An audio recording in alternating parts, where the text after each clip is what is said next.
Sklom sat naturally inside the enormous instrument as though it had been designed around him, grasped both bows as if they'd been made to measure, produced recently grown padded finger substitutes from his paws, and extended beautiful music from the very first touch of bow on string. Cosant listened with an expression of growing horror on her face, even as she found herself close to weeping at the beauty of the music. One of those pieces she knew, but could not quite recall the name of out of her own head. "It's a bit rich," Kyria said, glancing at her. "What?" she asked. "The tone," Kyria said. "Overly full." "You think?" "Air pressure. We're too low down here." "It's a water world," she said, not looking at the man as the six-limbed creature inhabiting the 11-string swayed, limbs sawing, creating beauty. "There's no dry high." "They're supposed to sound better the higher you go in the atmosphere of your average, oxygen-inert, rocky world." Kyria shrugged, up to a point. "I don't know," Cosant said. "There was at least one music critic who said the 11-string might keep on sounding better the higher up it was played, and might sound best of all played above the atmosphere altogether, where you couldn't hear it at all." Still watching Sklom play, perfectly, brilliantly, heart-breakingly, Cosant heard Kyria chuckle. She had always been bad at losing things, or very good if you looked at it a different way. According to her mother, it was practically a talent. Cosant had lost count of the number of people who'd suggested that, or at least wondered if, the reason she'd taken up the 11-string, rather than, say, the finger flute, was that the instrument would be so hard to leave behind somewhere. She duly lost the desire to play the 11-string, misplaced it for about 15 years, following that fine performance by the carelessly perfect, cobbled-together artificial version of an absurd-looking alien. What was the point of taking the time learning to play anything as well as you could, when a machine could use something it would think of as little better than its hand puppet to play so achingly, immaculately, ravishingly well, exactly as though it was the creature that had spent a lifetime studying, understanding, and empathizing with the instrument and all that it signified and meant? "That's how ships settle scores, lass," Kyria told her, when she opened her heart to him, during a last drunken night spent on Perich 4 on the great raft Apranipraila. They sat on deck, sun awnings rolled back above, just the two of them, neither avatar present. She watched the stars where they showed between the dark, unseen masses of the silently towering cloud masses. He sat with his eyes closed, listening to the slow wind and the slower waves, and feeling the gentle lift and fall of the great raft. Even past midnight, the air remained warm and sticky. "What?" she sniffed, wiped her nose on the back of her hand. The warm considering probably felt insulted that the anything legal considered brought you here. "Really? But the warm considering likes to think it is very protective of me." Kyria drank from his glass. "It is very protective of me. But certain sorts of protection, even care, can shade into a sort of desire for ownership. Certainly into a feeling that what is being protected is an earned exclusivity of access for the protector, not the privacy of the protected." He looked across at her. His eyes were the colour of the sea, she remembered. Dark now. "Do you understand?" "I suppose." "But I thought they were friends, the two ships." "Well, they share an interest in me, perhaps, but whether they are friends... Even if they are, they might still maneuver round each other. Wrestlers, body fighters looking for advantage, even if they would never press home fully.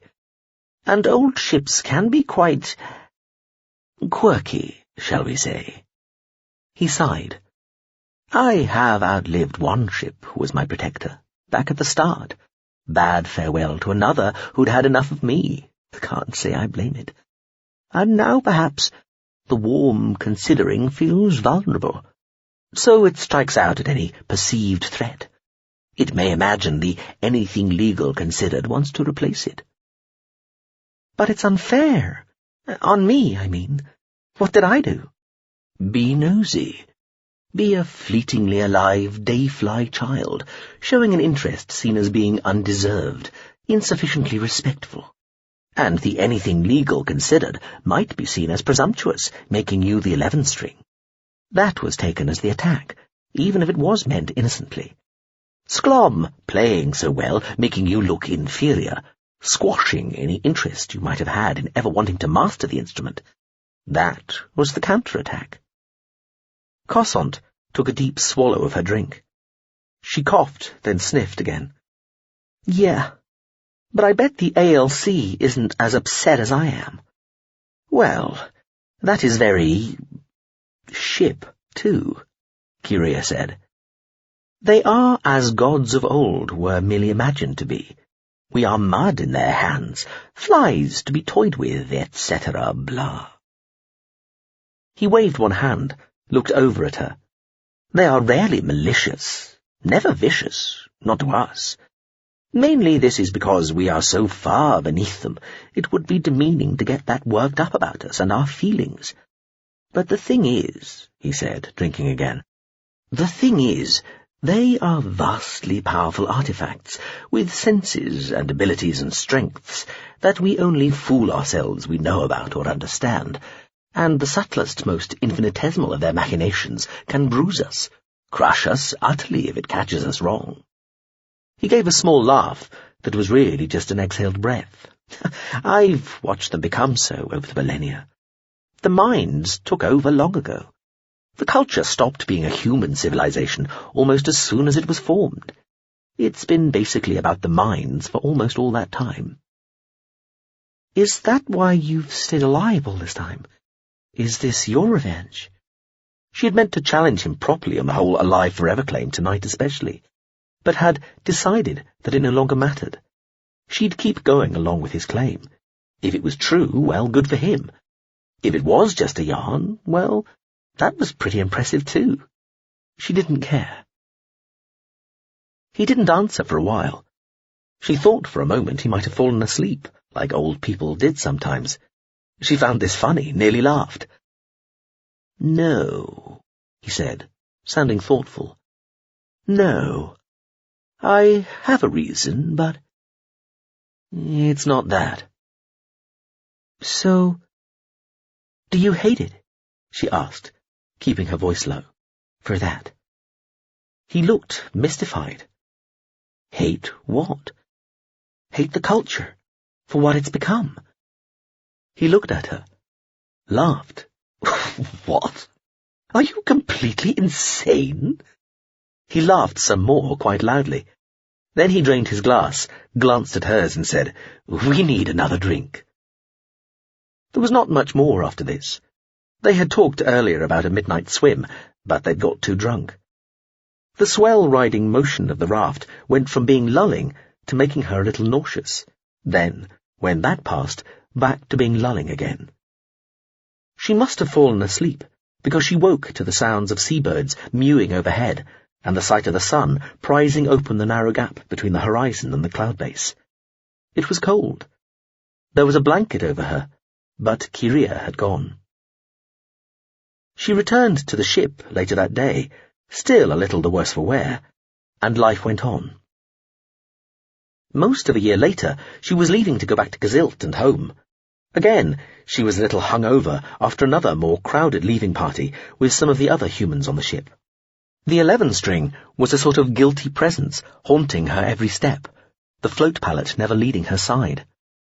That was when the golden-skinned avatar of the Anything Legal Considered had handed her the glitteringly grey cube with Kyria's mind state embedded in it, then bid her farewell and turned on its heel. She'd only accessed the soul inside the cube twice in over 3 years.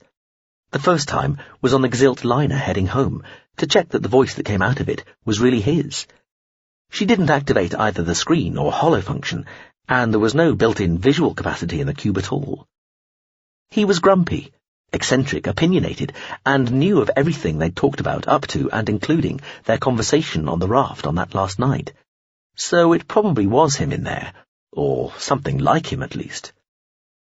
She'd asked him what it was like to be in there, doing nothing, but then being woken up to speak to somebody you couldn't see. He said that it was like being woken from a deep and satisfying sleep, to be asked questions while you kept your eyes closed. He was quite happy. Sight was overrated anyway.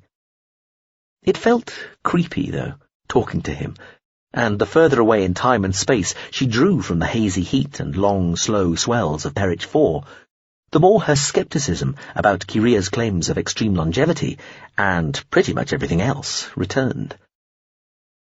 The grey cube was quite small, and she nearly lost it a couple of times. She was aware that this might really be because, secretly, she wanted rid of it.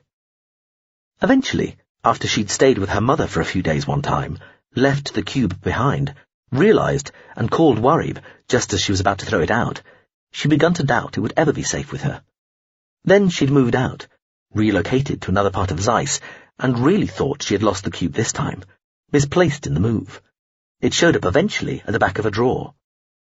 She'd activated it one more time after that, then donated, permanently loaned it, whatever, to one of the secular collection reorders in the Ospin system, where most of the old stuff of Gzilt, ages past, went to be catalogued, stored and cared for, and almost certainly never to be either lost or looked at ever again.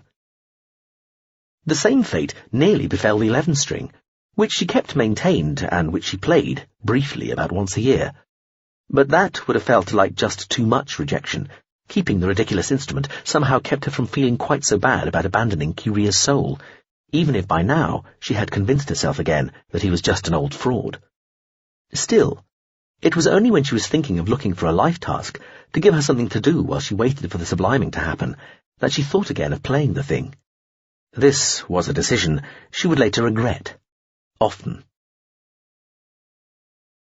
She woke up, wondered where she was. Dim light and her augmented eyes showed her a room or cabin she didn't recognize. It looked very nice, though. There was almost complete silence.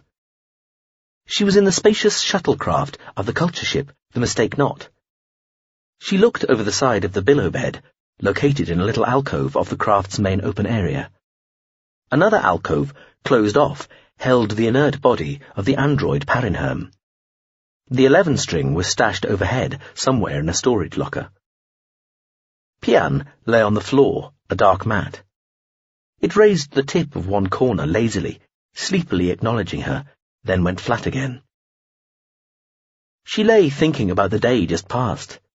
She'd been unconscious at least twice. She'd briefly met, or at least seen, dozens of people who were now all dead. She'd been rescued once, twice, just escaping death both times, and she'd been told to look for the soul of an old fraud she'd met once for a few days, nearly 20 years earlier, when, looking back, she'd been little more than a kid. People were dying, and ships damaging themselves to get her from place to place, and she wasn't at all sure she was the right person to do whatever it was they were all expecting her to do. Soon, it wouldn't matter anyway. She was still going to Sublime, wasn't she? Everybody else was. She supposed she'd sort of have to go if everybody else did. Personally, she wasn't sure it really mattered whether the Book of Truth had been based on a lie. A lot of people had long half assumed that. How much did it matter to others, though? Perhaps a lot, perhaps enough. Would that knowledge, if it was true, stop people subliming? Maybe it would. So much of the whole process of deciding to make this final civilizational transition had been about mood, relying on an atmosphere that involved a kind of gradually growing, shared, blissful resignation. A feeling of inevitability had settled over the Gzilt somehow, self-propagating and self-reinforcing, making subliming look like just the next natural step. People had been talking seriously about subliming for centuries, but it was really only in the generation or two before hers that the idea had started to traverse the spectrum of likelihood in the popular imagination, beginning at unthinkable, progressing to absurd, then going from possible but unlikely to probable and likely, before eventually arriving, round about the time of her birth, at seemingly inevitable, and anticipated, and desirable. Would all that change if it was discovered the Book of Truth had been some sort of alien trick, and the hallowed, semi-worshipped Zidren no better than charlatans? Some people thought the Gazilt were going rather early, that most species or civs waited a little longer, entered a lengthier period of etiolation before taking the plunge. But then every species was different, and the Gazilt believed themselves especially different, exceptionally different, partly because of the book and what it had told them. Would its message being brought into doubt kick away the foundations of that self-satisfaction and make people question the wisdom of subliming at all? Maybe, just embarrassed if nothing else, they'd want to escape the shame and uncertainty involved by hurrying into subliming with even more determination. Maybe only half the Gazilt would go, or just a fraction. Enough still to be viable within the sublime, but leaving larger numbers behind, perhaps to make their own decision at some later date. So, a schism beyond healing in the sublime, and chaos, perhaps, back in the real. Even if the subliming still took place as planned, in full, would the knowledge of that last moment counter-revelation about the book somehow colour the Gazilt experience once they had enfolded? If she recalled correctly all the books and articles she'd read, and the programmes and discussions she'd seen, it would make little or no difference. But nobody, not even elder species who'd been studying exactly this kind of stuff for eons, could be entirely sure, because so little detail ever came back out of the sublime. She didn't know. All she could do was what she'd been asked, ordered. What she did know was that it really shouldn't be her responsibility how this panned out. She was just a musician, a civilian in the reserve who'd once, briefly, bumped into an old guy that suddenly everybody wanted to talk to. She just wasn't that special. She was no idiot, and she would happily accept that she was a very gifted musician, but it ought not to be falling to her to work out any important part of this society-wide, alien-involving end-of-days mess. Maybe she should just leave Kyria in peace. Ask the ship to take her home, or to wherever or whatever had become the new HQ for the regiment, make her report there, and get taken back to Zaun, the Girdle City and her apartment, or just a place, anywhere, where she was less likely to be inside something getting shot at with high-tech weaponry. But she'd promised Reichel she would do as she'd been asked, ordered. She had been recommissioned, too, so even with the subliming coming up and all the usual rules and disciplines seemingly evaporating around everybody, there was still duty, self-respect, honour. You did what you felt you had to do, so as not to feel bad about yourself when you looked back later. And memories, the recollection of past deeds, certainly survived into the sublime. You were what you'd done, as Kyria had said all those years ago, and as long as you had your context, you were still yourself within the great enfolded. She turned over, closed her eyes, and hoped you could still sleep in the sublime. Septime Banstagain was able to make a great show of being utterly horrified to discover that there had been some sort of attack on the regimental HQ of the Socialist Republican People's Liberation Regiment, #14. News of the outrage came in shortly after the vote that handed preferred partner status to the Ronta, and he found it easy to channel all the rage and fury he felt at that debacle into his reaction to the later, even more serious news. He was still angry about it when he met up with Chekri again, in the special chamber deep under the Parliament. 2,000 people, Chekri, in the Prophet's name! Normally there would be between 4,000 and 6,000 aboard, the Marshal said calmly. Plus there were 500 virtual souls aboard the Gaelish Uplul. But in any event, Septime, what were you expecting of an attack to destroy a regimental HQ? I thought you'd destroy the thing, the place, the AIs, but to kill so many. And that ship, everybody on it, too. I mean, it's just terrible. The AIs and the High Command, when they're aboard, are in the best protected bits of the HQ, Septime, located right in the heart of the moon or ship, whatever you want to call it. Chekri sounded as unbothered as she looked. She might even, it occurred to Banstagain, be enjoying this. He was aware that he was laying on a bit of an act himself, even though there was some truth in there, too. He'd been genuinely horrified when he'd heard that, as far as was known, nobody had survived the attack. Another part of him had felt triumphant that the attack had gone so well and the information so treacherously relayed to the 14th had been so surgically excised. But that part had to stay as secret as possible.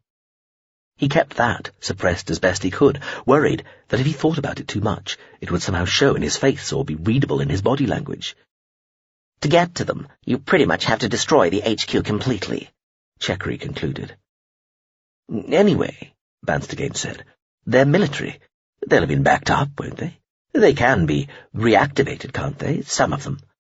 Most will have been backed up within the HQ itself, the Marshal said. Maybe some elsewhere. Not that any military or civilian court would let that influence their view regarding the culpability of the action or the severity of any punishment. There should be no trial. No court, though, should there? Banstagane said. You got away with it, didn't we? I mean, there's not enough time, and I'm sure I could pull a string or two. According to the Marshal, the most recent signal from the 7-star Uagran had indicated that it had managed to slip away from the Azanian system without being detected, after dealing with the last known survivors of the HQ's destruction. It had pursued them to the star Azanian itself, contained their attempts to signal, and ensured their swift termination. Yes, we got away with it, Marshal Checkry said, with a small, humorless smile. And in theory, without leaving behind too obvious an attack profile. A disinterested observer would probably still conclude it had been fratricidal, but it could be argued otherwise. And there are only 18 days remaining to do the arguing, and the string-pulling. Yes, Banstagane said, biting his lip a little. And they definitely couldn't have already... the people, the AIs even, on the HQ, they couldn't have sublimed by themselves early. That's really not possible? The people, definitely not. You need a presence, the Marshal said, with the air of one addressing somebody who really ought to have been watching their own infomercials over the last umpteen years. The AI is almost certainly not. It takes time, preparation. Even for an AI, there's some sort of blissed-out trance-like state that has to be achieved first, before they can haul themselves in by their own bootstraps. Unlikely in the circumstances. The Septame said, rubbing his face. Good. He had been looking away. So, the attack, it could be blamed on somebody else? The Marshal took a moment before answering. Yes, it could, she said slowly, though the plausibility spectrum might be a little, She looked up to the domed ceiling of the room. Restricted, shall we say? She looked back at the Septame. Why? Did you have anybody particular in mind? The Ronta. The Ronta? The Marshal said. She frowned. I thought we just made them our official bestest friends, scavenger class. I think you'll find that is still conditional. In a way that they don't know about? Banstagane waved one hand. Not your concern, Marshal. Is it plausible? Checkry sat back, looked thoughtful. Not really. Their main force is far too far away, unlikely even to get here before the subliming. Their tech is inadequate, and their motive... I can't even think what their motive might have been. The Ronta with culture help, Banstagane suggested. The Marshal actually laughed. Forgive me, Septame, she said, one hand held out to Banstagane, though nothing else about her demeanour seemed apologetic. Well, that would fill the tech gap, if we can put it that way, but I suspect the plausibility spectrum window just close to 0. No story we come up with needs to last very long, though, Banstagane said, his face set in an expression of some displeasure. Just until the subliming. Septame, one like that is going to struggle to last to the end of the sentence that first articulates it. But there might have been a culture ship there, at the sculpted planet, the Septame said. The Uagran was aware of something performing a maneuver called a crash stop into his Azanian system about 4 hours after the attack. Just from the implied initial velocity involved, it reckoned, if it wasn't one of ours, it must be a culture ship. Even then, hard to find a plausible contender. Most likely it was something called the Mistake Not. But if it was, the fucker's even faster than we thought. So we could, maybe, claim it had a part in the attack, couldn't we? Not really, unless the culture has finally invented a time machine. The Septame's face suddenly assumed a hard, unforgiving expression. "I don't think," he said icily, "this is an issue to be made light of, Marshal Chekry." "Septame," the Marshal said levelly, "I am not the one coming up with laughable ex post facto combat scenarios." Banstagain glared at her for a little longer, seemed to realize he was wasting his time, waved one arm dismissively and said, "Well, leave that with me. But let's not close anything off." He took a deep breath. "The main thing is that the initial mission was successful. The leak has been mopped up. There is the possible loose end of the Galish Uplul," Chekry said with a tiny frown. "But it was destroyed too, wasn't it?" "Just. That was too close. The Uagran wasn't expecting it. But yes, one less asset for the 14th. "Well then, why is that a problem?" "Because the ship wasn't supposed to be there, and the fact that it was means it was keeping quiet about its movements, and it must have moved to get there at the sort of speeds ships only undertake when they've got an urgent mission. Trans-exercisal speeds. You sim them, but you don't attempt them, even during full-on war games." "It might have been coincidence," Banstagain said. "Or it was there for the High Command if they needed transport." "That's kind of what we're assuming for now," Chekry said. She shrugged. "Anyway, it's vapor, and the culture ships moved off, seemingly without actually doing anything. And now the Uagrans slipped away too, unnoticed, as far as we know." "Yes. Where did it slip away to? Where's it going now?" "Didn't I mention?" The Marshal looked surprised.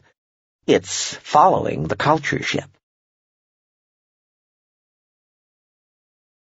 Chapter 11.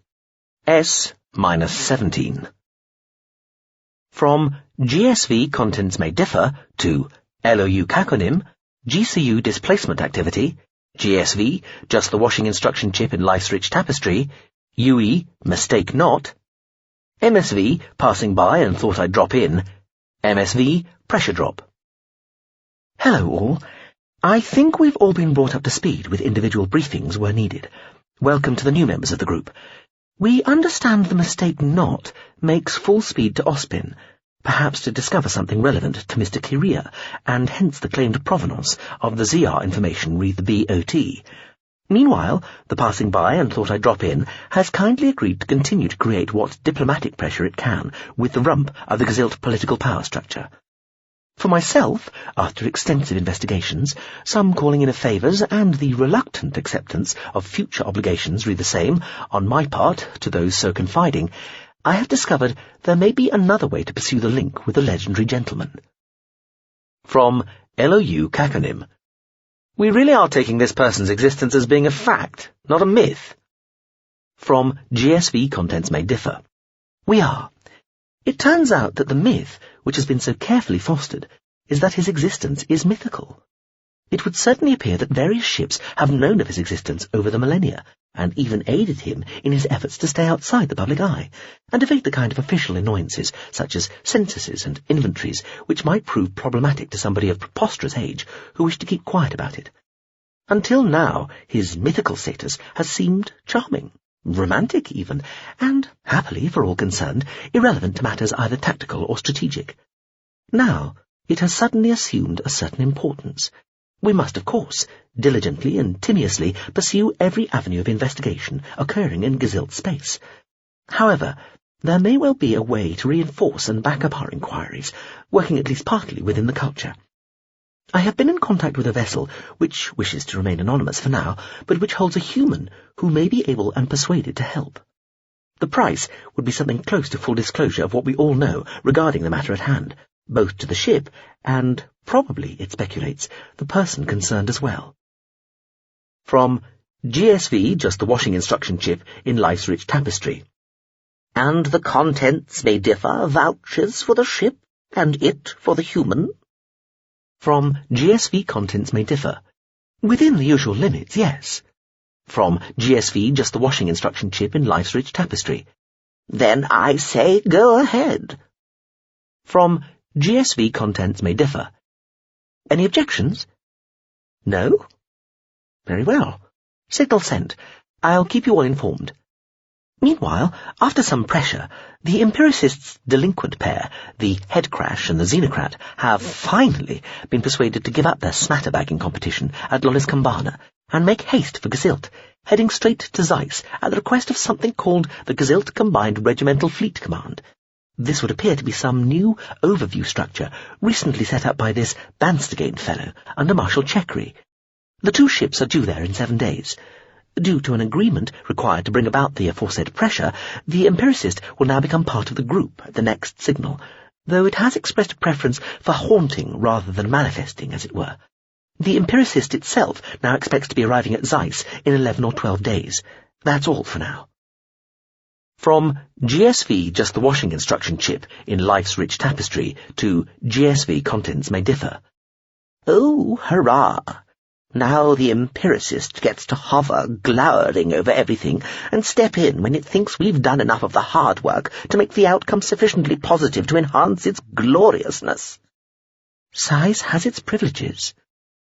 More to the point, we need to start thinking now about what we're going to do if we do find out the truth via Mr. Q or any other route. Do we tell the Gesilt? And if we tell, do we tell only those at the top, who might already know or have guessed, or do we take it upon ourselves to broadcast the embarrassing news, assuming it is, to all? Good question. I suspect a vote might be called for. Right now, personally, I'd probably plump for shutting the hell up and letting the Gesilt get on with it. Which begs the question, why then are we bothering to hunt down this truth at all? The ZR asked us to help. Also, it's just interesting. Here's something we don't know, but we can maybe find out, and it's something that other people don't want us to know. How much more seductive can you get? Maybe there are some truths not worth chasing down. Maybe there are times when it's best to remain ignorant. Very funny. I'm being serious. Sure you are. Anyway, how goes your batch of the simming? Mine is gnarlsome, rapulescent, grizzlesque. Never mind. Hitting both problems, since you ask. Trying to work around, but it's getting all moral in one direction and chaotic in the other. Suspect it's basically intrinsically unamenable on both counts, but we'll keep on trying. Have a lie down, as one of one's humans might say to another. Shut up and get back to your work, as they also might say. Ha! Good simming. Over and out load. A ship dance of celebration was required. The fleet had already split into separate squadrons of 8 ships apiece, save for the flagship squadron of 12 ships, plus the accompanying culture craft, Beats Working. And these squadrons had flown in different directions towards their appointed places of interest, where they might hope to accrue technology which would prove advantageous to the Ronta. Therefore, a full fleet dance could not be performed. Instead, a coordinated split fleet dance would be performed, each squadron and ship and crew being made conscious of the movements of all the others, so that the distributed dance would be accomplished as a joyous whole, virtually. Accordingly, the dance, multiple new swarm queens brought together by advantageous zephyrs, displayed together in the light of the 2 home suns at double zenith, was performed, to glorious effect. At the respectful request of the culture ship, a place was found for it to become part of the dance as well, a task of honour it executed with diligence, understanding and precision, to the greater glory of the Ronta people, who had, against all expectation, been granted the preferred status that they had known they deserved, but had doubted would be conferred. The culture ship, Beats Working, accordingly accrued additional inferred alien cachet value, positive, honorary, with made awareness of award status deferred. The fleet squadrons reconfigured to reflect their new status. All but a few adjusted their courses for more important sources of technology, infrastructure and territory, given that these were likely now to fall to them without dispute. The flagship squadron turned to set a course for Zeiss, the Gesilt capital and home system. People were targeted, I'll tell you, Benstein, Ygres told him, as they walked in the grounds of the Trimes villa in the hills overlooking the city. The Parliament building shimmered whitely in the distance, blurred with warm air rising. The presence, a dark inverted drip shape above it, made tiny by the distance. A pair of light cruisers, their smooth kilometre-long hulls, silvered, hung in the air 10,000 metres above the city. This was supposed to be reassuring for the remaining populace after the shock of the attack on the regimental HQ of the 14th at Eschri. "Targeted," Ygritte repeated, glancing at Vanstagain. The two crunched along a gravel path, followed, at a discreet distance, by Solbly and Yevan. Vanstagain's chief secretary and aide-de-camp were seemingly muttering to themselves, partially sub-vocalizing as they communicated elsewhere. He'd given them the job of continuing to try and find a way to nullify the scavenger vote earlier. There had been over 10 millennia of inherently convoluted and frequently murky parliamentary business, all of it faithfully recorded. There had to be a precedent in there somewhere. It would be a start, if nothing else. Ygritte was accompanied by a float tray. It held a glass and decanter. He helped himself. Fricks was offered an introduction to some girl he'd had his eye on, or Couveron's wife or something. I don't know. Unival took a case of Columkin. Some priceless vintage. Ygritte frowned. Wish the bagger had offered me that. So thoughtless. He shrugged, shook his head. Not sure what Richard was offered, but seemingly something furtive regarding a child. Not filthy or even illegal, just sad. Anyway, it was all terribly well organised, done with military precision. He barked a laugh. Better than that, actually. Didn't miss and hit their own people. And you? Vanstagain asked. What did Triumph Couverand offer you? He found it hard to keep the sneer out of his voice. Nothing at all, dear boy, Ygritte said amiably, waving one hand around. I voted against you because I just don't like you. Vanstagain was stopped in his tracks. He heard Jevan and Solbly stop at the same time, gravel rasping under their feet. They'd gone silent, poised. Ygritte wandered on, oblivious, for another couple of steps before stopping too. He looked back at Vanstagain. Just kidding you on, he said, smiling. The vote was already lost, so I joined in to look less perennially obedient. He frowned. But you should realise, Septime, everything is breaking down a little now, including your grip. What worked until now, obligations, understandings, favours owed, the promise of future advancement and the threat of secrets becoming public and so on, they don't have quite the force they did before. He shrugged, then smiled broadly. This is what you wanted, Ban. What you worked for all this time, what you've engineered. End of an era. End of the end of all eras.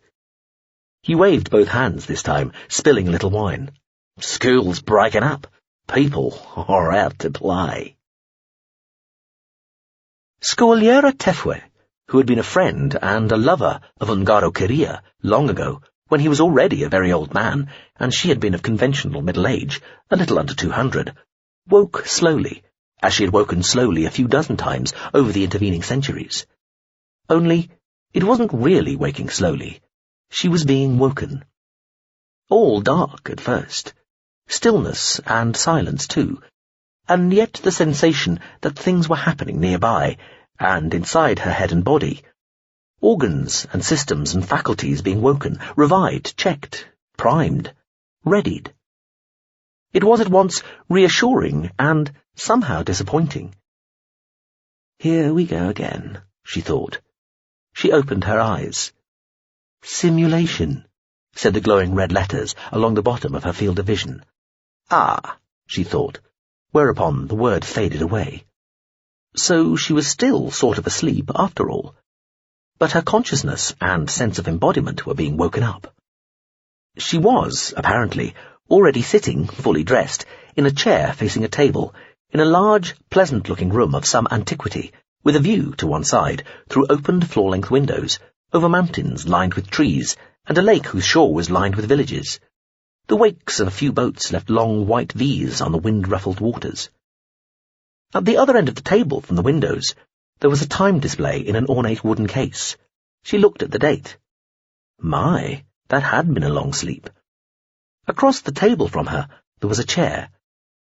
When she looked away from the time display, a figure hazed from nothing through transparency into seeming solidity over the course of a couple of seconds. The small, pale, androgynous figure now sitting opposite her appeared to be the avatar of the LSV, You Call This Clean? This was reassuring. She was still where she might have expected to be. The calm conventionality of the whole being woken process had been a fairly infallible sign that nothing was likely to be too wrong, but this helped confirm it. On the other hand, she was usually woken lying down, with time to take stock if she wanted, and swing herself off the couch, perhaps take the air and take in the view from the balcony, and only go to sit at the table when she felt she wanted to. Not this time, though. Getting the basic minimum here. Scogliera, the virtual avatar said, smiling. Why, see, she replied. You call this clean? Didn't name its avatars or avatoids separately. People usually just called them YC. Are we both well? We are. Always good to know that your stored self and the ship carrying it, you, were judged to be well according to the punctilious standards of a culture mind. So, she said, what is it? Hoping you'll agree to take a trip, fully uploaded style, then to be downloaded into an avatoid. Where? Why? Not sure where yet. You might be able to help answer that yourself.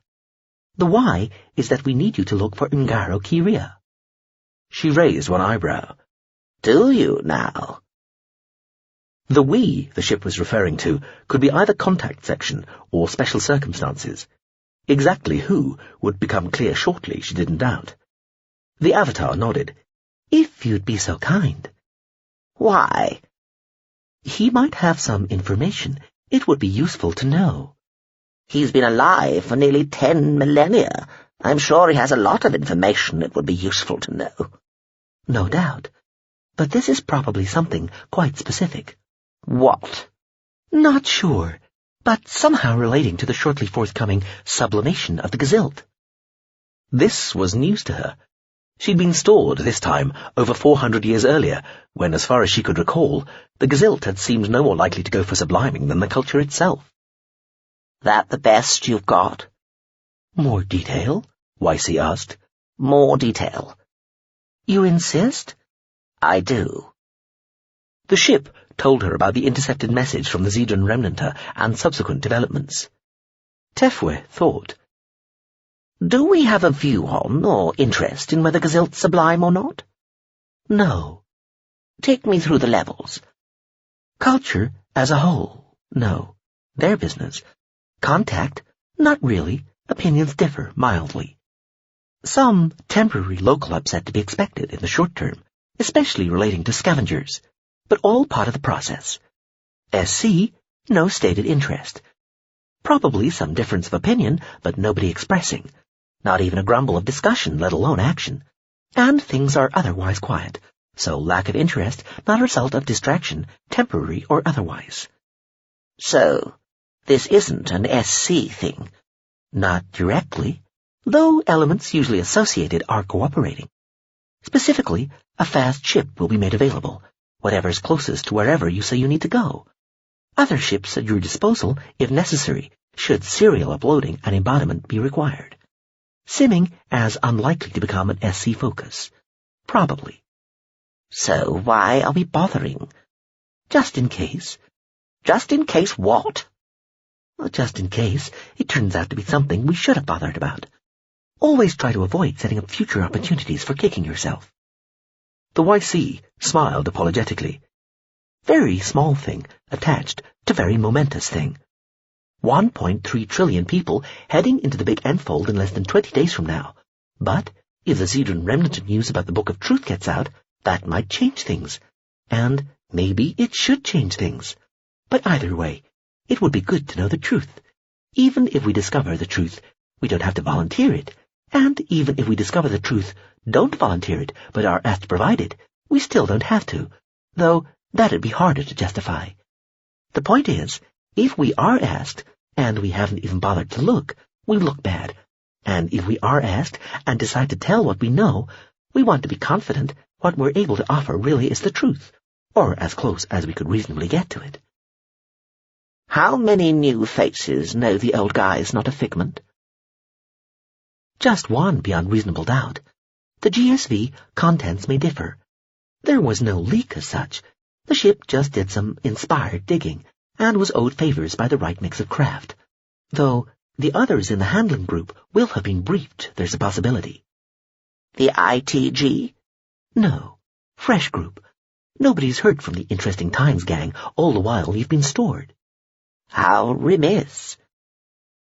As well as waking you with the suggestion you might care to return to the fray, I've been asked to inquire if you know of any other ships that might have helped Mr. Kyrir over the years, aside from the Warm Considering, which we know about. The only other one I remember was called the Smile Tolerantly, an ancient GCU, but the last I heard it was about to become eccentric or sublime or do something equally unhelpful. Thank you. So, you will recall I said I wouldn't go looking for Kyrir unless it was something really important. Are they deeming this to be? Let's say suggesting rather than deeming. But tell me, what are your feelings? Mixed. I dare say I'll do it, but I'm not terribly happy about it. Tefwe had never liked the idea of being fully downloaded into something remote who got to play it being you, who thought they were you. You stayed who you were, but then the remote you became somebody different over time. The two of you, or more, could be reintegrated, but it was, she thought, an intrinsically messy process of frankly dubious morality. Thank you, the YC said, exhibiting relief. May I transmit your mind state now? There are various craft dotted throughout the galaxy, charged up, ready to roll. Route to keep them waiting. I want to be kept informed about what the remotes get up to, she told it. Tefwe had been around Contact's less salubrious outskirts in one form or another for so long she could remember when there hadn't been anything called special circumstances, just a bunch of ships and others that acted like it. So she knew how to negotiate an agreement with a mind acting as control, such that she wouldn't end up kicking herself. Agreed. In full. Agreed. And a no-constraints chance to negotiate over subsequent reintegration, just me and it, or them. Also agreed. You'll let me know which ship? Of course. Tefwe sat back, thought. All right, she said. I agree. Done. Once again, thank you. Where do you want to head for? Debaldepen Orbital, Angmar's prime system. The YC looked blank for a moment, then said, one of ours. We might be able to work through the O-Hub. That'd be even quicker. We'll see. Hub minds can be reluctant to indulge this sort of thing without demanding to know everything there is to know. Do we have a full name for the guy? First thing a hub mind's going to ask for. Tefwe smiled. He's so old, full names hadn't been invented when he was born. But if they had been, he'd have been Tursensa Ungaro Hagan Kyrir Damyatan. And he has used that name in the past. The far past. Thank you. In any event, the nearest ship is an ex-psychopath VFP, the outstanding contribution to the historical process. Just a few days away. YC looked puzzled. Debaldepen. That's where Kyria is. I have no idea, but there's a drone there that ought to know. You think it'll still be there? YC asked, sounding a little skeptical. It has been 400 years. It is retired and set in its ways, gone native and to seed. I suspect it'll be there.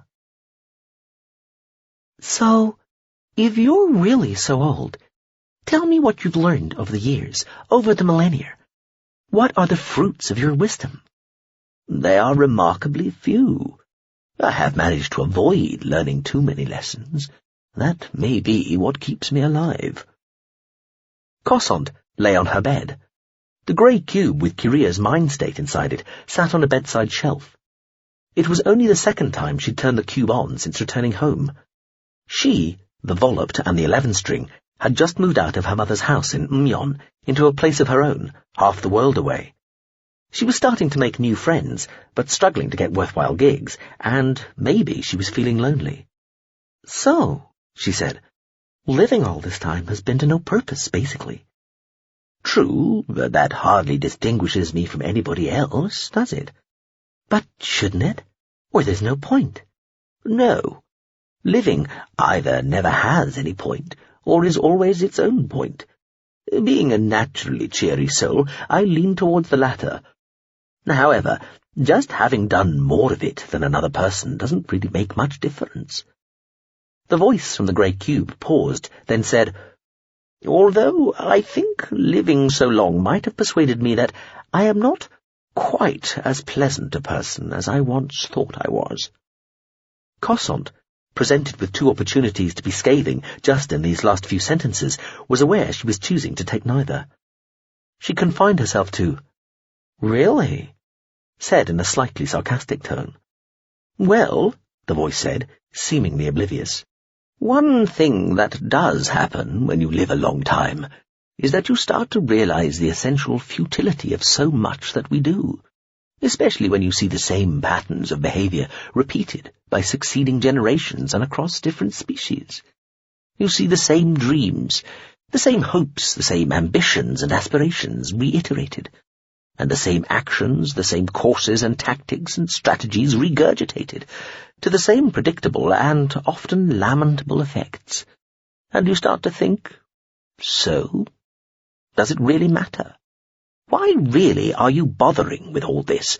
Are these not just further doomed, asinine ways of attempting to fill your vacuous, pointless existence, wedged, slivered as it is, between the boundless infinitudes of dark oblivion, bookending its utter triviality?" "Uh-huh," she said. "Is this a rhetorical question?" "It is a mistaken question. Meaning is everywhere. There is always meaning. Or at least all things show a disturbing tendency to have meaning ascribed to them when intelligent creatures are present. It's just that there's no final meaning with a capital M, though the illusion that there might be is comforting for a certain class of mind." "The poor deluded fools." "I suspect from your phrasing and your tone of voice that, as a little earlier, you think you are being sarcastic. Well, no matter. However, there is another reaction to the never-ending plethora of unoriginal idiocies that life throws up with such erratic reliability, besides horror and despair." "What's that?" "A kind of glee. Once one survives the trough that comes with the understanding that people are going to go on being stupid and cruel to each other no matter what, probably forever, if one survives. Many people choose suicide at this point instead. Then one starts to take the attitude, oh well, never mind. It would be far preferable if things were better, but they're not, so let's make the most of it. Let's see what fresh fuckwittery the dolts can contrive to torment themselves with this time." "Not necessarily the most compassionate response." "Indeed not. But my point is that it might be the only one that lets you cope with great age without becoming a devout hermit, and therefore represents a kind of filter favouring misanthropy. Nice people, who are beginning to live to a great age, as it were, react with such revulsion to the burgeoning horrors that confront them, they generally prefer suicide. It's only us slightly malevolent types who are able to survive that realization and find a kind of pleasure, or at least satisfaction, in watching how the latest generation, or most recently evolved species, can rediscover and beat out afresh the paths to disaster, ignominy, and shame we had naively assumed might have become hopelessly overgrown." "So, basically, you're sticking around to watch us all fuck up?" "Yes, it's one of life's few guaranteed constants." Cossant thought about this. "If that's true, it's a bit sad." "Tough. Life is sometimes." "And you're right. It doesn't exactly show you in the best light." "You're supposed to admire me for my honesty." "Am I?" she said, and reached over and turned the grey cube off. That was when she decided she'd give the cube to somebody else who might want it, or at least agree to care for it. Chapter 12. S-16. "This isn't Aspen. These aren't the Dataversities. What the fuck's going on?"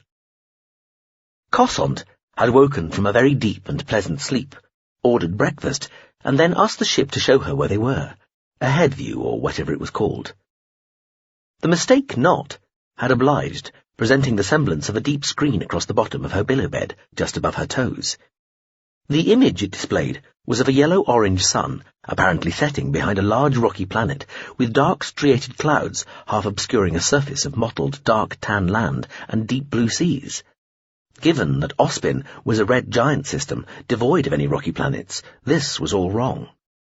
"Eh? What?" Pian yelped, fluttering untidily up from where it had settled on the floor during the night. "Not another emergency. My processing isn't built to take this." The ship appeared to be sinking quickly through a multiply banded set of assorted manufactories, small habs and other planetary satellites, dipping rapidly into the shadow of the planet so that the sun winked out. A bright spread of the satellites continued to shine against the dark surface beneath, then the ship was beneath them too. "Change of plan," Birdle told her, the Mistake Knot's avatar appearing in one corner of the hollow, face absurdly big against the landscape below. "You'd better get dressed." The image continued to show the planet getting nearer.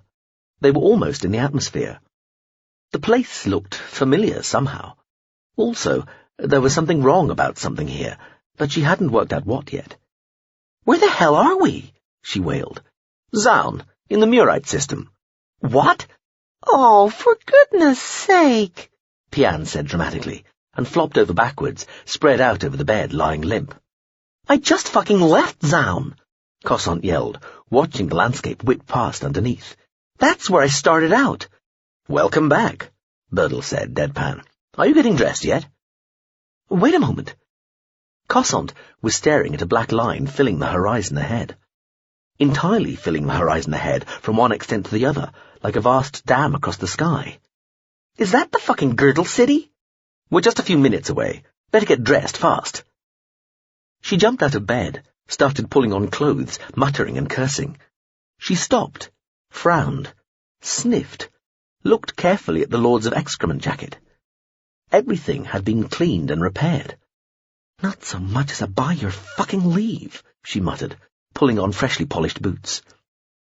She glanced at the screen again. Thin, wispy cloud not far below. Sea beneath. Dark blue sky above. Still sea beneath. A few filmy wisps of cloud shot past, level. "Wait a fucking," she said, just as she'd started pushing her fingers through her unkempt hair. "We're not even on the fucking ship, are we? It had never come this far down." "No, we're not," Birdle said. "We left about 5 minutes ago." "We're still on the shuttle." "Yes." She looked round the cabin. "So where are you?" A double door parted in one wall, and Birdle sat in some sort of complicated seat with a giant screen in front, turned and looked back at her. "Hello," the avatar waved. Why am I back on Zaun?" She strode through to what proved to be a flight deck or something, and threw herself down in the seat beside Birdle's. She glared at him as hard as she could, but the avatar appeared impervious. The wrap screen showed the Girdle City as a black mass filling most of the view. Spread across the huge near-vertical cliff confronting them were hints and slivers of something lighter than its pitch-black surface, where patches of dark blue sky were visible through its filigree of open-work sections. "We are here," Birdle told her, "because while you were asleep, more information came in, as information is prone to do, and one particular detail passed on by another ship involved happened to be the culture full name of your friend Mr. Kiria, which would be Tursensa Ngaro Hagan Kiria Damyatan." "But I didn't—" Cossant started to say, then stopped herself. Birdle nodded. "No, you didn't say who the culture person was you were talking about earlier, but we'd already kind of worked that out." "Oh, had you now?" Cossant said, trying to sound defiant, but feeling herself sink a little further into the seat. "First thing I did with the full name was plug it into all the data I've been soaking up since I've been here. Gazilt stuff," Birdle said. "All the Gazilt stuff. Everything not officially private, anyway. And in amongst the passenger manifests for people making a trip to Zaun 5 years ago, a name popped out. Yutton Turs. Claimed to be a peace faction culture, and had come all the way from somewhere called Neresi, which on closer inspection is somewhere that doesn't exist, or is perhaps a colloquial name for a place nobody's catalogued properly." Birdle glanced at her, grinning. Tut, tut. The Girdle City really did fill the screen now. Cossant had to crane her neck to see anything that wasn't the vast, dark mass of it. Right at the top she could see the sky, speckled with stars and orbiting sats, but it was just a thin band above the striated black curtain of the structure. Below, there were waves. The Girdle City was crossing sea. She knew it did in 2 places. Here, its colossal architecture was even more mind-boggling than anywhere else on its circuit of the planet. It extended undersea, still growing in girth, descending an extra kilometre beneath the waves if this was the Hazu Sea, an extra 2,500 metres if this was ocean. Doesn't that count as an amateur mistake if he's trying to keep off everybody's sensors? Cossant asked. Birdle shrugged. I suppose. But in the end, he's just an old guy trying to stay out of the limelight, not some SC super agent on a mission. Not the end of the world for him if he is discovered, anyway. Not like he's going to get slung into prison or have his memories wiped. He'd become the object of some unwanted media attention for a while, and there'd be a bunch of minds who'd love to talk to him, but he'd be able to disappear again fairly quickly, with the cooperation of a mind and ship or 2. Birdle paused, looked quizzically at her. You've met him. Maybe he'd like to get caught briefly, just to get to feel important, like he's not been forgotten. Maybe. Cossant crossed all 4 of her arms, forming a cage across her chest. Are you saying he really is the age he says he is? Birdle nodded. Looks like it. And you think this is going to be him? Have been him, this Pt.2 guy? Ran all this past a few stats packages, Birdle said, and even allowing for appropriate fuzziness of interspecies spelling, phonetics and pronunciation, the match chances are better than 70%. The avatar nodded at a subscreen set into the haptic band set across the centre of the encompassing main screen. Got some screen of him. A holo leapt out, miniaturized. The first item was a still image of a man in late middle age, wearing a big silly grin, a loud shirt and a grass hat. Is that supposed to be him? Cossant asked. She was still feeling cross. Birdle nodded. That is Mr. Pt.2 of who-knows-whereville. Looks nothing like him, she snorted, though, zooming in on the face, there might have been something familiar about his eyes. Birdle said, obviously unconcerned. Still, he was coming here to the Girdle City. Cossant snorted again. You might be surprised how little that narrows things down, spaceship. Birdle smiled, but didn't look at her. I am aware of the structure's dimensions. On the subscreen, some moving footage followed. The man seemed to get slightly lost in the transit lounge, apparently unsure which way to go until he left, led by a modest amount of luggage, on a helpful float trolley. Maybe he did walk a little like Kyria. Maybe. He disappeared. A still of his face came back, then was replaced by another set of screen images, which seemed to show him leaving again, dressed similarly, but wearing big dark glasses. If anything, he looked even less sure where he was going on the way back. The images faded away, and the subscreen went dark. Ahead, the view was all Girdle City. Even sitting forwards, craning her neck, there was no sign of sky or sea. A few tiny dim lights were only now starting to prick the obsidian surface of the structure. Birdle must have thought an instruction to the shuttle, because the screen extended smoothly, silently backwards, so that the view now took in directly overhead and a little further back. Looking straight up, she could see the sky again. She nearly said thank you, but didn't. Hello, that looks familiar, Iain said, flapping and hopping through to sit on her lap. Girdle City? Huh, Cossant said. Oh, Iain said. Hazu Coast, that'll be pretty. How fucking dare Kyria come back to where she lived, not just the civilization, but the system, the planet where she lived, and not look her up? What sort of friend was that? So, do we think he was looking for somebody? She asked. According to his subsequent movements, happily documented by your fearsomely watchful Aliens Bureau, it seems he was looking for a particular person or for a particular artifact or location, Birdle said, which he seems to have found. Where in the Girdle City? Cossant asked. This wasn't the bit she knew. This was about a third of the way around the planet from Quailon and the Great Plains. He was going to Launch Falls, Birdle said. That's nowhere near here, she told him. I know. The artifact or location concerned has moved. Oh, yeah? Yes. It's an airship. One of the internals? Only one still moving, apparently. I've heard of it, she told the Avatar. Apparently it's famous, Birdle confirmed. Well, notorious. Hope you're ready for a party, she told the Avatar, one eyebrow hoisted even though it wasn't looking at her. The Avatar's head tipped briefly, ready for anything. Cossant was silent for a moment as the girdle city drifted closer and more detail began to show on the dark textures of its surface. It really didn't look all that much like him, she said. What has that got to do with anything? The Avatar glanced at her. 70% represents a good chance. Cossant frowned suddenly. Where did you say he claimed to come from? Neresi. Spell that. The Avatar spelled it for her. In Moraine? She asked, frown deepening. She listened again, nodded. Ahead, whole constellations of lights were brightening into existence against the surface of the girdle city as they continued to draw closer. They were still 15 or 20 kilometers out. She sighed. It's probably better than 70%, she told the Avatar. When he was on Perich 4, he was, transplanted, had his consciousness transferred into this gigantic sea creature. He took the name Iseren. Birdle nodded. Aha, the Avatar said softly. Oh, Pian said after a moment. Backwards.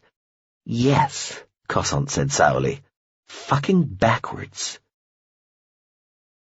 Jelwilin Keril, the Iwinic Cultural Mission Director, left the Strategic Outreach Element, CH20H, open bracket CH0H, close bracket 4.CHO, in his private yacht. At least he was able to call his yacht something sensible. He'd named it Ibere, in honor of his father-mother, and he was allowed to refer to it as a yacht, not a space-capable inter-element transportation component, or something of similar over-literal awkwardness. He looked back at the Strategic Outreach Element CH20H, open bracket CH0H, close bracket 4.CH0. It hung against the star-flecked blackness, a svelte grey flattened ellipsoid. Strategic Outreach Element. Everybody else would just call it a ship. Still, this was modern-day thinking. Ship just sounded a bit crude, apparently, redolent of bulbous wooden things rolling around on the high seas, infested with parasites and stinking with drunken seasick sailors. Even the culture's partiality to the term unit, used by the Iwinic until recently in a slightly cringing attempt at flattery, was seen as not fully expressing the powers and capabilities of the vessels it was attached to. Apparently, according to the advisers who made their living thinking about this sort of thing, unit was forever associated with the words light industrial. He turned back. Never mind. But he knew exactly why he was thinking about names. The Lysidon flagship, the collective purposes vessel, Gelmentian Asul Anafawaya, the name of some ancient Lysidon hero, so acceptable if unpronounceable, swelled in the screen a well-lit hangar already open for the yacht. The ship was a jumbled mass of planes and edges, barely even symmetrical from certain angles. It was supposed to appear complicated and impressive, but to Jelwilin it just looked like a confused slump of different-sized boxes, like the result of an accident in a warehouse. Jelwilin inspected his image in a screen. Full uniform, perfectly groomed, manicured and made up. He looked great, not that an alien would notice or care. This could all have been done in a few minutes, of course, by him simply hollowing into the Lysidon ship command deck and talking to them that way. But there were times when a personal appearance, even a personal appearance inside a glorified fishbowl, was the only way to show the desired portion of respect, and the Lysidon was certainly expecting the full serving to compensate for the wound to their pride and expectations they'd just experienced at the hands of the perfidious Gzilt. Hence the ship rendezvous and the face-to-face.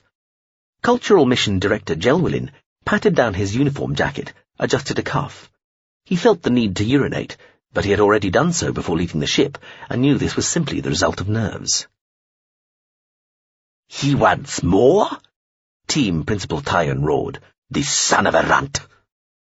Sitting, comfortably enough, but very conscious that he was contained within a perfectly transparent sphere, exposed to inspection from every side, in front of the array of sinuously floating Lysidon, their bodies waving to and fro like fat scars in a slow-motion breeze, Cultural Mission Director Jelwilin set his face as well as he could in an expression of understanding and shared pain.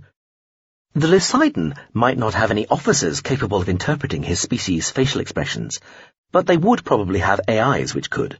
Might as well make the effort. Anyway, it was all integral to the part he was playing here. Method diplomacy. The Septim tells us that he is confident that he can overturn the decision, Gelwilin said calmly, and Ambassador Meerburns is very encouragingly, insistent that the Septim will be able to make this happen. Ambassador Meerburns is one of our most senior and most experienced diplomats, as well as one of the most successful. I have known him for many years, and I don't think I have ever seen him more confident in the abilities of another person. The thing is that to achieve what he believes he can, Septim Banstagain assures us that he needs to take greater risks than those he has taken until now. Accordingly, he asks for a greater reward. And frankly, Team Principal, what he asks for is something it costs you next to nothing to agree to. And I emphasize, agree to rather than say grant or even fully commit to in your soul. Tyon's voice seemed to come from somewhere underneath the little stalk seat Gelwilin was sitting on. It was disconcerting, as was being able to hear the Lysidan's actual words, booming liquidly, if muffled, against the surface of the transparent sphere, a sort of continuous guttural bubbling that barely preceded the translated version. I'm taking the point that it might seem to cost us next to nothing to agree to renaming a local star, the team principal said. But what I want to ask is that actually relevant? I think we risk being seen to reward failure if we concede this, cultural mission director. We are not here to indulge that sort of shit. If I might liken this to a military campaign, team principal, Gelwin said, what we have suffered here is a reverse, and a battle lost, certainly, but it is not final defeat, and the war remains winnable. Of course, I appreciate that one might, in theory, be seen to be rewarding failure, but a side that shoots its generals after every lost battle would quickly run out of good generals as well as bad, or end up with a population of generals who did everything they could to avoid all battles, even the most winnable, just in case. But that is not the alternative, Gelwilin, Tyon said. The alternative is to take a more robust attitude to securing the acquisition of the technology and infrastructure we've been seeking and thought we'd been promised. Let me be clear. We have the firepower to enforce the bargain that was already arrived at. We cannot, and we will not, be seen to be weak in this. Gelwilin looked pained. Obviously, we all hope that using force of arms would be regarded as very much the last resort. I need hardly tell you, sir, that hostilities are always expensive of reputation as well as material, and it would, I am sure you will agree, be better to settle this without recourse to the uncertainties and chaos of war, particularly given the already engaged interest of another Level 8 Civ in the shape of the culture, and especially following the still unexplained attack on the regimental HQ of the 14th on Eshery. Things are very delicately poised after that, and even without the involvement of the culture, I need hardly point out that, although much depleted, the Gazilt fleet remains an extremely powerful force. Please, Team Principal, let me report back to Ambassador Meerburns that I have your permission to continue to pursue a more peaceful solution. Yes, well, the culture appears to have lost interest in us, Tyon said. The ship they sent as escort apparently found more pressing matters to attend to.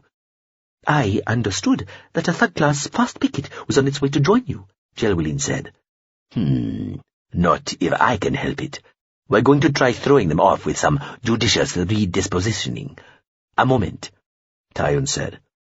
The transparent sphere surrounding Gelwilin suddenly became opaque, leaving the cultural mission director staring at a fuzzy representation of the Lysidan's ship command center. He could make out some deep, distant-sounding bubbling noises that were doubtless the Lysidan discussing the matter amongst themselves. The firepower to enforce the bargain. Indeed, that was overly aggressive. What were they playing at? Hadn't the Lysidan simmed this? If there was a proper shooting war between the Lysidan and the Romta, even the victor would probably come out of it worse off in the long term. Never mind any formal censure from the Galactic Council. High-level players like the culture would take a dim view of a situation that looked entirely soluble by peaceful means, suddenly tipping into the mayhem of a war, no matter how small. Whoever instigated that would find themselves on the wrong end of not just one short leash, but several, as a bunch of their betters suddenly decided they ought to keep a closer eye on these semi-barbarians who had the temerity to threaten the galactic peace. and all for some territory and left-behind tech, or at least a cut of it in the Iwanix case. Gelwylin had always respected those civilizations that left their achievements behind intact when they sublimed, so that the results of their labour and intellects could be put to use by others. But he could appreciate that there were reasons, beyond a childish desire to take your toys with you, for razing your structures, flattening your cities, collapsing your habitats, deleting all the high-tech enabling information you possessed, and destroying anything else that people might fight over. Well, save for planets, he supposed. Some species did it that way, and apparently a proportion always had ever since subliming began, so there was no particular disgrace in it. The Gazilt, though, had never been big on razing or burning, certainly not just for the sake of it. They were, and had always been, pragmatic rather than revengeful. Supposedly, this was one of the behaviours they'd contributed to the demeanour of the culture right at the beginning, even though they hadn't actually joined it. The sphere went transparent again. Discussions had obviously been concluded. Gelwylin sat up straight and assumed an expression of cautious optimism. "Mission Director," Tyon said, "we have come to a decision." The Lysidon sounded curt, severe. Gelwylin felt relief. Tyon would be compensating for a decision to keep talking rather than to get threatening. A conciliatory, regretful or solemn tone would have augured very badly. "You may authorize Ambassador Meerburns to continue negotiations and continue our earlier course regarding this septim." Gelwylin bowed. "Thank you, Team Principal. Furthermore, to reinforce the perception of our commitment to a successful outcome regarding the totality of this matter, we shall redisposition the main portion of our fleet to Zeiss." Gelwylin assumed his pained expression again. "Team Principal, if I might make a suggestion—" "No, thank you, Mission Director," the Lysidon said politely but firmly. "You may not. Kindly don't make the mistake of imagining you're entering this discussion anywhere else than following its conclusion. The actions I've outlined are settled. They will not be subject to further negotiation. We thank you for your assistance and valued advice." Gelwylin knew when to give way with grace. "I understand, Team Principal," he said. "I wish us both the best fortune in these endeavours." "Thank you," Tyon said, his body making slow S-shapes in some unseen current. "You may return to your element." As far as anybody could tell, the girdle city of Zaun had been built by the long-sublimed Werpesh simply because they could. Nearly 30,000 kilometres long, the structure formed a single vast bracelet round the equator of the world. A-shaped in cross-section, over 100 kilometres across at the base, dozens at the top, and just under 200 clicks high, so tall that it protruded above almost all the atmosphere, providing Zaun with a spaceport sufficiently prodigious to have served 1,000 such worlds. The girdle city was a single colossal barricade, an everywhere pierced wall halving the planet. Even building on this extraordinary scale, there were touches of elegance to its design. Because Zaun was a planet with little wobble, and the girdle city straddled the equator, it effectively sat between the narrow tropic lines, only ever casting a shadow on lower parts of itself, never on the planet's surface. And it could easily have been bigger.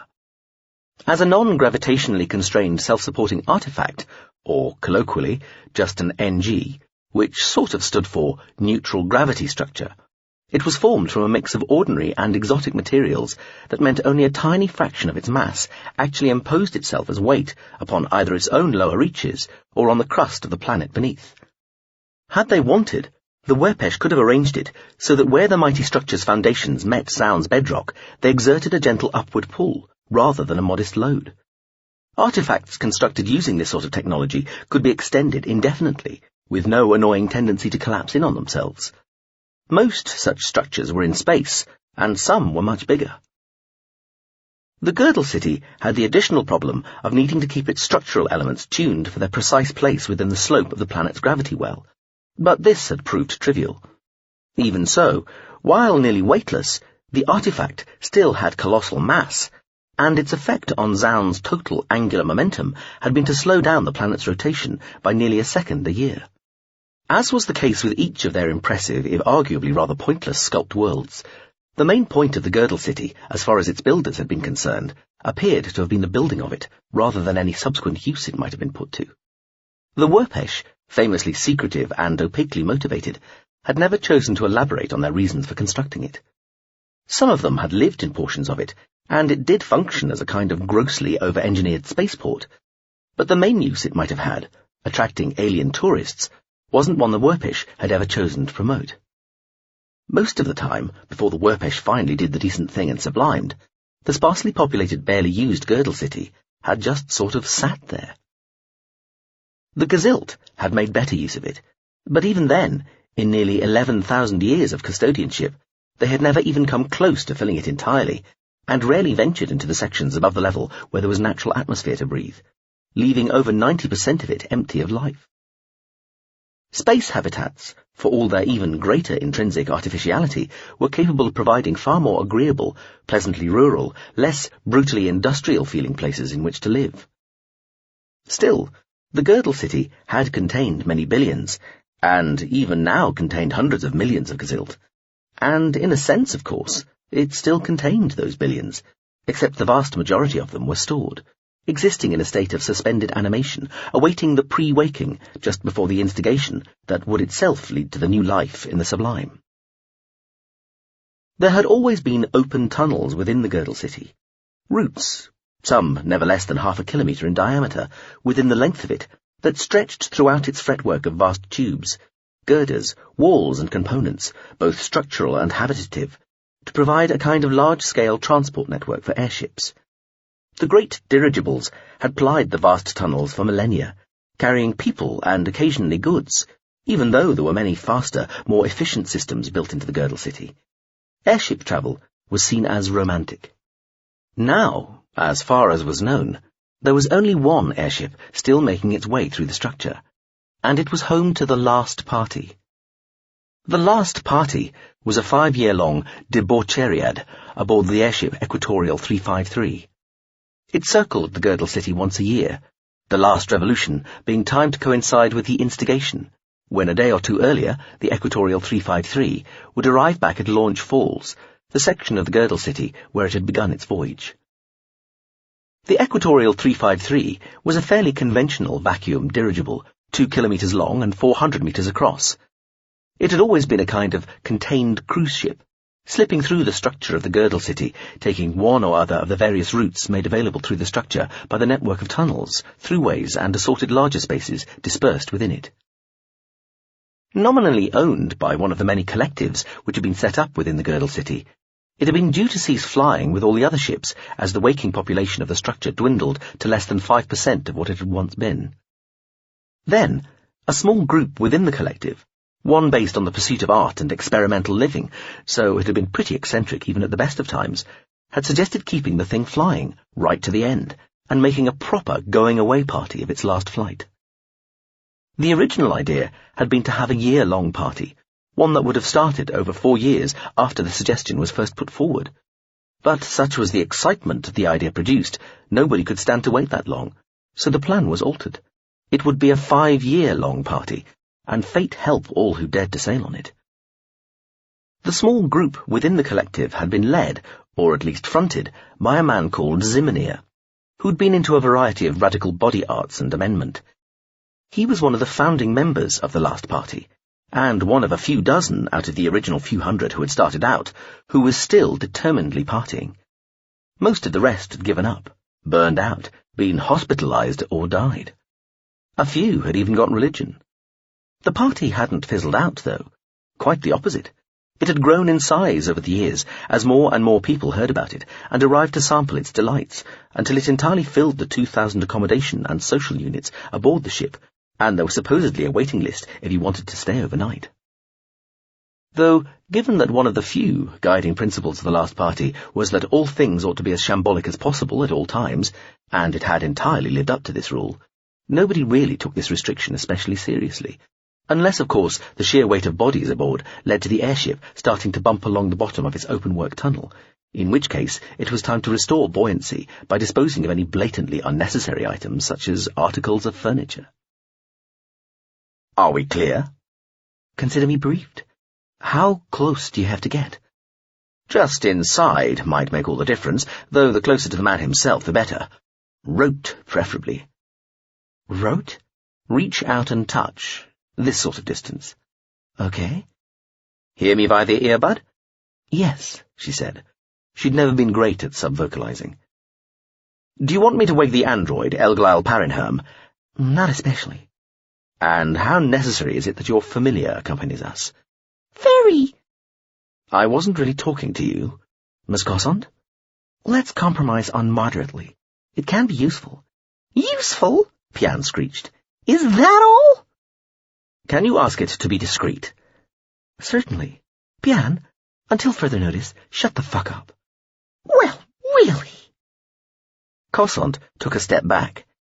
Is your face, she said, your head's changing? Birdle shrugged. In the last few moments, the avatar had gone from its earlier appearance to looking like a tall, handsome Gzilt male with a dramatically sculpted facial bone structure. Just fitting in, the avatar said reasonably. Birdle definitely looked masculine now, Cossond thought. Its whole body had altered. He, looked like a strikingly attractive and leanly fit Gzilt male. How are you doing this? She asked. Skillfully, Birdle replied, expressionless. What want? Said the face in front of them. You can hear, can't you? Cossond said, speaking loudly and clearly, and even bending forward a little. The person in front of them appeared to have a round, flat face, exactly like a large plate of alphabet soup. A yellow-brown liquid, holding lots of little white letters, somehow held at 90 degrees to vertical, when it looked convincingly as though the whole lot should be spilling to the floor of the balcony hangar. It could, Cossond supposed, be a screen, or more likely a hollow. But when she'd first bent forward to look at it, she'd have sworn it was real. There was vapour coming off it, and she could smell the soup. Otherwise, the person looked physically relatively normal, either a thin female or a rather hippie male of average height, dressed in a motley of violently spray-painted military gear. The top, sides, and chin of her head flowed seemingly naturally into the bowl making up their face. The letters in the soup bowl rearranged themselves. Course, here. Birdle, standing alongside Cossond, crossed one leg over the other, put his arm over her shoulders, and drew deeply on a fat drugstick. He held the breath, grinned at the person with the soup bowl face. Birdle was dressed like a badly lagged pipe. A thick, red, pillowy material wrapping his limbs and torso was held in place by loose-looking black straps.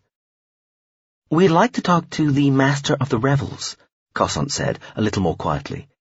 This was the title Zimnir had taken nearly a year earlier, for the last circuit of the Girdle City and the planet before the big enfold. Who? Cossond sighed. Zimnir? Birdle brushed some ash off Cossond's jacket. She hadn't even seen Birdle change.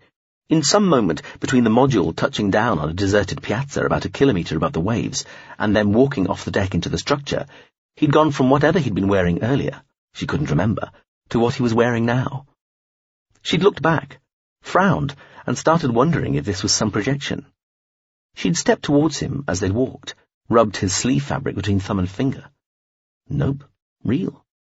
Sorry, she'd said. None taken, he'd replied. She'd looked askance. Maybe, she'd thought, it was some ultra-clever and adaptable piece or pieces of clothing, or, along with his whole face and body-altering thing earlier, maybe it meant the entire avatar was some sort of swarm being made up of tiny machines. She'd looked him hard in the eye, from very close up, but he'd still contrived to look like flesh and blood. She'd pulled away. Sorry again. Still none taken. She was dressed as she had been, freshly repaired Lords of Excrement jacket included, with Pian rolled into a scarf shape and draped over her shoulders. They'd walked through the empty tubularity of the local architecture, their way lit by a few small and distant lights. They'd come to a long gallery where the nose of the airship was just starting to slide past, like a colossal walking-speed tube train. It was moving so slowly she'd thought it had stopped, but it was still going, if only at a slow stroll. 30,000 clicks in a year. She supposed that did equate to strolling speed. The tunnel the ship moved in looked like a gigantic woven basket of dark filaments, stretching to a hazed curve within the greater structural and architectural elements of the girdle city.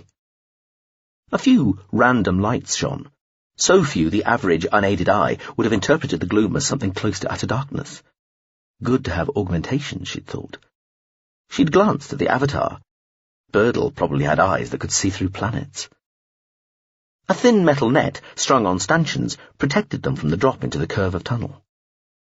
The molecule-thin hull of the ship was probably red underneath, though it was hard to tell in the paltry light because the surface was so thoroughly spattered with a berserk variety of patterns, diagrams, logos and drawings, some illuminated, some moving, some looping, some not, and covered with flowing, bedraggled banners, gently waving pennants and ragged flags. The nose pushed slowly out past them, right to left, the ship seeming to broaden out to meet them, metre by metre, until it looked like the airship was going to collide with the gallery she and Birdle stood on. There was what looked like a trench gouged in the side of the ship, level with the gallery they stood on. Lateral hangar balcony, the avatar had sent. Then he looked down, and she had the very strong impression Birdle was looking somehow through the airship. Taking on a lot of water. Interesting.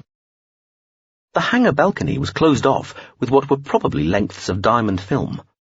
One of these had slid aside just as that part of the trench had started to pass them. Birdle had reached down, lifted the metal net away. The floor of the hangar balcony was so close they could just step onto it across a half-metre gap. That had been when the soup-faced person had come, almost tumbling out of a nearby door, and asked them, "What want?" "Combat arbeit just behind the door," Birdle had told Cossant. "One-legged combat arbeit with no ammunition and the mechanical equivalent of arthritis, but just so's you know." The letters forming the word "who" had taken their time drifting apart. Now they slipped beneath the yellow-brown surface, while others surfaced and rearranged themselves. "Asleep," said the word, now seemingly floating on the soup face. The avatar was exhaling, blowing the smoke out his ears. "No, he's not," he said quietly via Cossant's earbud. Birdle claimed to have something called a scout missile within meters of Zimmernier, inserted into his cabin without him noticing, while the module had still been approaching the girdle city. "Shall I call him now?" "We could just call him," Cossant said to the soup face, glancing at Birdle. "Or we could wait. That would only be polite. Tell him an old friend of Mr. Korea is here to see him." "We ought to call him. Time's a-wasting." "Appointment?" "That's very kind," Cossant said, "but we won't need one. I'm sure he'll see us as soon as he can." The soup face jerked back a little as though surprised. New letters arranged themselves quickly, struggling to find enough room in the space available. "No, do you have yap?" Some letters disappeared. The rest rearranged themselves again. "No. You have app?" "No, we don't," Cossant said patiently. "This is, in its own small way, urgent. You don't have appointments for urgent things, as a rule, do you?" "No appoint?" "We'd be terribly obliged if you'd just let him know we're here, right now. Don't forget to mention Mr. Korea's name." "Sorry." "Sorry," Cossant said. She tapped one booted foot while the letters swam about. "Still asleep." "Call," Birdle sent. "We'll call him ourselves," Cossant said. "Thank you. Calling." "YBL." "Cheers. I'm sure we will be lucky," Cossant said. Ringing. Somewhere beyond the openwork wall behind them, the grey light of dawn was introducing a wash of colour into the detail of the giant, multiply pierced tunnel. "About to get bright," Birdle sent via the earbud. "Little danger. Still ringing." An instant later, light burst and flooded all round them, and a cacophony assailed Cossant's ears. She looked round and saw the basket-work of the great open tunnel and the parts of the structure immediately beyond, all lit up with stuttering pulses of multicoloured light. Deep thuds were followed by the crackling boom and partial echo of air explosions. "Dawn, fireworks." "How quaint," Cossant said. "He's picked up. Over to you." "Mr. Zimmernier?" Cossant said, turning slightly away from the soup face. "Who's this?" a deep male voice drawled. He sounded sleepy or just stoned. My name is Veer Kossand. I'm... Wait, girl. How did you get through to... Nobody's supposed to be... Privacied, Birdle sent to her, voice quick and clipped. Continues. Able to get through on this without... Kossand heard Ziminia's voice continue, even though the connection was quiet. You any? The human voice said. Yeah, check the bases. Pull it off, replay. Veer Kossand or something. Yeah? The man said via the earbud again. How'd you get through to me here? Not supposed to accept... His voice trailed off. It sounded like he'd been distracted. An acolyte is performing a sexual act on Mr. Ziminia, Birdle reported. Kossand listened to some heavy breathing for a moment or two, then said quite loudly, I'm an old friend of Mr. Kiria. He visited you 5 years ago, at the start of the party. Do you remember him? The heavy breathing stopped. Mr. Ziminia has pushed the acolyte away, Birdle reported. The sexual act has ceased. Well, if I don't, something or somebody will remember for me, I'm sure, Ziminia said. Assuming this actually happened. Who did you say again? My name is Veer Kossand, friend of Ngaro Kiria. I'd like to meet with you. Yeah. How did you get through? Mr. Ziminia is gesturing to call up a video feed from here, the avatar sent. Birdle sucked on the drug stick, bent close to Kossand's ear and said, With great difficulty. Kossand coughed, waved the resulting smoke away. The avatar smiled up at the corner of the hangar balcony. Kossand looked too, but couldn't see anything. Hi, the avatar said, and waved. The rest of the smoke came out of his ears. Uh-huh, the deep voice said. And you would be? Dying to meet you, Master of the Revels, sir, Birdle said cheerily. My name's Birdle. Kossand heard silence on the connection for a moment. He's saying, Birdle. Nothing? Veer Kossand? Mill Reserve. Just civilian. Muso, yeah? Wearing an excrements top. That's cool enough. I ain't look at her. I'd... Wait a fucking minute. I remember that name. No, Kiria. Fucking Kiria, fella. Fuck him.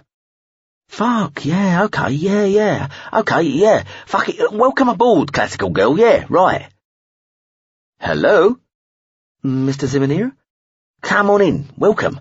I hope you're broad-minded. Please come in. The wide door behind the soup-faced person was swung open by a one-legged combat arbite, which made a slight creaking noise as it gestured for them to enter. Birdle handed the machine the stub of his blunt, and it stood there looking at the drug stick as they followed the soup-faced person into the body of the airship. The last party had grown to become several parties. There were at least 4 party cycles happening at any one point, roughly aligned with the times of the day-night cycle, so that no matter when you felt like partying, even if it was immediately after your own randomly hourred breakfast, there would be a party just started or just about to start. Led by the soup-faced person, they walked through broad open spaces, red-lit, where it looked like the party had been over for some time. Small floating machines were picking up litter. The air was full of strange scents, and the space part full of ceiling-suspended pods and shallow platforms and things like giant hammocks, many of them transparent or translucent. There was quite a lot of sex happening, Kossand noticed, in and on the hammocks, and the air was also full of soft cries, the occasional piercing scream, and all the other sounds associated with physical passion, unreservedly expressed. Kossand felt herself becoming surprisingly hot and bothered by it all. Usually she had pretty good control of herself.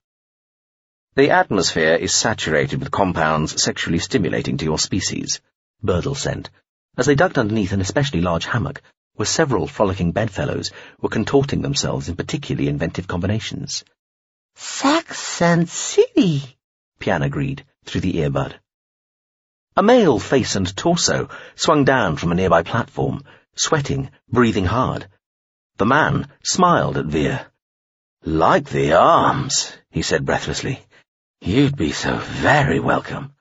Then, with a look of slight surprise, he was pulled back up onto the platform by a couple of grinning naked women, who blew kisses at an uncomprehending Birdle.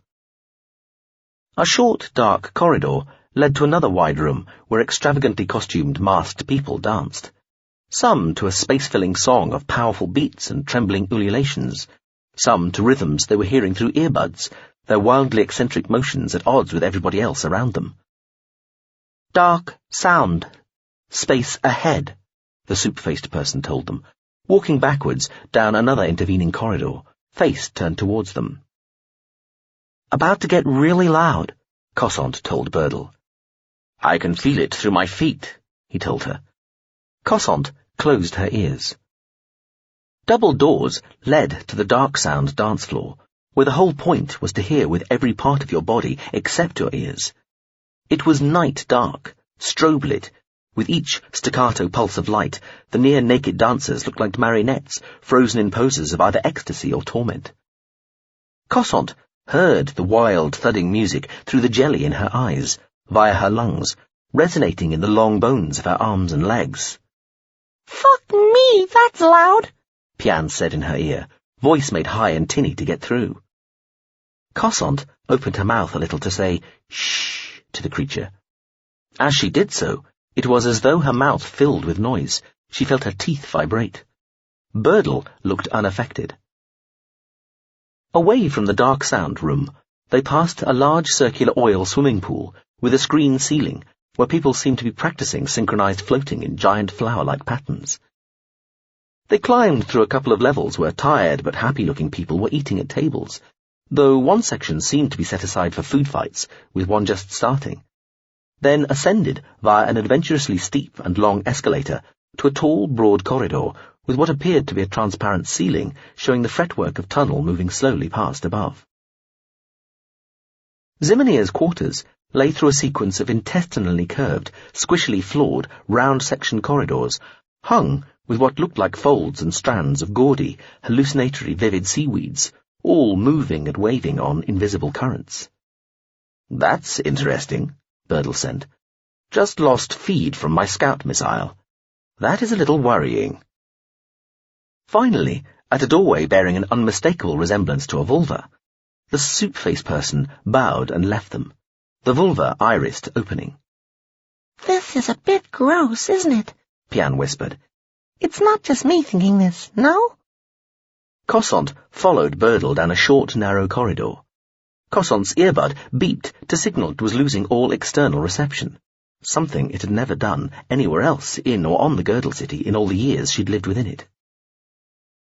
They arrived into a chamber where a large, barrel-chested, handsome-looking man with vivid red skin and an unfeasible number of phalluses reclined on a giant tipped bed. He was smiling at them. He wore a roomy-looking pair of shorts, so the penis he'd likely been born with was perhaps the only one not visible. But he had plenty of others, sprouting, short, stubby, flaccid, from at least 40 points on his body, including 4 on his calves, 6 on each thigh, similar numbers on his upper and lower arms, and 1 each where the nipples would have been on a mammal. His head, feet, and hands looked normal. Around his thick neck lay something like a giant charm bracelet, weighed down with chunky trinkets, mostly jewel-encrusted. He was attended by naked people, mostly females, all of whom had the heads of animals and mythical creatures. "Again," Birdle said, "the atmosphere is full of sexually stimulating compounds, and I've found my scout missile. Uh-oh, as we say. I'm going to stop communicating like this for now unless there's an emergency. May no longer be secure." Uh-oh? Cossant was thinking. "Again," Pian whispered. "overdosing on sheer vulgarity." The roof above was not transparent, but fashioned from some luxuriantly thick, crimson-ruched material, centrally gathered so that it looked like a sphincter, and glistening as though dripping wet. "Miss Birdle, Miss Cossant," the man said, in his deep, thick voice. "Pleased to meet you." Then he opened his mouth a little wider, and let a very long tongue snake out, and delicately lick at first one eyebrow, then the other, shaping them both neatly into place. The tongue disappeared again. He opened his eyes wide. He had fabulously pale blue irises, almost shining. His eyeballs rolled back into their sockets, the blue irises disappearing. They were replaced from below by dark red irises, which rose into place and steadied. "Excuse me," he said, These pupils work better in daylight. He smiled widely, showing very white teeth. And so you're familiar, Miss Cossant. Pian, isn't it? Welcome to you too. Permission to speak? Pian said, sounding excited. No, Cossant said quietly. Then to Zimenia said, Hello. Thank you for seeing us. And thank you for watching me, Zimenia said, and unhooked something from his collar of trinkets, holding it up in front of his face and inspecting it.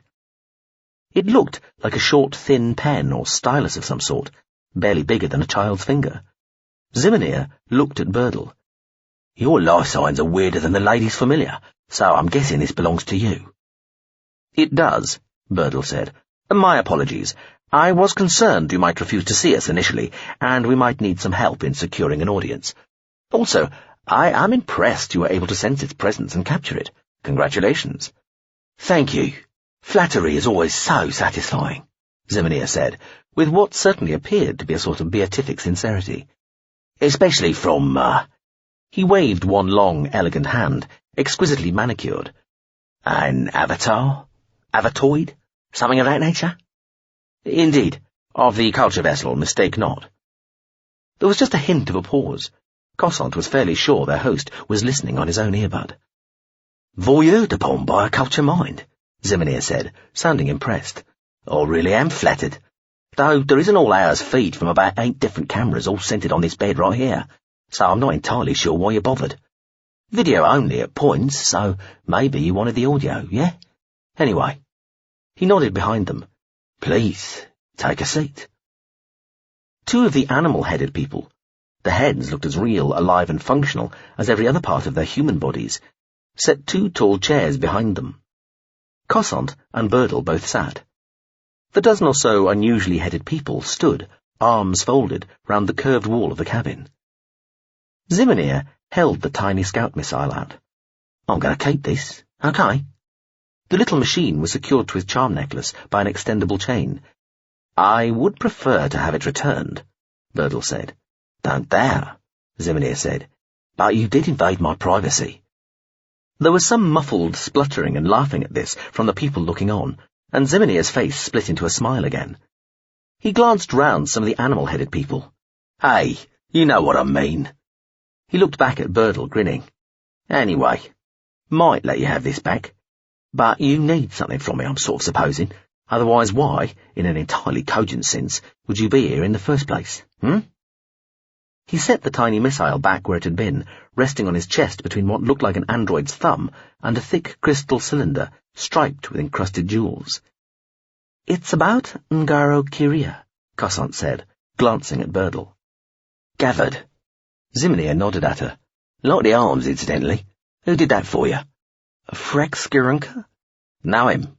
Helped teach him. Nice work? All working fine? Perfectly. And a Lord's jacket? You really into them? I played with them, she confessed. Briefly. She really might have to change out of the Lords of Excrement jacket at some point, she realised. Really? You're not mentioned in the playgraphy? He seemed to think. Unless you're Sister Euphoria. Cossant sighed. Guilty. Zimenia smiled broadly. Estimable, Miss Cossant. I've played a tenser, a little sling, never developed. Heard it's harder. A little. 4 arms make it easier? No, that's for the 11 string. Ah, the Andecagon string. I've heard they're fucking insane. No, that's just those who play them. Zimenia laughed. Nobody's played an 11 string for the party. You could audition while you're here. That would help round things off. Thank you, but we have more urgent business, she told him. Yes, my friend Mr. Kiria. My friend too, Cossant said. Really? Zimenia looked sceptical. Can't recall him mentioning you. Cossant sighed again. That does not surprise me. Zimenia grinned, stroked his chin. Well, his memories are a little compartmentalized. How'd you know him? I met him 20 years ago, just after he'd been a Leviathan, a sea monster, for decades on a place called Pt.2. We only met up for a few days, but we talked a lot. How about you? Oh, I knew him before then, back when I was horribly young and doing... He held up one arm and stroked a couple of the penises on it. This kind of thing for what passes for a living amongst us." He shrugged. Rather than a profound artistic statement, both exploring and interrogating the prospect of a willed, self-extinctive event being sold as civilizational phase-changing, come level upgrade. "When he was here 5 years ago," Birdle said, "was Mr. Curia having some sculption carried out?" The man in the bed frowned. "Sculption? Oh, now there's a word I haven't heard for a while. Technically correct, I guess. Used to be called plastic surgery or bodily amendment or, well, lots of things." He waved one arm again. "Anyway, I'm afraid that's a private matter, Mr. Birdle. I can neither confirm nor deny and all that shit." "May we simply ask why he was here then?" Birdle asked. "Still not going to tell you, fella," Zimnir said, shaking his head. "Curia and I are old pals, that's all I can say. Met him a few times last time just as the party was starting. But he was friends with my mother and her father before her, so I guess he's pretty ancient, even by culture standards. And I won't be giving away too much if I say he's sort of a profound throwback physiologically anyway, by true cultured gene-tech criteria. I don't know what sort of weird congenital mixture of geriatric bloodlines he draws his particular bucketful of the vital fluids from, but it's pretty end-spectrum, whatever it is, I can tell you that." "Did he leave anything with you?" Cosson asked. The master of the revels shrugged. "Nothing important. Maybe a present or two. He was sort of intermittently generous. Anyway, why? Is he in some sort of trouble?" Zimnir looked from Cosson to Birdle. "How official is this visit?" Cosson leaned forward. "He didn't leave you a mind state device or anything?" Zimnir laughed. "Why, on Zeiss, Zaun, or anywhere, would he do that?" Cosson began, about to say that Curia had given her such a device, then remembering that she hadn't told Birdle this was what she was looking for at the Ospin Dataversities. She'd nearly given that away. She wondered how much she already had. Birdle had already cut in. He might have wanted to back himself up. Zimnir shook his head. "Doubt that. He was always kind of resistant regarding that sort of duplicated soul stuff." "Do you know where else he might have gone when he was in Gazild?" Cosson asked. "No," Zimnir said. "Secretive, old boy. How about you, Veer? Did he come to visit you?" "No," she admitted.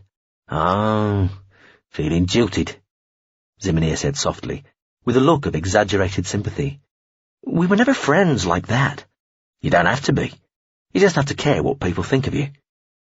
He brought his blue irises rolling down for a moment, looked at her, then let them roll back up again to be replaced by the red ones. "If it's any consolation, I know he visited Gazilt at least once without bothering to come see me. Didn't even call." He looked at Birdle. "We never did settle how official this visit is." Birdle nodded. "Officiality is a slippery concept in the culture." Zimnir laughed. "Well," he said, arching his back and stretching. All the penises gave a little jerk, as though they were separate tiny animals just waking. "This has all been very interesting. However, things have recharged, and there is, frankly, pleasure to be secured. You may have to excuse me shortly." He looked at Cosson and Birdle, as all the animal and beast-headed people joined him on the bed, kneeling by him and reaching out to stroke and caress him. All the phalluses dotted over Zimnir's body started very slowly to fatten and lever themselves upright. Wavy lines like veins that probably did not all carry blood were beginning to show all over his body, bulging and rippling beneath his ruby-red skin. "Unless you'd like to join in, of course," he said brightly. "Both? Either of you? You'd be very welcome. Plenty of time, plenty of places. We'll turn the AG on shortly. I'll start my last heart, and we can get things going on my back." "I would," Pian said in Cossant's earbud. Cossant looked down at the creature. "Okay, I could just leave you here," she told it. "Never mind." "Thank you," she said to Zimnir, "but we'd best be on our way." "Mr. Birdle," Zimnir said, taking one hand from between the legs of one of the girls, stroking him.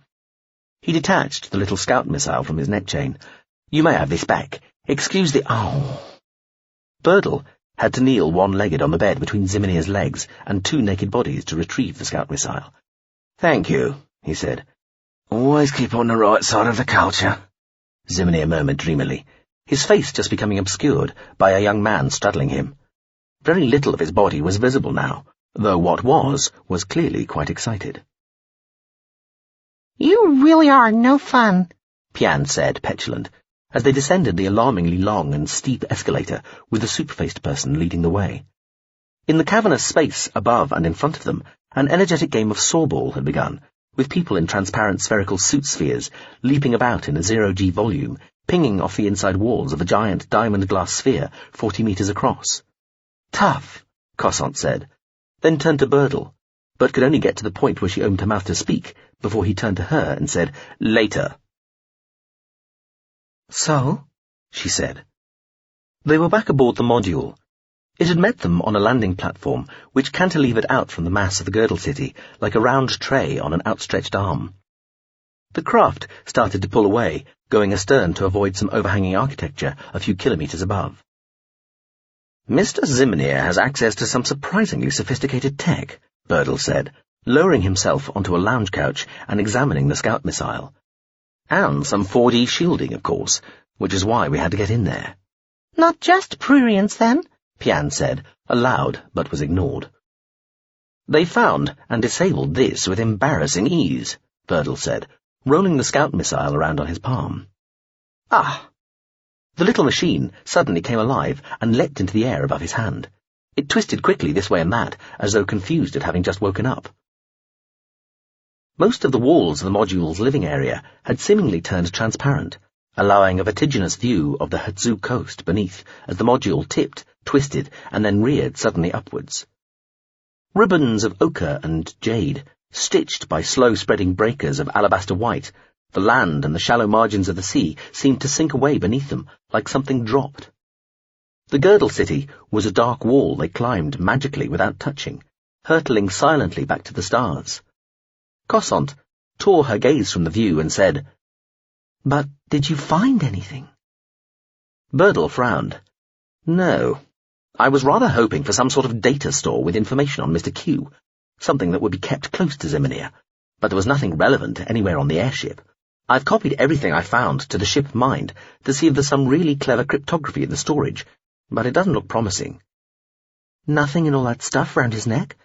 There was a minimal amount of processing left in the android digit, which was anyway unpowered.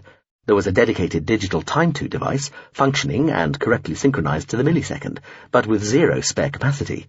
A defunct model of an ancient Wavarian Zoan dynasty spaceship, itself based on a primitively early form of processor technology called a vacuum tube, again with minimal and extremely crude processing long burned out. A crystal container holding some animal or vegetable matter, 2 or 3 berries or small fruits, I believe.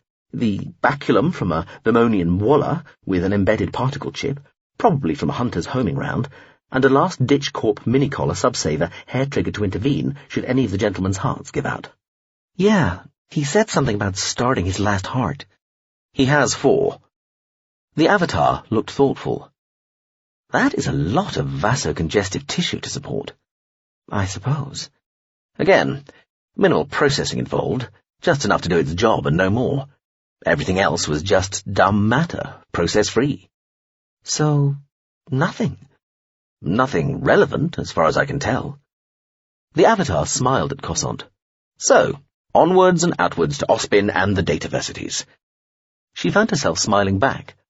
"One request," she said. "What?" "Could you keep that look?" "If you like." Birdle looked puzzled. "Why?" "It suits... well, it just looks good." The Avatar shrugged. "Okay." Are you still being affected by those sexually stimulating compounds?" Iain asked through her earbud. Cossant used a finger to flick one corner of the creature. It yelped and unwound itself from round her neck, flapping away from her in a flurry of melodramatic movement. "The cultured craft continues to adhere to local legal velocity limitations, but is about to leave the atmosphere," the combat Arbeit Utrine said. "If it is to be engaged, this would be the last chance." Colonel Agansu felt like he was suspended in space just above the planet of Zaun, staring down at its brown-green land, the white-lined coast of Pt.2, and the green-blue waters of the sea. The girdle city was a thin dark rim round the world, hazing and disappearing to the horizon in each direction. He watched the dot that was the culture module rising quickly upwards through the atmosphere. "Count down that time, would you, Utrian?" he asked the Arbite. "What do we have from the Girdle City?" 8 seconds. Screen just coming in. As the combat Arbite spoke the words, a virtual screen appeared in front of Agansu, showing, from above, an elegant piazza with a small culture craft sitting on it and 2 people walking away from it. 2 people, male unidentified, female, Cossant, Veer, Lieutenant Commander Reserve, the 14th, 7. Additional, mat form familiar or pet present, wrapped around the female's neck. Where did they go? As projected, the airship Equatorial 353. It has shielding, making it impossible to surveil from outside. They spend 22 minutes inside. 6. Additional male figure negative bio, likely avatar, type unclear, probing resistant without sensorial aggression. Colonel Agansu watched the tiny culture ship rise towards space, seemingly almost straight at him. Of course, he was not really exposed to the void. He was floating instead within his virtual environment, deep inside the 7-star Uagran. He spent most of his time here now, revved up to maximum speed, absorbed by the utterly fascinating view of space ahead and around, as enhanced by the ship's sensor arrays. The full radiation spectrum was signified by textures implicit in the spread of colours. Information in every form leapt out when you inspected something, and vectors and relative speeds were displayed around every object. When not gazing out, fascinated at this, the Colonel dived deeper into the data reservoirs, trying to find and match up any details of relevance to the mission. This contributed relatively little in absolute terms to the efforts the ship's own subsidiary AIs and virtual crew data mining specialists and their subroutines were making, but it was still worthwhile additional work, and had the effect of continually reinforcing his own understanding. He spent little time genuinely in his own body now, conscious of lying on the couch beside the combat Arbite, buried deep in the ship. He was still aware that his physical body resided there and was being looked after, fed, evacuated, made to twitch so that his muscles did not start to atrophy. But he really lived in this virtual environment now. He felt cleaner and more pure in here somehow, and quicker, though still so much slower than the ship crew. The combat Arbite, Utrin, had begun to help him. "Colonel," the captain of the Uagran communicated, "that culture ship's getting ready to head off. We need to decide whether we're going to keep on following or not." "Who might be—" 5, Utrin said, "on the airship?" "It is the location for a long-term celebration," the Arbite told him. "No known participants known to be known to the female." "Spool up, Captain," Agansu said. "Make us ready to go." "Spooling up." "Everything on the female?" "Musician," Utrin said.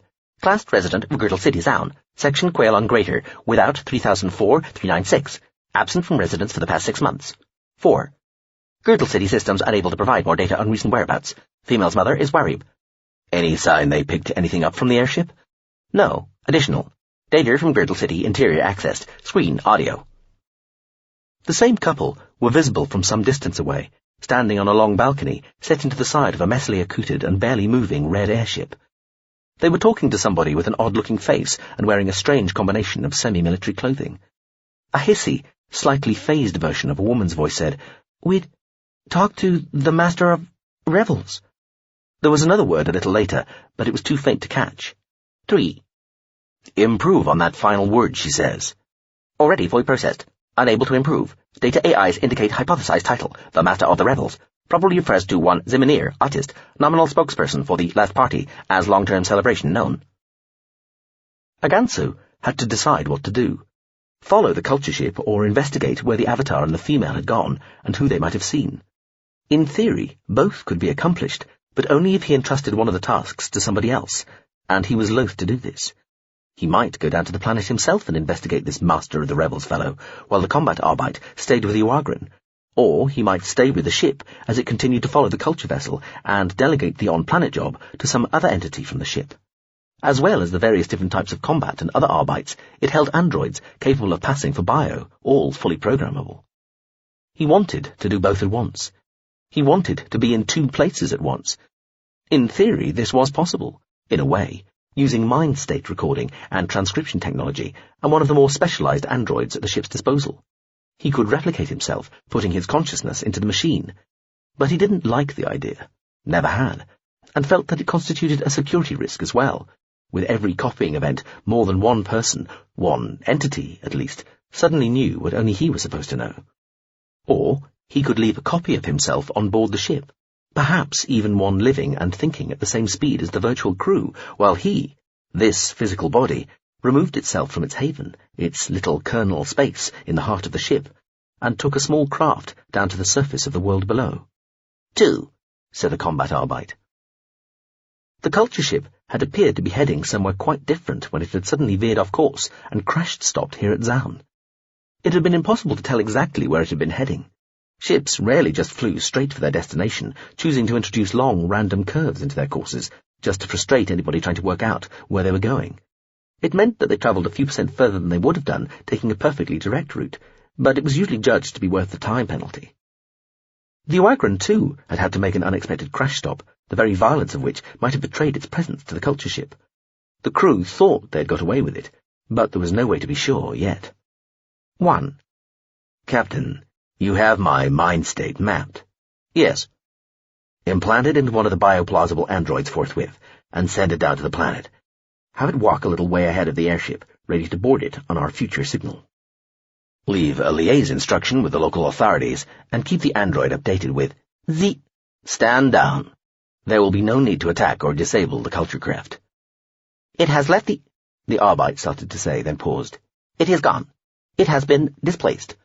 Whoa, the disloc officer said. Look at those distances. Heavy duty. Ship moving off fast, the navigation officer said.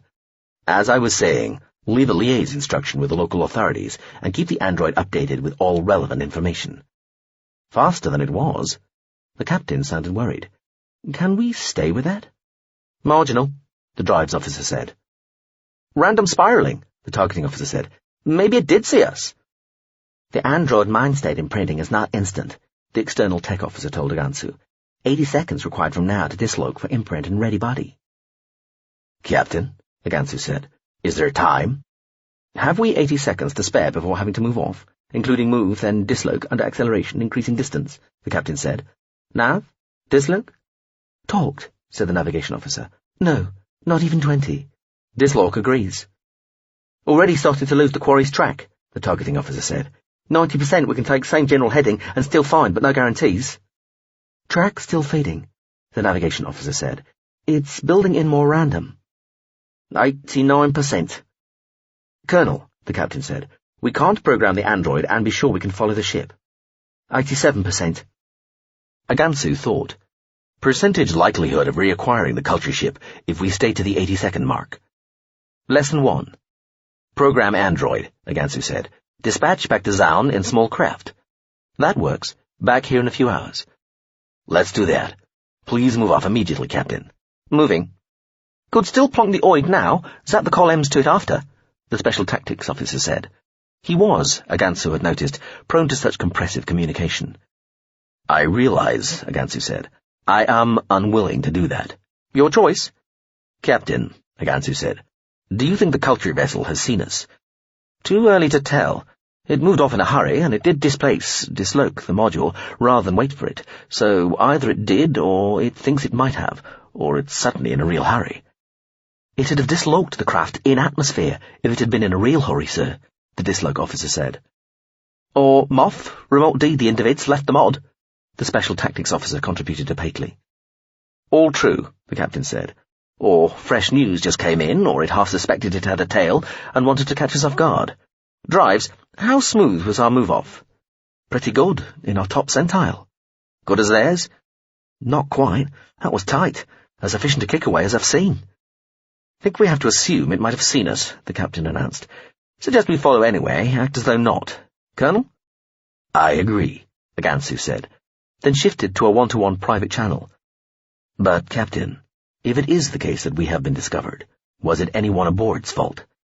No, not in my opinion, Colonel. Really? Really. We're carving right up hard against the operational envelope of this ship, Colonel.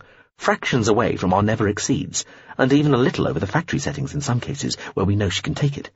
And the crew are better than the ship. They always are. If our crash stop alerted the culture ship this time, then you could replay it 1,000,000 times over with other crews or fresher crews or more experienced crews, and it always would. That's just how the physics works. I take comfort in the loyalty and faith you display towards your crew, Captain. My crew are loyal to me, Colonel. I am only loyal to the regiment and Gezilt. Also, faith is belief without reason. We operate on reason and nothing but. I have zero faith in my crew, just absolute confidence. That is well said. I happily withdraw any suggestion that part of your crew might have been at fault, and I am happy to match and share that confidence. Glad to hear it. Shall we rejoin the congregation? Amusing. Let's. Chapter 13. S-15. From GSV contents may differ to LSV, you call this clean? Hello. Ms. Tefwe is en route? Yes. Transmitted, received, and being re-embodied. And are we any further forward regarding whatever ship or ships might have been helping Mr. Kyria in the past? Barely. I have contacted the Anything Legal Considered, and tried again to contact the Warm Considering.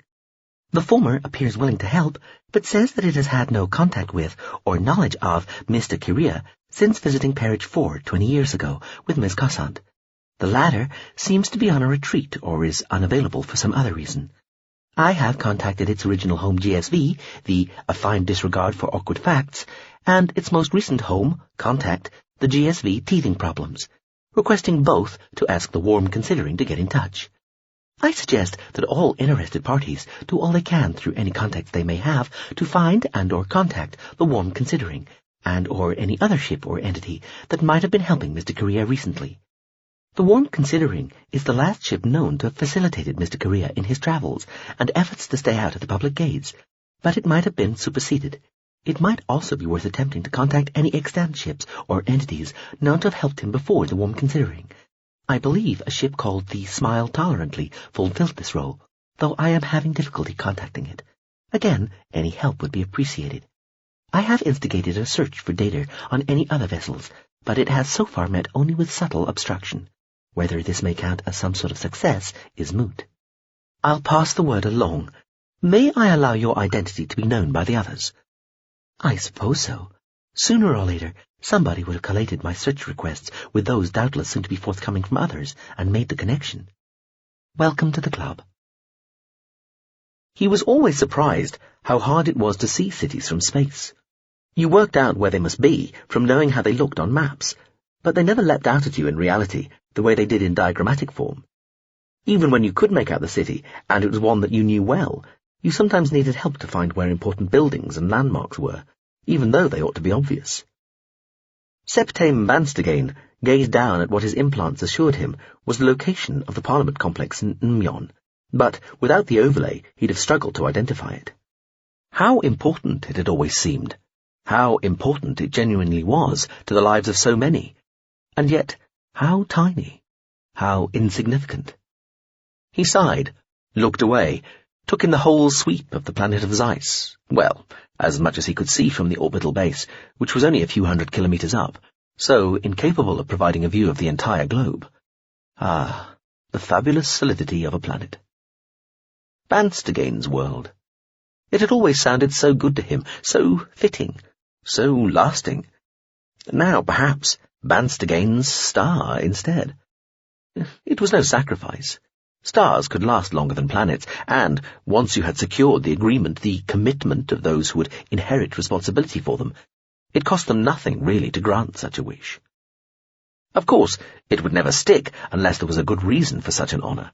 Any idiot could secure some up-and-coming primitive's agreement that, oh yes, they'd rename a planet or a star after them. And, if they had any sense at all, know in their heart that it was an agreement so easily made because it would be so easily broken. But there was weight to his claim for such an accolade. He had shepherded a whole people to their destiny, brought them on, shown them what they knew they wanted anyway, or what they would want in time, even if there had been nobody with the vision and the foresight to show them. Was that not worth a world or a star? Even having a star named after oneself didn't really mean that much. There were hundreds of millions of them in the galaxy, and many had stupid, meaningless, or hopelessly obscure names. In some ways, it seemed so little to ask. "Septame," a voice said. Thank you so much for seeing me." The avatar, Zibulon, bowed from the doorway of the spherical observation pod. It smiled, its silver-skinned face lit by the soft glow of the light reflecting from the planet beneath. "Zibulon," Banstagain said. There was a particular way of saying somebody's name. You pronounced it as you gave a small sigh. That informed them, assuming they had the wit to recognize the sign, that they were being seen as an indulgence, as a duty even, when really you had so many more important matters to attend to. It was in that manner that the Septame had said the avatar's name. The avatar, being an avatar, picked up the signal immediately. The smile turned self-deprecatory, almost apologetic, and the creature said, "I won't keep you long, Septame." "It is a busy time," Banstagain agreed. The avatar floated into the pod as the door shushed closed behind it. Zibulon immediately assumed a very natural and relaxed-looking position, ankles together, knees splayed. It hovered in mid-air, a couple of meters away from Banstagain, as steady as if it had a metal rod protruding from its back, anchoring it to the wall a meter behind. Banstagain had never seen anybody maintain such a static position in a weightless environment. Well, it was a ship avatar, he supposed. It ought to be good at this sort of thing. He, on the other hand, was burred onto a dry sticky patch near the viewing port by part of his zero-G suit, and yet he was still sort of moving around a bit. "Yes," the avatar said, "sadly busy, given the shocking event at Eshery. What ought to be a time of contemplation and quiet preparation becomes a time of mourning, bitterness, and even recrimination. I just wanted to reiterate the culture's condolences and to reinforce our offer of help." "Both much appreciated. I hope you will take it as a sign of our confident closeness, not our arrogance, that we had assumed, no less. Sometimes what goes without saying is best said anyway," the avatar said, smiling. Banstagain smiled too, politely, but kept quiet. It was slightly less rude than saying, "Well, if that's all," or glancing at his time to. "You will, of course, also have our help in the search for the culprits." "Thank you." "Indeed, and we may shortly be able to make good on that offer." "Oh? How so?"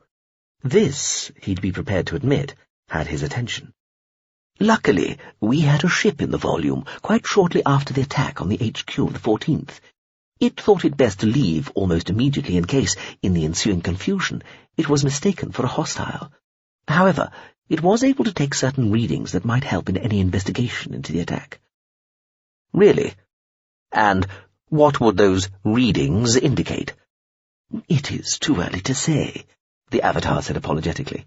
"Besides, it might be best for us, preferentially, and initially at least, to present the data raw, rather than interpreted, lest we be seen to be trying to influence the investigation." "So you're willing to submit this data to the relevant authorities?" Banstagain asked. "Indeed." "I take it you're aware that I've appointed the 1st, the Home Regiment, to look into the matter." The avatar said, with an odd, tight expression on its face.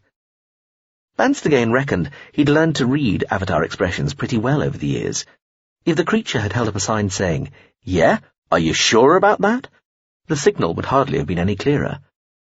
"That is not what one would normally expect, is it?" "Normally a combined regimental committee would perform such a task," Banstagain agreed. "However, given the time constraints imposed by the upcoming instigation, the depletion of the relevant ranks due to storage, and the disarray within so much of the fleet due to the number of ships that have already sublimed, it was decided that, as the single most cohesive element of the defence forces still functioning, the 1st ought to shoulder the load." "So that is not just an interim measure?" the avatar asked. "There seemed to be some confusion. I thought you might know better than anybody what was planned." Banstagain smiled. "I am a mere Septame, not the president or a tribe or a general. But to the best of my knowledge, 1st will be allowed to continue to pursue the investigation until a satisfactory conclusion is reached. That would be my suggestion, at least." "I see. I'll let the relevant ships know. We have yet to decide whether the information we hold would help or hinder the investigation." "That would be your choice." "If I may touch on another matter, I think we were all surprised at the result of the decision regarding the scavenging situation, and would hope that this will not lead to any unpleasantness. We would, accordingly, like to offer the cooperation of the ships which are accompanying elements of the Lysidon and Ronta fleets. Your fleet people are already aware of their names, locations, and so on, but please allow us to work with you to prevent any conflicts of any nature between the parties involved. That is kind and thoughtful, Van Stegane said. He gave a tight little smile of his own, glanced at the viewing port towards the planet. Thank you for your time, Septim. My pleasure. My only regret is that there is so little of it to go around at the moment. The avatar unfolded itself as the door behind it opened. It flowed gracefully through the doorway. Van Stegane heard it exchange a few words with his ADC and secretary waiting outside. He turned his attention back to the port and the view of Zeiss, listening to Jevan and Solbly enter with a rustling of clothes. He heard the door close. They'd already called with the gist of it. Bad news.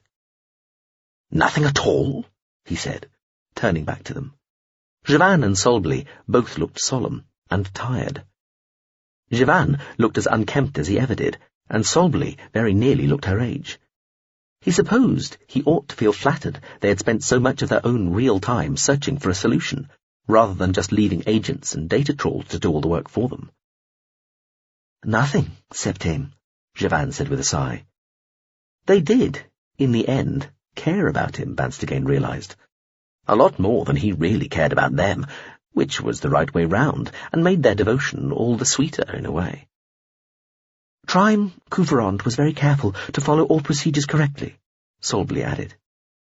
The same was true of Orpa. The President's ADC was here on the orbital base too, for the same regiment-sponsored security conference. There ought to be time for some zero-G sex later. He thought the experience was a little overrated personally, though the girls seemed to like it. The real pleasure, he felt, lay more in being able to watch the planet turn beneath you as you fucked. There was something very satisfying about that. He hoped it would still feel as satisfying, even though, this time, he would not be looking down on it, knowing that one day it would carry his name. We are here because somebody destroyed an entire regimental HQ, and fate alone knows what else. We are not far off being at war, arguably.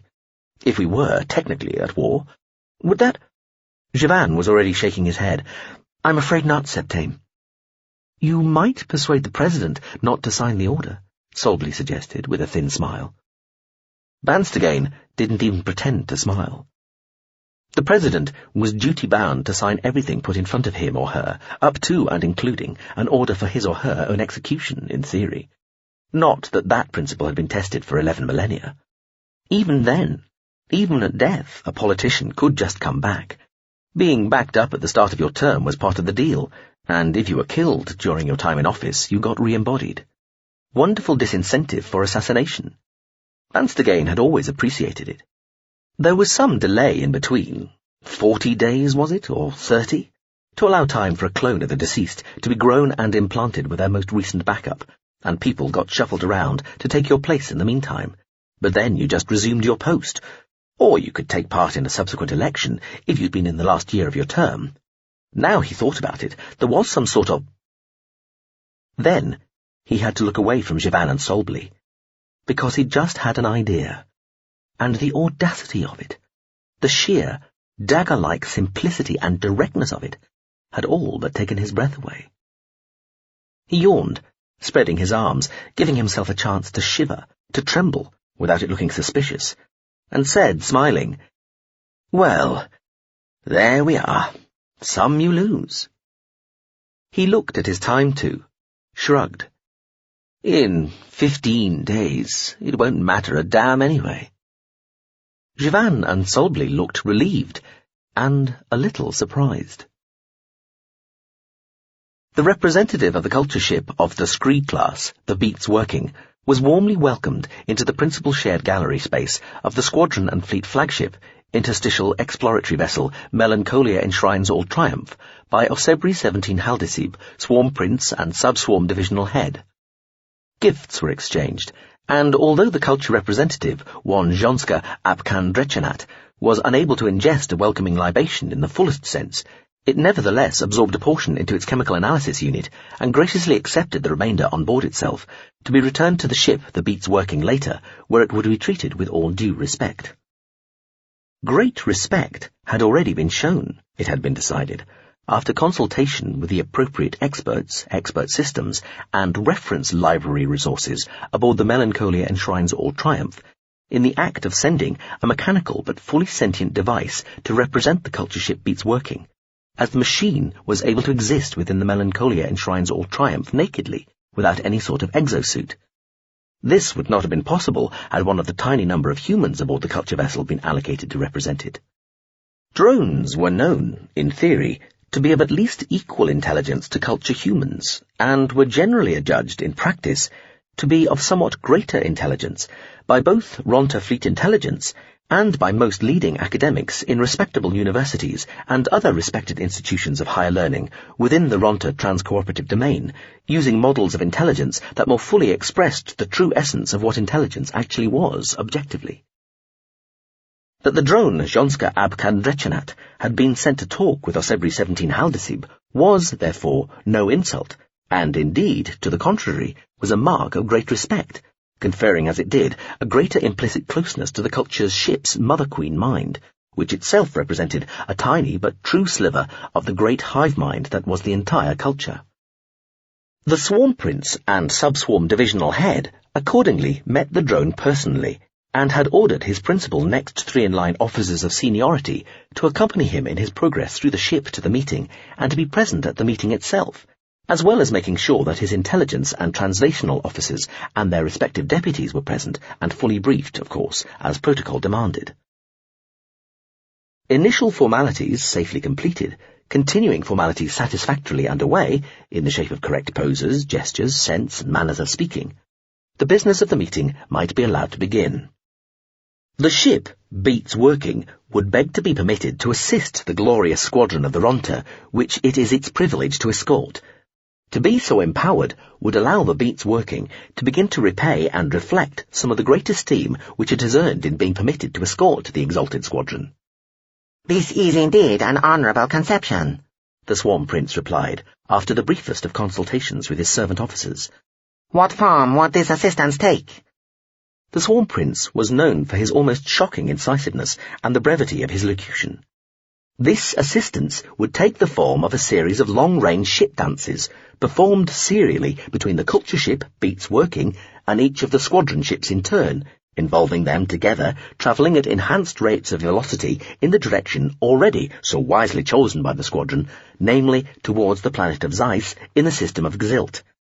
The culture ship, Beats working, would dance, if such a thing might be contemplated and then allowed, with each of the squadron ships in turn, to the outskirts of the system, or too near to that limit, and then return to the remainder of the fleet to ship dance with the next ship, and so on, until all 12 vessels have been danced with. There was consultation. "This dance or series of dances," the Swarm Prince said, "it would honour the Ronta and the culture equally?" It would. "And be performed for its own sake?" Indeed. "And it might also result in the squadron arriving at the Gzilt system some appreciable amount of time earlier, of course. That has been considered?" That has, though, of course, this would be of subsidiary importance. "How much earlier might our arrival be? Has this been computed?" It has. The reformed squadron would arrive at the Gzilt system outskirts in 9 days' time, rather than at our current rate of progress, nearly 20. "This would cause our esteemed escort, the culture ship Beats working, no risk of damage?" It would not, Swarm Prince. The field structure of the culture ship Beats working would be swelled to accommodate each Ronta ship in turn, and the resulting squadron of 2 would make its way as an entity to the designated volume on the system approaches. There was consultation. "I must insist," the Swarm Prince said, "that you accept, I am most serious and settled in my view that this is a most generous and thoughtful offer, but one that we could not possibly accept, out of our respect for the good culture ship Beats working. We could not possibly ask such an onerous and mighty task of it, and therefore, with all gratitude, we must decline said kind and generous and thoughtful offer." The culture ship Beats Working had done its homework on the Ronta and their customs and mores, and the results of that study had been presented to the drone Jonska Abkandrechenat, which did not, as a result, just accept this apparently fairly final-sounding no. Instead, it kept on arguing, knowing that, for a matter of such importance involving the prickly issue of Ronta pride, anywhere between 4 and 6 cycles of offer, consultation, and regretful rejection might have to be endured before the offer was finally accepted. The offer was duly accepted on the 6th iteration, counting the initial one. Later that day, the Beats Working started ferrying the Ronta squadron one by one to the outskirts of the Gazelt system, quite far out for the first one, the rest gradually closer and closer, so that by the time it had delivered the last one, they would all be chugging along under their own power in pretty much their standard formation. This was a much less boring task than strolling along at a few % of its own highest velocity, while the Ronta squadron made full speed, for them, to Gazilt. Scoaliera Tefwe woke slowly, as she had woken slowly a few dozen times over the intervening centuries. Only, it wasn't really waking slowly. She was being woken. All dark at first. Stillness and silence, too. And yet the sensation that things were happening nearby, and inside her head and body. Organs and systems and faculties being woken, revived, checked, primed, readied. It was at once reassuring and somehow disappointing. Here we go again, she thought. She opened her eyes. The word simulation, which was what she expected to see first, albeit briefly, wasn't there. She blinked, looked around. She was floating in some sort of suspensor field, in air, in a human, or humanoid, body, dressed in some clingy but lightly puffed coverall, which left only her feet, hands, and head exposed. She was at 45 degrees to the floor, looking down. A tiny, sleek ship drone, so tiny and sleek it might have passed for a knife missile, was at eye level looking at her. The room around her appeared to be medical unit standard. "Ms. Tefwe?" the drone said. She was being tipped slowly backwards to an upright position and lowered towards the deck. She cleared her throat. "Reporting," she said. Remembering the earlier simulated conversation with the "you call this clean?" where she was now would be under the control of either a cooperative hub mind or a special circumstances ex-psychopath class very fast picket. From the look of the drone, she was guessing the latter. "Welcome aboard the VFP Outstanding Contribution to the Historical Process," the drone said, confirming her guess just as her feet met the deck. She felt her weight transfer to the soles of her feet, through the gently squashed flesh to her bones, her body. Whatever field had been supporting her ebbed away, and she felt planted, properly re-embodied. "Reverser field, please," she said. One sprang up in front of her, between her and the drone. She looked like her old self, precisely so. "Thank you." The field vanished.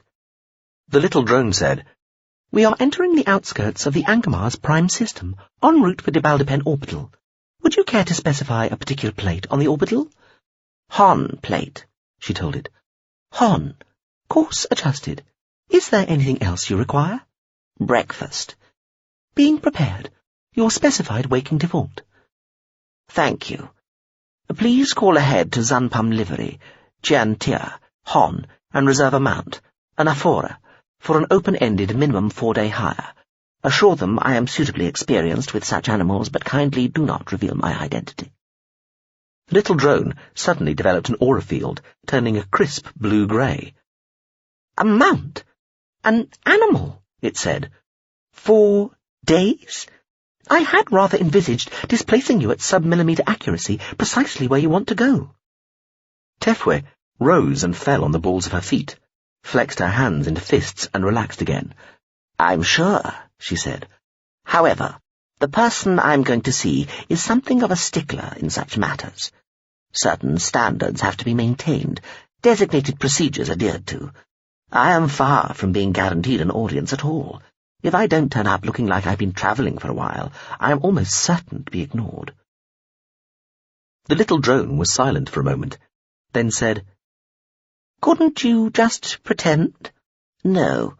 And I'll be honest, could be 5 days, maybe more. 4 days is just the travelling time. I was under the impression that the whole point of this exercise was to expedite matters as swiftly as possible. It is. What would be the journey time from the present location of the blue-class LSV you call this clean to the Balderpen orbital by the fastest, very fast picket? Approximately 132 days. Well, there you are then. But once you've seen the person, you could come straight back with the information you require, or simply transmit it to be passed on to any subsequent re-embodiment. In any event, there would be no need to return slowly. In theory. In practice, the person concerned might check up on the manner of my return, become upset, and refuse to see me on any subsequent occasion. Would any subsequent occasion on which you might wish to visit this person plausibly carry the same moral weight or general significance as the present one, in which it has been judged worth effectively putting the entire fast picket fleet at your disposal, other commitments allowing? Probably not, though who can say?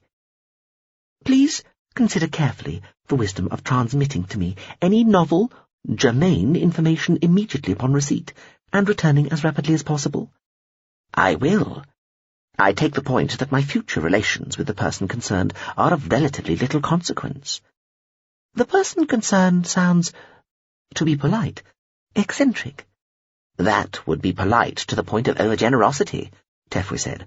Awkward, tetchy, and unreasonable might be closer to the truth.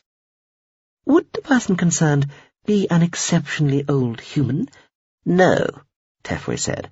The person concerned is an exceptionally old drone. The ship drone's aura flashed amused red, then disappeared.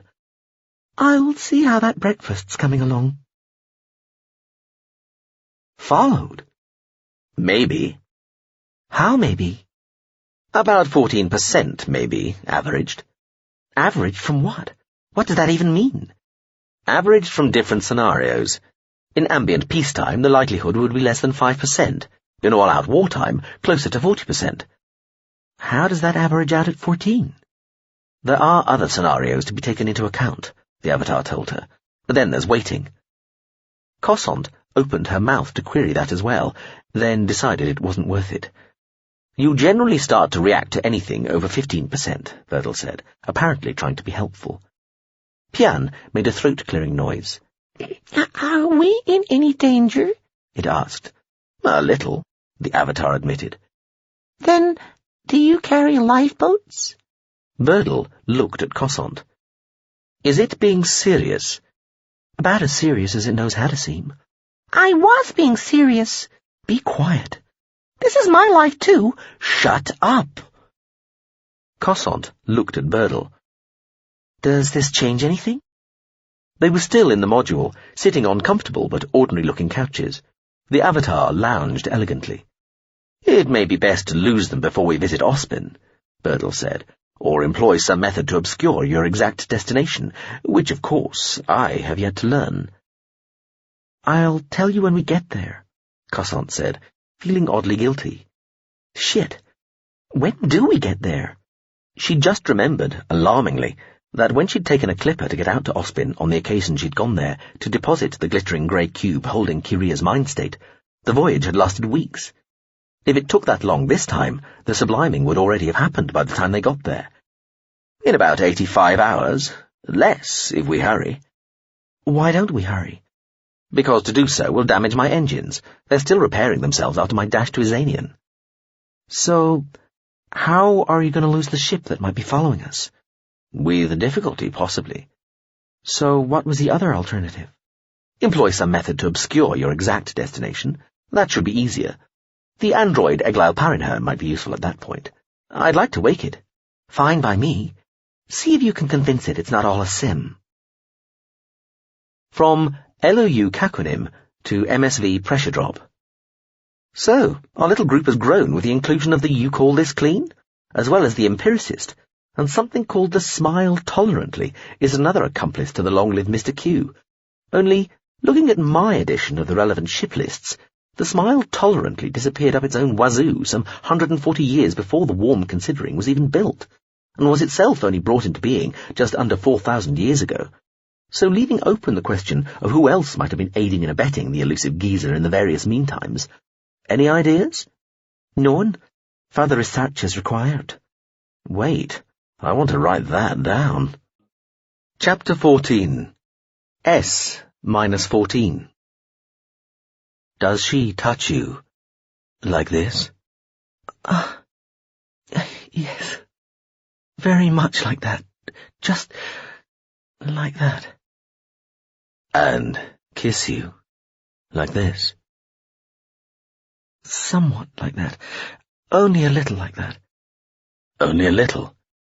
She kisses me differently. Oh, this is not... I shouldn't... I really shouldn't be telling you any of this. This is so... You are the most terrible man. I know, I hate myself. Am I not just the most terrible, terrible man? You are. I don't know. Oh, now what? Let me see. Does she kiss you like that? No.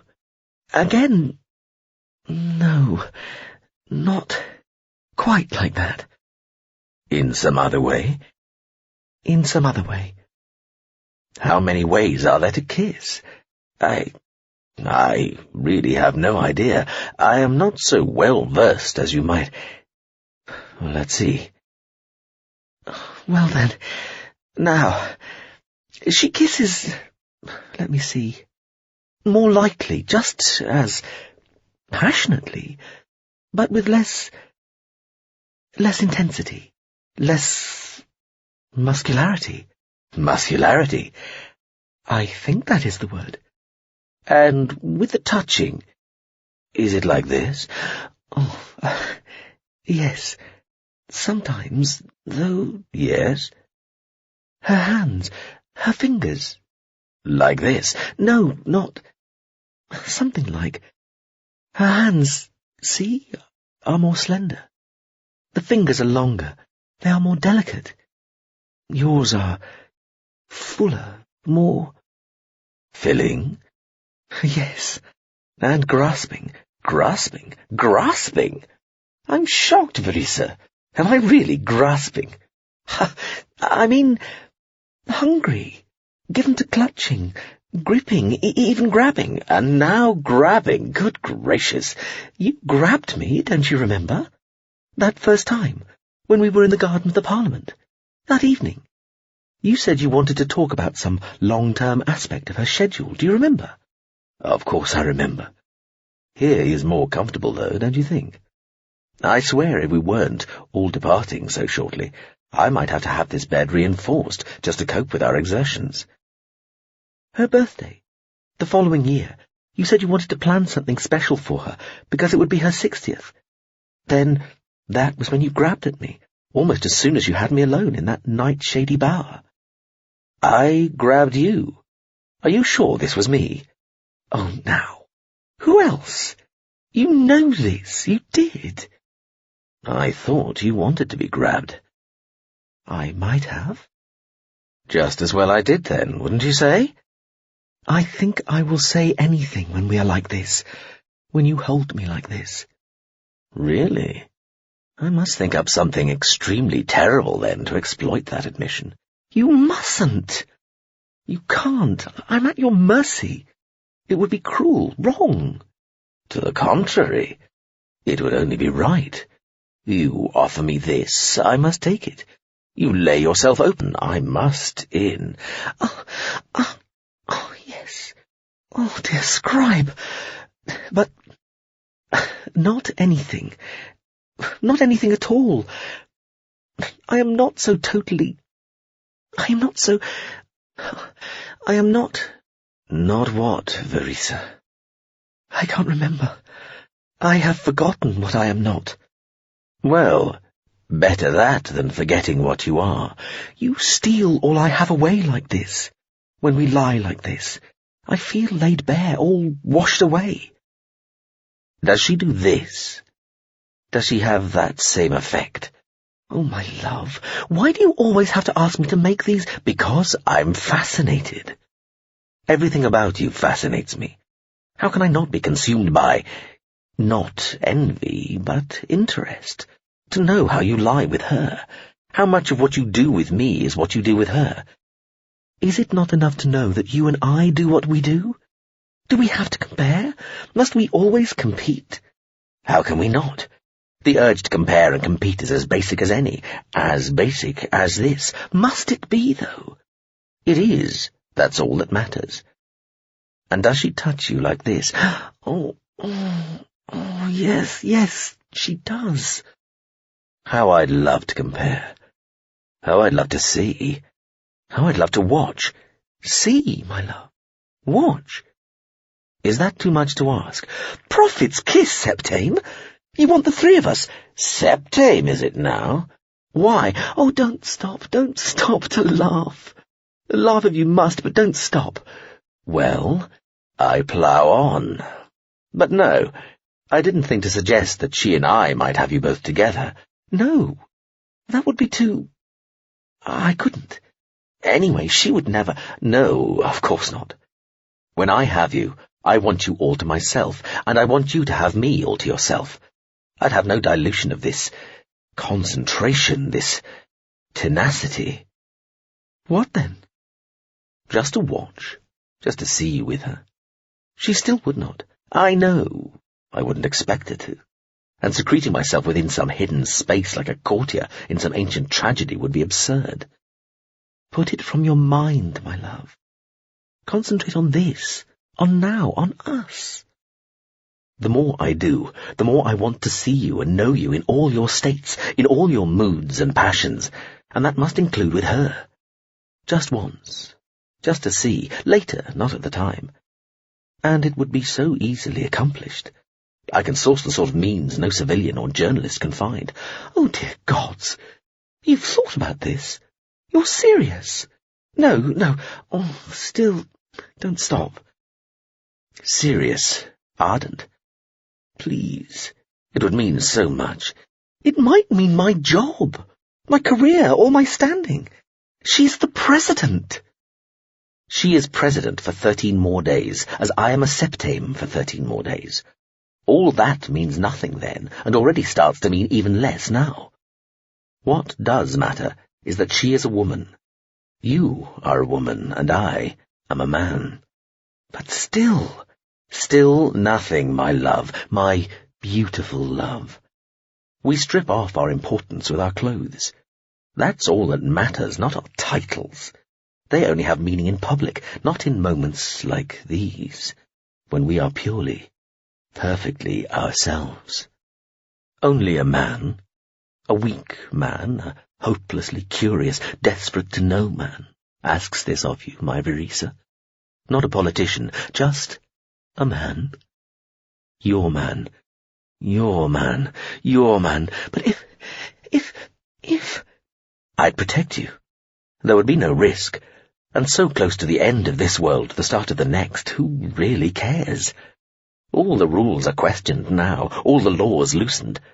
Everything is licensed, like this, and this, and this. Oh. And I'd make sure nothing would happen to you, I swear. Even if anything was found, it would never be traceable to you or I. Say you will. Say yes. Say it for me. Say you will. Say yes. Say yes. Say yes. Say it. Oh, yes. The simming problem. In the circumstances, it was usually a bad sign when something was so singular and or notorious it deserved to be capitalized, was of a moral nature, as the really meaty, chewy, most intractable problems generally were. The simming problem boiled down to, how true to life was it morally justified to be? Simulating the course of future events in a virtual environment to see what might happen back in reality, and tweaking one's own actions accordingly in different runs of the simulated problem to see what difference these would make and to determine whether it was possible to refine those actions such that a desired outcome might be engineered, was hardly new. In a sense, it long predated AIs, computational matrices, substrates, computers, and even the sort of mechanical or hydrological arrangements of ball bearings, weights and springs, or water, tubes and valves that enthusiastic optimists had once imagined might somehow model, say, an economy. In a sense, indeed, such simulations first took place in the minds of only proto-sentient creatures, in the deep prehistoric age of any given species. If you weren't being too strict about your definitions, you could claim that the first simulations happened in the heads or other appropriate body or being parts of animals, or the equivalent, probably shortly after they developed a theory of mind and started to think about how to manipulate their peers to ensure access to food, shelter, mating opportunities, or greater social standing. Thoughts like, if I do this, then she does that. No, if I do that, making him do this. In creatures still mystified by fire or unable to account for the existence of air or ice above their watery environment, or whatever, were arguably the start of the first simulations, no matter how dim, limited, or blinded by ignorance and prejudice the whole process might be. They were, also plausibly, the start of a line that led directly through discussions amongst village elders, through collegiate essays, flowcharts, war games, and the first computer programs, to the sort of ultra-detailed simulations that could be shown, objectively, statistically, scientifically, to work. Long before most species made it to the stars, they would be entirely used to the idea that you never made any significant societal decisions with large-scale or long-term consequences without running simulations of the future course of events, just to make sure you were doing the right thing. Simming problems at that stage were usually constrained by not having the calculational power to run a sufficiently detailed analysis, or disagreements regarding what the initial conditions ought to be. Later, usually round about the time when your society had developed the sort of processal tech you could call artificial intelligence without blushing, the true nature of the simming problem started to appear. Once you could reliably model whole populations within your simulated environment at the level of detail and complexity that meant individuals within that simulation had some sort of independent existence, the question became, how godlike and how cruel did you want to be? Most problems, even seemingly really tricky ones, could be handled by simulations which happily modelled slippery concepts like public opinion or the likely reactions of alien societies by the appropriate use of some especially cunning and devious algorithms. Whole populations of slightly different simulative processes could be bred, evolved, and set to compete against each other to come up with the most reliable example employing the most decisive shortcuts to accurately modelling, say, how a group of people would behave. Nothing more processor-hungry than the right set of equations would, once you'd plugged the relevant data in, produce a reliable estimate of how that group of people would react to a given stimulus, whether the group represented a tiny ruling clique of the most powerful or an entire civilization. But not always. Sometimes, if you were going to have any hope of getting useful answers, there really was no alternative to modelling the individuals themselves, at the sort of scale and level of complexity that meant they each had to exhibit some kind of discrete personality. And that was where the problem kicked in. Once you'd created your population of realistically reacting and, in a necessary sense, cogitating individuals, you had, also in a sense, created life. The particular parts of whatever computational substrate you devoted to the problem now held beings. Virtual beings capable of reacting so much like the back-in-reality beings they were modelling. Because how else were they to do so convincingly without also hoping, suffering, rejoicing, caring, loving, and dreaming? That, by most people's estimation, they had as much right to be treated as fully recognised moral agents as did the originals in the real, or you yourself. If the prototypes had rights, so did the faithful copies, and by far the most fundamental right that any creature ever possessed or cared to claim was the right to life itself, on the not unreasonable grounds that without that initial right all others were meaningless.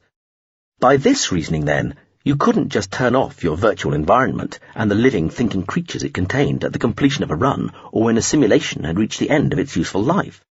That amounted to genocide, and however much it might feel like serious promotion from one's earlier primitive state to realize that you had, in effect, become the kind of cruel and pettily vengeful god you had once, in your ignorance, feared, it was still hardly the sort of mature attitude or behavior to be expected of a truly civilized society, or anything to be proud of. Some civs, admittedly, simply weren't having any of this, and routinely bred whole worlds, even whole galaxies full of living beings, which they blithely consigned to oblivion the instant they were done with them. Sometimes, it seemed, just for the glorious fun of it, and to annoy their more ethically angst-tangled co-civilizationists. But they, or at least those who admitted to the practice, rather than doing it but keeping quiet about it, were in a tiny minority, as well as not being entirely welcome at all the highest tables of the galactic community, which was usually precisely where the most ambitious and ruthless species or civs most desired to be. Others reckoned that as long as the termination was instant, with no warning, and therefore no chance that those about to be switched off could suffer, then it didn't really matter. The wretches hadn't existed. They'd been brought into existence for a specific, contributory purpose, and now they were nothing again, so what? Most people, though, were uncomfortable with such moral brusqueness, and took their responsibilities in the matter more seriously. They either avoided creating virtual populations of genuinely living beings in the first place, or only used sims at that sophistication and level of detail on a sustainable basis, knowing from the start that they would be leaving them running indefinitely, with no intention of turning the environment and its inhabitants off at any point.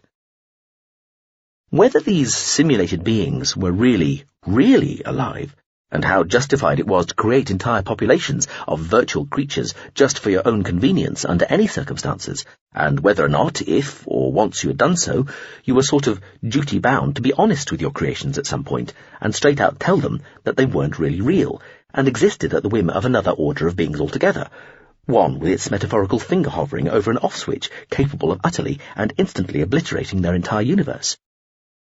Well, these were all matters which, by general and even relieved consent, were best left to philosophers, as was the ever-vexing question: how do we know we're not in a simulation? There was sound, seemingly base reality mathematically convincing and inescapable reasons for believing that all concerned in this ongoing debate about simulational ethics were genuinely at the most basic level of reality, the one that definitely wasn't running as a virtual construct on somebody else's substrate.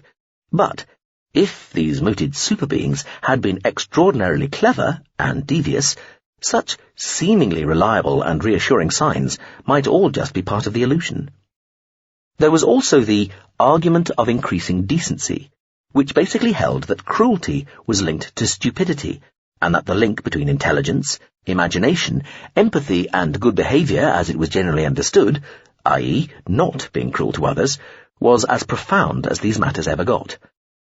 This strongly implied that beings capable of setting up a virtuality so convincing, so devious, so detailed that it was capable of fooling entities as smart as, say, culture minds, must be so shatteringly, intoxicatingly clever, they pretty much had to be decent, agreeable, and highly moral types themselves. So, much like culture minds then, except more so. But that, too, might be part of the setup, and the clear, positive correlation between beings of greater intellectual capacity taking over from lesser ones, while still respecting their rights, of course, and the gradual diminution of violence and suffering over civilizationally significant periods of time might also be the result of a trick.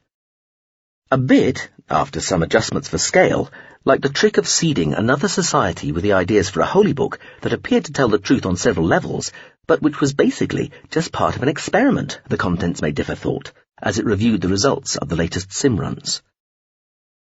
The sims it was setting up and letting run were all trying to answer the relatively simple question: how much difference will it make if the Gazilt find out the Book of Truth is a fake? And the answer appeared to be, who the fuck knows? Once you started to think that the only way to model a population accurately would be to read the individual mind states of every single person within the real thing, something even more immoral than it was impractical, it was probably time to try another approach entirely.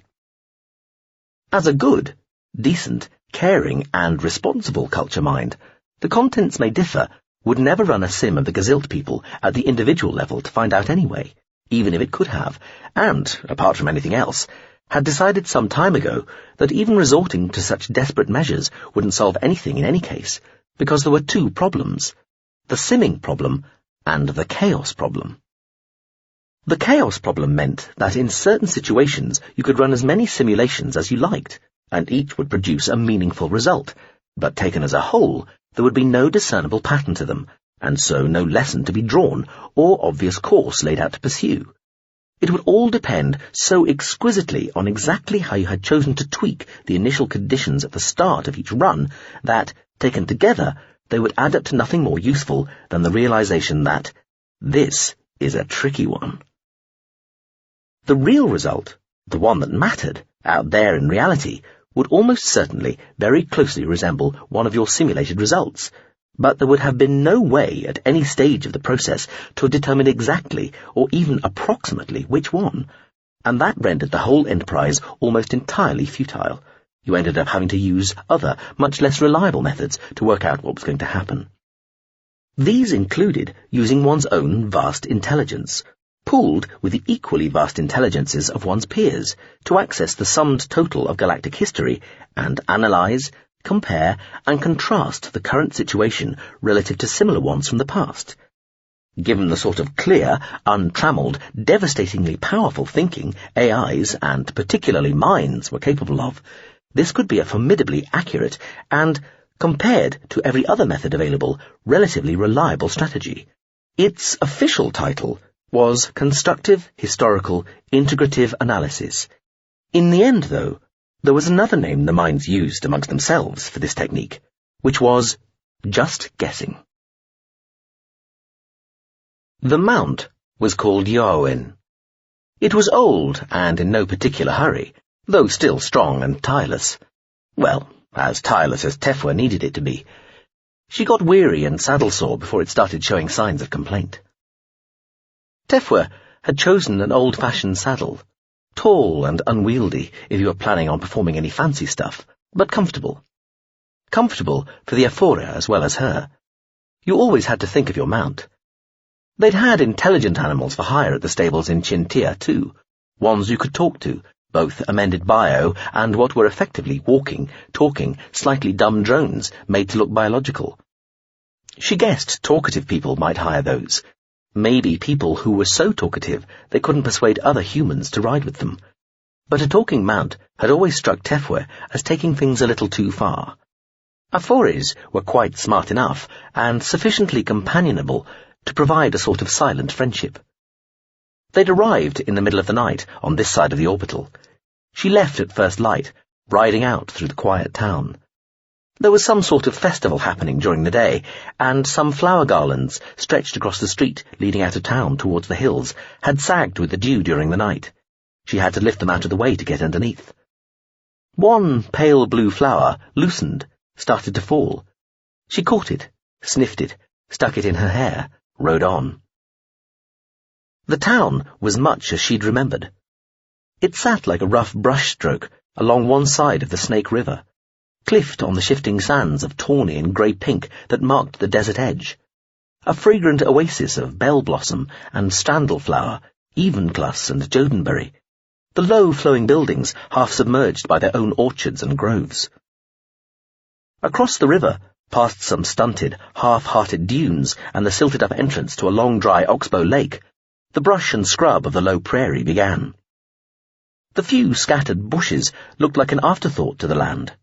Quick, light scribbles of brittle dry vegetation, prone to fires that in the right wind could move so fast you were better turning to face the heat and running straight through because you'd never outrun them.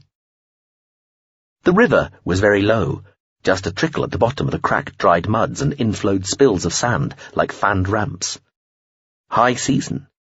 The rains would come in a third of a year from now, falling in the bulkheads, which were so far off that even in the clearest weather you could strain your eyes forever and you'd never see them, night or day, not this far down in the thick of air. A few tens of days later, after the rains started falling in the highlands of the Hon-Ainimorm bulkhead range, the river would swell, generally pushing a plugged mess of old leaves, scrawny twigs, gnarled branches, stripped tree trunks, and the bleached hides and bones of dead animals before it, like a moving barricade of half-forgotten decrepitude and death. She rode out across the Pouch, the bay of desert and patchy set sand that lay between the river and the town on one side and the hills on the other. A pair of raptors wheeled high up, following her for half the morning, then found something else to watch, kilometres off, anti-spinwards. She lost sight of them in the building heat of the cloudless day. Her backside got sore. She glanded numb, rode on. At the height of the day, a desiccant umbril provided shade for her in the aphora. Once she'd chased a snoozing misoprike away. It had been fast asleep. She'd had to clap her hands and holler to get it to wake, while she and the suddenly nervy aphore stood only 10 meters away. The misoprike had looked up, risen tiredly to its feet, and loped off. It stopped once to snarl back at them, as though it had only just remembered it was supposed to be a fearsome creature, then padded loose-limbed over the frozen waves of set sand. She fed the aphore, her stomach rumbling, then ate, drank. Even in the shade it was very hot. She and the mount snoozed. She'd missed the descent. Usually, she liked being dropped onto the inside of an orbital, rather than taking the conventional approach of coming up from underneath. A descent meant you got to see the overview of the place you were coming to. A real view, even if it was through a screen, not a pretend one. She'd been born and raised on a planet. This was a rare thing in the culture, even rarer than being born on a ship, and that was pretty rare in itself. Things had been like this for millennia. Anyway, she ascribed whatever eccentricities she was prone to displaying to that oddity of birthright. She'd spent more time on O's than anywhere else, spent centuries living on them, but still, she couldn't help but think of planets as normal and orbitals as somehow aberrant, for all that the artificial worlds far outnumbered the number of naturally inhabitable ones.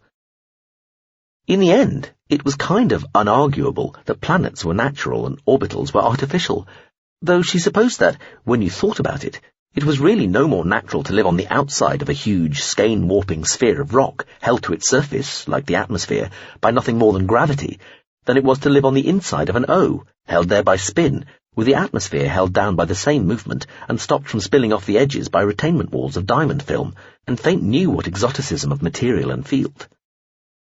She drifted in and out of her snooze, and while still dozily waking up, asked her ancient pen terminal whether anybody had ever built a planet or discovered a natural orbital. Yes to the former, though rarely, and not for eons, a straight no to the latter.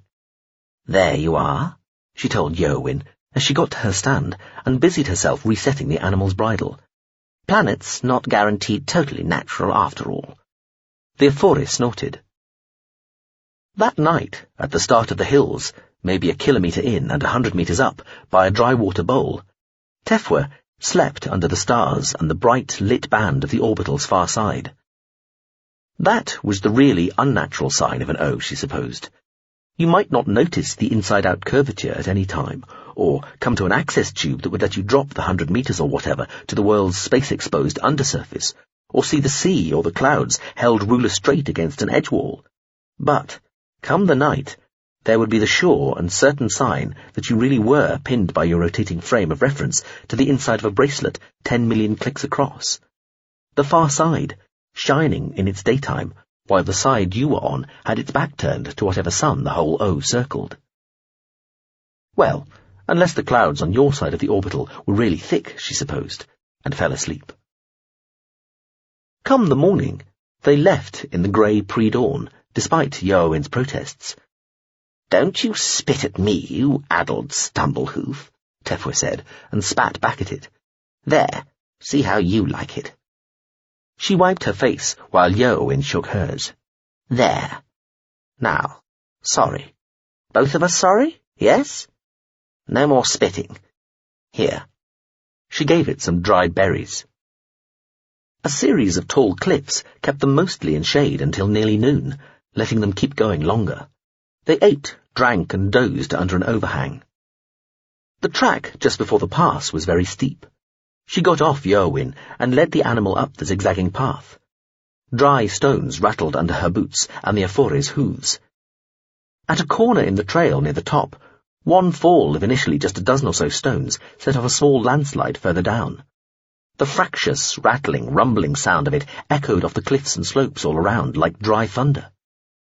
Pt.2 watched the dusty mass descend to see if it would sweep away any part of the track, but it didn't, and the tumbling mass of stones and boulders slowed and slumped to a dusty stop on the shallowing slope some way above the valley floor. From the pass, the plateau was only 50 metres below her, ringed by sharp peaks and ragged cliffs. Its surface was bright with salt lakes and thin wind-corralled whirls of pale sand. Iain panted. Tefwe patted the animal's snout and looked around as the hot wind swept her hair back from her face. She smiled and felt the dried skin on her lips protest at the motion. A couple of kilometres away, shimmering in the heated air, she could see the rocky outcrop where the drone, Hasipura Plinfria, would be working on its sand streams. Tefwe reached up to where the flower she'd picked the day before had been, tucked into a coil of her hair, at least until this morning, thinking to leave it here at the pass. But her fingers closed around nothing. It had gone, already fallen. From the GSV contents may differ to the GCU beats working. You appear to covet the behaviour of our superlifter siblings, and have become a sort of serial tug. Were you getting bored? A little. I also thought that given the Ronta had been due to arrive at Zeiss in particular significantly after the unfolding, helping them get to Zeiss swiftly might help preclude the Lysidon, faced with an empty home system devoid of both those it had belonged to and those it had been allocated to, being tempted to ignore the decision in favour of the Ronta by resorting to illegal pillaging. I simply wanted to remove that temptation by making sure the Ronta were in position at the time of the instigation, thus ensuring a smooth handover. Thoughtful. However, it does rather make it look as though we favour one over the other. I appreciate that. However, all we are doing is favouring the rightful over those who might wrongly feel aggrieved, and who, were this action not taken, have the means and the opportunity to act upon that feeling with potentially disastrous results. Noble motivations, I'm sure. May I ask you to run any ideas for future innovations of a similar nature past the rest of us before carrying them out? Would you do that? I would. Chapter 15. S-13. This is a closed system, of course, the blindfolded man said, feeling his way to the seat and then turning it, holding it angled away from the ancient-looking console and screen so that the septane could sit in it. Banstagain held the back of the seat, but did not sit. The blindfolded man, by his uniform, a captain in the home regiment, talked to him as though he could see him. It is unconnected to any other, and so its contents are unavailable elsewhere. I understand other such hermetic arrangements hold certain records it is as well are not readily accessible. However, this one merely catalogues various pieces of equipment which are regarded as being best kept secret from the general mass of people, and indeed even the general mass of armed forces personnel. I see, said Banstagain, studying the captain's face. The man's eyes were concealed behind a thick metal strap cushioned with dark foam. According to Marshal Chekri, who had personally driven him here to this anonymous, if well-guarded warehouse on the capital's outskirts, this was perfectly normal, and did not constitute some special arrangement made just for him. When they'd first arrived and been introduced to the blindfolded captain, the Marshal had produced a vicious-looking fighting knife and flicked it fast and straight at the captain's blindfolded face, eliciting, it seemed at first, not the slightest response. Though then the captain had smiled and said, "Ah, I felt the wind of that. Were you really testing me, ma'am?" Chekri had just smiled her thin, humourless smile. She'd stayed in an outer office as Banstagain had been led into the barely lit inner office through a double set of thick doors. "So," Banstagain said, still not sitting, "do you know who I am, Captain?" "No, sir. You must be above a certain rank to be here, exactly which depends on the service and regiment. But I don't know who you are. Your voice sounds vaguely familiar, but I wouldn't be able to place it." He smiled, and his head tipped back a little, so that now he seemed to be addressing a point somewhere above the other man's head. "For somebody who spends a large part of his working day as a blind man, I am remarkably bad with voices, sir," he shrugged. "It is a blessing in some ways." "I'm sure." "Please, sir, sit." "Thank you." Banstagain sat down. The captain went through the controls for the system. They were simple enough. Any item below a certain size, such as would fit into this drawer, the fellow pulled out a very long and heavy-seeming drawer in the console, will be delivered into it. Larger items will be delivered into the pull-out hopper behind you, sir. He nodded at a section of the wall where there was a rectangular outline nearly 2 meters long with a substantial double handle. "The screen should tell you how long it will take to physically retrieve any item, sir. should you find one that meets your requirements, but please do be aware it could take some minutes, up to 10 in some instances, and certain items require some assembly and, well, loading, frankly. A little patience may be required, sir, and possibly a little familiarity with whatever item is to be called for. I'll leave it to your own good judgment and that of the officer who accompanied you here whether any selected item is suitable. The blindfolded captain sighed regretfully. I trust you've already been so informed, sir, but I'm duty-bound to inform you that any and all responsibility for the use of any items found herein rests entirely with your good self, sir, and once an item leaves these premises, it becomes fully your property, to the extent that all record of it even having been stored here will be irrevocably wiped and deleted from the database held herein. I understand, Vanstagain said. Do I have to sign anything or speak a form of words? The captain's smile was broad, tolerant. Oh, absolutely not, sir. Officially, you aren't even here. I see. Well, thank you. Sorry to put you to so much trouble. Not at all, sir. There's been very little demand lately. It's been terribly slow. Nice to have somebody requiring our services again. I'll leave you now, sir. Press the blue button on the left of the console if you need any help. Vanstagain waited until the heavy doors had fully closed behind the captain before turning back to the screen. He took in a breath to tell it to wake up, then felt foolish. Of course, entirely manual, without the least semblance of voice recognition, let alone even crude AI. He found the on button, thumbed it. A simple in-hollow screen, with a keyboard or a stylus and writing tablet, if so desired. He sighed. This might take some time. T.C. Villabia's 26th string-specific sonata for an instrument yet to be invented, MW1211, the Hydrogen Sonata, started with a single sustained note, right at the top of the range of the instrument which had had to be invented to play it properly, the bodily acoustic antagonistic undecagon string for 4 hands. That single note was then joined by a faint, uncertain chord of slowly shifting harmonics, which was another way of saying that it started to sound out of tune after it got more than one note in. Fans and detractors alike agreed that this was a remarkable achievement, and also that the work as a whole was something of an acquired taste. The single high note at the start of the work was meant to signify a solitary proton, specifically a hydrogen nucleus, while the following wavering pseudochord was supposed to embody the concept of a sole electron's probability cloud, so that together the first note and the first chord represented the element hydrogen. Villabia was thought to have been joking when he had claimed that the work was itself merely the first in a vast and incrementally more complicated cycle that would grow to encompass the entirety of the periodic table. Regardless, after this simple beginning, the work became furiously complicated and, initially at least, until playing techniques and prosthetic technology had sufficiently improved, almost unplayable. Initially, in this case, meant for several centuries. Many held that whether it was unplayable or not didn't particularly matter. What did was that it was completely unlistenable. But that was arguably to take a somewhat doctrinaire attitude to what the word listenable meant. I like it, the ship said through Birdle. Really?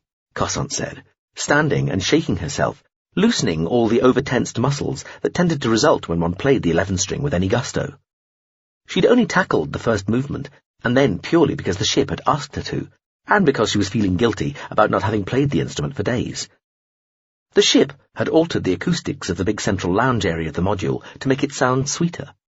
They were a day out from their destination, the cloud of centralized dataversities and associated other habitats, institutions, and auxiliary resources in the Ospin system. Yes, Pian said. Really? Pian had been perfectly indifferent to the Hydrogen Sonata, as it was to all music, until it had realized that most people hated the piece when it had decided to join in the chorus of disdain. I can see what it's trying to do, and it has a mathematical elegance to it that I appreciate, Birdle said. Also, I've invented a form of musical notation that I think enhances its appreciation in the abstract as a visual and intellectual internalized experience without one actually having to listen to it. Cossant nodded. I can certainly see the point of that. She stopped, frowned. You've invented a... She shook her head. No, never mind. I agree with Mr. Birtle, Eglal Parenholm said. However, I do detect a degree of discordant tonality. The android had been activated hours earlier, waking instantaneously on the bed platform where he'd been stored. He'd stared straight up, and in a deep, controlled voice said, Unit Y988, Parenholm Eglal. Systems checked, all enabled. Sim status ready. Engaged. Cron scale subjective 1-to-1. Birtle had said. It had tried turning the android off and on again a few times since, but to no avail. Cossant flexed her fingers, stowed the instrument's 2 bows in its case. Discordant tonality about covers it, she said. While you were playing, Birtle said, I found some screen of your mother. Oh, shit. Shall I? Yeah, I suppose. 2 days after they'd left the Azanian system, Cossant had suddenly realized she ought to let her mother know she was okay. She'd asked the ship to get a message to Warib, telling her that she was alive and well, but couldn't communicate directly. But I could arrange a direct communication quite easily, the ship had told her. Could you really? She'd said, eyes wide. Anyway, as I was saying, alive and well, but not able to communicate directly. Don't tell anybody I've been in touch, obviously. Hope you're well. Should see you before the instigation. She'd smiled at the very handsome gazilt male that the Avatar had become. And tell her I've met an extremely good-looking and very powerful man, if you like. That'll keep her happy. Any customary sign-off? Birtle had asked. Well, hers to me is usually, well, if you're going to be like that, followed by the screen going blank. And mine is usually, you take care, because it sounds, well, caring, without necessitating the use of the word love. The Avatar had said. Also, it's a little unpersonalized. As it stands, anybody could be sending her this, and she might suspect she's being lied to by a third party. Cossant had sighed. I suppose, well, tell her Pian says hi, and I'm keeping my natural hair color. And now the ship had found some screen of Warib. This is from yesterday afternoon, on one of the channels on the cruise sea ship your mother inhabits, Birtle told her, as a screen appeared in mid-air, level with where Cossant stood. She threw herself down into a chair. The virtual screen dipped, following her. Pian flapped and flopped over to arrange itself on the lounger next to Cossant. Even Parenholm leaned over to get a better view. Cossant thought of requesting some privacy, then decided she didn't care. The screen came to life with a roaming shot of her mother's apartment on the sea ship, and a female voiceover saying, We spoke to Madame Warib Cossant of Deck 25, who believes her daughter may have been swept up in the current emergency, and now, having just heard from her, fears for her well-being and even life. Oh, for fuck's sake! Via shouted. She looked at Birtle. You did put in the bit about her not telling anybody I'd been in touch. Of course, Birtle said. He frowned. I thought I'd been entirely unambiguous, even forceful. Cossant just shook her head, looked back at the screen. There was an abrupt cut to a head and shoulders shot of Warib, sitting in her largest white couch, with the sea and clouds behind. Small, glowing figures in the top right corner of the screen read S-13, reminding any especially absent-minded viewers how many days were left to the subliming. Warib was dressed in a blouse suit Via didn't recognize. It was a bit frilly and showy. Madame Cossant, the voice continued, slightly altered in timbre and ambience now. You recently heard from your daughter, didn't you? Or somebody claiming to be her, yes. It's not like her to be so poor getting back to me. It really isn't. We've always been very close, and kept in touch all the time, and then she just seemed to disappear from the face of the planet. And apparently her bed hasn't been even slept in for days, many. I mean several days. And then, of course, she is in the 14th. The regiment, the 14th, and she was always very active in the reserve, very respected. And, of course, there's been this terrible... Madam, the voice of the unseen interviewer said. Birtle looked at Via. She had one of her upper hands cupped over her nose and eyes, the other 3 hands all clasped tightly across her chest. Terrible explosion on this planet. And for all I know, well, I assumed the worst, naturally, as any mother would. I wondered, could she have been there? Was that where she went? Did she know something?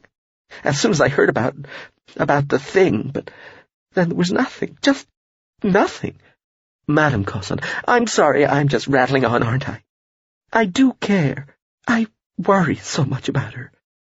She looked away to one side, put her hand to her mouth and balled it there, her lips tightening, her eyes blinking quickly. Her lower lip started to tremble. I can't watch any more of this, Vera announced. Turn it off, please. What's the upshot? The screen disappeared. Oh, Pian said. I was enjoying that. Your mother relates, Birdle said, that she received the text message you sent via myself and says she thinks you're mixed up in something. Well, Cosson sighed, she got that right, if nothing else. She says that she doubts it really was from you and describes you as, I quote, wittering about her hair, when that's never been something she's ever even cared about. I mean, I've done my best. I always have. But anyway, it did strike me as highly suspicious. End quote. Vera put both upper hands over her face. Oh, for fuck's sake. That was supposed to... The last time she said... Oh, never mind. She took a deep breath, looked up. Nothing about how my claiming to have met an extremely good-looking and very powerful man was even less likely to be true. I didn't include that, Birdle confessed. You left it to my discretion, and I thought it best to leave it out. Probably just as well. She'd have assumed it was code for I'd been kidnapped. Parenherm looked suddenly alert and glanced around quickly. You haven't been kidnapped, have you? He said, and seemed to be tensed to leap up from where he sat. Excuse me, Birdle said, and the android went limp, relaxing as though deflated and settling back into the lounger. That is going to get tiresome, Cosson said, frowning at the unconscious android. Can't you just reprogram it or something? She asked Birdle. Not so easily, the avatar said.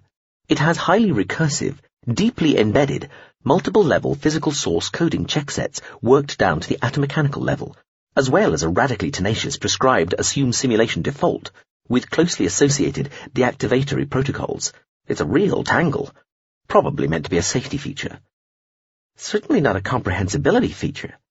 Birdle smiled. I beg your pardon. I mean, it's hard to reprogram it without disabling it, potentially. The avatar shrugged. There will be a workaround recorded somewhere obscure, probably.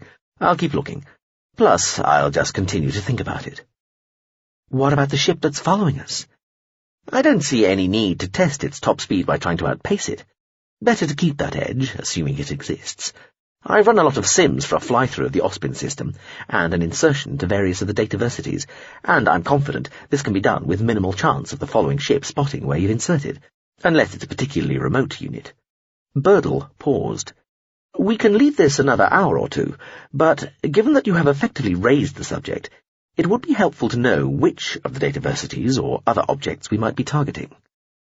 Cossant nodded. It's the Bakri microorbital, the incast facility. Thank you, Birdle said, then smiled. That shouldn't be a problem. It's in a relatively densely packed volume of the cloud, plenty of cover. It looked at Cossant. Would anybody, your mother, for example, know that you took the mind state device to the incast order on Bakri? She shook her head. I didn't tell anybody. She sighed.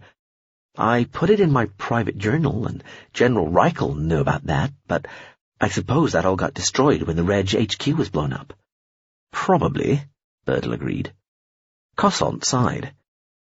If this all goes horribly wrong, you'll have to contact my mother to tell her you've lost her little girl. If this all goes horribly wrong, the ship told her, I too might be lost. Well, you've heard what she's like. Death might be preferable. That, Pian said primly, is no way to talk about your mother. Cossant looked at Birdle and said reasonably, That, I think you'll find, is the only way to talk about my mother. These things accrete. Most things accrete that don't gradually crumble, rust, or evaporate. I didn't mean to suggest there was any merit in the process. Indeed, nor in its opposite. I'm glad we have finally found something to agree on. I'm not. I think you make a virtue of contrariness, or think to. You might be dismayed to know just how little what you think matters to me, Scogliera. I doubt it. My expectations could hardly be lower. Also, I'm encouraged by your relative approachability and good humour on this occasion. I do believe my sarcasm meter just twitched. A false positive, I fear. I was being entirely sincere. You say. Have I been imagining that I was the very exemplar of hearty, helpful bonhomie on our last meeting? Possibly. The drone, Hasapura Plinfria, was the size and shape of a large grey suitcase, a rather battered and dusty large grey suitcase. Its scraped, slightly dented casing glinted in the sunlight where it had been polished by the sand in the wind or had been scraped against stones. If it was showing an aura field, it was being washed out by the brilliant sunlight, but probably it wasn't. It never had in the past, not as long as Tefwe had known it. Anyway, I am not persuaded that memories do only accrete, the drone told the woman. Even without the intrinsic limitations of a conventional biological brain, what one forgets can be as important and as formative as what one remembers. Hasapura had made its home in a tall, jagged outcrop of dark rocks that stuck out above the white waste of the salt desert like a diseased tooth. Through the machine's efforts over the centuries, the place had become a dry little paradise of directed cause and effect, an oasis of minutely ordered motion and an arid image of a water garden. I thought drones, like minds, remembered everything, Tefwe said. Well, we don't. There was a pause before it said, Well, I don't. Tefwe and the drone were at the foot of the outcrop, just a vertical metre and a few shattered-looking boulders away from the surface of the desert. Tefwe was standing, and Hasapura was hovering level with the woman's head, performing some maintenance on a fragile-looking raising screw. The raising screw was powered by the fierce sunlight falling on a small semicircular array of solar panels, part encasing its lower quarter. I see, the woman said.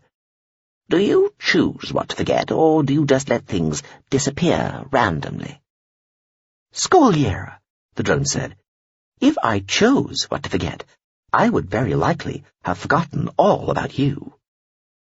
The screw, one of a dozen or so at this lowest level of the rocks, was a couple of metres tall and thin enough for Tefwe's fingers to have met had she grasped it one-handed.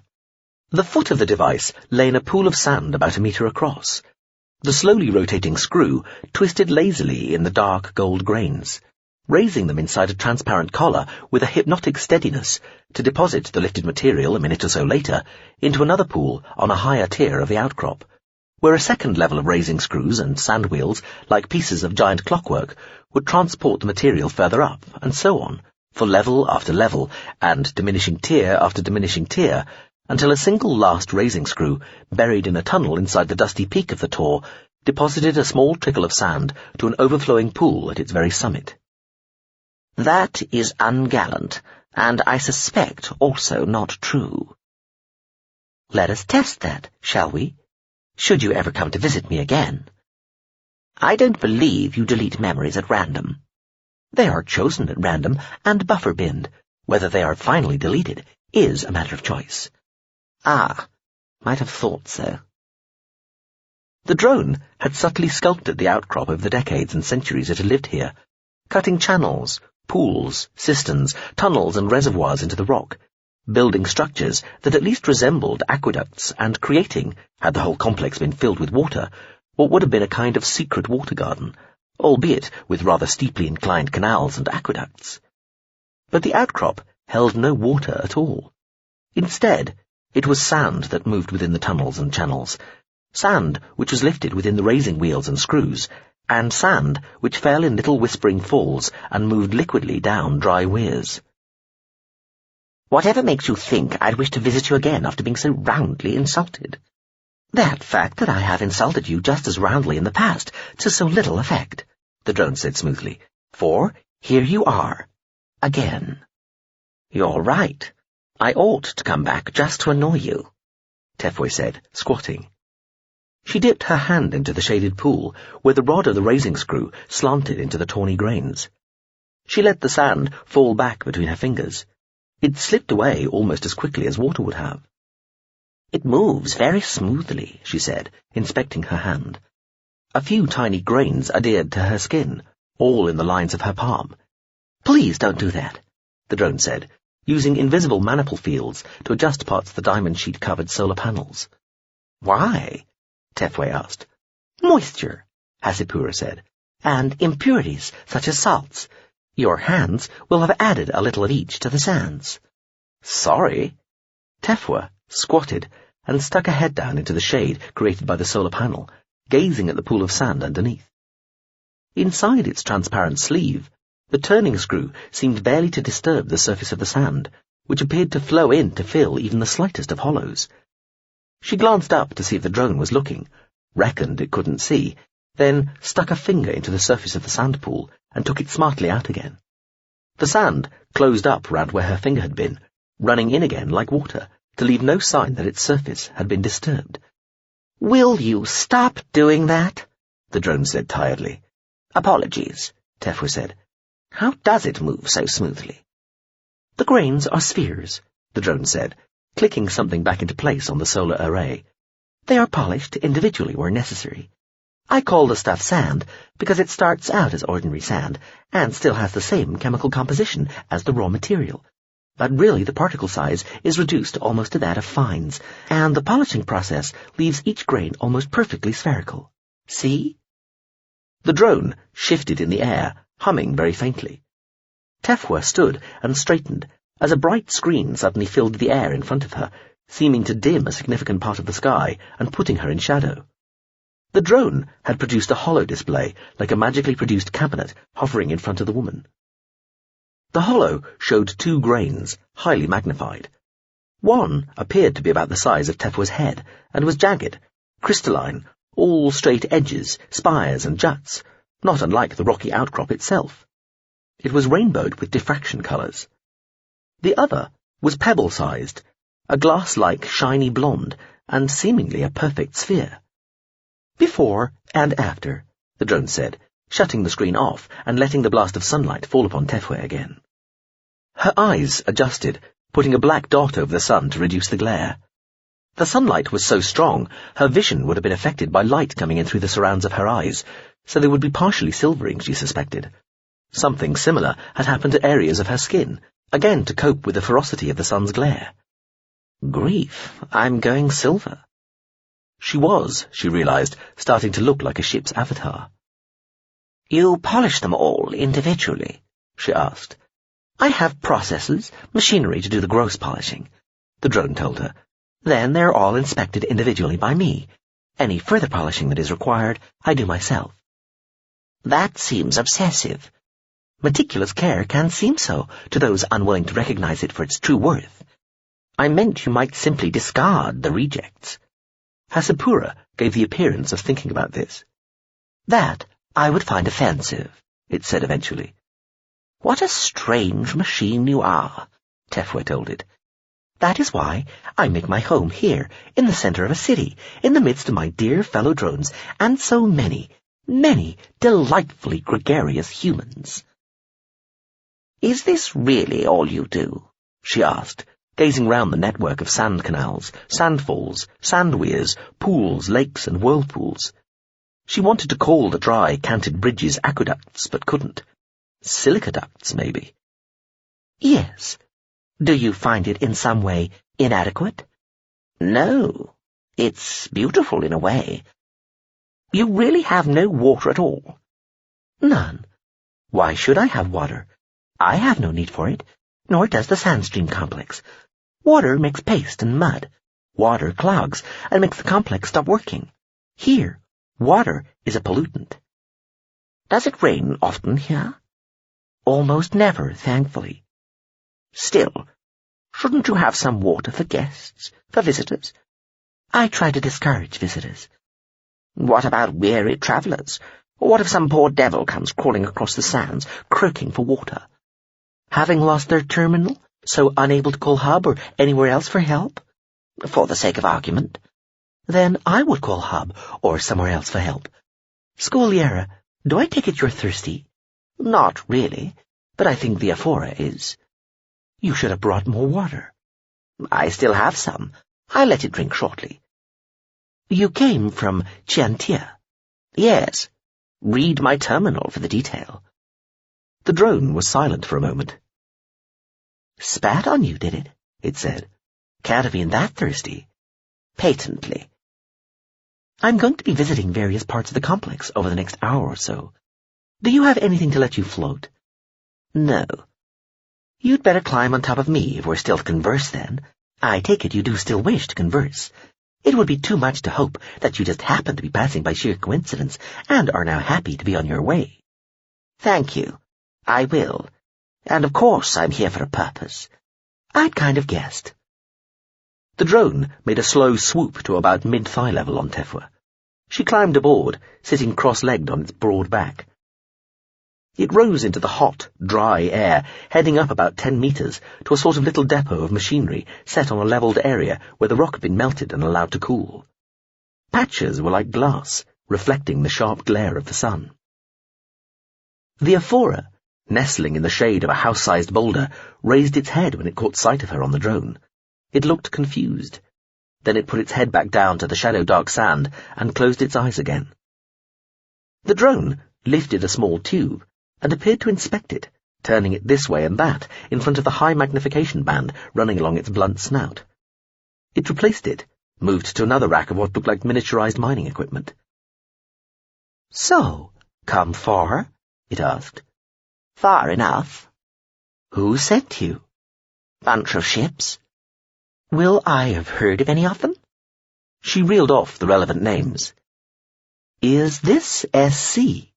Not generated. Some EUAs are helping out. Think they're bored. It's a bit quiet right now. Ah, elements usually associated, the drone said, and managed to sound almost wistful. And is the smile tolerantly really involved? Actively? No, it's more wanted. And what do you want, Tefwa? From you, to know the location of our old Chava Ngaro Kiria. Ah, I suppose I should have guessed. What makes you think I know that? Oh, come on. All right. What makes you think I would tell you? It's important. Why? Long story. He might remember something that backs up a claim somebody's made. Claim that might make a big difference to a lot of people. You're going to have to do better than that. How long have we got? All day? Okay. She told him the background. By the time she was finished, the drone had carried her almost to the summit of the outcrop. From here, maybe 60 meters above the surface of the desert and the salt pans, she could see pretty much the whole network of the sandstream complex. All the silica ducts, channels and pools, lakes, pools and weirs, and all the raising wheels and screws that lifted the sands from the base of the outcrop. From above, it looked even more like it was all done with flowing, dyed water. Foreshortened like this, you couldn't see the relatively steep slopes required to make the sands move under gravity.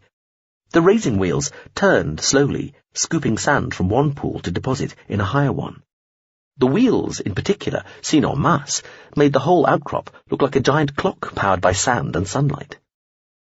She could see the Aphora, still trying to keep in the shade of the rocks far beneath as the sun moved across the sky.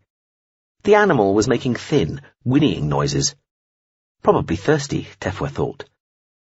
The high desert was flat and shining, dotted with dark outcrops like jagged islands on that sea of salt, hot sand and dust. The pale, writhing column of a dust devil danced in the distance, like a ghostly impersonation of a waterspout. The view of the encircling mountains, all shimmering in the heat, was bleakly impressive. She did feel a little exposed, though. The skin on the back of her hands had gone quite silvery white under the sunlight.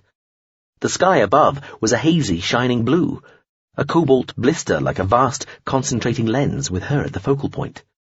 This stark, intense azure was the true colour of the desert, she thought.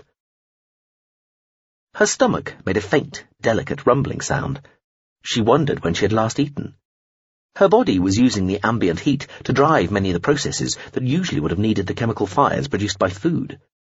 Her real body, the one still stored somewhere inside the "you call this clean," wouldn't have been able to do this, any more than it would have silvered up on prolonged exposure to harsh sunlight. Her own skin would have started to tan. "I remember that Ngaro had some affinity with the Gazilt," the drone said, once she told it all she knew.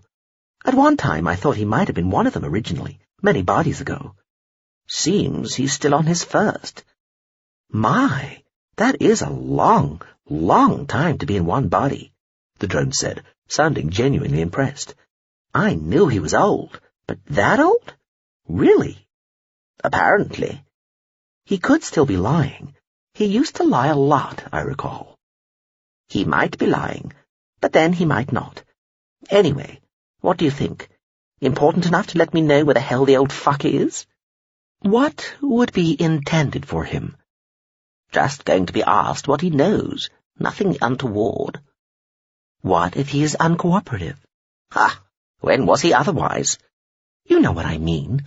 "Then I leave empty-handed, but at least we can say we tried." Nothing further. "Nobody's going to drug him or read his mind or anything. These are perfectly normal minds involved here, with honor, self-respect, and all that usual uptight shit."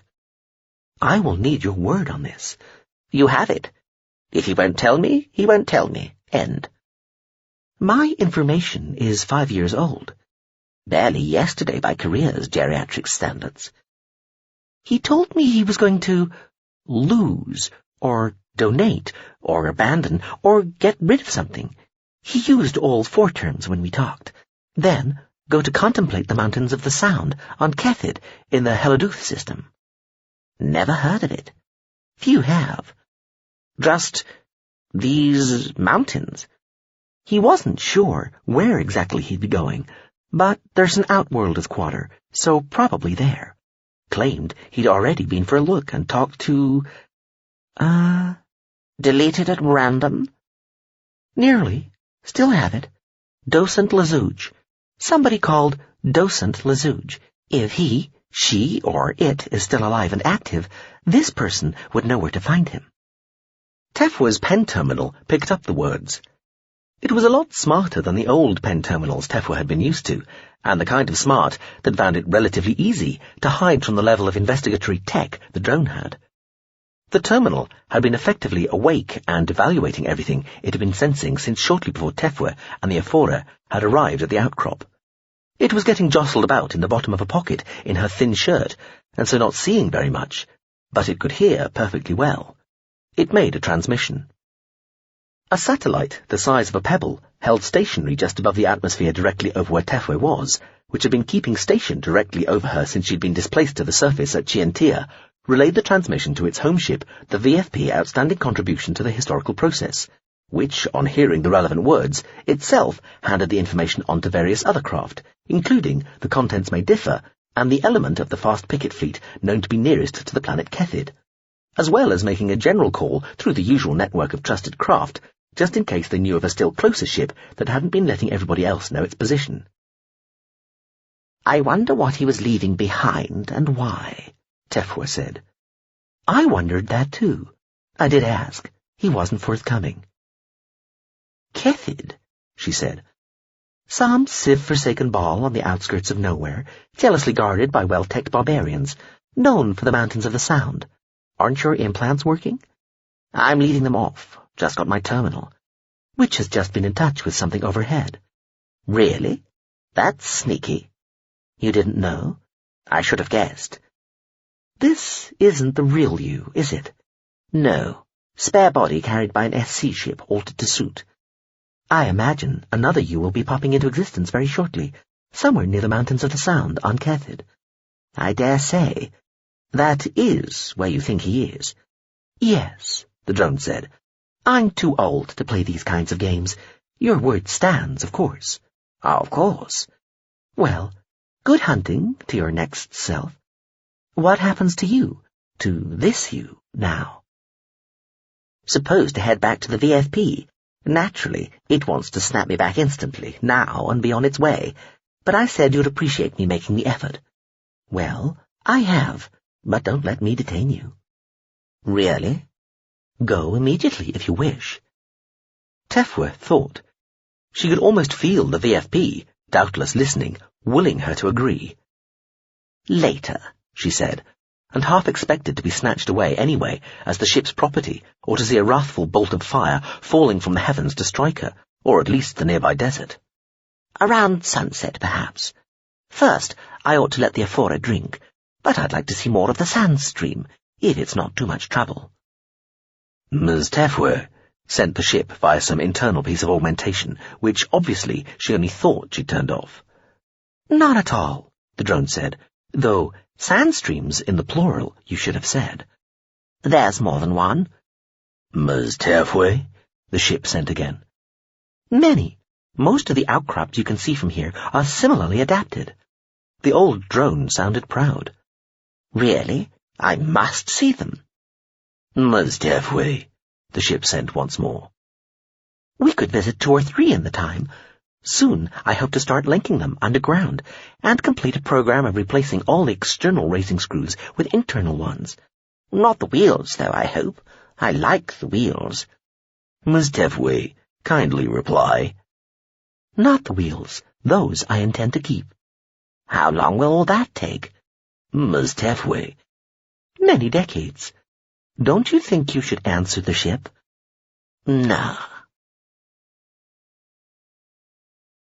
Chapter 16.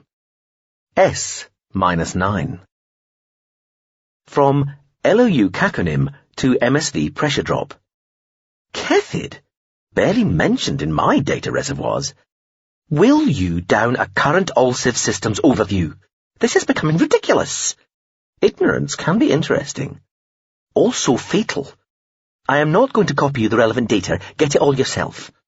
Anyway, Kethid is a good choice if he's trying to escape our attention. Home of the Iwanawi, under something called the Olgari jurisdiction, themselves beholden to the Dolstre, who seem to have decided we're no friends of theirs, and the Olgari are just able enough and vicariously well uptech enough to make a friendly visit tricky. Perhaps as well we have the SC fleet and its fellow travellers on side.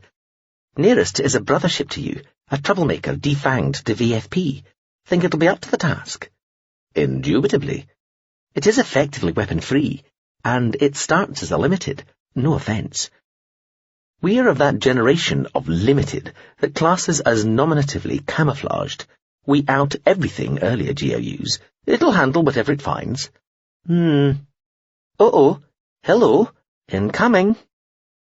From GSV contents may differ to LOU Kakonim, GCU displacement activity, GSV empiricist, GSV just the washing instruction chip in lice-rich tapestry, UE mistake not, MSV passing by and thought I'd drop in, MSV pressure drop, LSV you call this clean?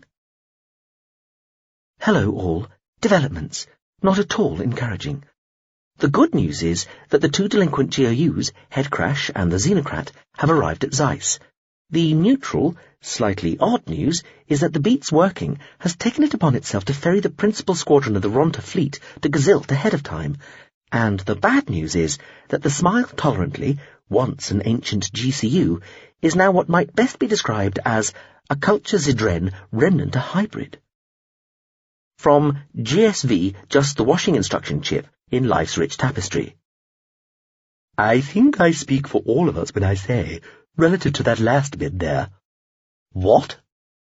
From GSV contents may differ. Well, quite. The Smile Tolerantly has been discovered in the Zidren home system, and now, apparently, describes itself as a tributary adjunct to the ZR, with enhanced loyalties, and a hybrid OS now including multiple elements congenitally associated with ZR craft. From GCU passing by and thought I'd drop in.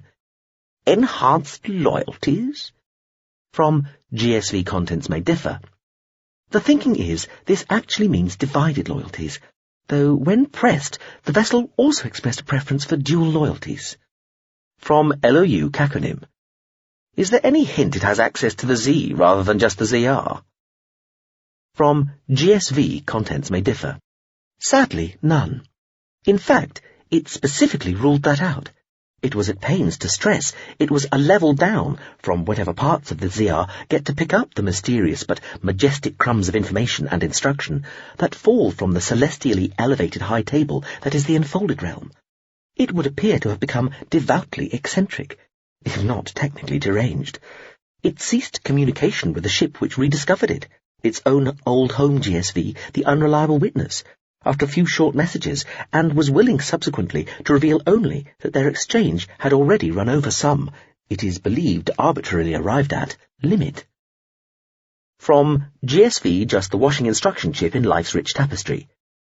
So, do we now need somebody specialized who can talk to it, or a succession of them, each claiming their ration? From GSV, contents may differ. Possibly. This is being looked into. From MSV, pressure drop. And a hybrid OS. From GSV, contents may differ. Whatever that might be taken to mean, it has hinted that it has incorporated certain processing paradigms and substrate software architectures from the ZR into its mind. From MSV, pressure drop. My first, and thus far abiding reaction is, that's diseased. But perhaps that's just me. From GSV, contents may differ. No, not just you. From GCU, displacement activity. Ditto. From GSV, just the washing instruction chip in life's rich tapestry. Okay. While accepting that that particular nugget of nonsense presents as a one-off random irrelevance, it still seems somehow pointedly symbolic of this whole enterprise turning up grisly unpleasantnesses that it might, in retrospect, have been better to have left stewing under their particular little rocks. Need we go on with this? Can't we just, for once, let the slumbering ogre be and step lightly away? From MSV, pressure drop.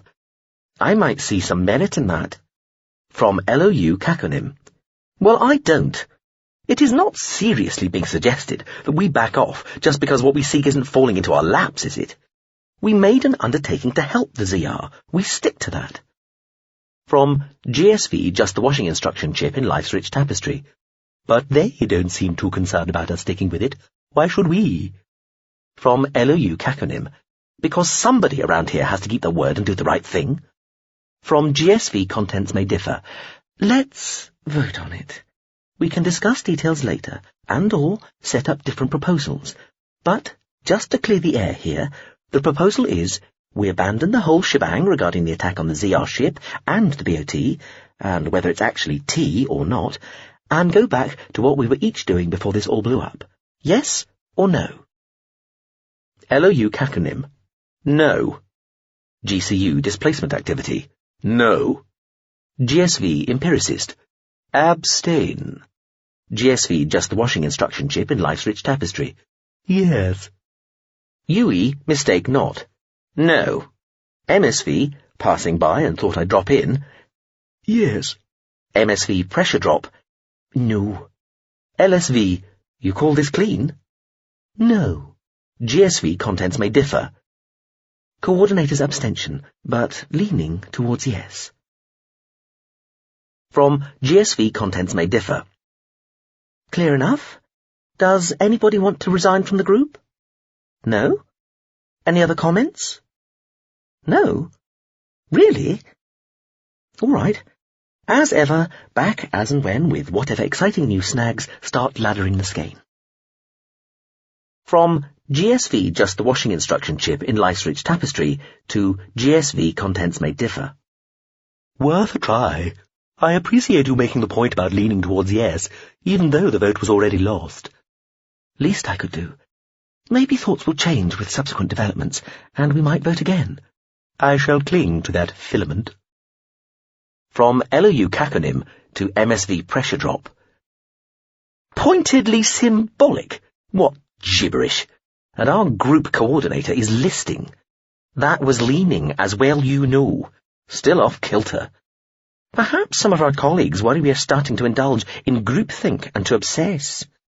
We are a group of minds. Thinking is what we do, and obsession is just what those too timorous to follow an idea through to its logical conclusion call determination. However, they're still aboard, even if they might be sitting fretting in the lifeboats. unlike the completely overboard idiocy of this hybrid OS abomination. First I'd heard of that. Some sort of weird VR mutant mind. That's almost baroquely horrifying, ghoulish even, positively gothic. What could have possessed it? To do it, who knows? But we know what possesses it now, the Zedran Remnanter. If this marks the start of a new fashionable trend amongst ship minds, I may sublime myself shortly. Still, might yet yield advantage. Never mind the denials. Any sort of more direct link to the ZR than we've been used to until now implies better access to the Z within the N-fold. An opportunity. Uh-huh. We'll see. Makes the Beat's workings oddly enabling behaviour look positively normal, for sure. Giving pick-up backs to the Ronta. I mean, really? Mind you, they weren't going so slowly, it probably got bored. What do you think? I think there's a reason there are so few of the Scree class, despite the fact that they're the smallest, energy cheapest to build of all the contact units. 5 humans is just too small a crew. They're almost guaranteed to go a bit mad. It's like the opposite of being outnumbered. The more humans you have aboard you, the better their eccentricities average out, and you're left with something easy to model, anticipate and influence. You have safety in their numbers. 5 bios and 1 mind in one teeny wee ship? Their basic insanity is going to manifest, and it's really distorting. Infectious, practically. Always going to end badly. Yes, but you can always kick a human crew off at the next GSV if you really don't get on. Not as bad as becoming a hybrid, with alien operating system shit incorporated. That's just perverted. The culture had a problem with the rump of the Zedran civilization that the Zedran Remnanters represented. It was the same problem they had with most other light-basking species. The whole comms and data network of such beings was not something truly independent of them as creatures. Instead, it was effectively an extension of them as a mass of interconnected individuals, and so the culture, with its self-imposed embargo on reading the minds of other beings, regarded it as immoral to investigate even aspects of the Remnanters' existence as seemingly impersonal and banal as their data reservoirs, without specific permission, something that had, to date at least, rarely been forthcoming. It meant that the Remnanters were slightly mysterious as far as the culture was concerned. They were less than perfectly known and understood. They were incompletely assessed, intrinsically beyond certain very useful forms of analysis, proof against being properly simmed and so, in theory, capable of surprising the culture. This was a devilishly itchy, annoying thing for your average mind, had there ever been such a thing, to have to address. It was just as well that the Remnanters were little more than a civilizational afterthought, and only visible at high magnification detail on the vast, ever-changing galactic map, and that, at least for now, there were only a few other similar species making any ripples in the big shared paddling pond of the Big G. Imagine, so into popular nightmare scenario for ships of a certain disposition who worried about this sort of stuff, having to cope with the Zedren themselves when they'd been in their pomp. On the other hand, there were species, or civs, with no such compunctions, who regularly investigated as deeply as possible into the minds of others, especially when they were as weird as the Remnanters, and would cheerfully share the information with anybody who asked. As long as no favours were promised in return, the culture would, reluctantly, even a little guiltily, use that kind of information, just to keep from being too embarrassingly ignorant. Skoaliera Tefwa woke slowly, as she had woken slowly a few dozen times over the intervening centuries. Only it wasn't really waking slowly. She was being woken. All dark at first. Stillness and silence, too. And yet the sensation that things were happening, both inside her head and body, organs and systems and faculties being woken, revived, checked, primed, readied. It was at once reassuring and somehow disappointing. Here we go again, she thought. That thought itself felt familiar. She opened her eyes. She was sort of expecting to see the word simulation, however briefly, but it wasn't there. She blinked, looked around. She was floating in some sort of suspensor field in air, in a human or humanoid body, dressed in some clingy but lightly puffed coverall, which left only her feet, hands and head exposed. She was held reclined in the air, It was as though she was sitting in an invisible chair. A boxy ship drone was at eye level, looking at her. The room around her appeared to be medical unit standard. "Ms. Pt.2," the drone said.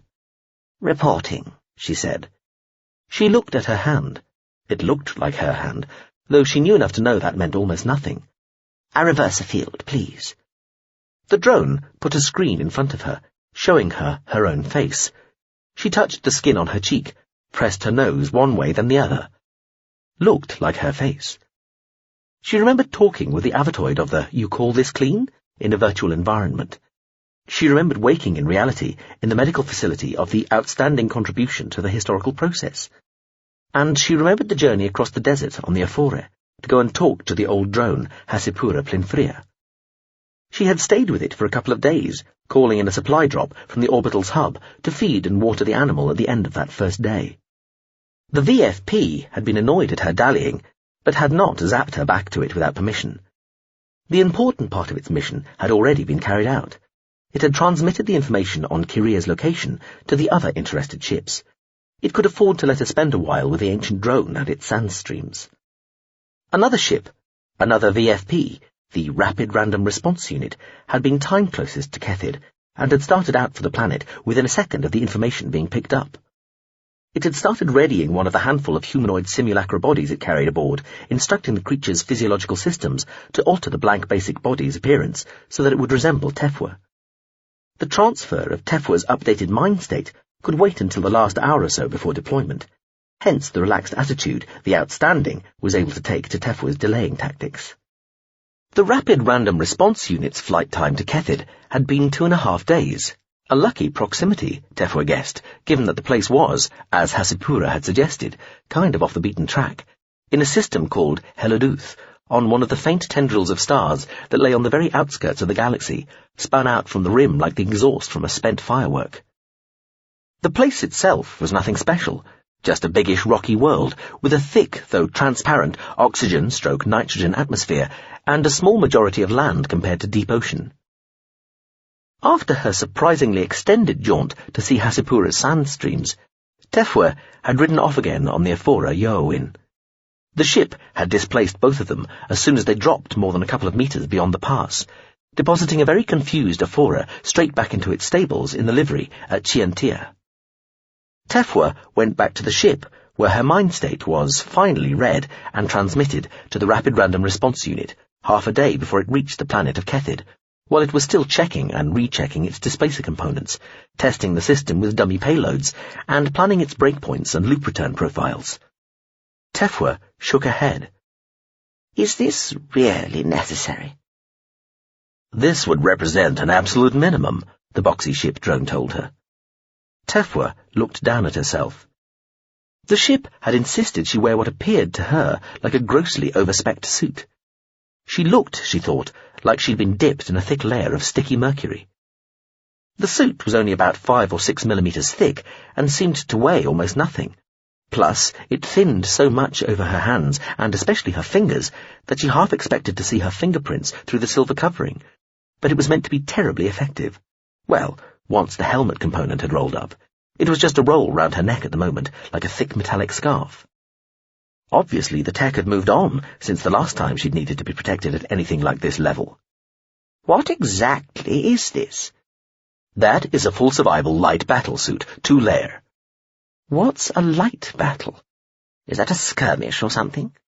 "It will keep you safe and well, even if the displace is very slightly off, and protect you against unwelcome attentions, should locals take exception to you."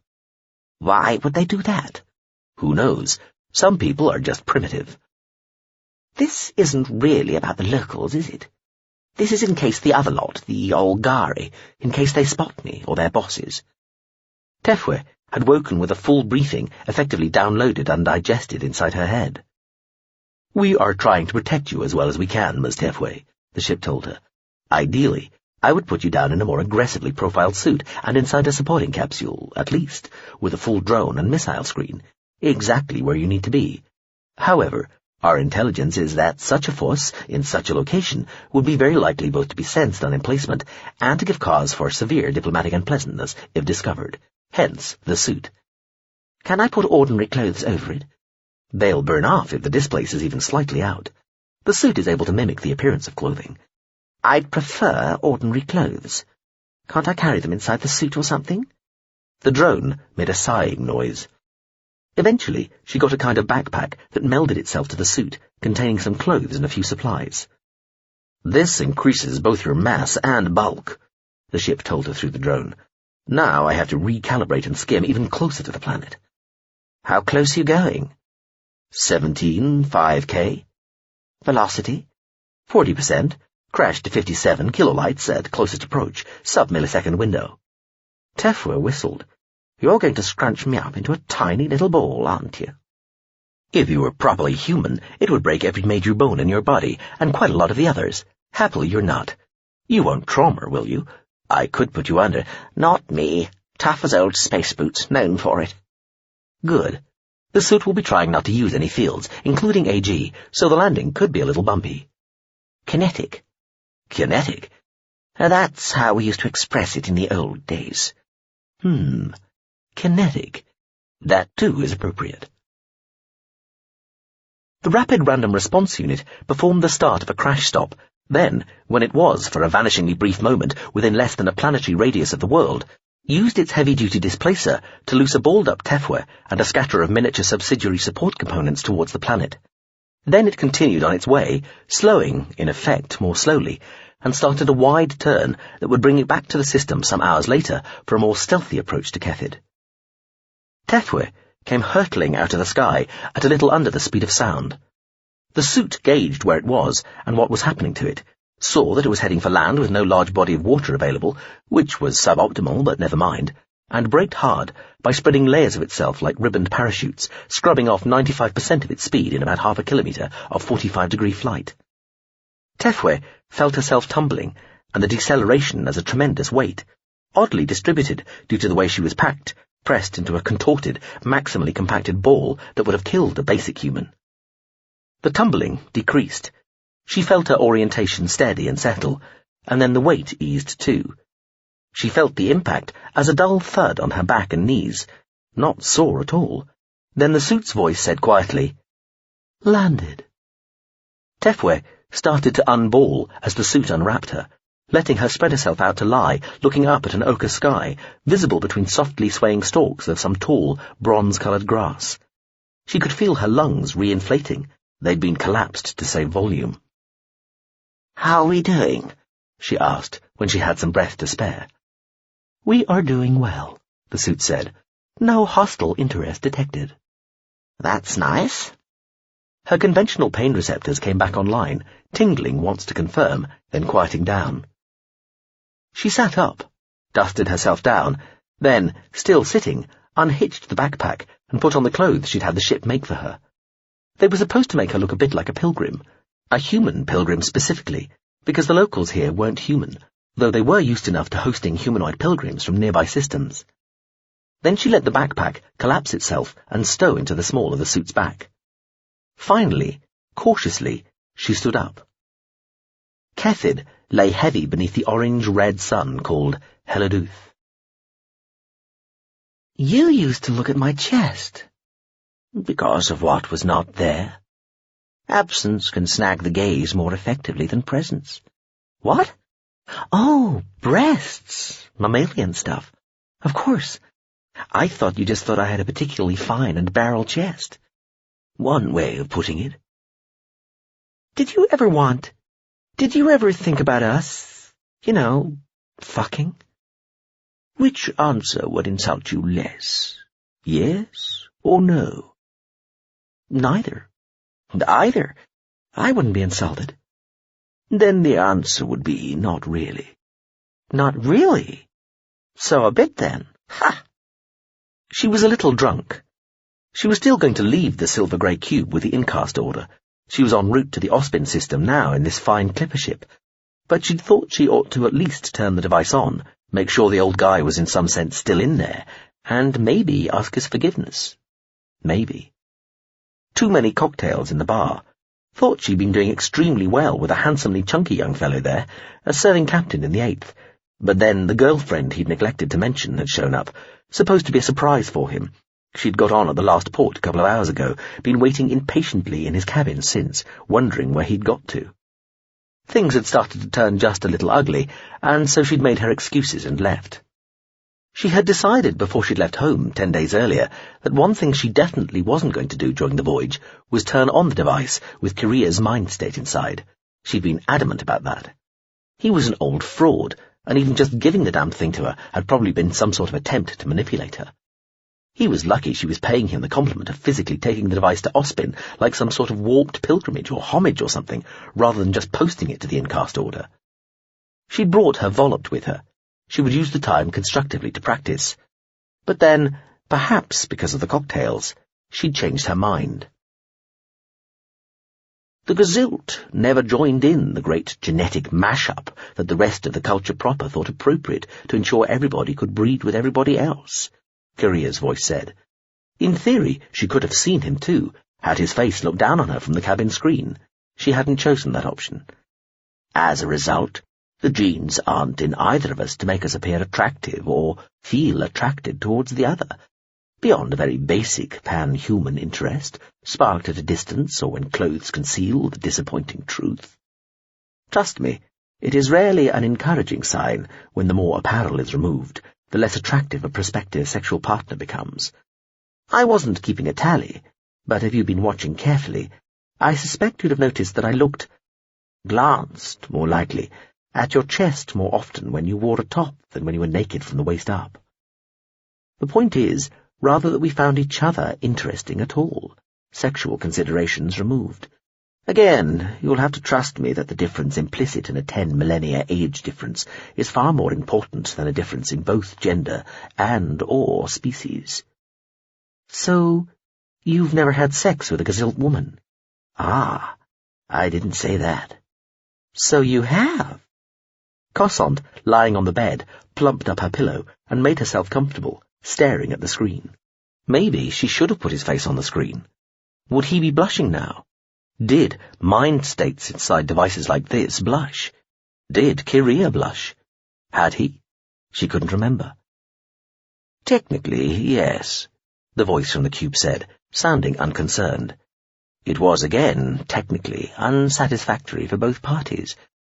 The seemingly superficial physical differences became more pronounced when one gets down to it, as it were. Sometimes, however, one indulges in that sort of behaviour as a sort of extension of friendship. Not with everyone. Not all need such an expression. Most of the people I find interesting, and in that sense attractive, live more in the mind than in the body. Still, some seem to require such confirmation. My impression has always been that the commitment to the act, its symbolism, is more important than the act itself, which, in its commission, or at least in the reflection upon it, tends to emphasize the differences between those involved, rather than their similarities. I have done the same sort of thing with males of my own species type. Despite not having sexual feelings specifically for them, sometimes it feels only polite. Cossant lay on her back, looked up at the cabin ceiling, both hands clasped behind her head. Anybody I'd know? Who? My sexual partners amongst the Gazilt? Yes. No. Nor heard of. And besides, they're all long dead. As of now, I believe all my ex-lovers, of all species, are dead. One or two might be in storage. That sounds so sad. Well, it isn't. Feel free to feel sorry for me if you wish, for your own sentimental satisfaction, but not on my account. I have lived 10,000 years. I'm used to it. Lovers dying, civilizations dying. One develops a certain godlike indifference to it all intellectually. Happily, one retains the emotions that let one draw delight from life's enduring basics, like love, friendship, sex, sheer sensory pleasure, discovery, understanding, and erudition, even when one knows that, in the end, it's all contingent. Really thought you were going to say meaningless there. No, all things have meaning. Haven't we already been through this? It's just that meaning doesn't mean what we think it means. Even your attempts at triteness cannot entirely hide the grain of truth in that particular assertion. We are all prone in our ways. My own comforter at the moment, and perhaps for the next few centuries, appears to be homing in on the serenity offered by immersing oneself in an environment of all-pervading sound, for some reason. I really only meant to spend a year or so with the Leviathids on Pt.2, but then felt very at home in that sonic environment, very content. The voice from the cube paused.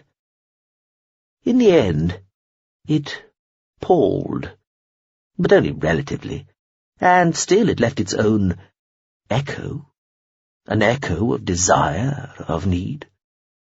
Another pause. I, the real me, may pursue that interest, for a time. Cossant was silent for a while. You really are old, aren't you? She said eventually. What makes you think that? A younger guy would have asked whether I ever felt attracted to you. No. A less secure, less self-sufficient, less sure of himself person might have. She gave it a moment, then said, So, what do you think? About your feelings for me? Yes. As a person, I'm sure you found me profoundly interesting, though not actually attractive. As a potential sexual partner, I would prefer to hope the very thought would have been at least slightly unpleasant. Don't feel you have to confirm or deny any of that. What other questions arising might you have? How have you kept going all this time? Fortitude. Seriously. If I'm to take you seriously, your claims seriously, how? Wouldn't you want to kill yourself eventually at some point? Just at some really low point that you never have got to if you only lived for a century, like they did in the old days, or a few centuries, or whatever. Wouldn't that happen? Well, not to me, obviously. But that's what I'm asking. Why?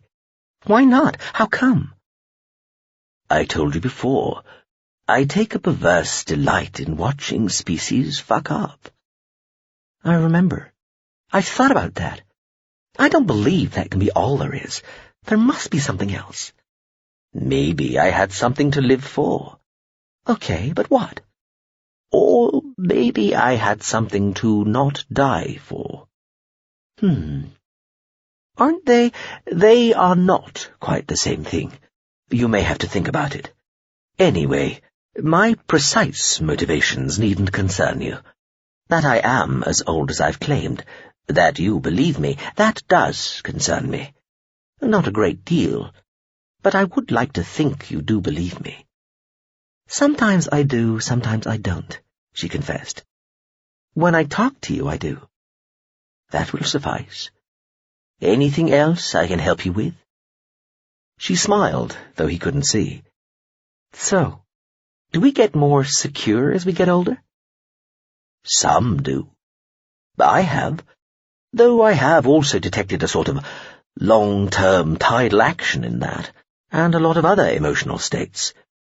For real-time centuries I will feel, say, gradually more secure in myself. Then, for the next few centuries, I'll feel less certain.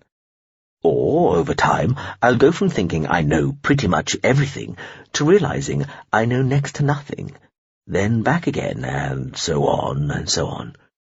Overall, it approximates to a sort of steady state, I suppose, and I am by now quite entirely used to such periodicity, and allow for it. Similarly, I seem to oscillate between times of feeling that nothing matters, when I tend to act riskily, foolishly, often on a whim, and intervening periods when I feel that everything matters, and I become cautious, risk-averse, fearful and paranoid. The former attitude believes in a sort of benign fate, thinking that I am just somehow destined to live forever, while the latter believes in statistics and a cold, uncaring cosmos, and cannot quite believe that I have lived as long as I have, while ever thinking that life is just a hoot, and taking risks and behaving rashly is worth it, just for the fun of tweaking the nose of the universe. The former state has a sort of cheery contempt for its opposite, while the latter is simply terrified of its obverse. Anyway, my point is, come back in a century or two, and I might not seem so sure of myself. In a century? In a few years, I'll be with everybody else in the sublime. Best place for all of us. I'd go myself, but longevity has become such a habit. You don't want to be offered the chance to go with us, with a Gazilde? You'd be my second choice after the culture itself, but no. Not really my choice to make, anyway. My real self will take the decision, and I'll be looked out wherever I am and taken away too, if and when the time comes. They say it's like the most brilliant, lucid dream, forever. So I've heard. Do you dream in there? No. Being switched off is exactly like going to sleep. You're not really aware of it happening, only of waking up again. But you wake after a dreamless sleep. I'm sleepy now, Cossant said, yawning involuntarily just at the thought. I'm going to switch you off. That definitely okay? You sure? Entirely. Sweet dreams, Miss Cossant. Sleep well, Mr. Courier. She woke up. Still aboard, the mistake not. They'd be at Ospin in a couple of hours, bouncing into the micro-orbital belonging to the Incast Secular Collectionary Order she donated the device to. She remembered that evening aboard the Clipper, umpteen years ago, and remembered a surprising amount of that conversation with Korea's stored mind state. She remembered lying with just 2 hands clasped behind her neck, travelling with a sensibly sized volute, as elegant in form as it was in tone, rather than the hulking lump of half-unplayable preposterousness that was the 24-string 11-string. She remembered fretting over things like pleasing her mother without giving in to her, and whether she'd find somebody as cute as that serving captain in the cocktail bar, though single. This time, she was wondering whether a pursuing ship might be just about to blow them out of the skies, or whether some pre-alerted Special Forces ultra-commandos would be waiting for them at the Bokri micro-orbital to slice or blast them to pieces. Also, whether she'd live to see the subliming, and whether she would, in the end, go along with everybody else into it.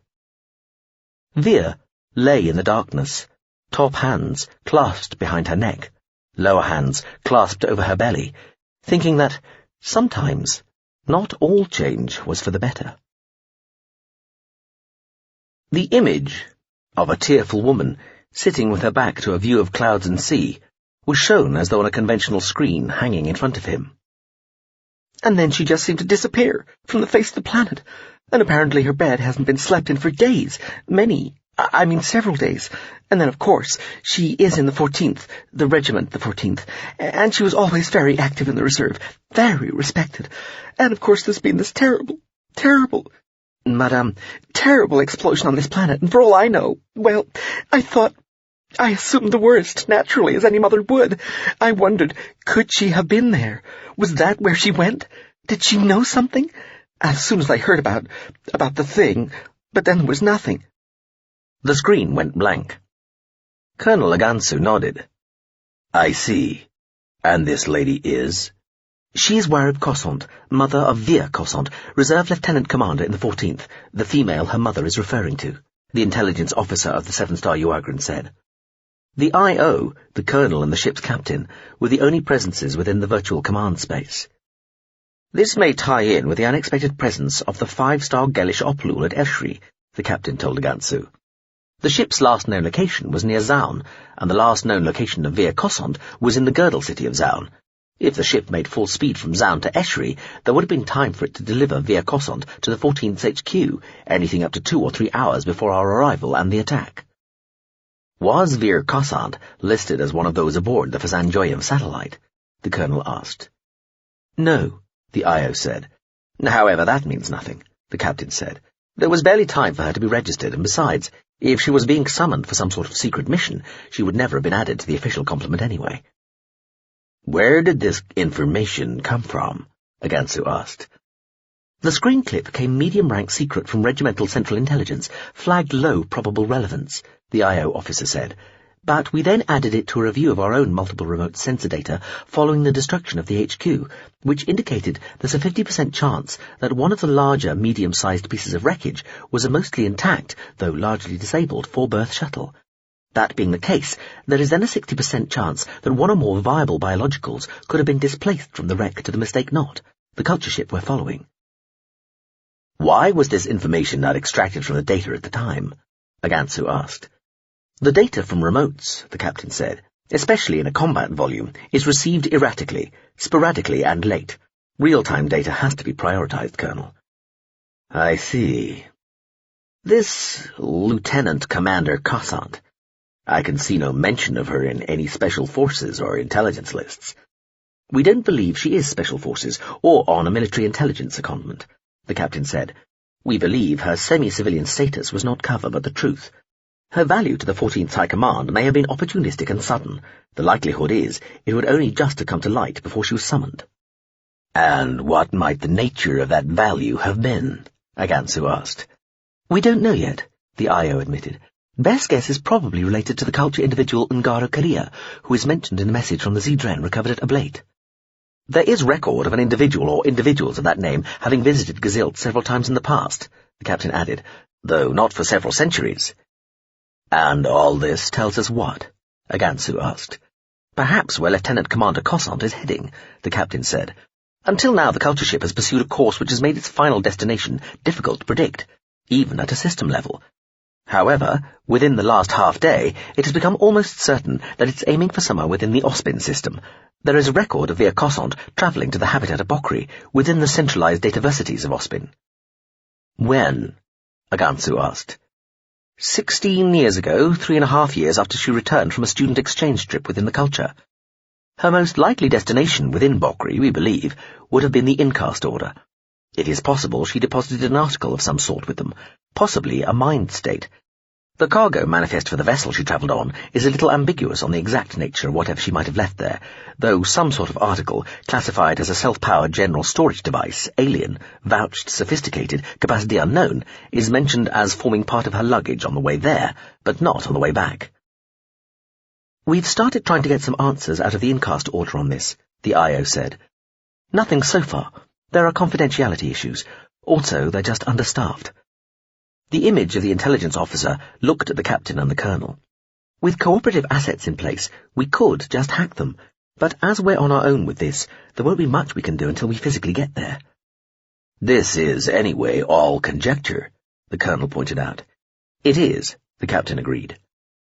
But it's the best conjecture we've got, the IO officer said. Nothing else is flagging connections. The culture ship is already running us about as fast as we can go, Colonel, the captain said.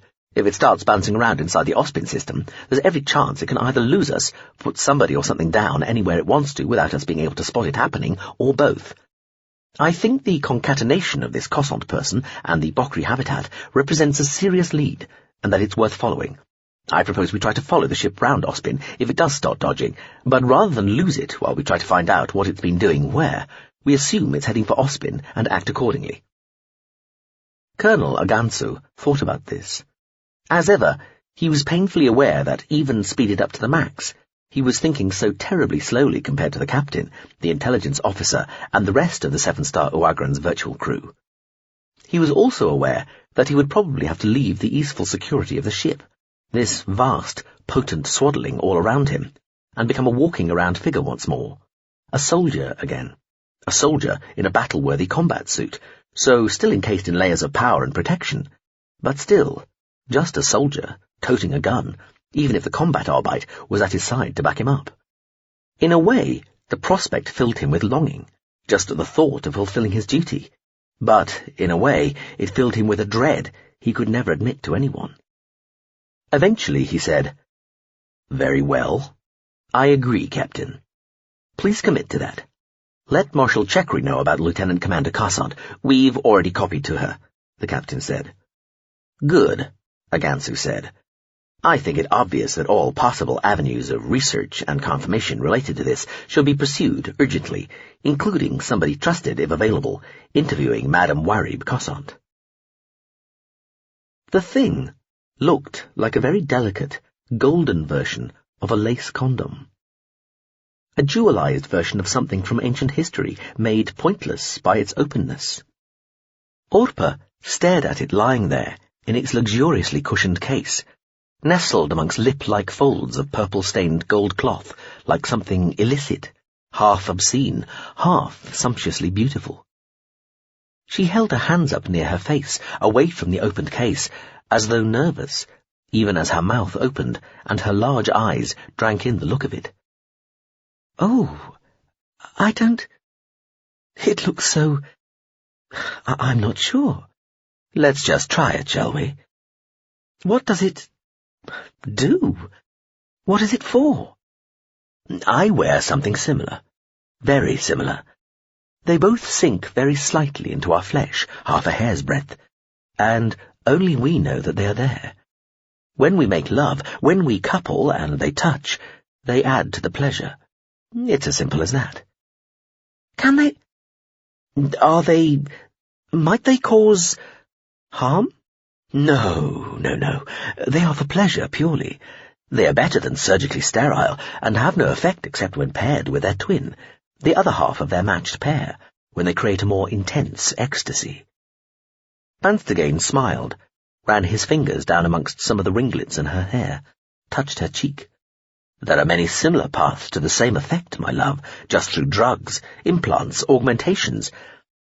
But the beauty of these is that they are made for each other, and have no other effect, even if," he smiled regretfully, "one has other lovers. They can't be felt. They can barely be seen, even if you look for them, and everything else that would ever normally happen there can still happen. People have happily given birth, even though I understand that is not advised, yet the wearer knows they are there, and the wearer of the other half knows that it's there. It is about commitment, you might say, and I would say a kind of tying, a bonding between us." She looked at him shyly. They were alone in the dark cabin of a quietly purring skiff on a perfumed lake in a private pleasure garden on the outskirts of Umyon, at a party being thrown by a family long grown rich on government contracts. They had both worn masks and plain cloaks, like everybody else at the party. "And is there one for you, then?" she asked.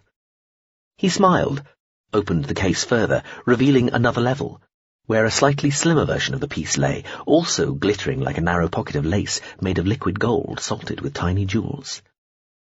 "There," he said, as he smiled, and she smiled. "One each." She touched the one that was his, stroking it with one finger. "They are not permanent, are they? They can be taken out, off." "Yes, most easily by touching the cloth of the case to any part of them. You may keep the case. I'll wear mine forever, I swear." She made a delicate, laugh-like noise through her nose. "How do we put them?" she asked. He laughed almost silently. "How do you think? Shall I put mine on first? Perhaps you might like to do that." Perhaps," she said, smiling, lifting the male piece of the two from its ruched nest. It hung from her fingers, golden in the subdued light, perfectly draped. "How limp it is," she said, and pressed herself against him, beginning to undo his clothes. "That will not do now, will it?" "Not at all," he agreed, and lay back, exhaling, allowingly.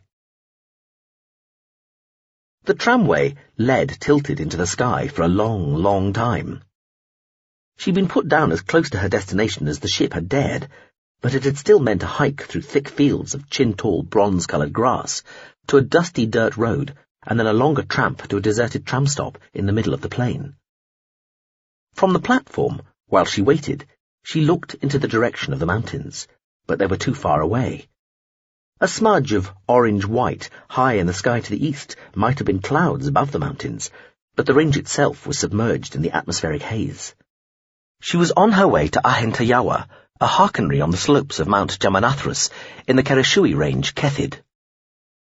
Another traveller came along the road from the opposite direction in a ramshackle three-wheeled vehicle that bounced over the tracks in a cloud of dust. The single passenger got out, lifted a bag, then the contraption drove itself away again, heading back the way it had come. The traveller stopped suddenly on seeing Tefwe, Then Bao nodded, chose a sitting area of the platform at the other end from where Pt.2 stood, and folded itself compactly into a resting configuration, the rhombus of its patterned head part lowered over the complex of creased planes it used as upper limbs. The Yuanui were mattiform. Most people, most of the time, would have called them folds, though this term could be insulting depending on the language the term was expressed in and the species it was being used to describe. They looked like tall, dark, angular, multiply poled tents, complexly folded. Their rhomboid head parts, patterned with eye bands and ear spots, cut by a slit that was their mouth, looked like oddly tilted flags above the tents of their bodies.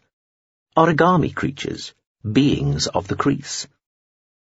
The tram arrived, rattling. It was 3 carriages long, with an open upper deck perched above the middle carriage. She and the dark fold got on. The tram was mostly empty. It climbed steadily up a slope of tilted plain, stopping to pick up or drop off a few travellers. Those that saw Pt.2 all stopped and stared at her for a few moments, then ignored her. Nobody chose to sit close to her. The sound built very slowly. It would have been hard to know when it first started to become distinct from the noises of the rattling, swaying tram and the wind moving over the surrounding fields of tall, bronze-coloured grasses and occasional thick-trunked coppery trees. She became aware of the sound when she realised that she'd been assuming for a while that somebody was humming monotonously just behind her, only there was nobody there. "Is that the sound?" she subvocalised to the suit. "Yes." The tram clattered to a stop at another station, and now she could hear the sound properly, distinctly. It was a low, booming collection of tones, like very distant and continuous thunder. All the individual claps rolled together and coming and going on the wind. She got up out of the uncomfortably tilted seat and went to the front of the tram's middle carriage, heading upstairs to get a better view. There were more of the locals here. They parted as though to let her through to the front, but she bowed, gestured, hung back. She could see well enough. The mountains rose out of the hazy plain ahead like a dark storm of rock, the higher massifs draped with cloud, the highest peaks capped in orange-white ice and snow.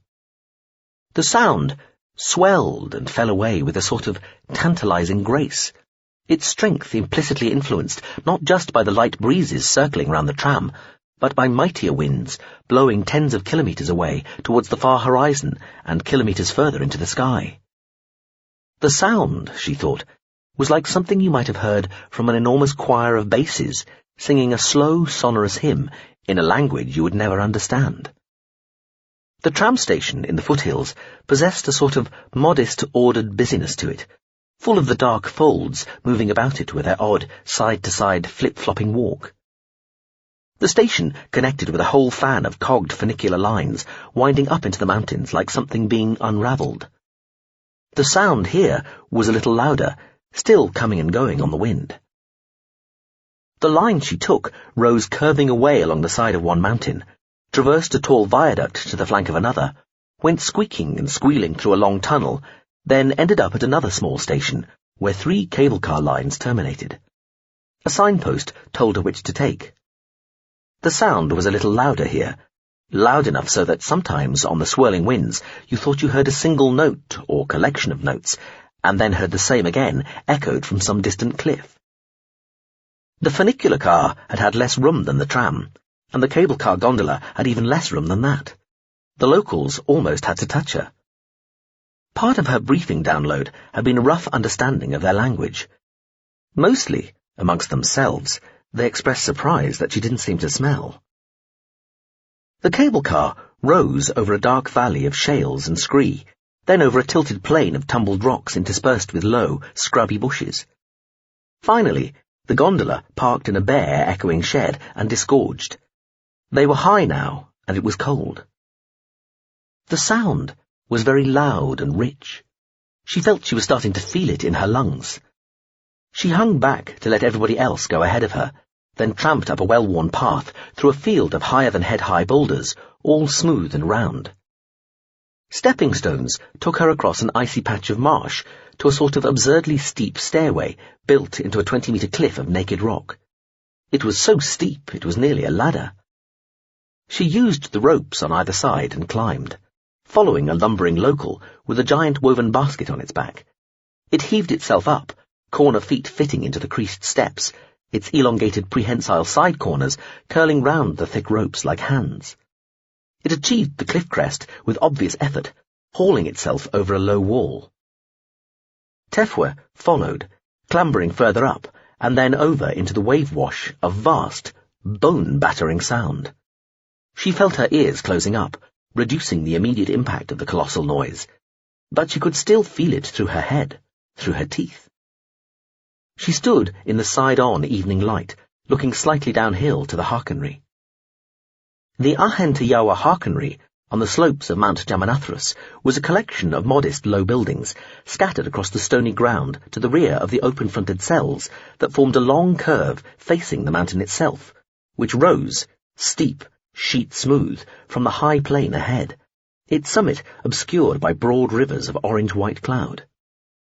The sky-filling, soul-battering, ear-splitting sound came from the Timberlith caverns. Tens of thousands of enormous tunnels bored into and through the tops and flanks of this part of the Kerishui Mountains, millennia ago, by long-departed aliens many centuries before the Uani had colonized this part of their world. As was so often the case with enigmatic alien artifacts, the general assumption was that the work must constitute art. The sound was the result of Kethid's prevailing belt winds, coming thundering through and across those colossal pipes, creating a noise like an orchestra of hundreds of gigantic organs, all playing a changing selection of most of their available notes at the same time, with all their stops pulled out. It varied according to the strength and direction of the various winds, how the gusts curled and twisted around the peaks, and whether the local jet stream was scouring across the peaks of the mountains as well. When that happened, fortunately only every few years, the sound could reach pitches and strengths that could deafen people kilometres away and bring down buildings in the surrounding Harkenries. Ahead of Tefwe, the lumbering local with the basket made its slow, painful-looking way down to the only 2-story building at the centre of the complex. It disappeared under an archway. She followed it. 2 folds stood in the centre of the archway, blocking her way, and that of the local with the heavy woven basket. One wall of the archway was grubby white, smudged everywhere with grey. The basket carrier was just finishing writing "Water, Grains" on the wall, using a thick stub of charcoal. The 2 folds stepped aside, let it pass, then stood where they had before, blocking the way. Tefwe bowed, then picked up the lump of charcoal. It was almost too big to hold one-handed. She took a breath. The thin air she breathed vibrated with the sound, like something made liquid by it, and wrote in the local language, "Greetings. May I see Docent Luzuj?" One of the folds nodded, turned and walked away. The other stood in the centre of the archway, impassive, as still as though it had been carved from rock.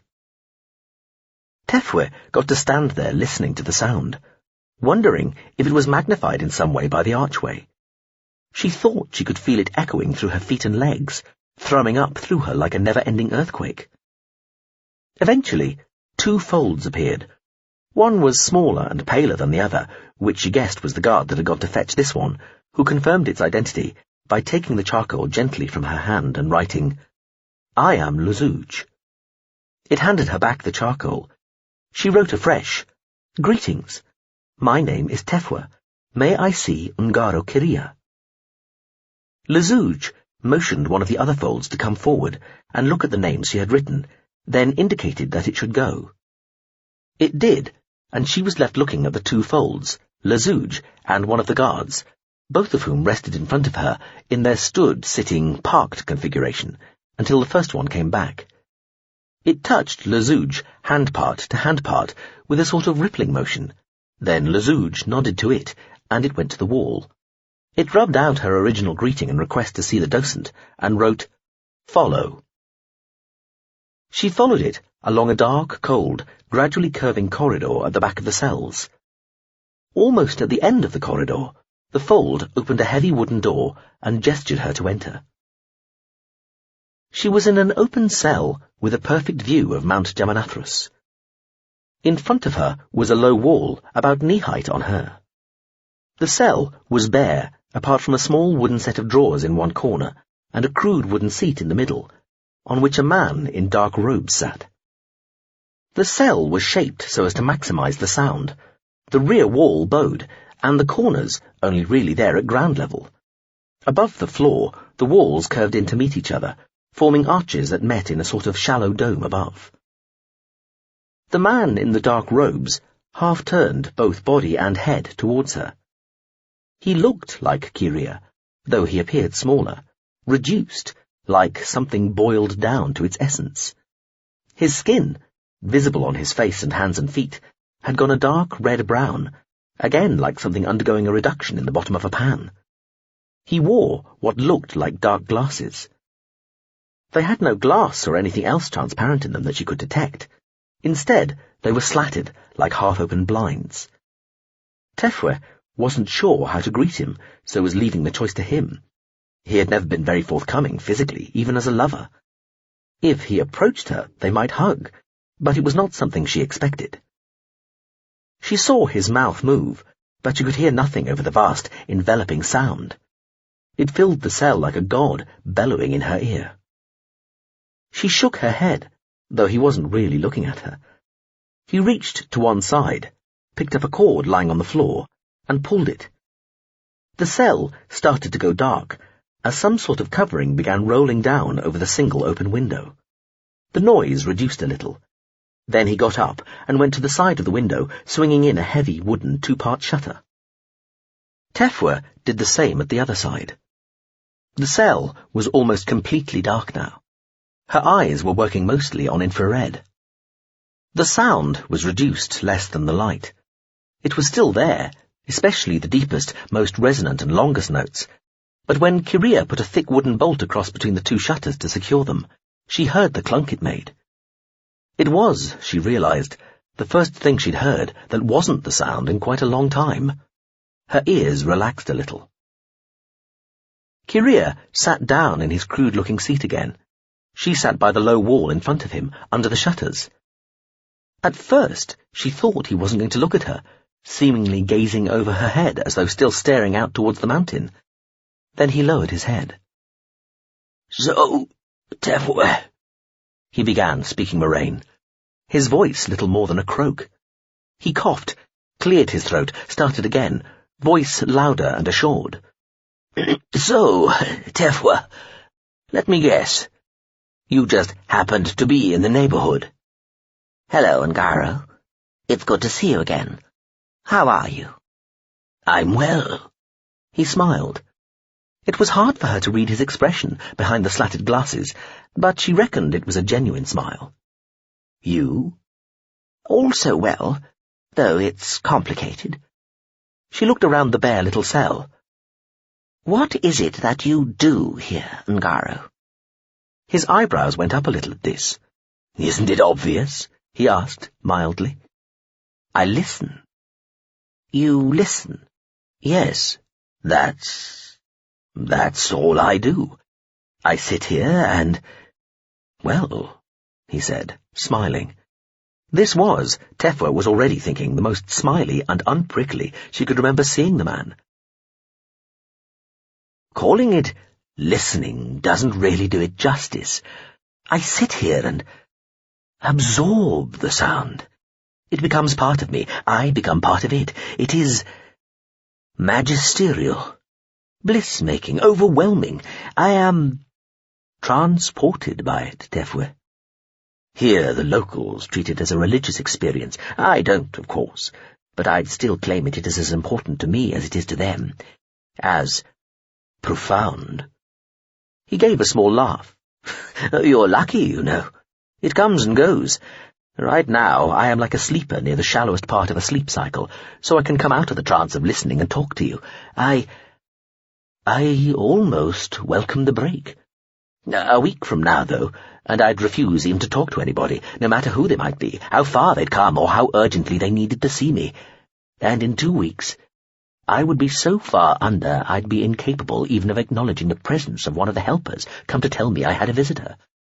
That's when they have to feed me water with a sponge and try to get me to swallow crumbs of cake.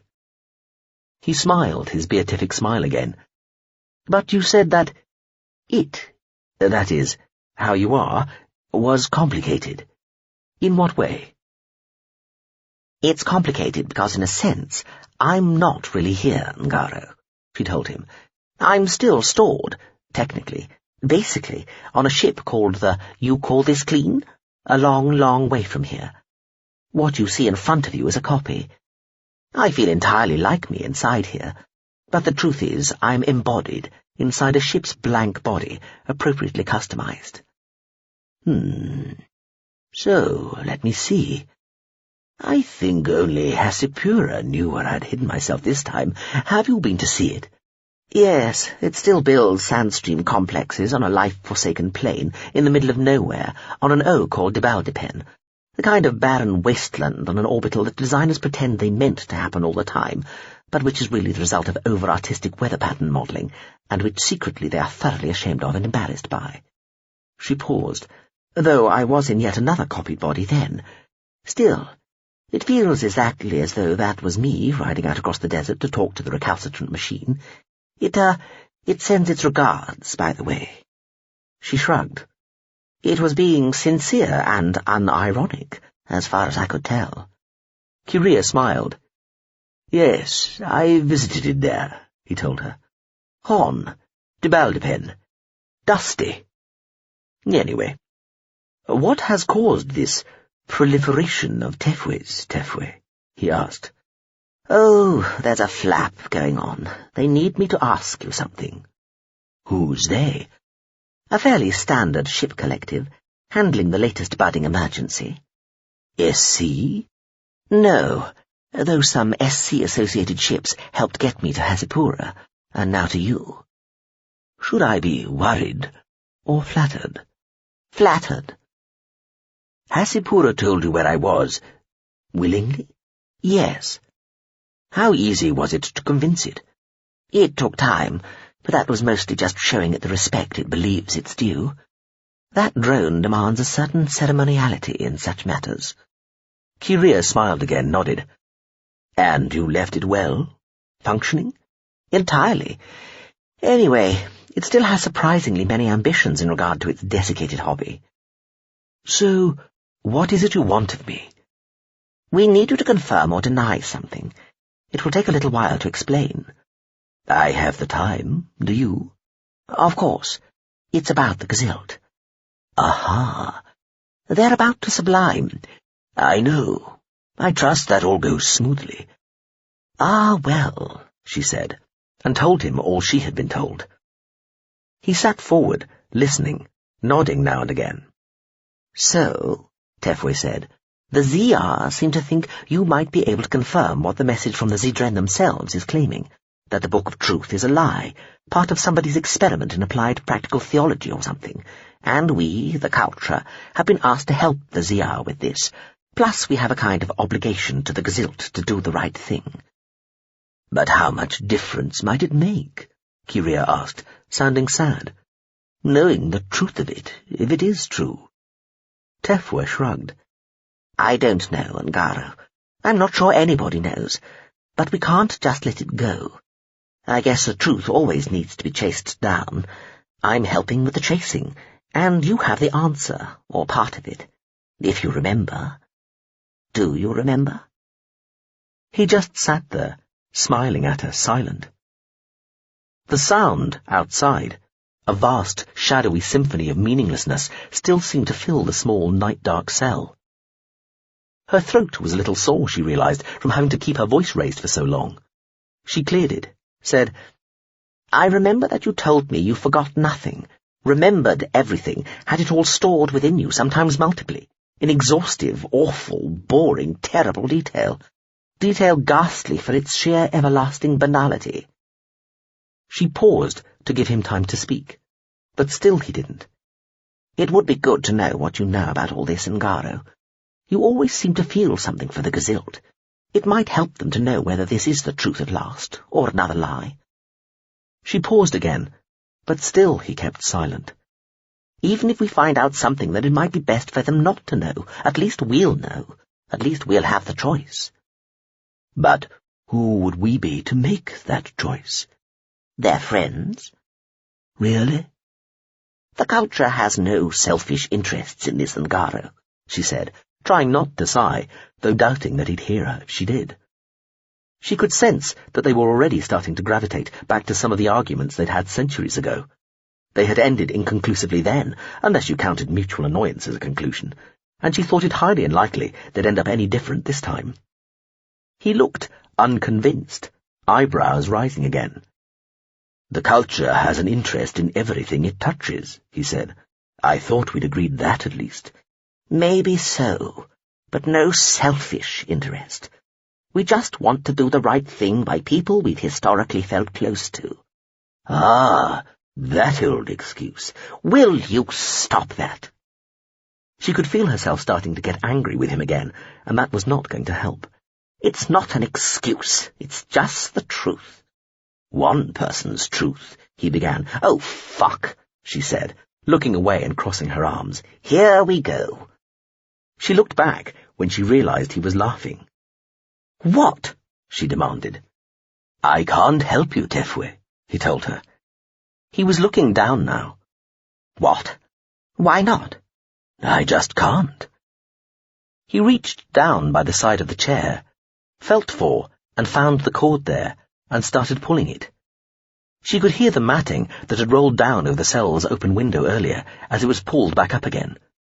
The sound pulsed back into the room, filling it like an avalanche, bursting into her cabin in an instant before it was swept away entirely. Because, he said, shouting, I got rid of those memories some years ago. He completed hauling the sound-deadening matting back up and sat back again as though exhausted, like somebody long deprived of the sunlight, finally being allowed to face directly into its warmth again. He took a deep, satisfied breath and shouted, So I don't have them anymore. Not here. Not on me. Not in me. They're gone. Tefwe's ears had almost closed up again, assaulted by the noise. She wasn't sure she could really hear what Kyria was saying anymore. It was more that she was lip-reading. There was a fraction more light getting into the cell now, around the still-closed shutters. But why? She shouted. Fear, Tefwe, he said, shrugging. I was frightened that what I knew would be enough to cause me trouble, given what was going to happen, given the subliming. So I made sure that the memories became encoded in just one place. 2 places. Then I saw an old friend who relieved me of them. He shook his head. Now I have no idea what I used to know. I'm sorry. So, where were those memories? She asked, yelling. Where were they encoded? He reached up to his face with one hand, took off the slatted glasses. The heat coming off his skin differentiated according to the various surfaces on his face, plus the small amount of evening light leaking round the edges of the shutters meant her eyes could see quite well enough. In the very first instant, she wasn't sure exactly what she was looking at, or what was wrong with his face. Then she started to realize. She felt herself frowning and sitting further forward to see properly and to make sense of what it was she was seeing, though she thought she knew now, and thought she should really have known all along. At first she thought that where his eyes had been, he now had a pair of belly buttons. But this was just her first instinctive reaction. Looking closer, thinking it through, she realized that what he actually had in his eye sockets, in place of his eyes, quite neatly integrated, looking for all the world as though they belonged there, was another pair of ears. Ungaro smiled, though it was a thin smile this time, perhaps even a mocking one. The sound, though baffled by the heavy shutters, seemed to rise suddenly then, and shake her to her core, making her synthetic lungs resonate and her carbon bones vibrate, and her own augmented eyes quiver and water in their sockets. It all but drowned out his voice. Through her tears, she struggled to lip-read what he said in reply to her question about where the missing memories had been encoded. Take a guess, Tefwe. Chapter 17. S-8. From LSV, you call this clean, to LOU caconym, GCU displacement activity, GSV empiricist, GSV just the washing instruction chip in life's rich tapestry, UE mistake not, MSV passing by and thought I'd drop in, MSV pressure drop, GSV contents may differ. Hello. Bad news. Mr. Curia has been tracked down, but would appear no longer to have the information we seek. See attached report. From GSV contents may differ. Ms. Tefua seems to have been unable to take any steps, which might have confirmed whether he was telling the truth or not. Are we simply going to take his word for this? I had gathered that the gentleman is notoriously unreliable.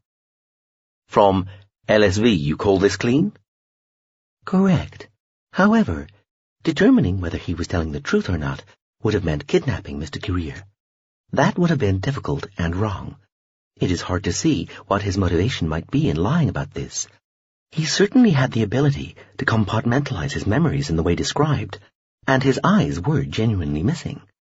As the report's appendices make clear, Ms. Tefua carried analytical capacity which independently verified both that this was the real person and that his eyes had been surgically excised.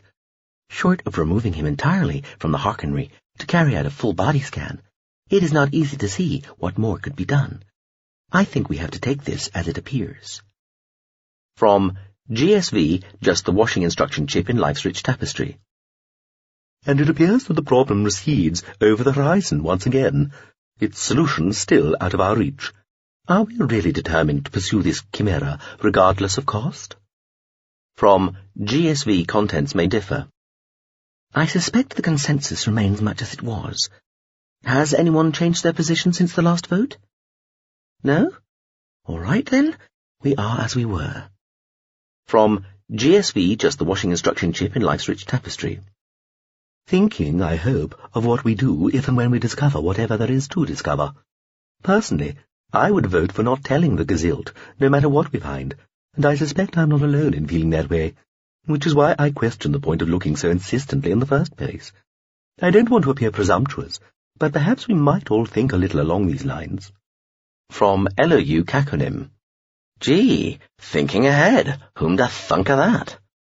From GSV contents may differ. Mistake not. It would appear to be up to you and Lieutenant Commander Cossant.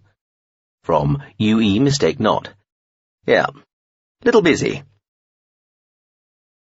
The elegance of conventional orbitals lay in the fact that their diameter, they were usually about 3 to 4 million kilometers across, meant that the speed you had to rotate them at to produce what would feel like standard gravity to your average culture person, not to mention a generous statistical spread of non-culture humanoids and other species, also automatically produced a day-night cycle that was right in the middle of what the culture regarded as the acceptable spectrum of values. The artificial inside-out worlds usually orbited their stars on roughly circular paths, generally following orbits set between those of any planets present, though sometimes taking up the same orbit, socketed into safe, non-collisionary lockstep tracks in and around the planet's Trojan points. Some orbitals flew more ellipsoidal paths, swinging further out and closer into their star to produce seasons if desired. Spinning them almost but not quite edge-on to their parent sun prevented the far side from eclipsing whatever part lay in sunlight at the time. The culture hadn't invented orbitals like this, but it had taken them up with an enthusiasm nobody else had ever displayed. The minds, attracted both by the grandiosity of the concept, this was engineering on an epic scale, and even the skinniest full O had the surface area of 20 or 30 standard 1G planets, and by its sheer chronocyclic material-frugal elegance, compared to planets, orbitals represented a very matter-cheap way of providing generous amounts of pleasantly rural and even wild-looking living space. Plus, you could usually build your orbitals from exactly the asteroidal debris you'd want to get rid of in a solar system anyway, to stop bits of it flying around and hitting your fancy new worlds. Micro-orbitals were, as the name implied, much smaller versions of the same basic idea, They could be any diameter you wanted, because the spin speed wasn't rigidly linked to both the force experienced at their surface and their day-night cycle. You spun a micro-orbital at the appropriate rate to produce whatever apparent gravity you required, set its circumference on to the sunlight, then put a suite of angled mirrors at its centre to reflect the light, rotating these independently to give you the desired light-dark periodicity. The micro-orbital of Bockri was tiny, barely more than 1,000 kilometres across. This was so small that the retaining sidewalls of sheet diamond, which kept the atmosphere in, would have met in the middle had the world been filled with a significantly denser atmosphere or spun much slower. As it was, the central mirrors were so close to the top of the walls that they rested on struts running along their inside edges, so that the whole assemblage looked like the axle and spokes of a giant wheel. The world was almost as long down its axis as it was wide, and was conventionally arranged, by the relaxed, abundantly provisioned standards of a post-scarcity humanoid civilization, with parkland, forests, lakes, and aesthetically pleasing built-up areas, and isolated grand architectural statements spread across its nearly 3 million square kilometres of interior surface. The Gazilt had never entirely turned their backs on the ideas of both private ownership and money, though the latter had been demoted to being of mostly ceremonial value, and both had been detached from what most people regarded as being the most important measure of a person's worth.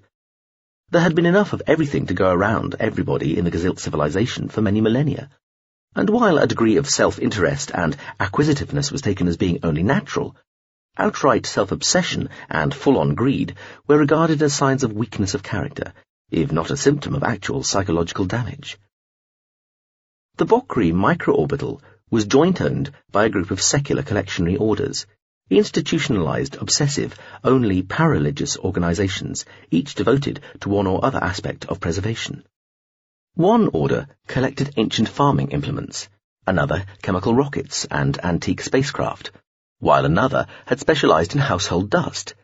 Its sheds and warehouses were packed with billions and billions of vials and other containers collected from worlds and habitats throughout the Gazilt realm over thousands of years, and filled with nothing more than the sort of stuff that collected in the corners of rooms and cabins, and which had been picked, swept, sucked, or electrostaticked up by volunteers or enthusiasts to be sent to the little siblings of the detritus on Bockri. This had seemed idiotic, even perverse to many people, right from the start, but it turned out to be surprisingly, if modestly, useful, providing the raw material for many an undergraduate paper on, for example, changing patterns of casual domestic ambient surface debris through the ages. The Incast were a philosophical order, dedicated to storing as much of the disputed, superseded, or just plain long-proved wrong knowledge that the Gazilt civilization and species had built up over the millennia, and any artifacts associated therewith. Housed in multiply backed up and distributed memory storage facilities across Bockri and various other microorbitals throughout the Osplin system and beyond, were entire libraries of ancient conspiracy theories, crackpot physics hypotheses, unutterably antique speculations on anatomy, chemistry, and astronomy, and, as a sort of sideline, devices holding the mind states of untold numbers of individuals and group minds, mostly Gazilt, but from other species as well. Some were static backups for the dynamic originals, held and running elsewhere.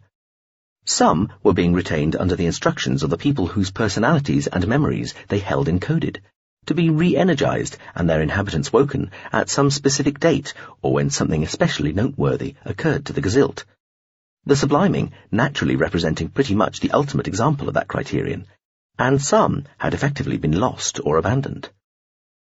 In the culture, stuff like this would be collected by minds with an interest in just such social flotsam and jetsam, and stored in the specially adapted bays and hangars of GSVs, or in the subsidiary structures of orbital hubs.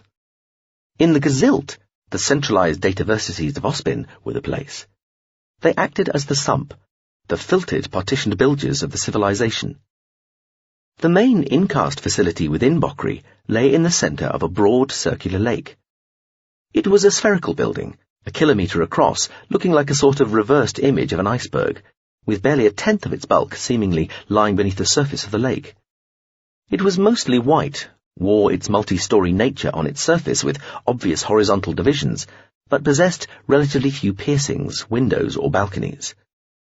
It was generally reached by an evacuated travel tube system set on a long, elegantly thin bridge extending from the shore of the lake a kilometre away. The mistake not reckoned they didn't really have the time to indulge in such niceties, so deposited Cossant, the android Eglail Parenherm, and its own avatar Birdle near the centre of the building. Displacing them neatly into an empty elevator car and using a small collection of similarly dropped-off comms and effector gear to start interfering, with the facility's own administrational data complexes. The ship itself, though much slowed for its erratic transit of the system, hadn't paused as it passed Bokri. It had already taken a wild, almost jagged route through the cloud of habitats and dataversities, pinging from one to another like a ball down a nail board, just to confuse anybody following. Having got Cossant and the others to their destination, and feeling fairly sure that it had indeed shaken off any pursuing craft, it raced off to continue its eccentric join-the-dots loop through the system. It had promised to be back within the hour. That ought to be long enough. "Still not getting anything?" Cossant asked the avatar. Birdle shook his head. "Pinging away merrily," he said quietly, "but nothing's answering."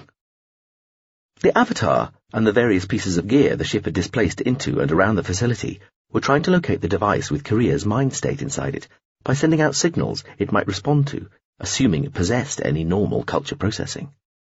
The mistake not had tried to contact the Warm Considering, the ship believed to have helped Korea encode his mind state within the cube, to get whatever technical details about the device it could, but the other ship had yet to reply. From what it could gather, nobody willing to tell even knew where the Warm Considering was. "Why exactly are we here?" the android Parenherm asked, looking round the pleasantly wide, softly carpeted, and very slightly curving corridor they'd found on exiting the lift. The corridor's white with a hint of blue walls glowed very gently with the fake daylight of a lightly overcast day, and were covered in thin grooves, some of which indicated doorways with hermetic quality shut lines. "You are here to protect Ms. Cossant," the ship's avatar explained, also looking round. "She is here because she is looking for something." "May I help?" the android asked brightly. Like Cossant and Birdle, it wore well-cut, if nondescript, civilian clothes. Cossant wore a thick necklace of what looked like brushed silver. "Just be prepared to step in to protect Ms. Cossant," Birdle told it patiently, "in case I am unable to." Parenherm stared at the avatar. "You are remarkably opaque to my senses," he remarked. "What are you?" "An avatar, Parenherm," Birdle said, smiling. "Surely you guessed that." "Yes," Parenherm said, nodding. "Good to have it confirmed. Would this be a joint culture Gezilt scenario?" Birdle nodded. "Feel free to treat it as such." "And I," Cossant said, "am a human with a low boredom threshold. I'm also starting to regret leaving Pian back on the ship." She spread all four arms. "Can we do something?" Birdle nodded. "We're going to have to," it said. "There's nothing coming back." He smiled at Cossant. "This will require you to make an official request to locate and retrieve your property from the facility." "Yippee! Do I have to fill out a form?" "You have to submit a formal application 5 days in advance," Birdle told her. She stared at him. 5 days? I assume you have some clever... The formal application was in place 2 seconds ago, the avatar told her, suitably if illegally backdated. Birdle bowed.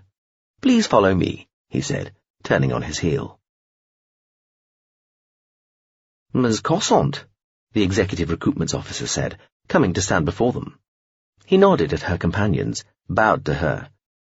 The waiting area was extensive, pale, lush with potted plants, filled with the sound of water trilling in fountains and pools, and dotted with very comfortable seating. Cossant lounged in what she trusted was a suitably proprietorial fashion, upper arms spread, her lower set concealed by her formal jacket, legs crossed, a small shoulder bag lying on her lap. Birdle and the android had chosen to remain standing, looking slowly about all the time. "May we offer you a beverage?" "No, thank you." "I wasn't even aware there were any arrivals today," the incast officer said, glancing at a projected screen hanging in mid-air down onto one side of his straight-ahead sightline. Ms. Cossant arrived by private craft, Birdle said smoothly. Ah, I see, the officer said. And you've come in from... He continued looking at Cossant, who was listening on her earbud, as Birdle said, "Please let me," to her, at the same time as he said to the officer, "Miss Cossant's application to retrieve her property is in order, I take it." The officer was dressed in vaguely ecclesiastic-looking pale robes. He looked from Cossant's stony expression to Birdle's agreeably open one. He checked his screen, one hand moving and his eyes flicking. Yes, it's all in order." He smiled emptily at Birdle. "The object has been located and is being retrieved as we speak." "Splendid," Birdle said quietly. The officer looked back to Cossant. "We usually ask our clients if there is a particular reason for them wishing to recoup an object." "Again, allow me," Birdle said to Cossant, as he said, "How commendable," to the incast officer. "What is the most common reason given?" "Ah," the officer said, distracted again. "Sadly, due to client confidentiality strictures, we are unable to share that information." "What a terrible pity," Birdle said, looking sympathetic. He put one hand gently on the officer's forearm and said, "I am sure, then, that you will fully understand that Miss Cossant has equally valid reasons for being unable to share with you her reasons for being unable to share with you the information that you seek and request. I trust I am not mistaken in proceeding on the assumption that this request is of a non-compulsory, voluntary opt-in nature." The executive recoupments officer looked like he was processing this. After a moment he said, "Well, indeed." He glanced at his screen. "Excuse me, the requested object is in transit." He smiled at the unresponsive Cossant. "I'll fetch it. One moment." He turned and walked back to the curved sweep of desks where they'd found him earlier, sitting with his feet up, listening to music. Birdle watched him go, then turned back to Cossant, who raised her eyebrows. "All going smoothly," Birdle told her through the earbud.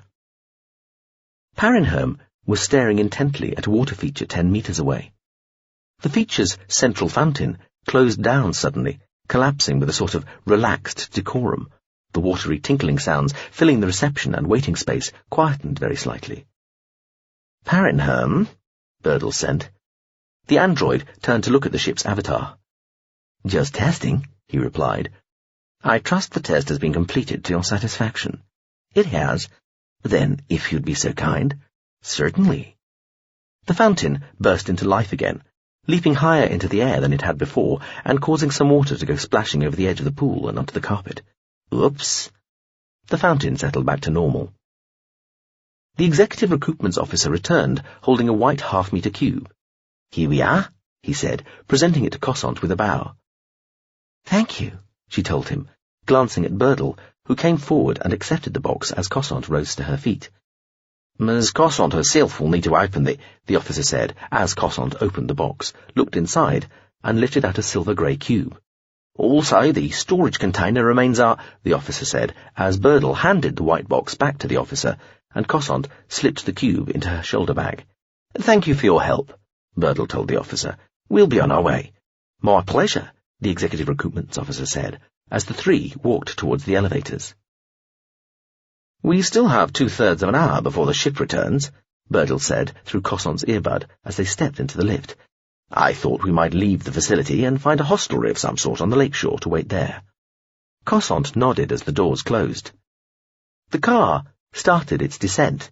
Then its soft lighting seemed to flicker delicately. It drew smoothly to a stop, settling finally with what Cossant heard as a single click, and the two non-humans present both heard as 3 distinct snicking noises. A background susurrus Cossant had hardly noticed consciously ceased. Suddenly. The android and the avatar exchanged looks. "Aha," Parinherm said with a smile. "This is," Birdle said aloud, and then seemed to think about what it was. "Unpromising," he concluded. "Is that you?" he was asking the android at the same time. "Facility mainframe, material systems, motile systems, general elevator control suite, basement to midsection shaft complex, core central, faults, fault notification, fault confirmation, fault override, safe fault workarounds. Yes, all that. Please leave that to me. You're getting in the way." And stop trying to remove the block on the car's external AV feed. I did that nearly a quarter of a second ago. Very well. What may I do? Please remain, B, on full alert within the immediate physical environment, with particular regard to extraneous anomalous audible and general vibration signals, extending your sensor, effector abilities no further than the elevator's cars and the shaft's own monitoring and activation circuits. I'll continue monitoring and trying to affect further afield. My onboard expert systems precedent set indicates strongly we might be in a definitional pre-attack phase, and so close to the point at which some sort of physical measure may become advisable. Agreed. Currently eliminating all chances this could be happenstance before taking any irretrievably physical action. We should warn, prepare Ms. Cossant. Also agreed. I am in the process of interrupting her. On promise? Cossant was saying, as Birdle talked over her, saying, Strong likelihood this is hostile. I'm activating your e-suit and neck helmet. Please do not be alarmed, and remember to put all your weight first on one foot and then the other. Ing? Cossant finished, as something happened all over her body. Her underwear consisted of a millimetre-thin bodysuit, which only left her feet, hands, and head uncovered. The ship had insisted she wear it, and that they perform a drill before she left to see what would happen if it deployed. Before her eyes, even before she'd put it on, the e-suit had grown an extra set of arms as easily as though it was a big, complicated balloon the ship was blowing up, and these had been the last bits to unstick themselves and inflate. As it had during the practice on the ship, the suit puffed up a little all over, while the thick hems at ankles and wrists unrolled, the suit quickly covering all her hands and fingers in thin gloves, and slipping between her feet and shoes in turn, as she did as she'd been told, and performed a side-to-side stepping motion to allow this to happen. What felt like thin booties now enveloped her feet. The thick necklace had unrolled at the same time, extending quickly downward to bond with the collar of the suit, while blossoming and closing round her head, before shrinking back again to rest lightly on her scalp and most of her face, leaving her eyes, nostrils, and lips free under small bulges in the material. The bulges over her eyes were transparent. The first thing she did was tear off the restrictive formal jacket, freeing her lower set of arms. She got tangled in the strap of the shoulder bag, finally setting it securely back in place over her head. The problem is located in the primary shaft control node, Birdle told Parenherm. It is under continual and dynamic effector load from apparatus it is beyond the abilities of our local assets to counter. I am sending a missile component to the location to attempt some sort of intervention.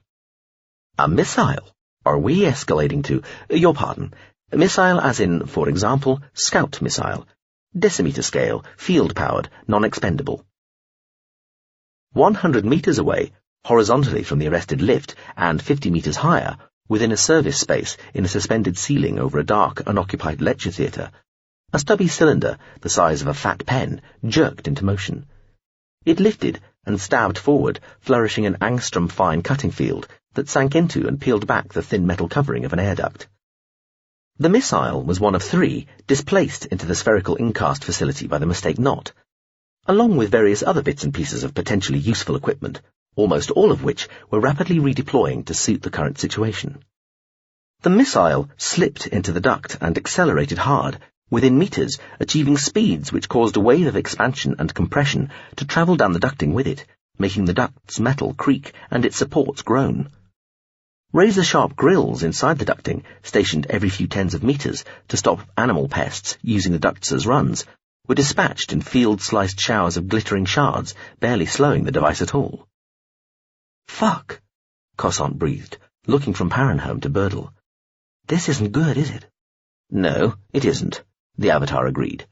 Then its head flicked, impossibly fast for a real human, towards the lift's manual control panel, an instant before a gentle beeping noise came from the speaker grill.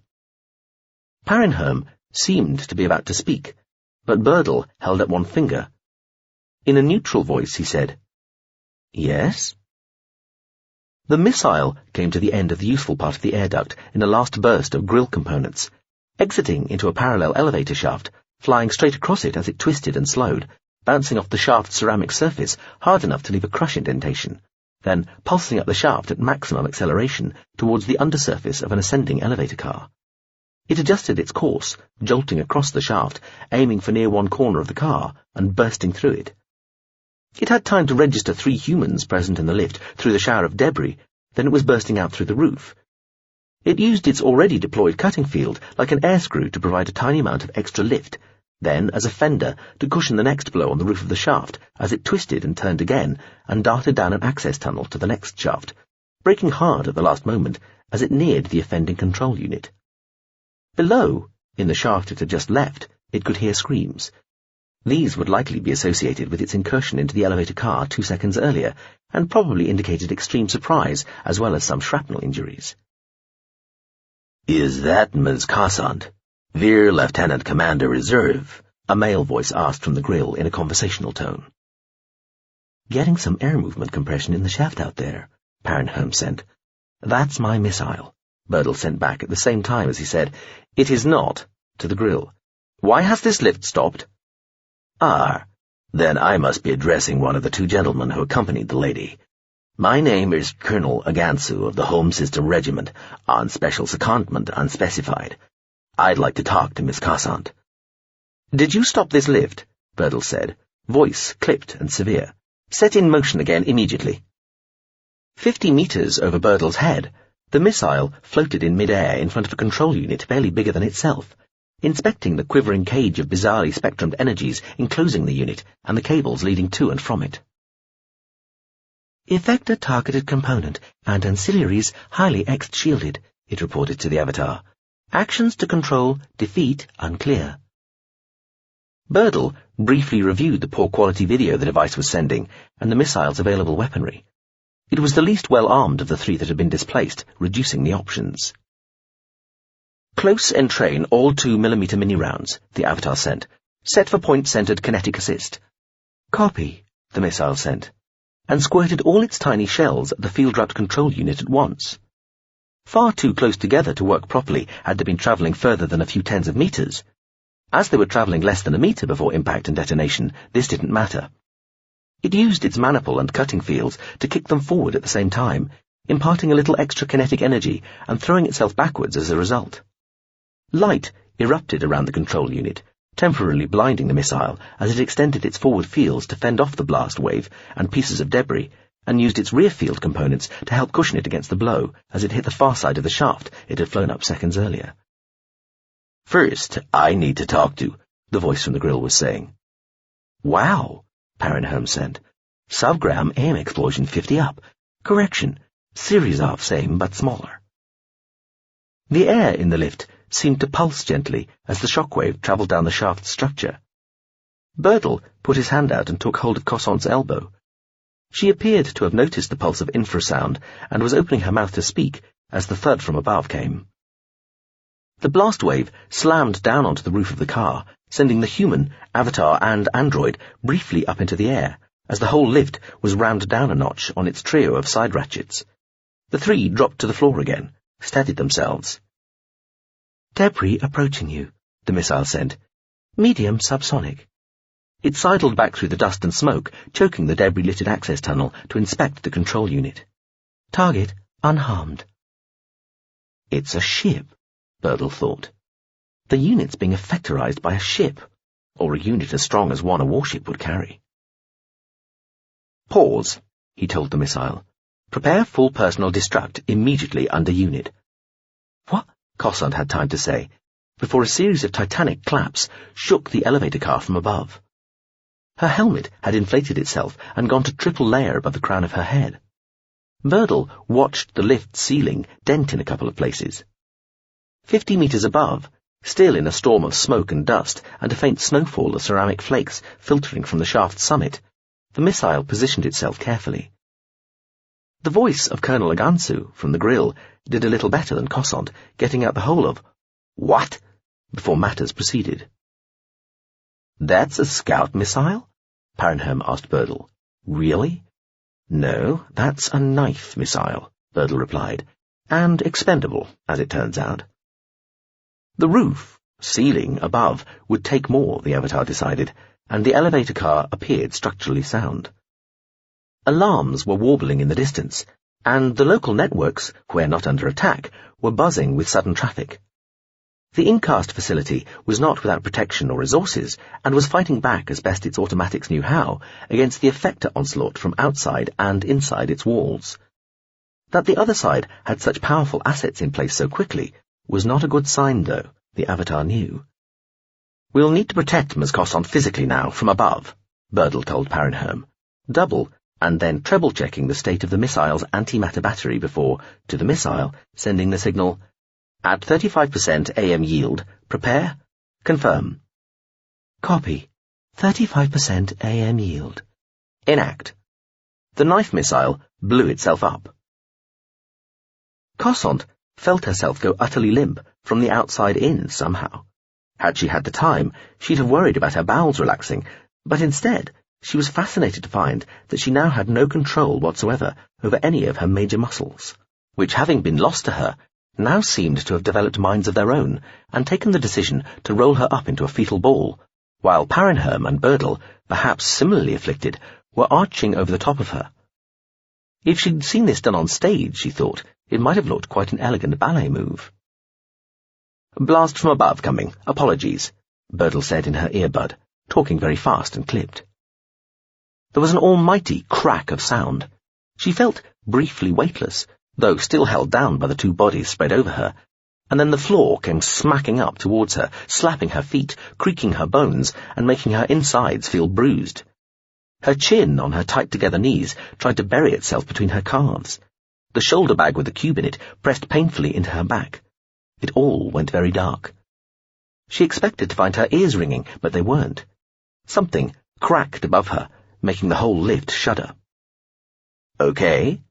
Birdle asked her, as the Avatar on the android pulled up away from her, and her suit started bringing her quickly to her feet. Standing, she suddenly found she had control of her body again. There was a haze of dust in the car, and the centre of the roof had caved in to the extent that the three of them had to stand back near the walls. "Yeah," she said. "What was knife missile self-destructing directly above us?" Birdle said. "Excuse me." The Avatar squatted. His hands seemed to sink into the surface of the soft plastic floor, and then he pulled back. There was the sound of tearing, protesting metal, and Birdle's feet sank deep enough into the plastic tiles to cause ripples round the soles of his shoes, which themselves seemed to be deforming. Parenherm jerked suddenly, seemed to stagger. Cosson stared at it. "You okay?" "I just tried activating some AG," Parenherm said to Birdle. "I think I got targeted. Non-viable." "Fine," it told Cosson brightly at the same time.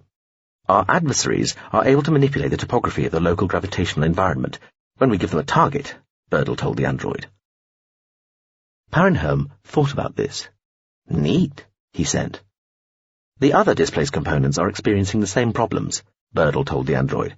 "Only the knife missiles are unaffected. AG is a little subtle for their purposes. They just use naked force fields." Pulled by the Avatar, a giant flap of metal and plastic came peeling and screeching back from the floor, showing the shaft underneath, sinking away into darkness several hundred meters below. Birdle dropped headfirst into it, his feet remaining hooked onto the floor. "Parenherm," the Avatar sent, along with a simple diagram of what it wanted the android to do. "If you would."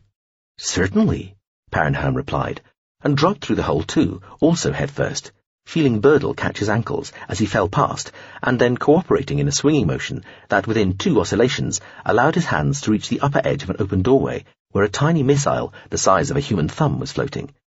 2 delicate-looking outstretched field components fending off the twin doors, which were sliding back and forth continually, trying to close. "Veer," Birdle shouted. "Make sure the cube is secure within your bag, then climb down my body. Lie on my back and hold on very tightly. The suit will help." "What?"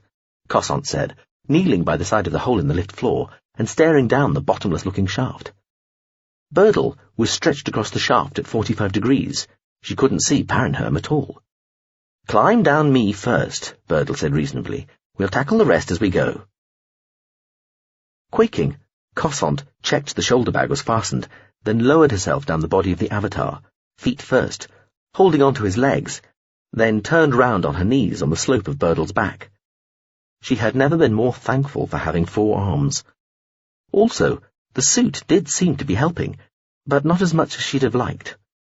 She lowered herself to lie on his back, shaking, blood pounding in her ears.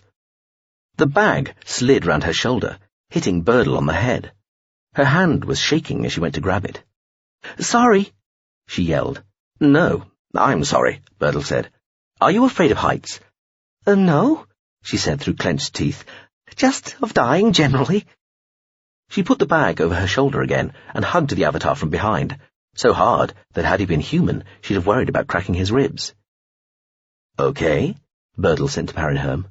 Ready. The little missile floating between the doors on its gyre of fields withdrew, letting the doors start to close as Parinherm let go of the top lip of the doorway and immediately flicked his hands around to grasp the edges of the closing doors. Secure hold, the android sent, as the doors pressed into his fingers. Really tight now, Via, Birdle said quietly, then brought his feet together, letting him and Cossont fall from the undersurface of the elevator car.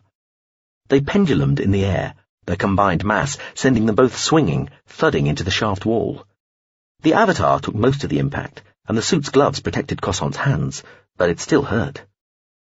Parinherm, fingers jammed, now had his own weight and that of the two people clinging to him on his arms, hands and fingers, which were being forced to slide down the narrow gap between the almost fully closed doors. Even in a fairly optimistic, human-flattering virtuality, Parinherm thought, a real human would be screaming head over heels down the shaft at this point, the bloody stumps of their fingers still trapped between the doors. Happily, I am not human, Parinherm thought, and this is only a simulation. Climbing, Birdle sent, and quickly hauled himself up the android's body, hand over hand, taking Cossont with him. He stood braced on the lower lip of the doorway and swept the doors open. Parinherm dropped a meter, but held on to the lower lip easily enough, stepped forward and turned to let Cossont jump off his back, and then stooped to grasp the android's hand just as, with a creak and a sudden rush of air, the elevator car dropped down the shaft in front of the open doors, hit and severed Parinherm's fingers, and then shuddered on downwards to sweep the rest of his body away. Damn, the android said. I was enjoying that. Cossont caught her breath, started forward towards the open shaft, looking down at the fast-retreating roof of the battered lift as air sucked out all around her. Birdle reached, pulled her backwards away from the shaft. You know, the Avatar said, stepping round her and looking out from the alcove where the lift doors were set, then taking another step out into the gently bowed corridor. Parinherm will probably be okay, but we have to— Something seemed to strike the Avatar full in the upper abdomen. Birdle was jerked backwards as a blinding light burst out all around him, and something exploded further down the broad curve of corridor. Cossont was sent flying back towards the open doors and the shaft, staggering and skidding right to the edge, all four arms windmilling desperately as she stood teetering, heels on to the drop. Her eyes were going crazy, reacting mostly too late to the starburst of light that had erupted from the Avatar, filling her vision with black dots. Birdle still seemed to be there in front of her, his body shuddering, wrapped in flames. She felt herself start to tip backwards into the void.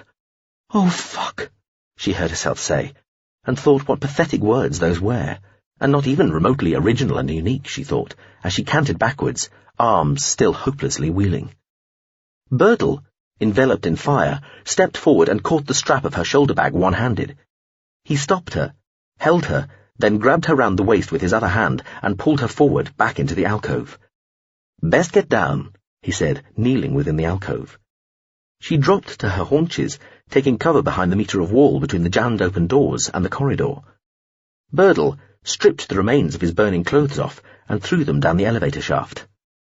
His skin had gone silvery. There was no mark on his back at all. She'd have expected an exit wound. Actually, she'd have expected him to be blown in half. What the fuck? She asked. She was trying hard not to shriek. Didn't quite see that coming in time, Birdle said, turning and grinning at her. Managed to— A hole appeared instantly in his back. She could see straight through his body to his silvery thighs. The hole was big enough for her to have put her fist through. The smooth hole closed up again, just as quickly. But not quite fast enough. Caught some round the edges. Sorry about that. He nodded at the floor. Lost the scout missile. Cossont looked at the floor, where half of the little scout missile that had been holding the doors open earlier lay gently smoking. The Avatar put one finger to the edge of the alcove, flicked it out, and brought it back just as another bright beam came lancing past where his finger had been an instant earlier. The edge of wall flared, and a heavy detonation came from somewhere past them down the corridor. a blast of light, followed by a body-shaking tremble beneath their feet, and a pulse of blast, forcing Cossant to lower her head briefly. Grey smoke was drifting along the ceiling, and a whole spectrum of alarms went squawking, warbling and howling all around them. Then there was a dull, seemingly very distant thud, almost infrasound deep. The ribbon of dark smoke in the lift shaft, extending from the burning clothes Birdle had discarded, trembled in the column of air. Oof! Hit bottom, Parenholm said. 95% disabled, but still alive. End run, I'm guessing. Nice working with you. Powering down. Parenholm is still alive, Birdle told Cossant. We are being fired at by some sort of military arbite stationed just at the line of sight curve limit of the corridor to the right. To the left, 80 meters away, one corridor higher, advancing this way at jogging speed, is a Gazilt person in a full battlesuit armed with a laser assault rifle. This may be the Colonel Agansu person who contacted us earlier. I have 2 knife missiles to the left within this corridor. They are holding fire while Gazilt civilians on a tour are Wait, I am being contacted. Excuse me. Android Avatar Entity, this is Colonel Agansu. Do you read? Come in. Colonel Agansu wishes to talk, Birdle told Cossant. Given our situation and the time we have to wait for the ship to return, I believe keeping him talking is to be preferred to having him or his adjuncts shooting at us. The ship, Cossant said. Her teeth wanted to chatter. She tried to stop them. How long? It was still 2/3 of an hour away. It is returning a little faster now, the Avatar said, though we still need to stall the Colonel. I intend, therefore, to engage him in conversation. You engage away, she told him.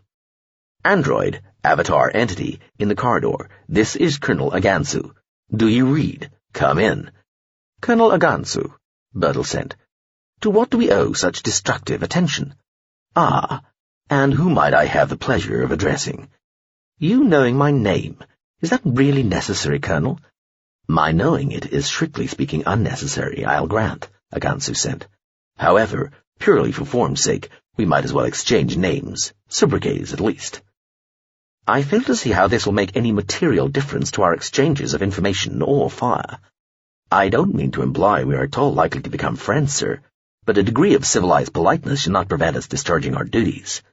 Or our weapons, of which you seem to possess rather few, following the destruction of your knife missile, not to mention the demise of your fellow at the bottom of the elevator shaft. I am somewhat tempted to send the arbite up the corridor towards you, just to see what you are able to put in its way to stop it. However, I am aware that Ms. Cossant is relatively vulnerable compared to your good self, and may come to some harm in any resulting firefight, even while you might remain quite hale and hearty.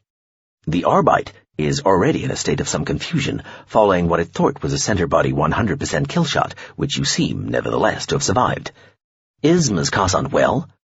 Well enough. You know, I think I'm going to— My name is Birdle, Colonel Agansu. Interesting to make your acquaintance. Likewise, Birdle. I did ask earlier to what we might owe such destructive attention, if you recall. Indeed you did, Agansu said. Well then, Birdle, the answer would be to Ms. Cossant and possibly the device which the facility's records show she recovered a few minutes ago. As I said earlier, I would like to talk to Ms. Cossant. Face to face, human to human. Also, I think it might be germane if I were to be allowed to inspect the device she retrieved. I strongly suspect you will have to accede to my requests in time, Birdle. We do rather have you at a disadvantage, wouldn't you say? There was a pause, and then the Colonel said, I certainly would. Birdle looked at Cossant, glanced at the ceiling, and said quietly, The person in full battle gear, who I'm assuming is Colonel Agansu, is now almost overhead, possibly ready to make ingress here, either down the shaft behind you or straight through the floor. The tour party near the combat arbite's position is still not quite clear of the likely destruction volume, were I to let the 2 knife missiles off the leash. Excuse me, I must let Colonel Agansu talk at me some more. You might benefit from being a little more cautious, Colonel, Birdle said. We are less at a loss than you appear to imagine. Are you really? The Colonel sounded amused. We are. We are currently mustering and preparing our forces, Colonel. You have my word. I'm sure I do, Agansu said with mock seriousness, and that it is worth everything in the current situation, I feel certain. Nevertheless, the fact remains that you do not benefit from the presence of a friendly ship nearby, whereas I do. As well as, you may have noticed, a very capable combat Arbite. Yes, I trust the combat Arbite is not in any way precious to you, Colonel. Birdle heard the Colonel laugh. Dear. How fine the line is between acceptably defiant bravado and hopelessly delusional boasting. You were doing so terribly well up until that point. I am sorry to be such a disappointment to you, Colonel Agansu. Birdle glanced at Cossont again. The tour party near the combat Arbite's position is now clear of the likely destruction volume, and the knife missiles are cleared to fire, the Avatar told her. Due to the nature of the munitions being used, the corridor is about to become extremely bright. We're trying to keep damage to a minimum, but, here we go. The air in the corridor seemed to fill and streak with fanned white light, intensely bright. It almost looked like the smoke-hazed air was being lit by lasers. But something about the quality of the light itself, and the way the smoke in the corridor was tugged after whatever it was that was making its way down the corridor, argued against this. Cossont had never paid all the attention she might have in weaponry identification, or whatever they'd called it back in military academy. It really was astoundingly bright. It was as though part of the surface of a blue-white sun had suddenly appeared in the corridor, searing, bleaching everything. The light cut off. What had seemed like a brightly lit space in front of them suddenly looked dull. An instant later, a series of colossal, still greater outbursts of light, just barely distinguishable as being made up of hundreds of small, searingly bright flares, rather than being a single massive eruption, made a white sun of the end of the corridor to their right. In the instant between the light and the trailing sound of the fusillade, what probably was laser light came flicking through the hazed air, filling the patch of corridor Cossont could see with sparkling bars of cerise light. Explosions shook and battered her from both sides. She put her head down, wondering if she'd have had any hearing left without the suit. Something touched her on one ear, and Birdle said, "We have only one knife missile remaining to our left now. The person above us is either waiting or hesitating. I have instructed the remaining knife missile to mount a frontal attack. It will fly past us at just under ceiling height in approximately 6 seconds and fire over us and through the lift shaft doorway. The munitions being used, though tiny, are both powered by and payloaded with antimatter, so some radiation exposure at such close quarters is inescapable. Immediately after the missile has passed, you must stand and grasp me as you did before, from behind, arms round my body.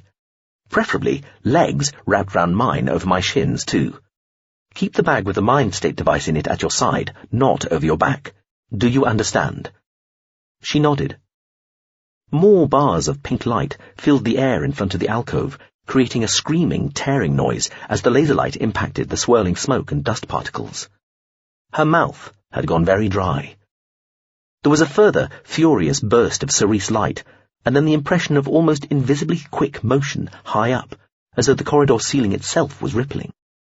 Then the E-suit just turned the lights off. Everything went completely dark, while sound and blast fronts seemed to detonate everywhere, pummeling her body from every side. "Up!" Birdle shouted through her earbud. The suit helped her stand. She gripped the Avatar from behind with 3 arms, brought her legs round his at the knee, made sure the shoulder bag was at her hip with her remaining hand, and then put that round the Avatar's body too. She could see again. The corridor was full of light, both white and pink. Then something seemed to erupt from Birdle's chest, and they were both flung away from the corridor and through the shallow alcove and into the lift shaft. Cossont experienced what felt like the start of her head getting ripped off. Then somebody slammed a sledgehammer the size of a ship into her back, and she blacked out. Awake again, sore-headed, sore-backed, aching all over. She seemed to be still on Birdle's back, looking over his shoulder through a ragged, dusty gap across the elevator shaft to the doorway on the far side. Through the smoke and dust there, a thing lumbered like a bad dream of a man. Massive, reverse-kneed, arms thick with weapon clusters, saucer-headed. It stood, straightening a little, seemingly looking straight at them. If the little knife missile's frontal attack had caused it any damage, it wasn't visible. Cossont didn't recognize the model. Frankly, it looked retro. Something rotated on its chest. Then, silently, because her hearing didn't seem to be working properly, another explosion seemed to go off just above the part of the shaft she could see, and debris rained down, falling past and showering into the depths. A man in a bulky, glittering suit and holding a large gun, also seemingly made of mirror stuff, came floating down as though sitting in an invisible chair. He looked very relaxed. Cossant looked round. She and Birdle seemed to have been blown through a wall and into a storage area. Everywhere she looked in the dusty gloom, she saw towering stacks of shelves full of pale boxes similar to the one that had held the glittering grey cube with Korea's mind state inside. They had ended up crumpled together in the remains of a set of shelves, half lying, half held standing by the twisted debris around them. A couple of the pale half-metre cube boxes came tumbling from somewhere overhead, bouncing and clattering down to join the jumble of debris already covering the floor. The combat Arbeit illuminated each of the falling boxes in turn with a thin beam of laser light from its weapon clusters, but let each fall and bounce without firing at them. Cossant looked idly, groggily, down at her hip. The shoulder bag wasn't there. It must have been ripped away. Shit, she thought. The man in the glittering suit was floating stationary in the middle of the elevator shaft, looking in at them. He tipped his head to one side, as though wondering what to make of them. The combat Arbeit shuffled to one side to keep a clear field of fire. "We really are fucked, aren't we?" Cossant said, her voice sounding odd inside her head and the helmet. She could taste what was probably her own blood in her mouth. "Not necessarily," Birdle replied, through the earbud, sounding as ever relatively unconcerned. "Still one knife missile left." "But I thought it left. It was not destroyed," Birdle told her. "It went the long way round the building. I suspect they assumed any combat missiles we had left would just burst through anything in their way. Certainly, that would be the first thing to occur to a knife missile. So, although this has taken longer, nevertheless, the element of surprise is with the missile. Here we are. That'll be it now," the Avatar announced, as light erupted all around the combat Arbeit. The man in the glittering suit started to whirl round to where the combat Arbeit was throwing its arms up and disappearing and disintegrating inside a consuming torrent of white fire.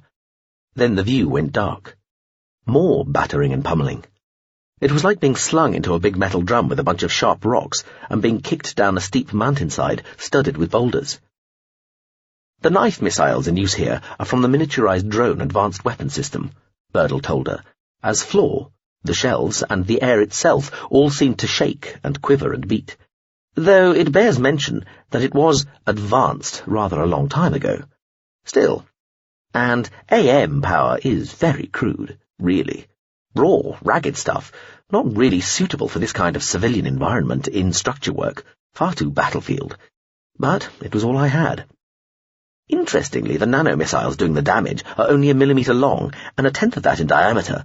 Too small to see for most unaided eyes. Astonishing what you can do with antimatter. There. Oh. Here. Just as the battering seemed to be tailing off, there was another, single, thudding, titanic impact. Then Birdle said, "Ouch, bet that hurt. Oh well, down you go." The view came back.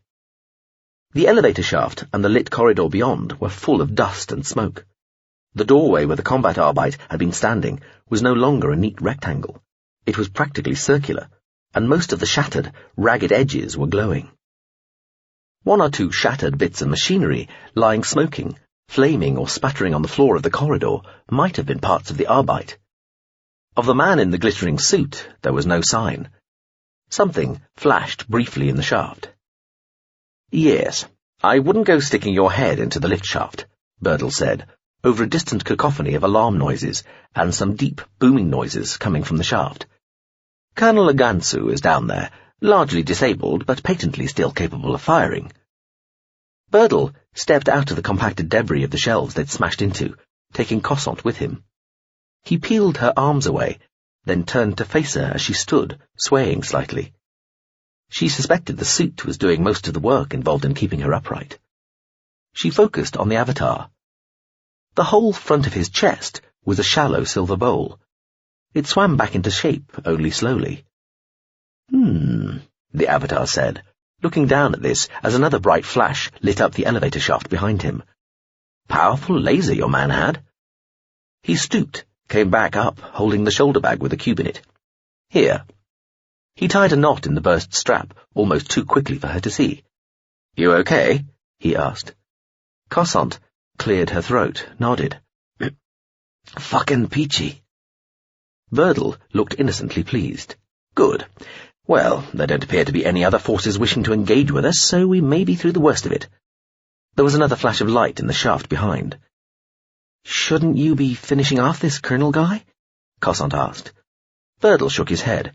No need. I have a scout missile down there with him monitoring. He shouldn't cause us any more trouble. What about Parenherm? I've tried contacting. He's powered down. We'll try and displace him too when the ship gets back. Walk this way. Cossant, following the Avatar, stepped shakily into a debris-strewn corridor between towering shelves. It seemed to stretch forever into the distance. Something zipped past her from behind, coming through the smoke at head height and making her flinch. The thing stopped right alongside Birdle. It was a thin cylinder, about as thick as a thumb and as long as a hand, its front end shaped like an angular, blunted arrowhead, and its dull silver surface marked with hair-fine dark lines and dots. Birdle cocked one silvery eyebrow at it and said, Yes, well done. So that Ms. Cossant might be included in the conversation. Oh, both our lives. Inelegant use of rather too many nanos, though. Well, so you say, but it could have been accomplished more economically. Even so, had there been a whole section of those things, could you successfully have taken on all of them too? Well, there you are then. The missile moved off so fast, it was as though it was a shell in a perfectly transparent gun barrel. It just disappeared, leaving behind only an after-image and the vaguest of impressions it had headed away in the direction its sharp end had been pointing. Birdle's head jerked back in the blast of air, and Cossant was only saved from being blown off her feet by the Avatar reaching back with one silvery hand and grabbing her by the bag's strap again. The thunderclap echoed off the surrounding shelves and the ceiling. Birdle shook his head as he resumed walking. Knife missiles, he said over his shoulder, with what sounded like affection. Yeah, knife missiles, Cossant agreed, like she knew what she was talking about. She glanced back, but could see little through the smoke. You sure there's nobody else coming after us? Not completely, no, Birdle admitted, but there doesn't seem to be. He sounded thoughtful. The Gazilt ship present here is at least a 6th-level heavy cruiser, possibly a 7th-level battle cruiser. That'll mean between 1 and 3 platoons of Marines available at least, but they aren't being used, so that might say something about the secrecy and, well, authorization of the mission involved. He shrugged. Anyway, onwards. I should warn you there will be some tramping, and we may have to hide. The ship was led a merry dance, trying to get sufficiently close to the micro-orbital for long enough to get its Avatar and the human off. Quickly getting the measure of each other, and each correctly guessing that its opposite number had no intention of being the first to open fire, neither ship resorted to serious targeting behavior, or the sort of hair-trigger, weapons-reading status that might have led to a misunderstanding. The whole tussle was conducted without signalling, as though neither vessel wanted to admit it was actually happening. Eventually, the Pt.2 out-field-managed the Gazilt ship, and snapped the two humanoid figures off the habitat and back inside itself. It saw the Gazilt ship dislocate, one human-sized entity off the little world a moment later. Having successfully retrieved its two primary displaced targets, the Pt.2 tried to get a lock on the remains of the android Elglide Parenherm, but found it had been beaten to it. A dislocate field from the Gazilt ship was already starting to envelop the creature's crushed and broken body at the bottom of the elevator shaft. Before the Gazilt vessel could complete the operation, the Pt.2 applied a spatter of plasma fire to various parts of the android's body, cauterizing all processing and memory data storage nodes within the machine. From UE Pt.2 to GSV, contents may differ. Right. What? Oh, the stuff from the You Call This Clean? Okay. The memories were in his eyes, and they've been removed. How severe with himself. Just as well we successfully retrieved Mr. Q's mind state then, at no small risk to life and limb, I might add. Congratulations. With what result? Just about to find out. Cossant felt sleepy, sore, elated all at once. Her pain management systems were telling her to move gently, slowly, with no sudden movements. She would be bathing rather than showering, she had already decided. But first, the ship had insisted they needed to talk to the stored mind state inside the silvery grey cube. The Pt.2 was powering away from the Ospin system on a wildly erratic course, having decided, after its jinking, ducking and diving, field-to-field tussle with the Gazilt ship, that it was the faster. So far at least, the Gazilt vessel had shown no sign of following. Cossant sat down in the lounge area of the shuttle that had become her home over the last few days, clad only in the e-suit with its hands and feet components retracted to cuffs again, and the helmet collapsed back into its necklace form. Iain had gone ooh and ah over her and wrapped itself round her neck, rubbing gently at her bruised skin. Birdle, back to looking like a handsome Gazilt male again, entirely gave the impression he'd just strolled out of a grooming parlour, not a hint of tiredness or a hair out of place. "You have been in the wars, you poor thing," Iain told Cossant, wrapping itself tighter. Yes, no need to throttle me. "Apologies. There. And where is that silly android?" We had to leave him behind, Cossant said, glancing at Birdle, as she extracted the silver grey cube from the battered shoulder bag. Under a wrecked elevator car at the bottom of a lift shaft. The Gazilt ship disloced him aboard itself, Birdle said. It took Colonel Agansu, too. Were they both still alive? Cossant asked. I think Agansu was, the Avatar said. Not Paranherm? No. Birdle shook his head, held Cossant's gaze until she looked away. She put the silvery cube on the low table in front of her, then reached out and touched it on. "Ngaro?" she asked. "Miss Cossant," Kiria's voice said immediately. Cossant realized she had been tense, hunched over the table. She relaxed a little. "Good to speak to you again," she said, smiling. "How long has it been?" "Oh, quite a few years, I see. And are we on a culture ship?" Cossant wasn't sure what to say. She glanced at Birdle, who shrugged unhelpfully. "Yes," she said. I didn't realize you could—" "I'm not completely without senses in here," Kiria's voice said.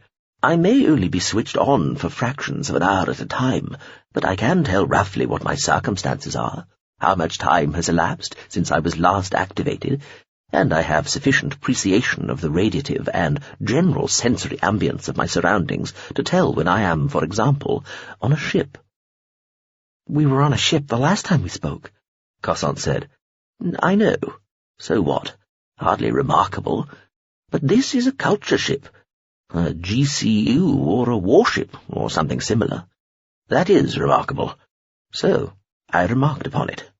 That it? We done? You going to shut me off for another 16 years?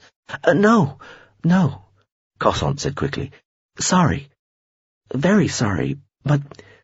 Look, we need to ask you something." "Who's we?" "Hello, Mr. Kiria," Birdle said pleasantly. "My name is Birdle.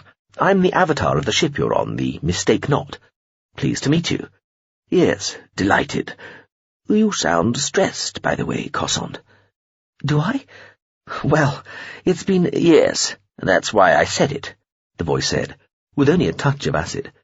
"Birdle, I'd like to interface. May I see through your eyes or some other visual sensor immediately hereabouts?" "Be my guest," Birdle said, and looked first at Cossant, then in a steady sweep round the rest of the lounge. "Cossant, you have 4 arms," Kiria's voice said. "To play the 11 string," she said. "Ah, you weren't put off playing it by the warm considering after all. Good for you. So, what is it you want to know?" She took a deep breath. "Ngaro, we need to ask you something about long ago. Going right back. It's very important. It might affect how the subliming goes. Our subliming. The Gazilt subliming. She took another deep breath. There was a message, a signal from the Zidren, saying that the Book of Truth might all be a lie. And you were mentioned as— Wait, Kyria's voice said. Kossont fell silent. How far back?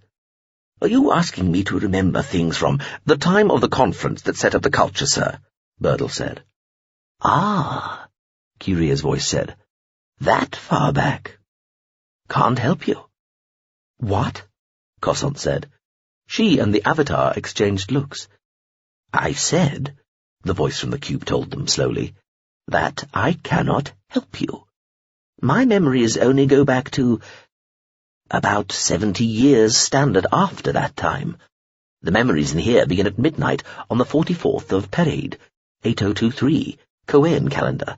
Before that, I've nothing. Seriously? Kossont said. She could hear her own voice start to rise in tone and volume. You're missing— Must ask you to check, sir, Birdle said in a pained voice. Check for yourself. You're a ship. You'll have the ability. I'm giving you permission. I'm not a biological, not in here, so take a look for yourself. Scan all the data in this cube. Go on. Feel free.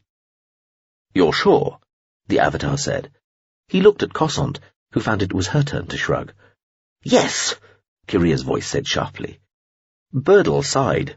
He smiled at Kossont. This might take a moment, the Avatar told her. She sat back, slumped in the seat, rubbed her face with two of her hands. She sighed heavily. Take all the— Ah, Birdle said, sounding resigned. He looked at Kossont.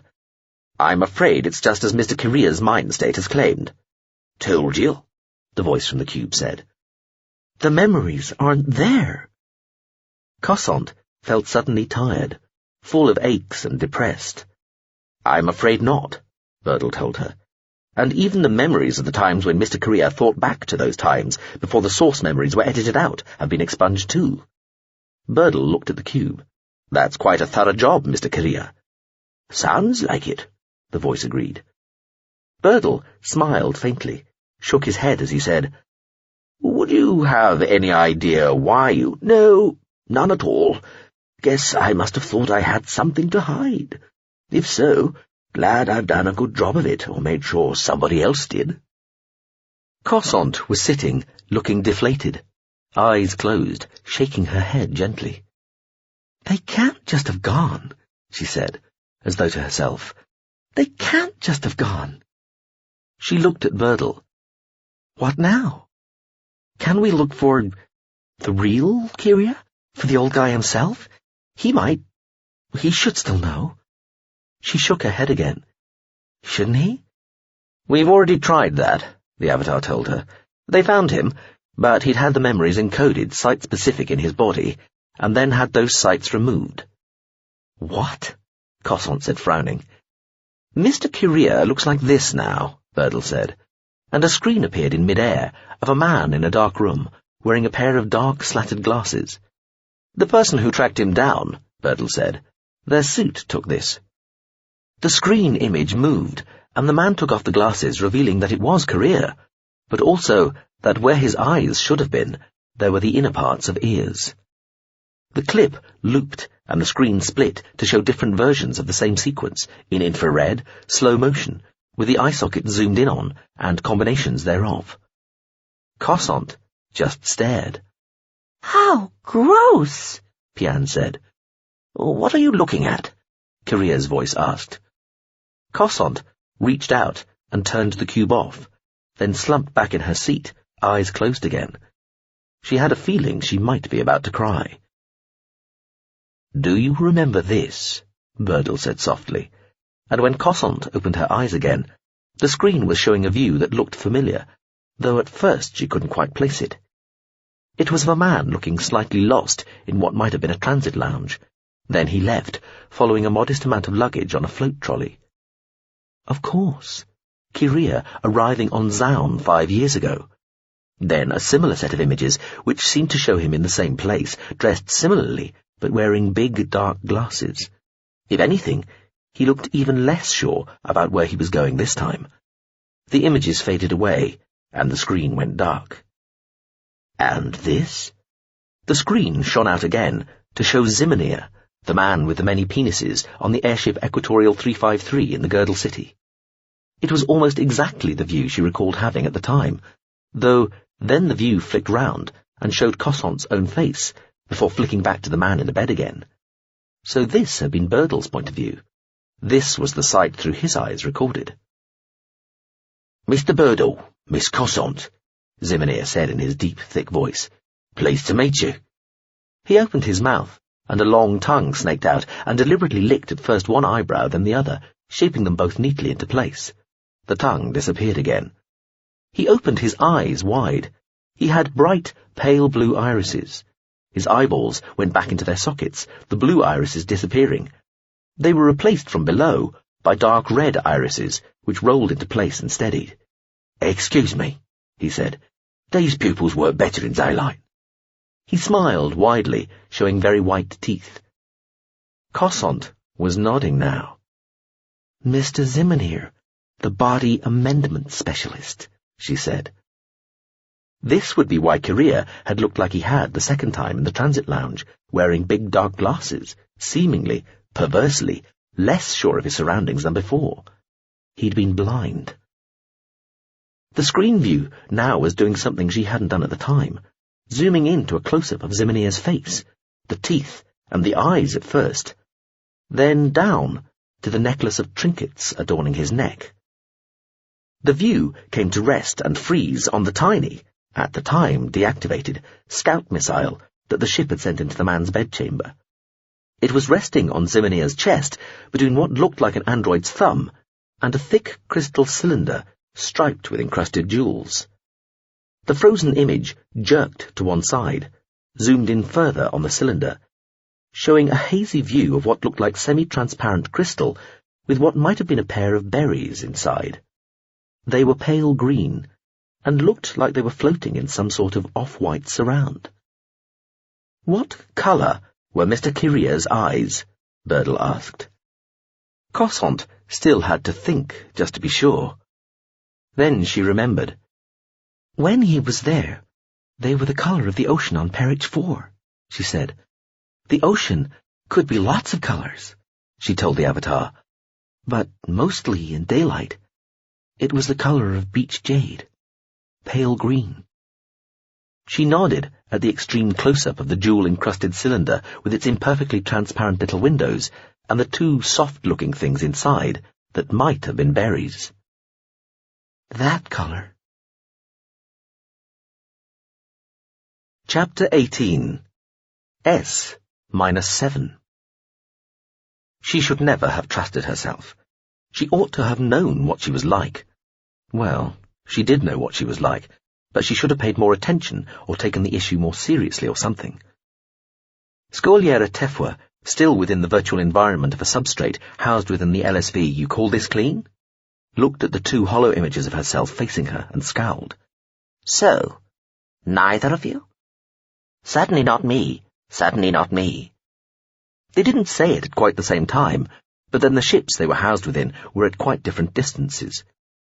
The original Scogliera Tefua, who thought of herself as the real one, but then both the others would as well, sighed in exasperation and flicked the images off.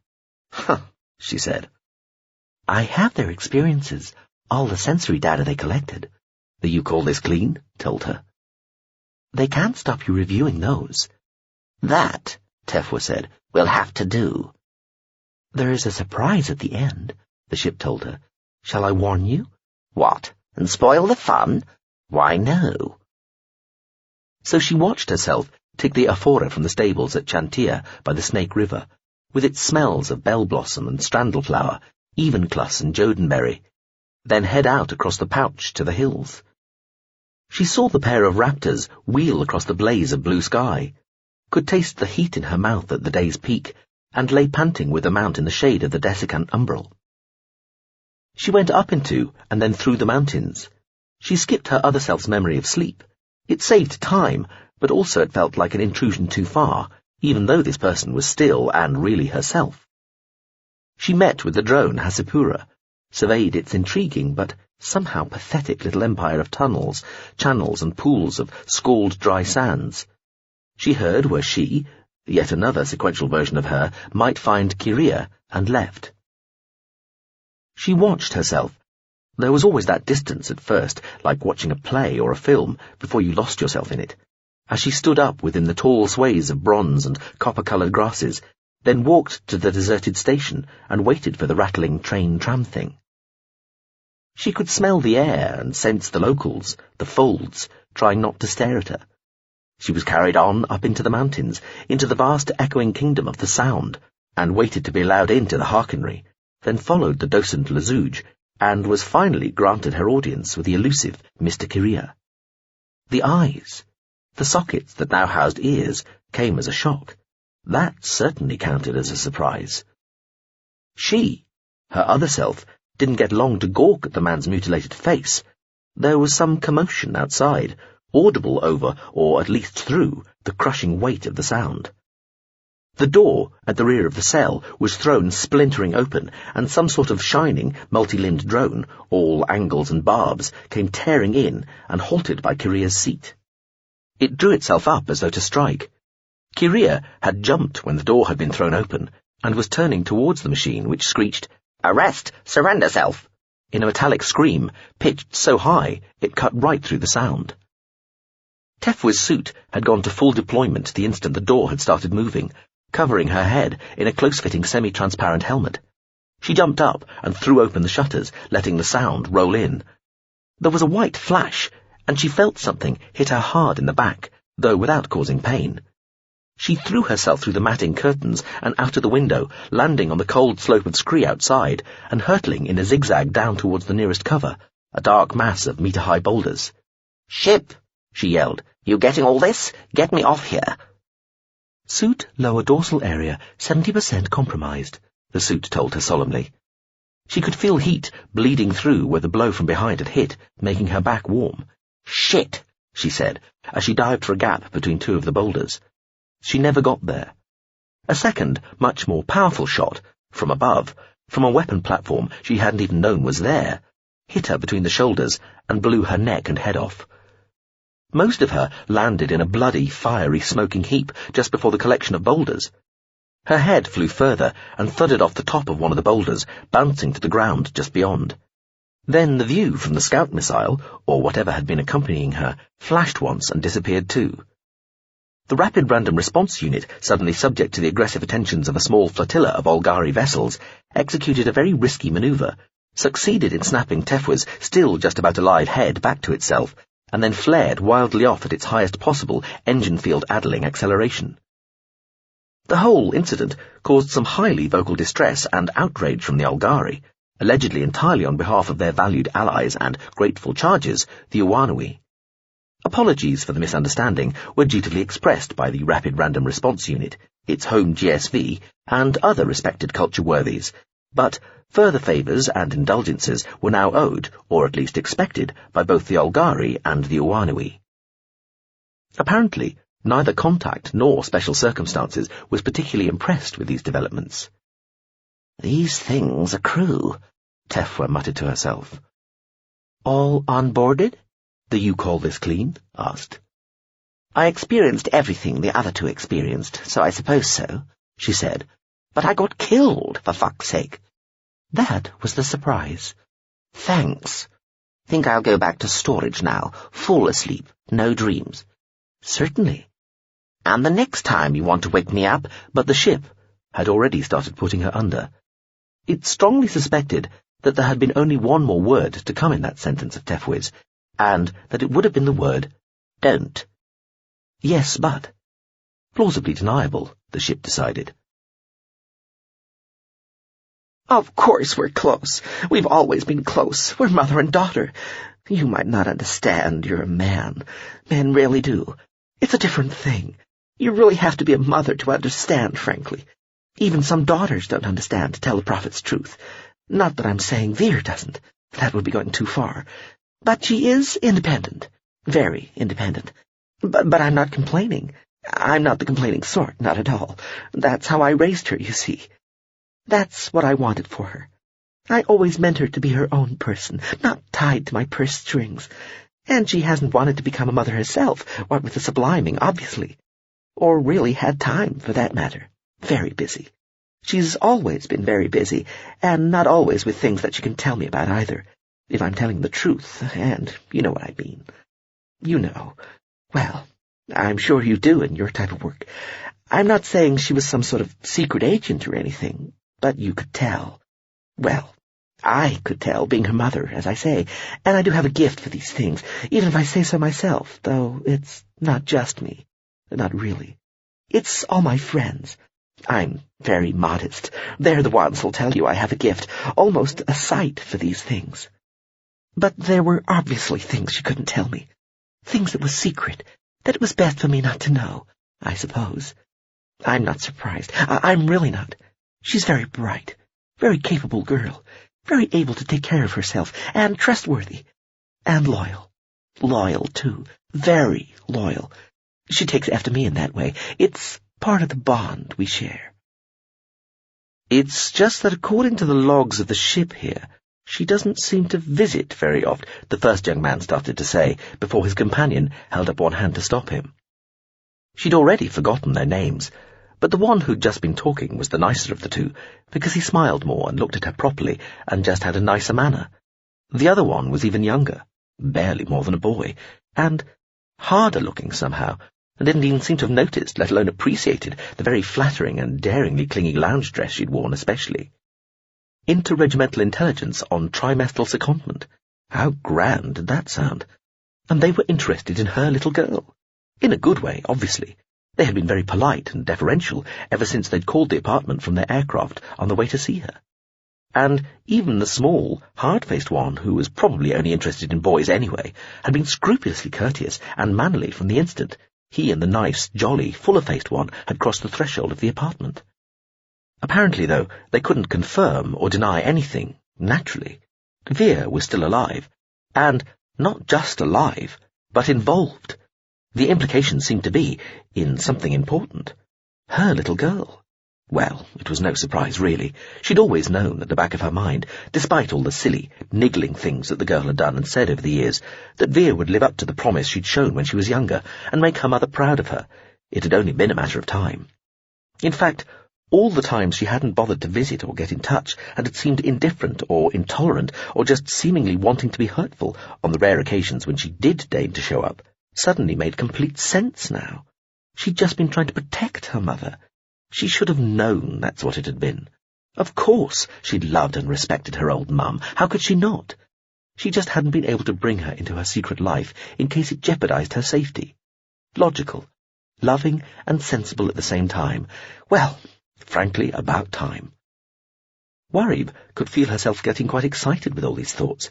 Her breath was coming rather quickly, and she wouldn't be at all surprised if she looked flushed and even more youthful to these two very well-dressed and immaculately groomed young men. The younger, harder-faced one was saying something. She really ought to concentrate. Her attention had drifted there, not like her at all.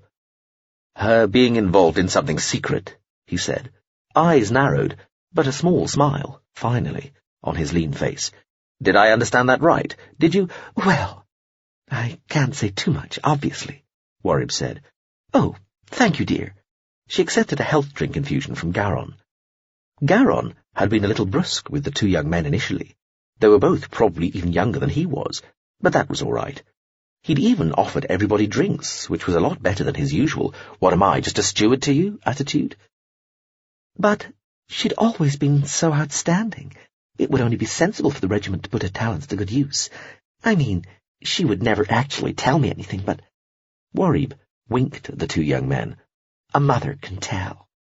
I think especially when you're very close, almost embarrassingly close in age to your daughter. Oh, dear, I think you can tell when there's something going on she's not telling you about. I can't say any more. I don't know any more, in the conventional sense of knowing, but trust me, I know." The young, hard-faced one nodded. "That's very interesting." Warib smiled, relaxed. She was much less worried about Vera now. From GSV contents may differ to LOU caconym, GCU displacement activity, GSV, empiricist, GSV, just the washing instruction chip in life's rich tapestry, UE, mistake not, MSV, passing by and thought I'd drop in, MSV, pressure drop, LSV, you call this clean? Well, I think we've all looked at the relevant signal streams by now.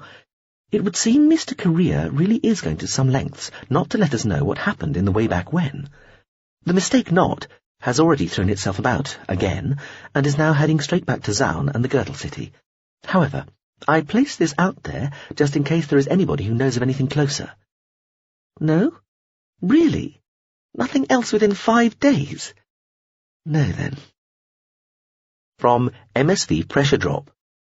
Did your friend the mistake not leave any sort of presents at Zaun? From UE Mistake Not. The mistake not did indeed, because the mistake not is not a complete idiot. From MSV Pressure Drop. I certainly didn't mean to suggest that you were. Would any of these items still on Zaun be able to procure these 2 pieces of soft hardware independently? From UE Mistake Not. Not by themselves.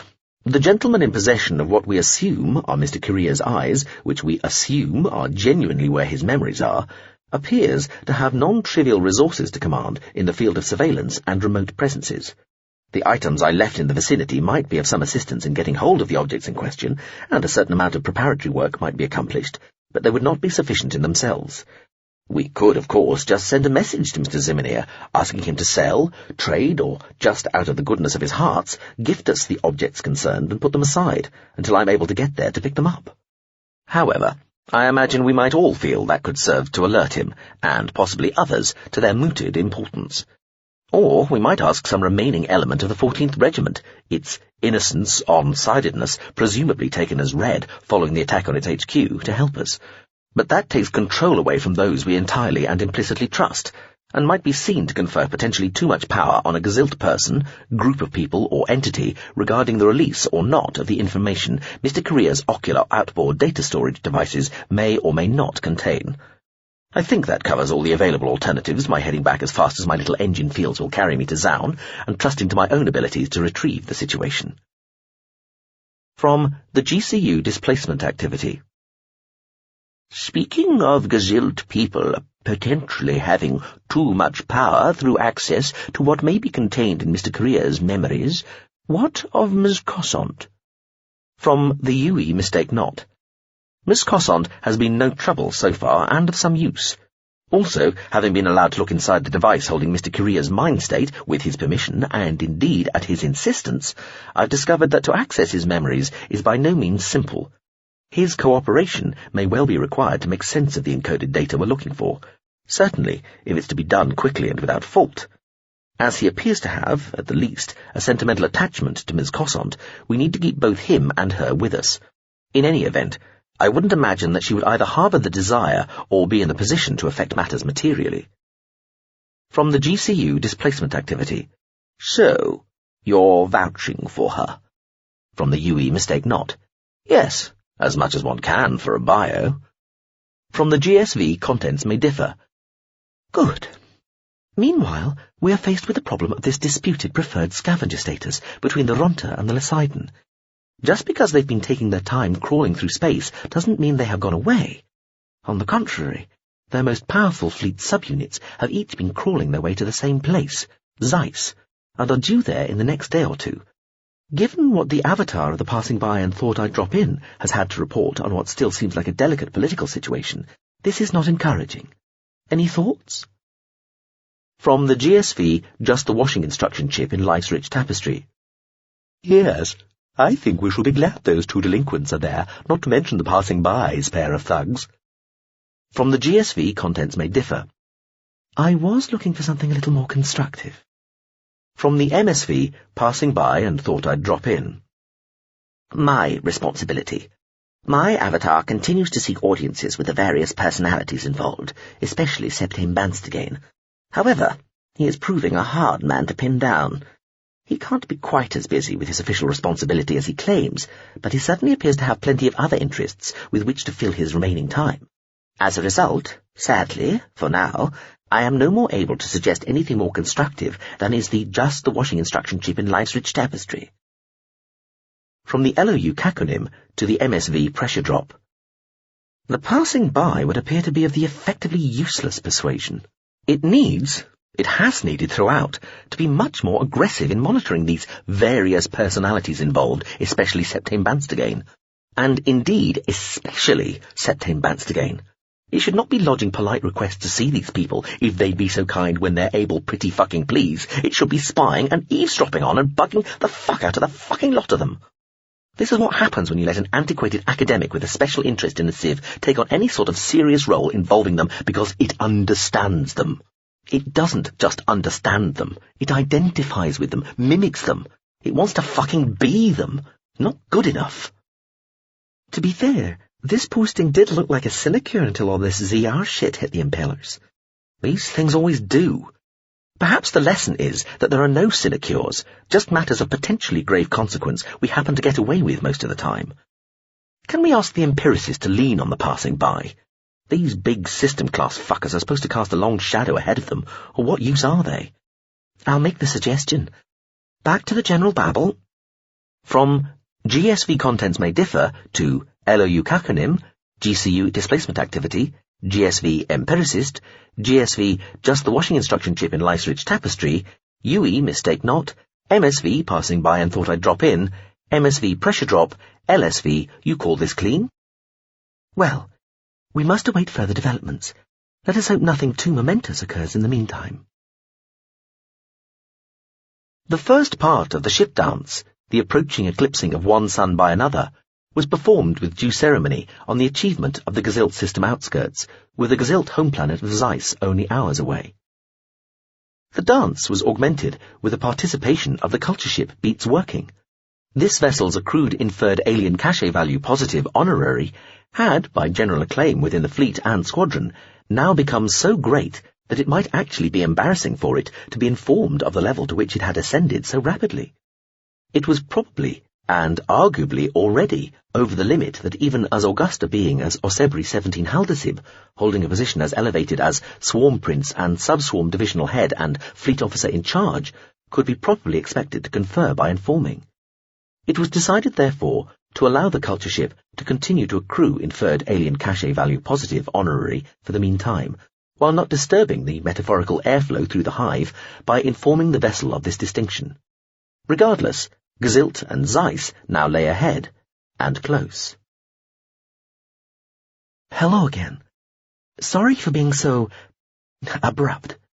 Now that's all right. I take it we're still aboard the same culture ship, the Mistake Not. Yes, we are. So, what were you looking at that disturbed you so? The voice from the silver grey cube asked, or are you going to turn me off again? We were looking at something you'd done to yourself. Really? What? Come on, tell me. The version of me in here and the version of me that did whatever I did to myself are less than 20 years apart. When you've lived as long as I have, that's nothing. I won't have changed much in between. Effectively, I'm the same person. Tell me. You'd put your earliest memories into your eyes, then had those removed, she said. You went to Zimonir, in the Girdle City, to have it done. You had extra ears put where your eyes should have been. Well, that's certainly taking my predilection for the audible over the visible to an extreme. The voice sounded genuinely amused. It just seemed drastic, shocking, Cossant said. It looked like self-mutilation. It's my body to mutilate as I see fit, Cossant. And from somebody currently possessing 4 arms, that's an odd criticism. Cossant opened her mouth, but then the voice went on, This wouldn't have been on a place called Kethid, would it? In the Mountains of the Sound? Yes. Makes sense. Heard about that place 1/4 millennium or more ago. Been meaning to go ever since. Good for me for taking it seriously enough to dedicate more than the standard proportion of sensory equipment to the task. I admire myself. Cossant, lying on her bed with the cube sitting on the pillow next to her, raised her eyebrows at that but let it pass. An old friend of yours called Tefwa went there, she said, to try and persuade you to talk about what had happened back when the culture was coming together and the Gazilt nearly joined but didn't. Huh. So much for swearing old lovers to secrecy and respect for one's privacy. But what the hell were you thinking? Taking out your own eyes? Leaving them with Zimmerneer? Did I? I bet it seemed like a good idea at the time. Also less obvious than leaving the data with all the other informational detritus orbiting Ospin, for example. What are you trying to hide, though? Who knows? Maybe I'm better without the memories. So, we're heading for Zaun? Yes, Cossant said quietly to the cube. We're going to see Zimmerneer in the Girdle City to try and get your eyes, your memories back. Interesting that I didn't want the memories destroyed. Just parked. Whatever they may be. Whatever they may be. Of course, just because the eyes are there doesn't mean the memories are too.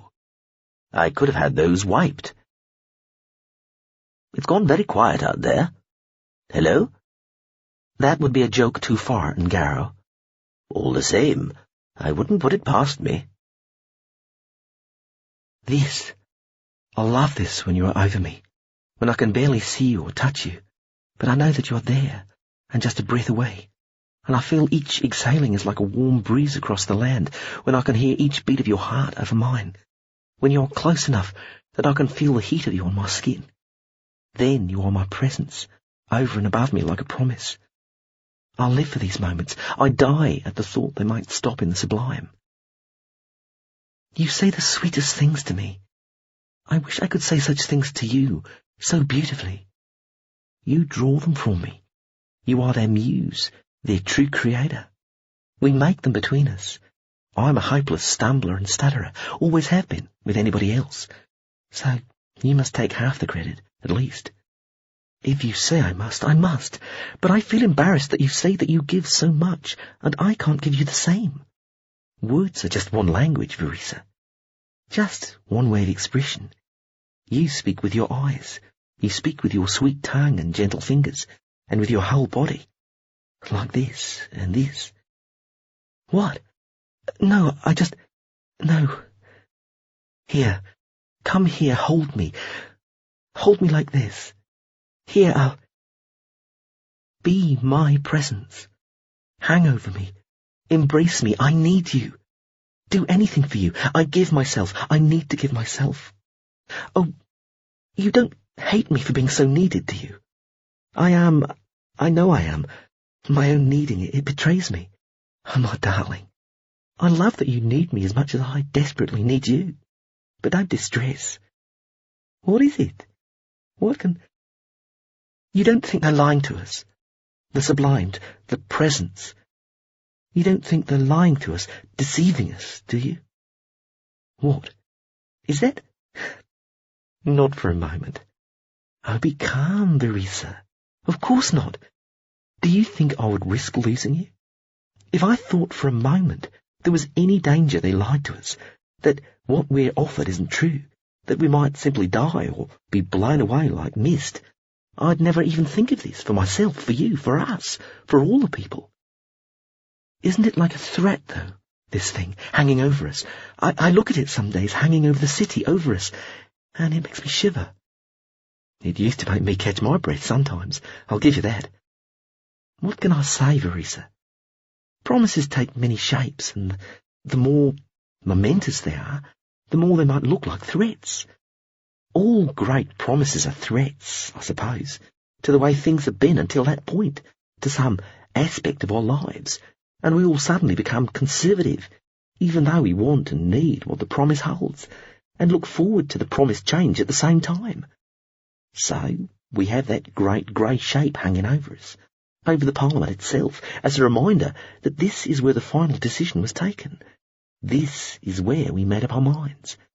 And it reminds us that there are powers and forces beyond us, that we are in the process of surrendering our full authority in this, and of taking a great new leap. Is it too late? What? I'm sorry, my love, I didn't... Is it too late? Can we still unmake our minds? Well, no, it isn't. We can all change our minds, right up until the last moment. Must there always be forces beyond us? Oh, my love, there always have been. The sublimed have been there for 10 billion years. The elders, too, we are just one species, not here for the longest time, then here for a while, then gone again, just like everybody else. But we've always known there is something worthwhile in just being ourselves, in being us as well as we can. We've been given, in a way, to symbolize this in the Book of Truth. But the real truth is that every species feels the same thing, and every one is right. We all think we're special, and in a way we are, but at the same time, that feeling of being special is one of the things that's common to us all, that unites us and makes us the same as each other. And when that feeling of specialness is questioned, we feel threatened naturally. We all do. I do. We have the subliming drawing near, and we seem to be collecting alien warships with culture ships already arrived, 2 more this evening, the Empiricist tomorrow, and the Lasidon and the Ronta arriving in days, both seeming to think the other is the interloper, while we feel they both are. The eyes of the galaxy are on us, and this ought to be a time of quietness and reflection and measured preparation, a time of looking back with gentle pride on all we've achieved, and yet we have a regiment HQ attacked and thousands killed, and an undignified scramble going on over our heads over our spoils, and all sorts of absurd rumours and stories swirling about, but I just worry. I worry that we've swept ourselves along somehow, got all too excited over something we haven't thought through, that people have persuaded us to do something we're still not ready for. Well, Septine Banstagain is a very persuasive man, I'll give you that. I didn't just mean no. You did. And I know what you mean. But you have to see that we become symbols for ourselves. One person can seem to be the instigator, the power behind some great, powerful current within a society. But they're not necessarily producing it. They may be at the front, and they may have some small, immediate influence over its direction, hour by hour, or day by day. But really, they are swept along by it too, by the force of all those people behind them, by the idea they all represent and are all borne along by. But Verissa, what talk is this for the bed? We have so few of these opportunities, my love. Let's not waste this one in worry. Let's sweep each other away, like this, and this, and this. Yes. Yes, you're right. I'll be your spoils. Fight of... Ow! What? What? I don't know. My finger. A jab like a thorn. My love, there? Of all places? Why, what have you been doing? What? Don't laugh. No, what? Let me see. Here, my finger, see. Poor finger. Let me see. So pleasantly engaged, so sharply interrupted. Let me... Oh, worth one tiny injury for such a sweet kiss. You make me swoon. Oh, wait a moment. You really are. I really am. Swoon. My head is quite... No, it's all right. It's just... Oh, I'm glad I'm lying down. No, Seth, no. Say... Oh, of course. Me too. I should have. How could... Oh, the fool. Going dark. What, you too, my love? Have we... Is this some... Are we being... Doesn't know. Oh, the cruel, the stupid. Not feeling so good. Where's my... It was here. I need a call. Oh, fuck. I'm so sorry. I'm so sorry. Please, never. It doesn't. Just hold. I'm sorry. Just hold. So sorry.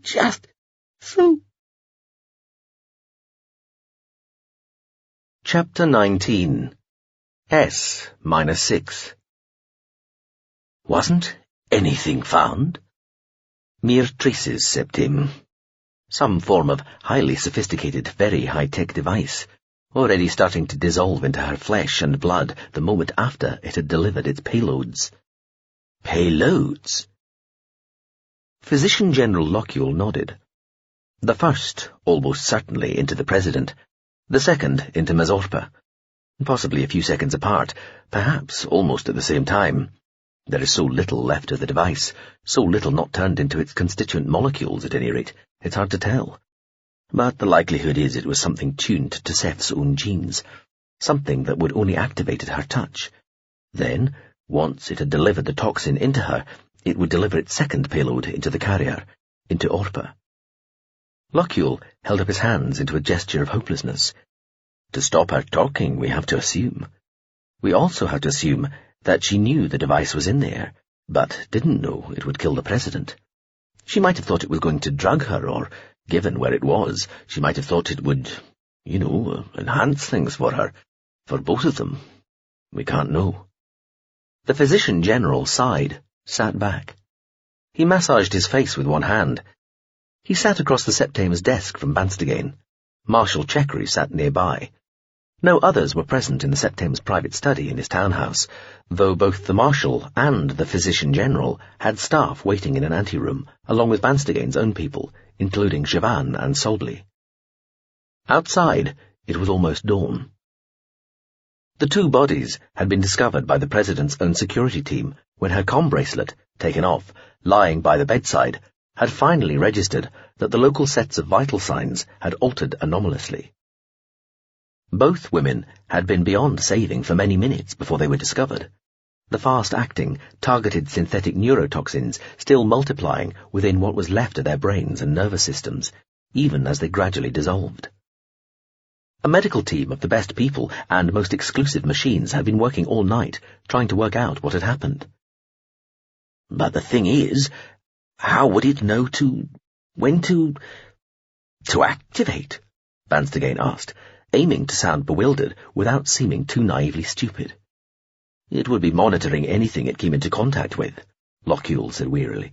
As soon as it sensed any genetic material belonging to the target, the President, it'd arm, check that there was an actual bit of body there to accept the microbarb, then spring out, deliver. In a way, it's quite old tech, Septame. But it would have to have a sample it would need a sample, or rather the results of a sample, of Sephoi's genetic material. But you could get that almost anywhere, Septame. From a glass, from one of the President's hairs, from any article of her clothing. You could get that from just having shaken her hand or having brushed her cheek with your own. Everyone she's ever met throughout her life would be a first-order suspect, Chekry told Banstegain crisply. She turned to Lochiel. I assume you're already cooperating with the cops. Lochiel nodded. Second call her security people made. Truth is, though, Chekry said, this looks like one of ours. You mean the device that was used? Banstegain said. Chekry nodded. We had stuff like this, once, long ago. She flexed her eyebrows. Back in what you might call the interesting old days. It was all supposed to have been got rid of, but maybe some of it wasn't. Maybe somebody kept some of it somewhere, or kept the knowledge and the means to make it. Banstegain looked steadily into Chekry's eyes as she said this, and the Marshal returned his gaze just as levelly. Or somebody invented a brand new one, Lochiel said. The fact remains the President is dead. Not to mention her ADC, not to mention in delicate circumstances. But what really matters is the President is dead. What's to be done about it? The protocols are clear, Banstegain said. He was aware that he looked dreadful, tired, unkempt. That was good. His voice was hollow, flat. He was keeping it that way. The longest-serving Trime becomes acting president. The longest-serving Septame becomes an acting Trime. Prophet spit, Chekry said, almost spluttering. Incham as president, even for 6 days? She shook her head. Yes, Banstegain said, as though not noticing. And so on down the levels, while a clone of Sephoi Geljamin is grown, and elections for a new president are set in train. That might look a little pointless with the subliming so close, Chekry said. A vote of the whole Parliament would be required to alter the protocols, Banstegain said dully, letting the tiredness into his voice. 80% approval required for any changes. We'd struggle even to form a quorum with the people we could call back from out-system in time. He shook his head, wiped his eyes. I think we have to stick to the rules, act as though there will be an election within 40 days, even though there won't be one. Or in case there is, Lochiel said. The Septame and the Marshal both looked at him. He shrugged. In case this whole situation, the attack on the 14th, the President being assassinated, leads enough people to want to postpone the subliming. The other two people in the room continued to stare at him. Well, it's plausible, he said. That would be a catastrophe, Vanstagain said. Would it? Lochiel looked unsure. Just a postponement, not a cancellation. The Septame is concerned that one might turn into the other, Chequery said. Everything has been put in place. Everything planned, everything set up and aimed, focused on the one single day of instigation, Vanstagain said. We can't go back. He shook his head. We go, or we don't, but a postponement? I don't think so. Well, you're going to have a lot of people wondering who did these things, the Physician-General said. The attack on Eschri, the President's assassination, these are big loose ends. People will feel, well, I don't know, dissatisfied, heading off into the sublime, not knowing who had it in for us. He looked from Vanstagain to Chequery. Don't you think? Perhaps the subliming will look like a blessed relief from such worries, the Septame suggested. Neither the Marshal nor the Physician-General looked like they were buying this. Well, Lochiel said, rolling up his screen and putting it back into his jacket pocket. The first leak was over an hour ago. The news channels are spasming, or frothing, or whatever it is they do. I have a press conference to attend. He stood. Septame? I'm assuming you'll want to be there too. Vanstagain nodded. Of course, Lochiel. Can you give us 5 minutes? There are developments regarding Eschri and our scavenger friends that the Marshal and I have to discuss. Briefly, though. Literally 5 minutes. The Septame glanced at his time too. Any longer, and feel free to knock on the door. Do you mind? Yes, all right. 5 minutes, Vanstagain, the Physician-General said, frowning. He left the room. A babble of noise from the various staff members in the anteroom swelled, then subsided. The Septame looked at the Marshal for a few moments. She gazed back, then slowly raised her eyebrows. I'm sorry, Septame. Were you expecting me to say something just there? Vanstagain smiled thinly. No. Good. Right. He clasped his hands on the desk in front of him. The Physician-General is right, though. I should hope so, on medical matters at least. Come on, Chequery, you know what I mean.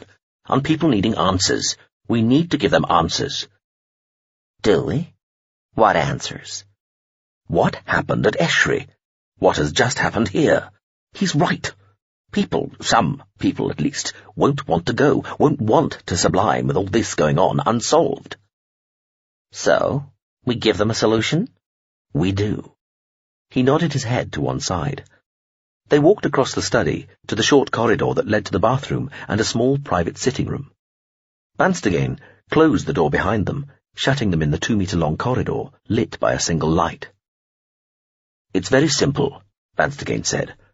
The Ronta are our fall guys. Chequery looked sceptical. For the prayers too? We say she had found out how they'd been threatening us, that Eschri was their first shot, an example of how they would deal with us if we didn't let them have their way. Geljamin was about to remove preferred scavenger status from them by presidential decree, so they killed her. We tell them to get out of our space, sling as many of them as we can find here into prison, or just ship them out too, and all our problems are solved. The Marshal looked distinctly unconvinced. They're still a little underdeveloped for convincing bad guys, Septame. In terms of ships, they're barely out of rockets, and you think you're going to convince people they could do this sort of stuff to us? That's almost as bad as not knowing at all. At least so long as we are in the dark, we can pretend it's somebody bigger and badder than us. This just suggests we're weak. Blame it on all the ships that have already sublimed, and hint that the Ronta must have had some higher-tech help. Like the culture? The Marshal's expression was something close to contempt. They have helped the Ronta, haven't they? They've given a handful or two of their ships a tiny boost. One ship, and an act of charity. Patronizing, almost. Hardly a mutual aid pact. So, no, we don't try to implicate them. Certainly not directly. Just hint. People will come to their own conclusions. That's all we need. And besides, the Ronta and the Lysidon have backers, mentors. Them, perhaps. They might be blamed. You can do this, can't you? Of course I can do it, Septame. Chekri smiled. I have a whole regimental intelligence service that's developed a fine line in rumor-mongering and story-placing over the last few years, and the ear of every media player you've courted so assiduously over the decades. They will ask the questions we've suggested, they will listen, and they will repeat what we tell them. The issue is whether people believe it. I might even have to seem to oppose you a little by speaking up for the fleets, given that I am in charge of the combined regimental fleet command, after all. They'll expect me to support them, and I'll have to. Do whatever it takes, he told her. Depend upon it, Septame. The Marshal looked at Banstagane's Pt.2, turning her head over to one side to read the upside-down figures and hands on the piece of jewellery adorning his chest. Our 5 minutes are almost up, she observed. Excuse me. She turned, took a step. I did what had to be done, he said. You believe that, don't you? He hadn't really meant to say this, not to her, not to anybody. He was surprising himself here. That wasn't good. Chekri turned, looked at him. It doesn't matter what I believe, Septame, she told him coolly. All that matters is what you tell me to do. He shook his head, gave a half laugh. Do you lose any sleep at all over any of this, Chekri? The Marshal raised her eyebrows. I sleep like the drugged every night, Septame. I'm just a humble military officer obeying orders. Nobody has ordered me to worry or to lose sleep. A bitterness seemed to fill his mouth. It had to be done, he told her. Of course, Septame. Chekri shrugged. I never liked her anyway. Pleasant enough, but too weak for the position she held. Too accommodating. Her eyebrows flexed again. Still, eh? She died in the arms of somebody who really loved her. They both did. That's something. In the circumstances, it's almost kind. She nodded to one side. I think I can hear the Physician General knocking. We'd best go. There was one more thing, Septime, Lochiel said, as they sat in the back of the aircraft, hopping them from the diplomatic quarter to the Parliament for the press conference.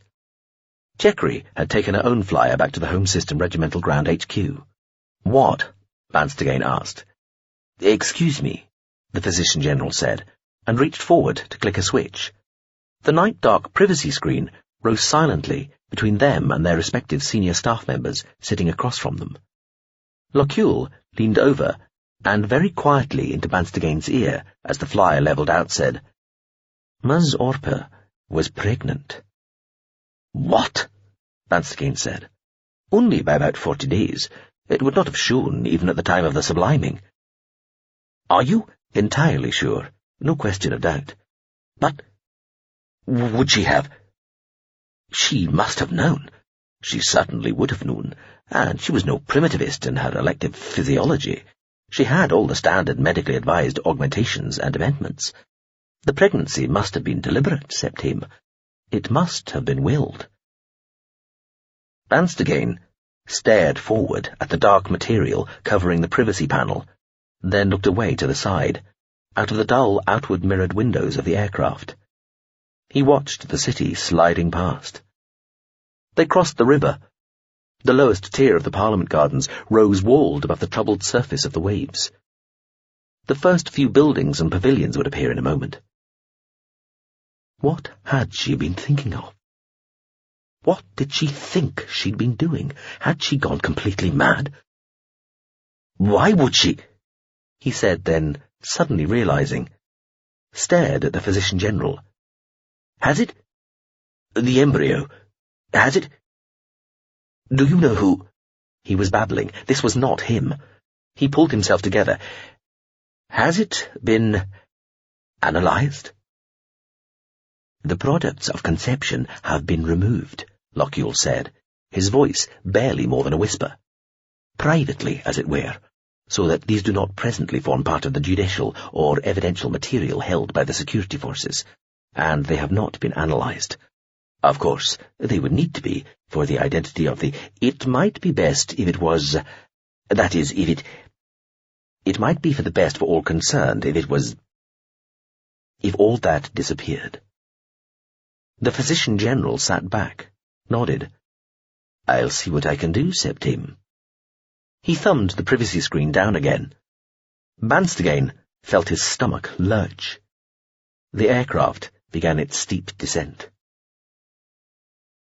From GSV contents may differ to LOU caconym, GCU displacement activity, GSV empiricist, GSV just the washing instruction chip in life's rich tapestry, UE mistake not, MSV passing by and thought I'd drop in, MSV pressure drop, LSV you call this clean? The avatar of the passing by and thought I'd drop in reports that the president of Gazilt, Sefoy Geljamin, is dead and may have been assassinated. From LOU caconym.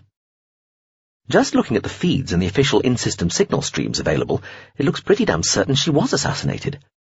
One might have expected that our colleague, the passing by and thought I'd drop in, would know and be able to confirm this by its own direct channels, rather than still be speculating like some out-of-the-loop news concern consisting of a couple of dodgy float cams and a single reporter hopping around their apartment trying to get their pants on and brush their teeth at the same time, while staring goggle-eyed at the breaking news screens of the big boys. From MSV passing by and thought I'd drop in. In a matter of such consequence, I thought it best to take a cautious approach and wait until the exact nature of the President's death had been officially announced by the rightful authorities. The caconym is welcome to take over my role here, if and when it ever arrives in Gazilt.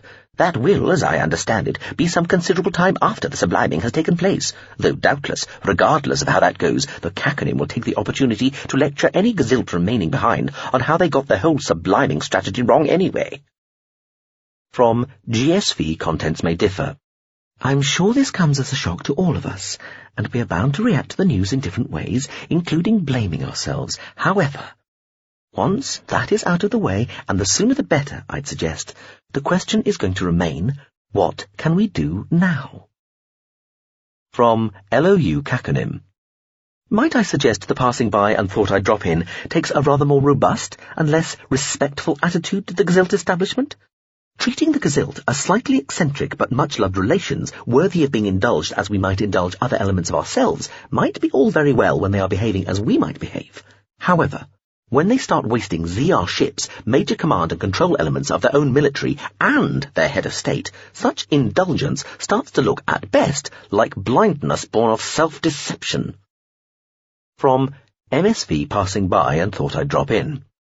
I can assure the caconym and the others of the group that in a situation of such import, with the subliming so close and yet so threatened, and a degree of panic and chaos seeming to infect even the highest echelons of Gazilt society, the last thing I shall be doing is indulging in any blindness or self-deception. I have already begun a more rigorous and assertive overview of the situation by various different methods and strategies. However, I might remind those who seek to tell me how to perform my task here, that in a set of circumstances of such delicacy and sensitivity, being discovered to be behaving in what might be taken by our hosts as an aggressive or even threatening manner might only inflame matters further, and make any contribution we may wish and be able to make to the solution of the problem itself problematic. This is not some bunch of low-techs still struggling with the concept of four-dimensionality. This is an equiv-tech civilization, as old and as capable, point by point, if not in overall puissance, as our own, and entirely able to prevent, discover, and or deal with the vast majority of any surveillance measures, for example, I might be able to in place. It is also far from impossible that Gazilt is effectively under attack from outside and needs and expects our support, not our intrusive suspicions. From LOU caconym. Had the passing by and thought I'd drop in been taking a more intrusive and suspicious approach from the start, Bugging, hacking, whatevering the relevant players, we would almost certainly know by now whether they are under attack from outside or not. And I bet, by the way, that they're not. From GSV contents may differ. I'm sure all these points are well made. Perhaps we ought to wait and see what the response of the Gezilt hierarchy itself is to the President's death, before we decide what might be done next. Our intelligence agencies have further determined that these same people, the Ronta, have been directly responsible, or through their agents and abettors, been indirectly, though culpably responsible for both the attack on the headquarters of the 14th Regiment on the Fitzandroy moon of Eshri, Izanian system, and the tragic, despicable assassination of President Geljimin, also for attacks on 2 fleet warships, one at Eshri and another at the planet of Ablation. Ablate. The planet of Ablate, too, was attacked, and so accordingly we are resolved to resist the arrival of the Ronta fleet with all force and demand their surrender of their agents and representatives here on Zeiss, and elsewhere. Security forces are already this day carrying out the such actions being carried out. Thank you. The new president and extremely old politician, Traim Intiom, until a small ceremony in the president's office a few minutes ago, fell silent. He looked uncertain, a small old man with nervous eyes and skin that had had to repair itself under the light of too many different suns. The first questions were being shouted out by the media people. Acting President Intiom asked for the first one to be repeated, then held up one hand as he consulted with his staff, 4 of whom were standing behind him on the podium and looking just as nervy. Dear scribe's peace, Traim sighed, turning to Banstagain with his hand partially covering his mouth. Gets the Ablate thing wrong twice, and then barely remembers the name of the planet he's fucking standing on. Worthy successor, eh? The Septame nodded after a moment. Ygres frowned. You all right, Banstagain? Just shocked, Ygres, he said. He looked at the mass of cameras in case any were aimed at him. At least in here, only handhelds were allowed, and you were free from the threat of a float cam poking a lens up your nose. 1 or 2 cameras might have been trained on him and Ygres. He kept his blank, shocked, almost uncomprehending look going, gazed downwards again. You? Shocked? Ygres sounded surprised. Whatever next? Who knows, whatever next, Banstagain said. Ygres sighed. This is very early for this sort of thing. I didn't even manage breakfast. Too much to expect assassins to show more tact, I suppose. My belly is empty as the new president's head. Ygres exhaled loudly. And the old ones, from the rumours of what the poison did to her. And that lovely girl, her ADC. Orpa, wasn't it? Banstagain nodded. Ygres looked at the Septame, leaned in towards him, and put his hand over his mouth again. Always thought she might have been a bit keen on you, you know. Was I? Septame, a voice said, from the other side of Banstagain, as the avatar of the passing by and thought I'd drop in appeared suddenly. Banstagain took a deep breath. He'd have sworn the silver-skinned creature could slide through spaces it shouldn't have been able to, insinuating itself through a press of bodies almost as though they weren't there. Still, at least now he had an excuse not to answer Ygres. "We are deeply sorry," Zebulon continued, speaking very quiet and close to his ear, "to hear of the death of President Geljimin, and wish to extend both our sympathies and an offer of help, any help at all, to the Gezilt people. I do hope you and I can talk further soon. I may have information that I can share only with you. Thank you, Septame." The creature touched him once on the forearm, slipped away again. Ygres leaned out, looking across Banstagain. "I assume that was condolences," he muttered, "but it looked more like a betting tip." "It is not known, at this moment in time," the acting president was saying, "precisely and exactly Who is responsible, beyond a reasonable belief that the Ronta and their agents and their abettors are behind whoever that person or persons might be. So, there we are. Yes, you. What? Banstagain sighed. How did this moron get to be a Trime, or a Dagon, or a 32nd, for that matter? Ygritte cleared his throat. You promoted him, old son.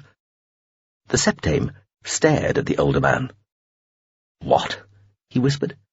Ygritte shrugged. Every available opportunity, Maestro. Gave him a helping hand whenever people wanted to kick him upstairs, which was often. Eventually, you kicked him up above yourself, made the old duffer a Trime. Ygritte looked at him blearily. Fuck me, Banners. You're not starting to forget which useful dipsticks you've sported over the years because they'll always agree with you, are you? Prophet's piss. You'll be forgetting me next. He shook his head, glanced at his time to, and muttered, Wonder if the bars are serving yet. This is much more satisfactory, Team Principal Tyon told Cultural Mission Director Kerrill. Gelwylin Kerrill had been invited back aboard the Lysidon flagship, the Collective Purposes vessel Gelmentian Asul Anapawaya, to be congratulated for whatever part he might have played in the recent turnaround in the fortunes of the Lysidon. Kerrill floated in his transparent bubble within the ship's command space, a genuine smile anchored on his face. He was sure that this expression, even if it was first principles meaningless to the Lysidon, indeed, even if it was by some misfortune first principles threatening to the Lysidon, would be suitably translated by the aquatic creature's AIs and its happy import transmitted to the Lysidon officers. I am very glad, sir, that your faith in me, and my faith in turn in Ambassador Meerburns, has turned out not to be misplaced. We are your faithful agents and servants, Team Principal, and we are glad to have been able to fulfill this part of the mission we undertook for you. Sir, is it true the culture are suspected of having helped the Ronta? I'm not. That is, the acting president said, with a glazed look of somebody listening to something being said on their earbud. He raised one hand, and appeared to be about to press his earbud further into his ear, then seemed to change his mind. Excuse me. The acting president turned and consulted his staff. He turned to face the front again. Well, he said, there are rumours, apparently. There has been help of one ship, a culture ship, helping the fleet that has been approaching Gazilt. It is just one ship, and I'm sure our own fleet's own ships are entirely capable. Sir, what about the GSV passing by and thought I'd drop in, and the other culture warships now stationed directly over Zeiss itself? Well, I don't, excuse me, he said, turning away again. The screen cut to a different view, going back to the mass of media people again, and zooming in on somebody shouting, Sir, could this delay the subliming? While the acting president was talking urgently with his advisers. Somebody else shouted out, Sir, will you be putting yourself forward as a candidate, and will there even be an election? And yet another person yelled, Has President Gelgerman's backup been woken up yet? After that, more shouting made it difficult to hear individual questions. Birdle, sitting beside an open-mouthed Cossant, looked at her and said, Well, this is interesting. Cossant, not long woken, dressed in a loose, voluminous robe, just stared at the screen. The president's dead? She said. No, Birdle told her. That's the new one. The avatar nodded at the old man on the screen. Seems to work a bit like having a king. There always is one, no matter how many you bump off, until you have a revolution or something. She's dead? Cossant repeated. President Gelgermin is no more, Birdle agreed, and we, the culture, appear to be in the frame somehow. That seems a bit unfair. I liked President Gelgermin, Pian said, draping itself round Cossant's shoulders. She had a nice smile. Who is this old person again? New president, Birdle told it. Acting President Intiom. I see. No, he hasn't got such a nice smile. You're right, Birdle said. He hasn't, has he? No, he just hasn't, has he? It's just not there for him. I know, Birdle agreed, smiling. Cossont looked from the screen to Birdle. What the fuck is going on? The Avatar shrugged, looked serious. Long story. Power struggle, I suppose, though that seems a little pointless if everybody's going to sublime soon anyway. Though they might not be now. Birdle looked at Cossont, and whether they do or not might come down to what happens when we get back to Zaun and the Girdle City in about 3 days. The Avatar assumed a look of some thoughtfulness. Bit of a responsibility, really. Cossont shook her head, looked back at the screen. Oh, fuck. Rescinded? What can be rescinded? We had an agreement. We have done nothing. What have we done? Tell us, what have we done? Prove anything. The individuals of the Ronta delegation were being dragged, inert, out of the adapted house in the diplomatic quarter that had been their home. As many media trucks were present as security vehicles. The individual Rontas, in their exosuits, had been covered in grapple nets by the security paramilitaries after being effector-stunned in the early morning raid. The nets were supposed to disable their exosuits and leave only basic life support working, but while the aliens and their suits themselves were just dead weights being hauled out across the garden to the waiting police flyers, some sort of float cam or drone device controlled by the aliens was still functioning, hovering over the scene and dodging attempts to shoot it by the security people. This is a diplomatic mission. On what authority do you— A small Gazilt security drone succeeded in landing a bore charge on the Ronta device, which jerked, went silent, then fell, trailing smoke to the ground, and thudded into a flower bed. The last exosuited Ronta was bumped and dragged into the security flyer. The ramp closed and the craft took off. I am standing here with the Ambassador Meerburns of the Poseidon, a reporter said to a float cam. Ambassador Meerburns, are you surprised to find the Ronta being treated in this way, while your own clients have been declared the new allies of the Gazilt? Well, while I entirely understand the many and various pressures which are brought to bear on an alien delegation of this nature, has the culture helped the Ronta or not? Yes, specifically, one of our ships helped a squadron of 12 of their vessels get from where they were to the Gazilt system outskirts. They've since turned about. 12 ships? Is this an invasion force? Hardly, Mr. Chrysella, isn't it?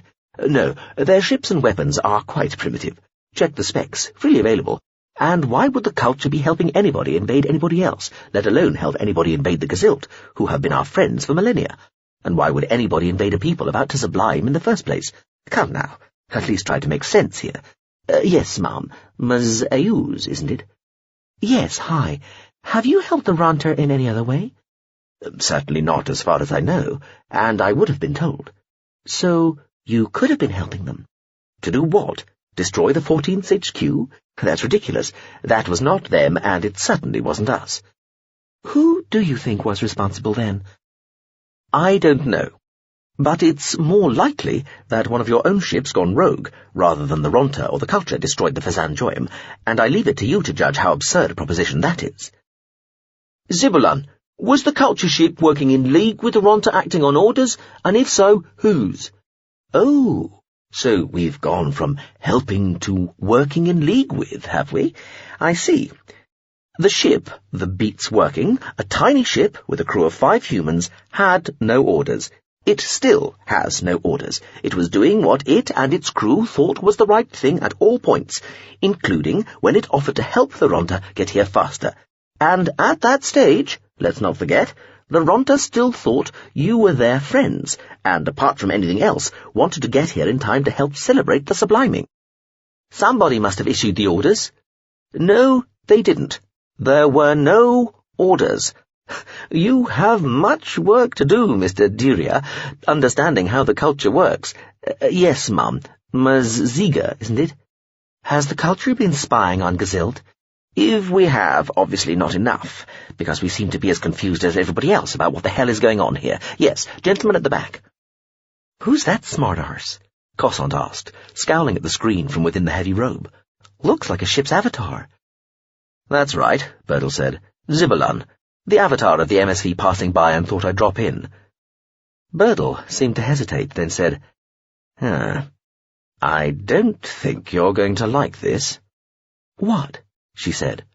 The image switched to yet another press conference, and a senior policeman flanked by 2 1st Regiment intelligence and security officers. Somebody's face was shown on an insert on the screen. Cossant knew she knew the person for about half a second before she realized it was her own face. "We would be very interested in interviewing Miss Cossant," the head cop was saying, "and yes, she is a contributory suspect in the matter of the destruction of the regimental headquarters of the 14th Regiment on Eschery." "What?" Cossant yelled, jumping to her feet. Iain had to hang on tight to stay round her shoulders. "Told you wouldn't like it," Birdle said. "Oh, dear, are you an outlaw?" Iain said, sounding excited. "But I haven't done anything," Cossant shouted. Birdle looked at her, head tipped. "My, you really are naive, aren't you?" The ship dance of triumph that had been the approaching eclipsing of one sun by another was abandoned in mid-final formation. On confirmation of the humanoid treachery, all ships somersaulted about, went to full power, and simultaneously began a maximally tight zooming loop, twisting as they turned so that all points throughout the manoeuvre their drives were presented towards their earlier destination, the planet Zeiss in the system of Gzilt. The drone, Jonska Apkandrechenat, representative of the culture ship Beats Working, was accepted again within the command space of the interstitial exploratory vessel Melancholia Enshrines All Triumph, arriving by the quicker, though most alarming method of displacement, and made a show of prostrating itself before the Swarm Prince and Subcorporation Divisional Head. Osebri 17 Haldisib regarded the culture machine for some time before saying, "Device. There are those amongst my officers who would have us attack you, believing you to have been complicit in a deception upon us. They believe that you are both leading and hurrying us into a trap, and that, as such, neither you nor your ship should be suffered to live." "If the Swarm Prince so desires, I shall absent myself immediately, return to my ship, and depart along with it. The Swarm Prince should know, however, that we have engaged in no such deception at any point, and have at all times done all we could to cooperate with and to aid the Ronte fleet and squadron. Had we been engaged in any plot to deliver the squadron to a place of jeopardy, all those complicit would surely have brought the squadron further into the Gzilt system, where the threat to it would have been by that measure enhanced, before the trap was sprung, instead of timing matters such that the squadron has, happily, had time to deflect from its earlier course and instigate its current redisposition." "Deflect from its earlier course and instigate its current redisposition," Osebri 17 Haldisib quoted. "Does the culture machine possess any other especially pretty ways of saying, 'run away,' or 'escape like a shamed pursued prey'?" "Swarm Prince, we attempt to respect your customs and protocols and the ways that you express yourselves. If I fail to do so as well as I might, I apologize. Yes, we are running away, I with you, being determined to stay with the squadron and fleet for as long as you wish me to. The instant you wish me gone, I shall be." "You say you respect us, yet you ignore my earlier threat to attack you. Is that not an insult, even if disguised by ignorance?" "It is not, Swarm Prince. It reflects my belief that I personally would probably be able to frustrate any attempt by you to harm, disable, or imprison me, and that the Beats Working would similarly be able to escape unharmed should any hostile act be directed at it. We could, of course, be wrong on both counts, but we think not. To accept what we regard as this truth only reinforces our desire not to dwell on the unpleasantness of threats delivered by those who were so recently friends, whom we still value, and whom we hope will swiftly accept us as true and trustworthy friends again." "Then kindly leave us, both personally and in the shape of your ship. We shall make our own way to a place of safety. If what you claim is true, and you meant us no harm by delivering us so expeditiously into the jaws of our enemies, you may accept our apologies. If not, then know that the Ronte make implacable foes, and the memory of a betrayal against one group becomes part of the memory of all. You are dismissed." "May I?" "Whatever it is, you may not. I said you are dismissed. Go." The culture machine dipped its front portion in what was supposed to be taken as a respectful bow. Then the whole machine was enveloped by a silvery sphere of fields, beyond the ken of the most sophisticated analytical devices the collective purposes vessel possessed. The sphere shrank to a point and disappeared, and the machine was gone. The navigation and targeting team reported that the culture ship began to depart in the same instant, pulling slowly away, and then, effectively, disappearing. "A signal from the culture ship, sir," the communications officer said. "From the drone, Jonska Abkandrechenat." "Show." The drone appeared on screen. "Swarm Prince," the drone said. "My apologies for intruding again so immediately. However, what I wish to say, and still have to say, is important. A 5-ship formation of Gazilt warcraft, including 1 capital ship, has left Zeiss, heading in your direction. Our initial simulations indicate that they intend to make a show of force and be seen to be seeing you off, rather than intending to offer battle.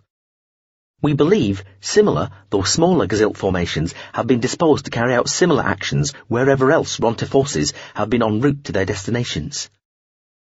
Of more concern for your own squadron are 2 forces of Lysidon ships, both consisting of 4 vessels, each at least as heavily armed as your squadron flagship. These are believed to be converging on your entry point into the Gazilt system. The Beats working continues to pull away, but remains at your disposal, and respond as quickly as possible to any signal from you. Thank you, and good luck." The screen blanked out. "Signal all squadrons and elements to turn about," Swarm Prince Osebri 17 Haldesib said. "Have them find places of safety according to existing fleet orders and prioritize eluding Lysidon units over those of the Gazilt and the Culture, though all are to be avoided in that order.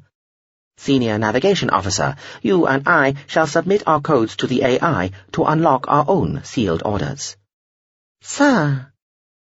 The sealed orders indicated that in the event of an emergency of the type now facing them, the squadron should make its way to the nearby system of Vetrels, 5 days distant at full speed, to await further instructions. The Swarm Prince issued the appropriate orders, then turned to his communications officer.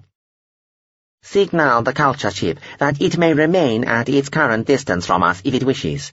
We may have need of it yet. Convene a full consultation with all senior officers, AIs, and expert systems." Chapter 20. S-3.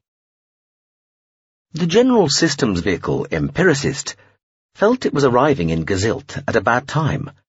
A bad time that was meant to be the start of a brief, good time, a momentous and celebrated time, but which had somehow gone wrong. Well, in the end, there was no helping this. Sometimes you just had to adopt the attitude summed up by, too bad. The ship was about as big as standard culture vessels ever got. A system class that had beefed up over the decades and centuries for what had always seemed like sound operational reasons at the time, until it had become one of the most impressively large, commodious, and populated examples of the class that was already the most impressively large, commodious, and populated the culture possessed. The design of the system class made such self-augmentation easy. The ships had no single outer hull surrounding their hundreds of individual components, just colossal bubbles of air held in place by field enclosures. Adding new, self-manufactured bits was so simple it was, for some ships at least, apparently tantamount to compulsory. And it was only a sort of residual decorousness and a wish not to be seen as too self-indulgently ostentatious that prevented certain system-class vessels from going expansion mad and growing to the size of planets, or at least moons. That sort of indulged obsessiveness was what simming and strong VR was for. You could convincingly imagine yourself being any ludicrous size without actually committing to such monomania in reality. Doing away with a physical hull, or treating the exterior of every component as a hull, depending on how you looked at it, had been no great leap for GSVs. Ships thought of their multiple-layer field complex enclosures as their true hulls anyway. That was where all the important stuff happened in relation to the outside. That was where the sensory fields were, where any stray impacts were absorbed, where concentric layers of shielding tuned to various parts of the electromagnetic spectrum lurked, where holes could be opened to allow smaller units, modules and ships to enter and depart, and, especially in the case of the larger vessels, where atmospheric pressure was kept in and sun lines could be formed and controlled to provide light for any parkland carried on the top of the ship's solid hull. Frankly, the material bit inside was just there to provide a sort of neat wrapping for all the truly internal bits and pieces, like accommodation and social spaces.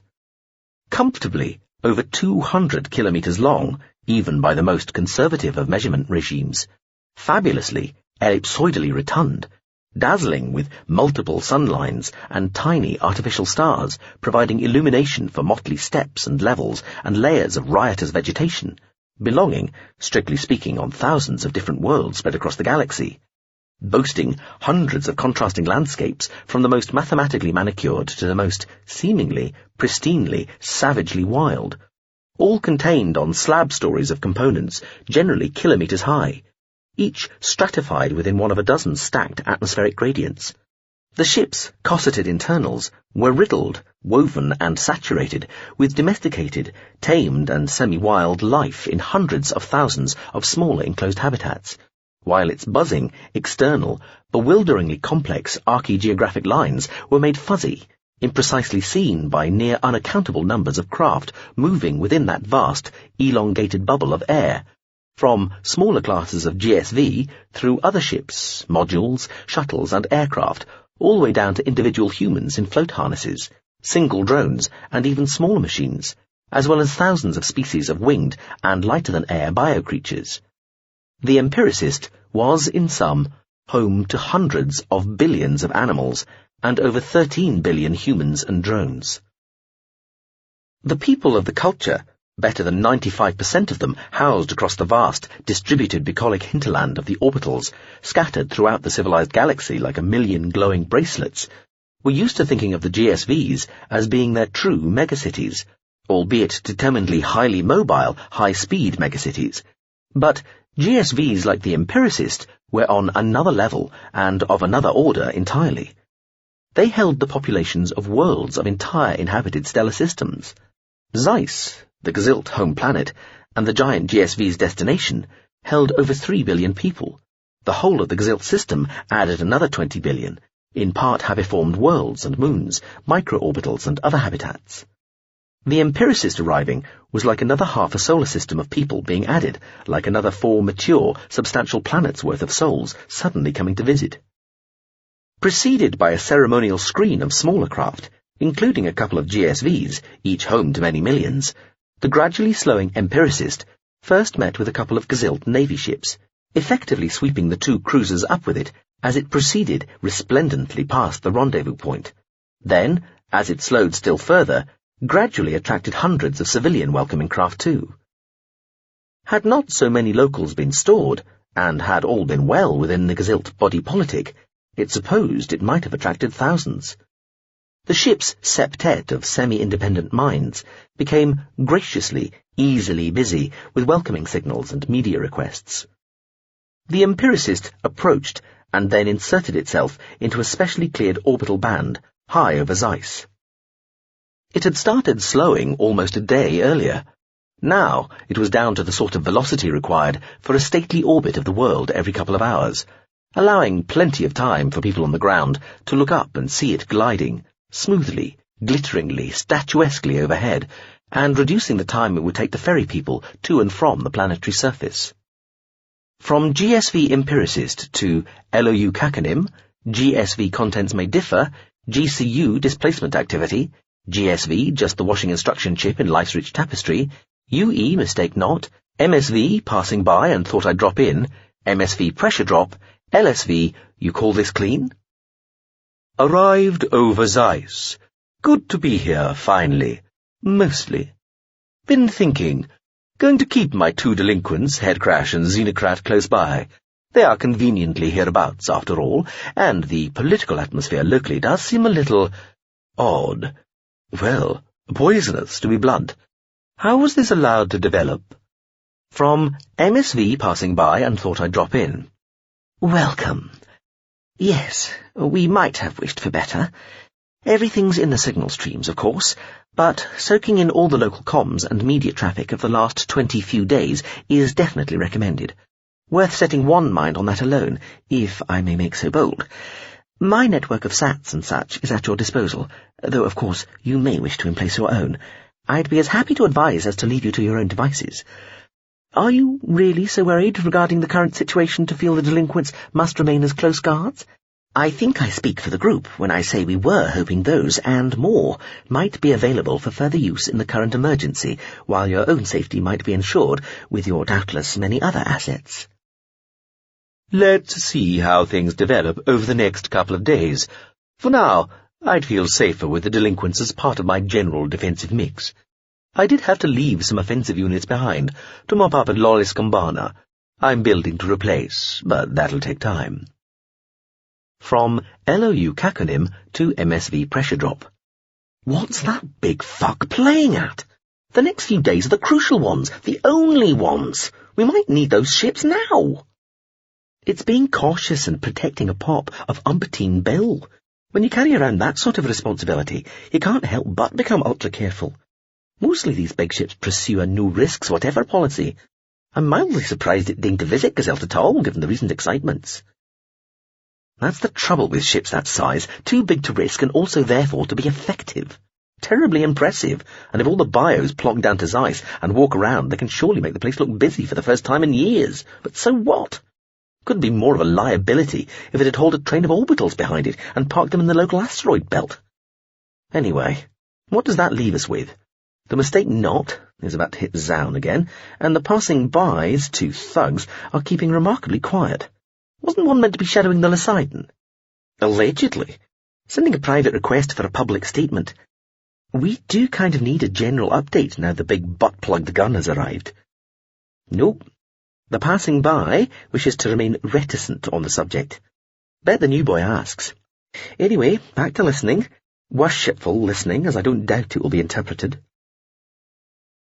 The reception was muted due to the recent death of the President, but was, nevertheless, still quite entirely splendid. The enormous central receiving hall of the Parliament's upper chamber had been trimmed everywhere in mourning red, the towering mirror panels reflecting a seeming infinitude of scarlet corridors leading in every horizontal direction. "Place looks rather good like this," Ygrez said, nodding over his glass at the huge central scoop of red marking the covered chandelier cluster hanging from the centre of the space. "We should have lost presidents more often." "It's a little late, though, isn't it?" Banst again replied.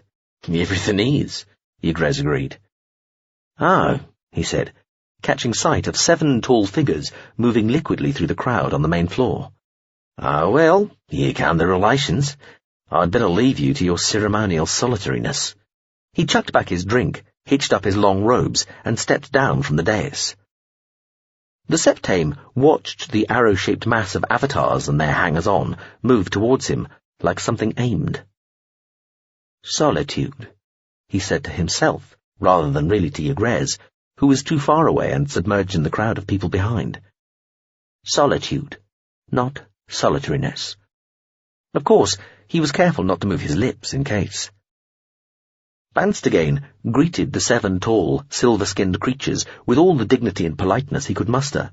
Solemnity, too, though really it was easy to be solemn. It was the dignity and politeness he was having problems with.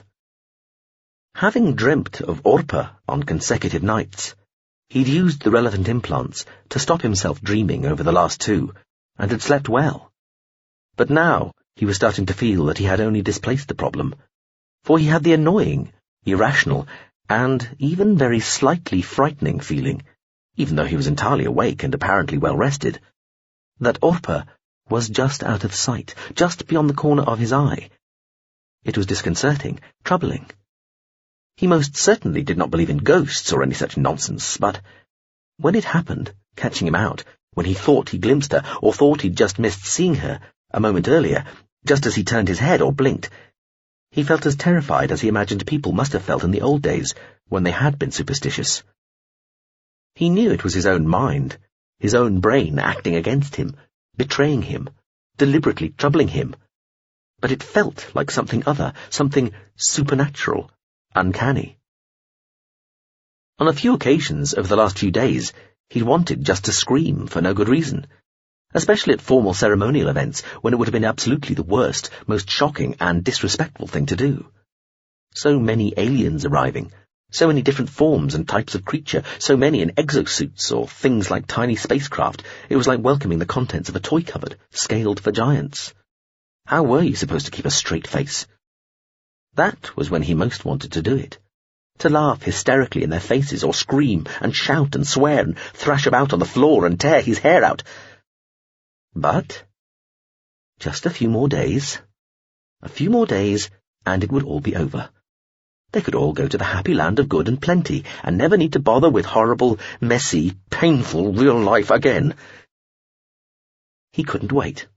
It was the only thing keeping him together. "Please," he said, smiling too broadly, as he turned to indicate the way through the variously smiling, grinning, tight-faced dignitaries behind him, to the scarcely smaller and even more sumptuous room where President Intiom waited, enthroned, enrobed, befuddled. "This way, please. The President is impatient to meet you." "Thank you," the leading avatar said. The 7 looked identical, tall, straight, dressed plainly but elegantly, and their expressions radiating a kind of severe serenity. At their rear, Zibulan, the culture avatar the court had become used to, looked small, plain and homely in comparison. Just as Banstagain turned more fully to walk ahead of the culture avatars, he caught a glimpse of... But no, of course, it wasn't really her at all. A civilian, she hadn't been backed up. One of those who believed life was lived all the more sweetly and more sensibly for knowing there was no second chance, while understanding, without ever really needing to think about it, that a society as sophisticated and mature as that of Gazilt made sudden, accidental death almost unheard of anyway. So, it wasn't her. And it would never be her. And only 3 days to go anyway, he told himself again, so it didn't really matter. He stumbled slightly as he walked in front of the silver creatures to the opening doors of the presidential chamber. He wondered who would have noticed. Only 3 more days. He walked into the 100-strong swirl of bizarrely accoutred aliens and milling, red-clad people thronging the presidential chamber. "Septame, a word," Marshal Chekri said, touching him on one elbow to draw him slightly aside from the crowd surrounding the dais where the acting president was greeting the avatars. "Of course, Chekri, but I am busy, as ever. However, 2 things. First, the ships we had see off the Ronter reckon they're heading for Vetrel's. I thought we might let that leak to our new allies, the Lasaitan." "What? Why?" "Distraction. Something to fill the news, and if they quarrel, then perhaps another reason to leave this squabbling reality behind. No?" "Reinforcement. Yes, all right. Is that all?" "No. I did say 2 things. Some pleasant news." "Always welcome. What is it?" The Marshal's staffers, and his own, headed by Solbly and Jevan, had created a space around them so they could talk with a degree of privacy. Chekri brought her mouth close to his ear. "We have a major asset in place. Somewhere it might come in useful." "Do we? That's good. What and where?" "Where is Zaun? What is the returned Churkin? It was off for a while there, thinking about subliming early following the event at Ablate. But in the end, it didn't make the leap, wants to go with everybody else. Isn't that nice? So reported to me, happily. Always worth covering such possibilities in standing orders, and asked if it could be of use. So I sent it to Zaun, because that was the last place the culture ship and the absconded Miss Cassant seemed to be interested in." The Marshal drew back a little, winked at him. Winked? Had she done this before? Was this some new thing, some fresh loosening of behaviour and discipline ahead of the so near now subliming? "The simulations backed me up, but it was my idea first. Always good to be proved right. Isn't it, Septame?" "Always," he agreed. "And I think this time we go in full force, gloves off, maximum strength if called for. Don't you?" Yes, whatever you think fit." "Splendid. So we have a fully equipped, committedly one of us combat-hardened battleship ready and waiting at Zaun. And that is a very good, a particularly good thing, Septame. May I tell you why? Yes, Chekri. Why don't you tell me why? Because it is just reported that something fast, both coming in quick and braking very hard indeed, has just about hauled to a stop at Zaun, and it's almost certainly going to be the culture ship. Colonel Agansu, still undergoing treatments he had come to regard as meaning he was under repair, rather than representing anything as biological as healing, had a dilemma. Colonel, the regs are clear. You need to update your avatar down on Zaun. It's been plugging along there, patiently keeping pace with the airship for nearly 10 days, but now there's a distinct likelihood it's going to be put in harm's way, and it needs to have every advantage we can give it. I am aware of that, Captain, Agansu said. Thank you. The Colonel had been badly injured in the battle at the Incast facility on the Bokri orbital. The culture creature, the ship's avatar, had succeeded not only in destroying the combat Arbeit Utrin through the illegal use of antimatter weaponry within an enclosed civilian space, but had then, somehow, turned his own weaponry against him, turning a large portion of its own body into a perfectly reflective dish that had bounced his laser pulse straight back at him, crippling both his suit and his body, sending him plunging down the elevator shaft with little or no AG left. He could still hear his own screams, loud inside his helmet, as he fell, blinded, burned, baked, both legs and one arm shattered, into the shaft, to land with a terrible crushing crash on top of the already wrecked elevator car at the bottom. He'd blacked out then, or the suit helmet's remaining medical functions had put him mercifully under, but he could still hear that raw, inhuman scream in his ears, and feel the awful smacking thud of impact cracking open the suit, splintering his bones and breaking his back. The suit, its helmet, had saved him. Then the Uagran had too, bringing him back on board, placing him in its medical facility, gently peeling away and removing the blackened, bubbled remains of the suit, and slicing away the burned, roasted skin and flesh where it was beyond reusing, before it had, coaxingly, almost lovingly, started to knit his bones, repair and regrow his torn, battered organs, and nurture where possible, and replace where necessary, his bruised, assaulted flesh. It was a process that was still ongoing. Agansu was many days away from being physically whole again, and would still be largely dependent on the ship when the subliming happened in 3 days' time, assuming, of course, that it was still going to take place on schedule. In its own way, though, even knowing that this body's part in matters was over was itself a kind of comfort. It meant that, having given his all, having been so nearly killed in honourable combat, now he didn't have to leave the healing comfort of the ship again, and could decide at the time whether to sublime with the Uagran and its crew or not. If not, then he would be left by himself in a medically enabled minor craft, to be delivered to whatever might be left of his regiment, or indeed his civilization, after the instigation and the great enfolding. But he might go with everybody after all. He was thinking of changing his mind, of subliming despite his earlier decision and still existing fears.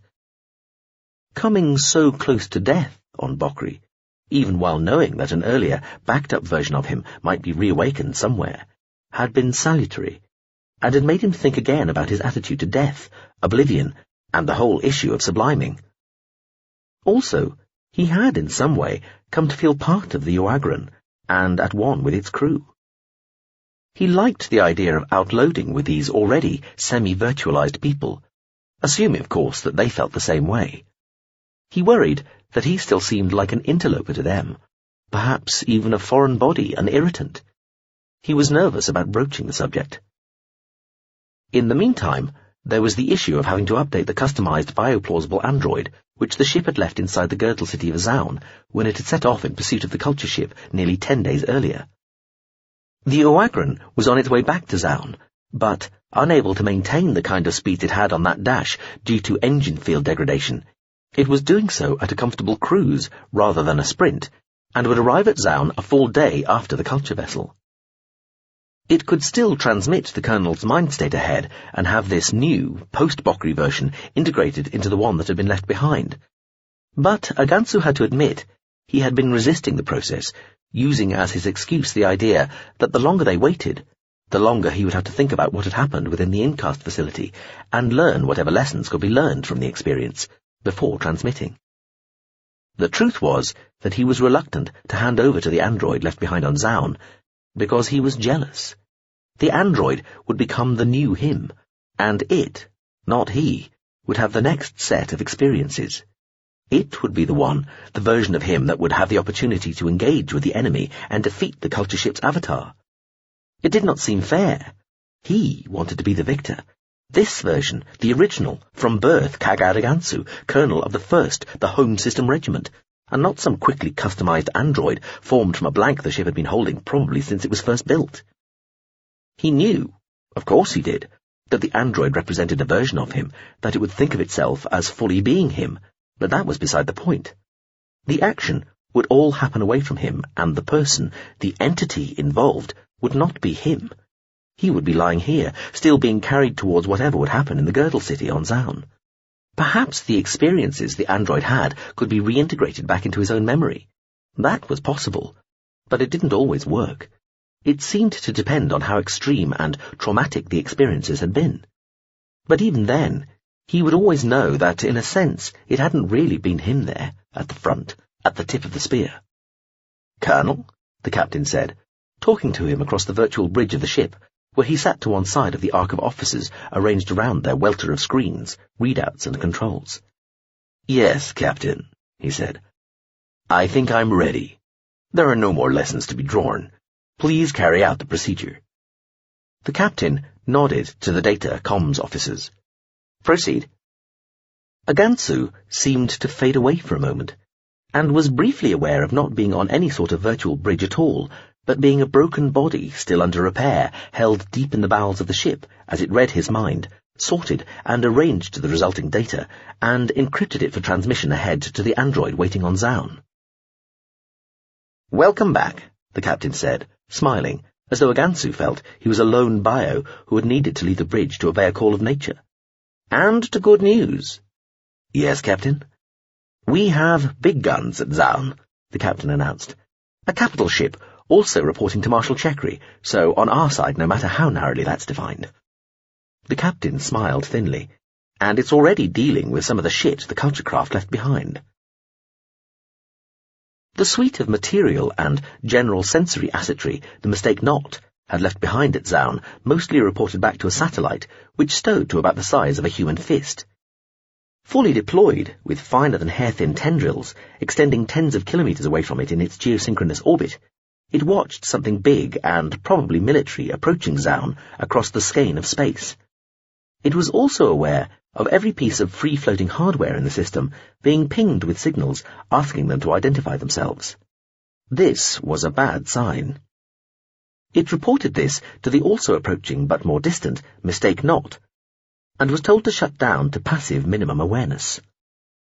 It did so, but it was still found, jolted with a tiny but abrupt gravity gradient that first illuminated it in passing and swept on, then returned, pulsed, and almost immediately plunged it into its own steep, sharp hole in space-time. Its last act was to destruct as chaotically and messily as possible, depriving any focused analytical equipment of the chance to determine much about it at all. On Zaun, scattered about the part of Girdle City where the airship Equatorial 353 was moving slowly towards the place it had set off from 5 years earlier, dozens of tiny bits and pieces of culture hardware started dropping out of the sky, falling to the floor or tumbling, clicking and clacking through the vast piped spaces of the construction. Some burned or fused or just glowed, destructing as best they could. Some just had to accept deactivation and likely capture. A very small number were able, closed down, closed off, or better still ejected all their conventionally discoverable hardware processing and shifted down to backup bio or atomechanical systems.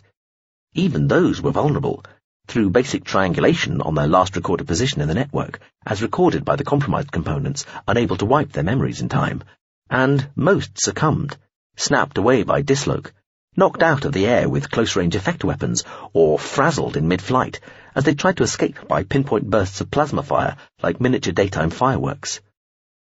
The airship, Equatorial 353, home of the last party, had built up a following of several hundred people over the last few days as it, and Gazilt society in general, approached the culmination of their respective journeys. However, only a few people noticed any of this small-scale destructive activity, and even they dismissed it as just more random chaotic irrelevance, symptomatic of these final days. One small device, which had looked like a four-winged insect from the start, suddenly realized that it was probably all that remained of the components the ship had left behind.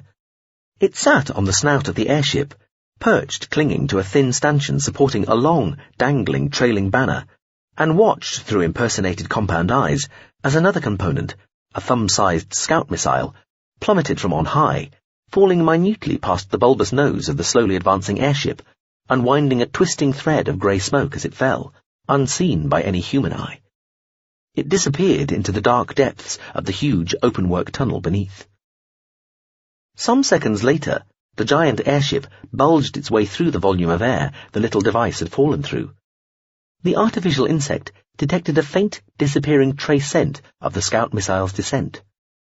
The insect considered its instructions in the event of such eventualities, waited for a time, then lifted off, buzzing away on a long falling curve, building in just enough erraticism in its course to look convincing as it headed for the nearest point of entry into the body of the airship.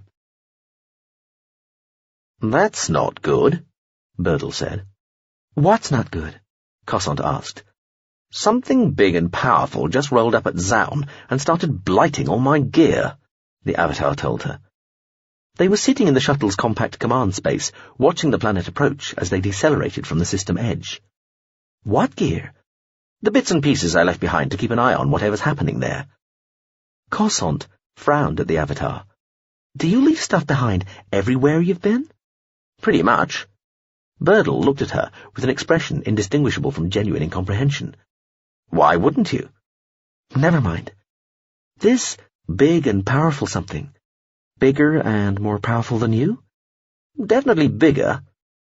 "We still going in?" "Even less choice now." "We couldn't just call Zemanir," Cossant said. "Could we? You know, just say, 'Hi, we need them eyes you've got'?" Birdle smiled briefly. "I have been trying to contact the gentleman. I asked Mr. Kiria's mind state if it would cooperate, and it said it would, but Zemanir's been impossible to contact. A direct appeal to him from Mr. Kiria ought to be our first course of action when we do gain access to him." "Oh, you might have told me." "I might," Birdle agreed, looking unconcerned. "I would have, had we been successful." Okay. So, this ship, the same one as at Bakri?" "No," the Avatar said. "Can't be. Registering all different anyway. Battleship rather than battle cruiser. I can outrun it, but that's not much use when we both want to be in the same place at the same time." Birdle shook his head. "Shit in a slather. Pretty much everything gone or going. I'm losing all my senses down there." "Think they'll be putting their surveillance in instead?" "I suppose. Though being Gazilt Navy rather than Special Forces or anything, I bet their stuff isn't as sneaky as my stuff." "What was the last you heard through all this sneaky stuff?" "Zemanir was still there on the airship, getting prepared for the latest bout of ceremonial partying. Apparently, that's all according to the airship's own channels. I don't have direct access to him, and he hasn't been heard of for at least 7 days. I have had stuff inside the airship, but nothing in the guy's own quarters after he found that scout missile. Pretty sure he's still there, but not certain.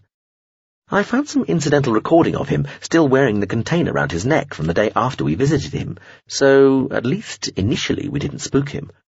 Also, the whole layout of the airship's been changing since a couple of days after we were here before.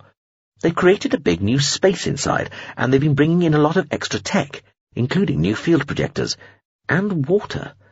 That thing must weigh a lot more than it used to, but they seem to have balanced it all out with extra AG, none of which would matter if we could see inside it properly, but we can't. Plus, now we've got competition, and they know where our attention's been focused if they didn't before.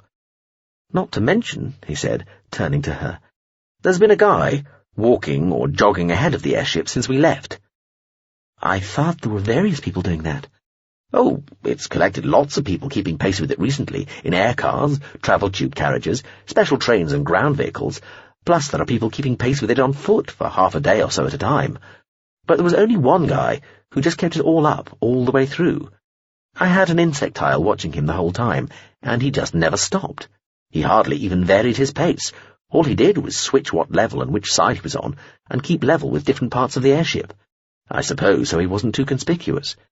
He's got some sort of camo or adaptive clothing on that changes every day, but that didn't throw the bug off. It was still the same guy, walking or jogging day and night. Probably not human, then. Probably not human, Birdle agreed. Though, of course, you never know. There are some very odd humans. He frowned at the screen and the giant red, brown, green and blue ball of Zaun, as though the planet itself had been responsible for this upset. Trouble is, he's disappeared now, too. He awoke. He was in a military medical facility aboard a regimental fleet ground liaison craft, flying within a subsidiary tunnel space of the girdle city of Zaun. It was late afternoon on this part of Zaun, 5 minutes off midnight back on Zeiss. He was lying on a couch, blinking at the ceiling light panels. He was a customized, bioplausible android, waking after having had the latest version of his guest implanted. He was Colonel Agansu, translated and transplanted into this fresh, tireless, highly capable, and perfectly unharmed new body. It made no difference. He knew that he'd been worried about having his consciousness duplicated in this way, but he'd been a fool to torment himself with such concerns. Of course the original of him, lying, being put back together and regrown in the bowels of the Oagran, would always think of itself as the real him. He accepted this without emotion. But he knew who he was within this body here, now, and that there was work to be done.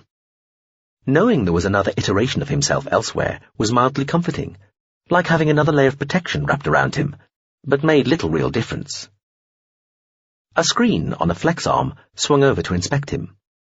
A woman's face looked down at him from somewhere remote. The doctor's gaze flicked to one side, then the other, doubtless studying readouts. Then she said, "Well, whoever you are, whatever it is they want you to do, you're as ready as you'll ever be to do it. Good luck, and good subliming, brother." Agansu swung out of the couch. The screen seemed to flinch, withdrawing towards the ceiling as he did so. "Thank you," he said. He felt the aircraft settle on a solid surface. Interfaced with the craft's systems, he knew he would be 310 meters ahead, 220 meters away laterally, and 0 meters vertically from the nose of the airship when he exited. He checked his camouflage clothing, got it to impersonate something civilian and nondescript. He remembered days of jogging and walking, climbing steps and ramps, descending steps and ramps, in filtered daylight and lamplight, and ghostly satellite and no light. The airship filling his view ahead, or a presence at his back, or a steady shape at one side or the other, or above him, or through gratings beneath him as he paced. Sometimes fireworks, lasers and holographic images burst from, lanced out or enveloped, preceded, trailed the airship, especially at night, and sometimes loud music could be heard playing. Floodlights and running lights lit it every night. Sometimes when he ran behind and above it, he could smell food and fumes and detect the spore of biodrugs. He recalled the feeling of being swaddled and protected within the 7-star Oagran, and remembered talking to the avatar of the culture ship, and thinking that he had the creature and Via Cossant where he wanted them, at his mercy, then hurtling, broken and screaming down the lift shaft, like a burned insect, falling flaming down a tall chimney. He remembered lying broken and burned and taken apart within the ship again, then beginning to be made whole again, while he contemplated how close to death he had come, and how the prospect of oblivion within the subliming had started to seem less terrifying. 2 sets of memories had been formed at the same time, but this made no difference either. The ground liaison craft carried little weaponry, and was only able to equip him with a Kinect sidearm, but that would not matter for too long. The android body had what was effectively a laser carbine embedded in each forearm, the beams exiting through a skin-disguised muzzle in the heel of each hand. He jumped, easily, seemingly lightly, from the lower door of the stealth-black craft. Then, as it closed itself, flipped over and powered off down the 50-meter diameter tunnel, he turned and jogged down a broad cross-corridor of soaring lattice girders and overarching pipes that led directly to the giant basket weave of tunnel where the Equatorial 353 moved. There was an area of open balcony deck ahead. The airship would be just about to pass it by the time he got there. The 8-star Churkan established contact. Colonel Agansu. In translation, yes. I am captain of the 8-star Churkan. The Marshal sends regards. Please thank the Marshal. We have completed the scour of culture devices from the immediate volume and beyond, though a vessel, I would guess the culture ship that you encountered at Ospin, is approaching. It was slowing, but is now re-accelerating. We are going to attempt to intercept or disrupt any attempt it makes to disloc material or personnel into or near the Girdle City. However, we cannot be certain of success. It would help to know the identified location of any such attempted disloc, to help confirm the nature of enemy intentions, Agansu sent, approaching the great open balcony that gave out onto the tunnel which held the approaching airship. That is entirely compatible with our own intentions. We'll let you know where any disloc was targeted, whether successful or not. Thank you. There were people ahead. The spaces around the airship Equatorial 353 had been becoming more populated over the days he had been keeping pace with it. Ground vehicles rumbled slowly past ahead on a broad roadway. They were gaudy, booming with music. Across the gulf of the tunnel, he could see a train, trundling, keeping pace, searchlights on it pointing back at the airship, flicking slowly off and on again as they passed behind supporting struts. A smaller airship, like a tiny white cloud made solid, appeared from a side tunnel and drew slowly ahead of the Equatorial 353, scattering clouds of sparkling coloured dust, which a rear-facing laser lit up in gyrating abstract patterns.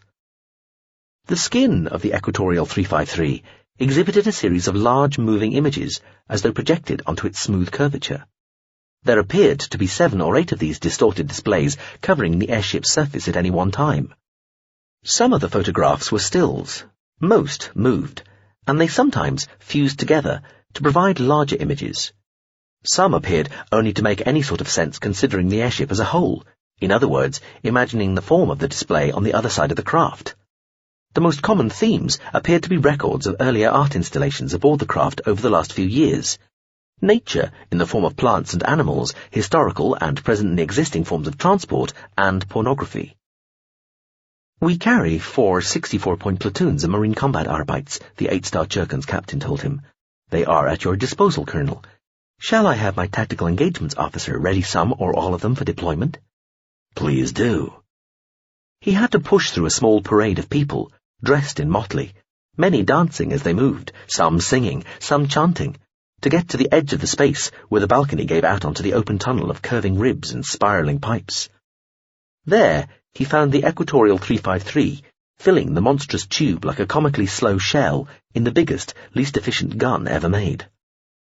Then Colonel Agansu had a sudden, literal flash of memory, and remembered the magnified shadow of his own suited form being thrown out across the elevator shaft within the incast facility on Bokri, as the combat Arbeit Utrin behind him was dissolved in a pointillist spray of tiny, fierce antimatter explosions, blasting a blindingly intense sleet of radiation past him, through him.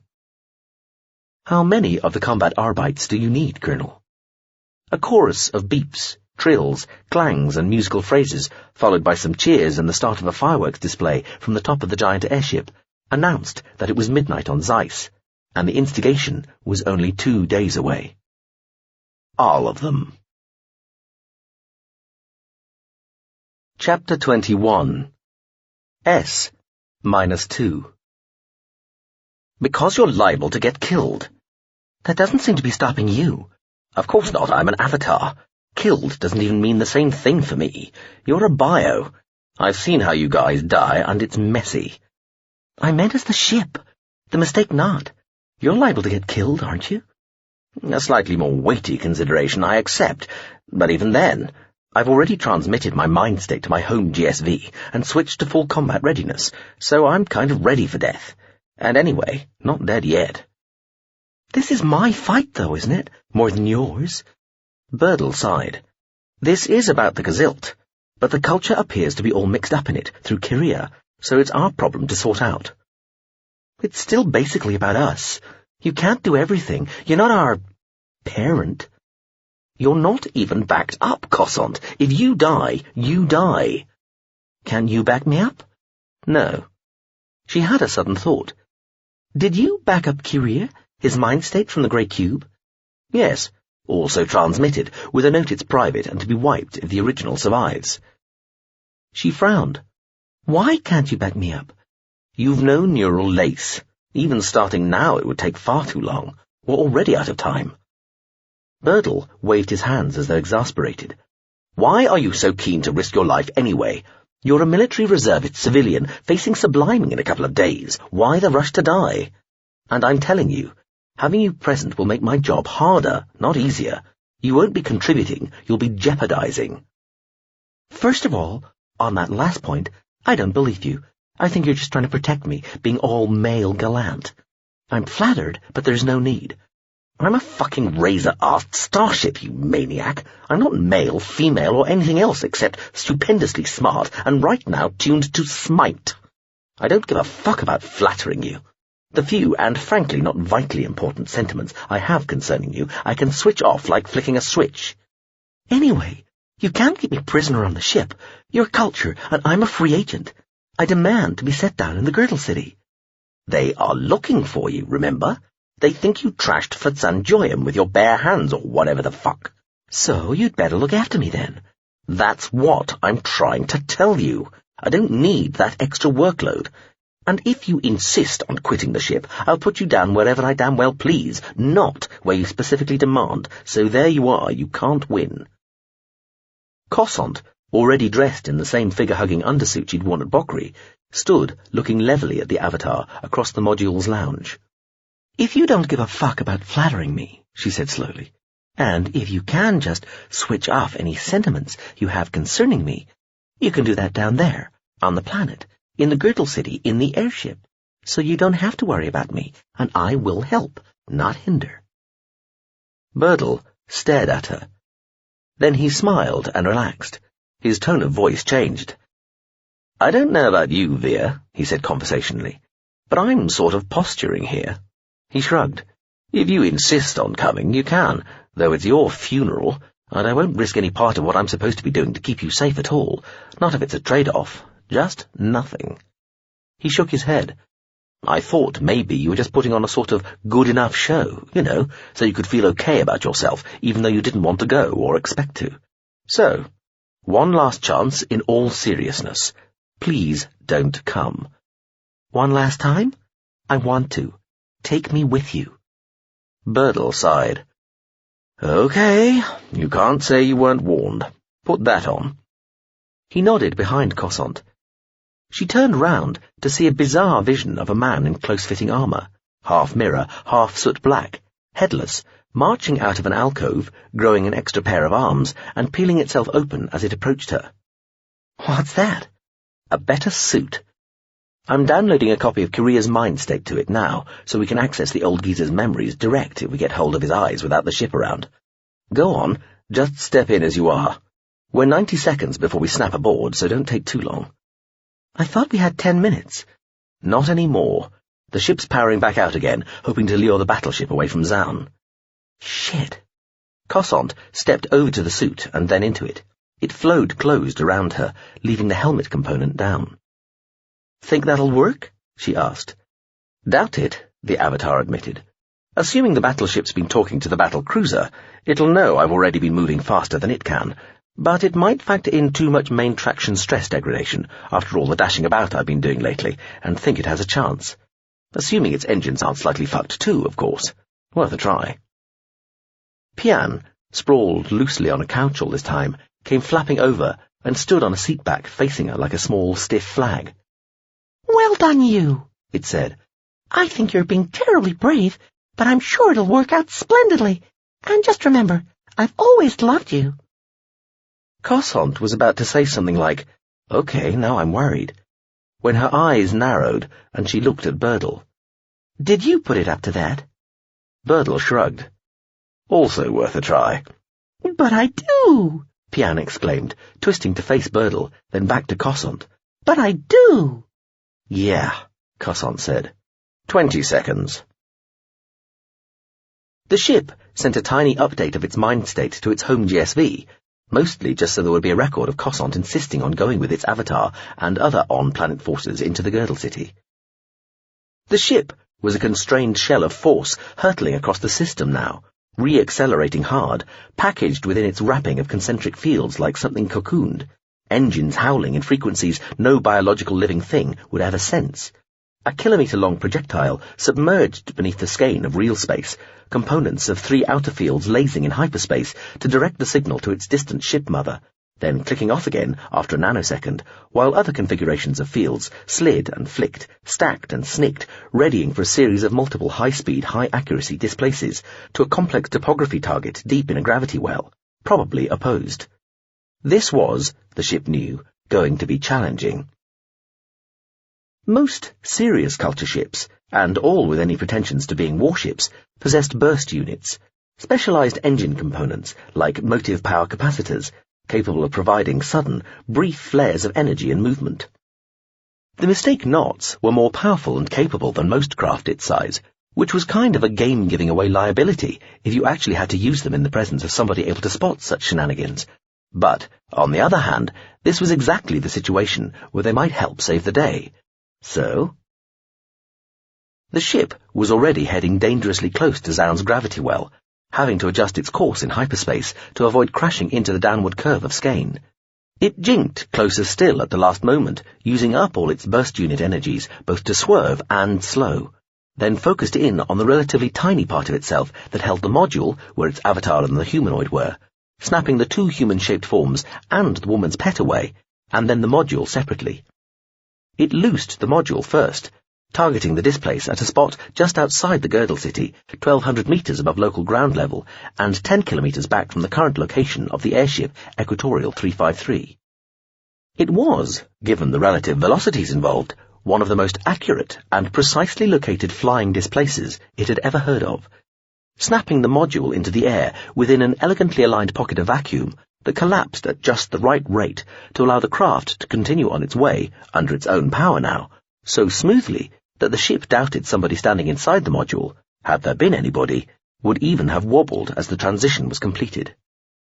That the whole craft was almost immediately snatched away again by an almost equally heavy-duty disloc facility, with a most inelegant bang like a sonic boom caused by the caisson field collapsing uncontrolled, was, happily, quite beside the point. While the Gazilt ship was busy doing this, the mistake knot was merrily zapping all its real payloads, its avatar and Cossont included, into the places it had wanted to in the first place. That done, within the same millisecond, it was off again, spiralling down under even fiercer acceleration as though intent on diving right under the planet's depression in the skein and aiming for the energy grid far beneath. It steadied, zoomed, sped off, tracked but not targeted by the Gazilt warcraft, which remained stationary, hugging close to the planet. Iain was dumped into the ship's last remaining human habitable space, a 6-person shuttle. "Where's this?" the creature said. "New home," the ship said. "It's small and boring." "So are you." "What? How dare you?" "Would you rather be on the planet?" "Which is safer?" The mistake knot watched the Gazilt ship staying annoyingly, frustratingly, exactly where it was, singularly failing to pursue it, even though the mistake knot had pretended to be less quick than it really was, just to make it think it had a chance. "Probably the planet now," it admitted.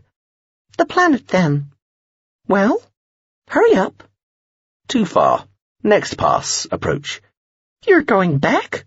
"Of course I'm going back." "I protest at this behavior towards me.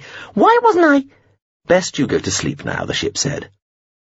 Iain flopped inert to the floor of the little shuttle and was tidied, neatly folded, into a slim locker by a small ship drone, which then checked that everything else in the tiny craft was stowed and strapped, in case there was any wild manoeuvring.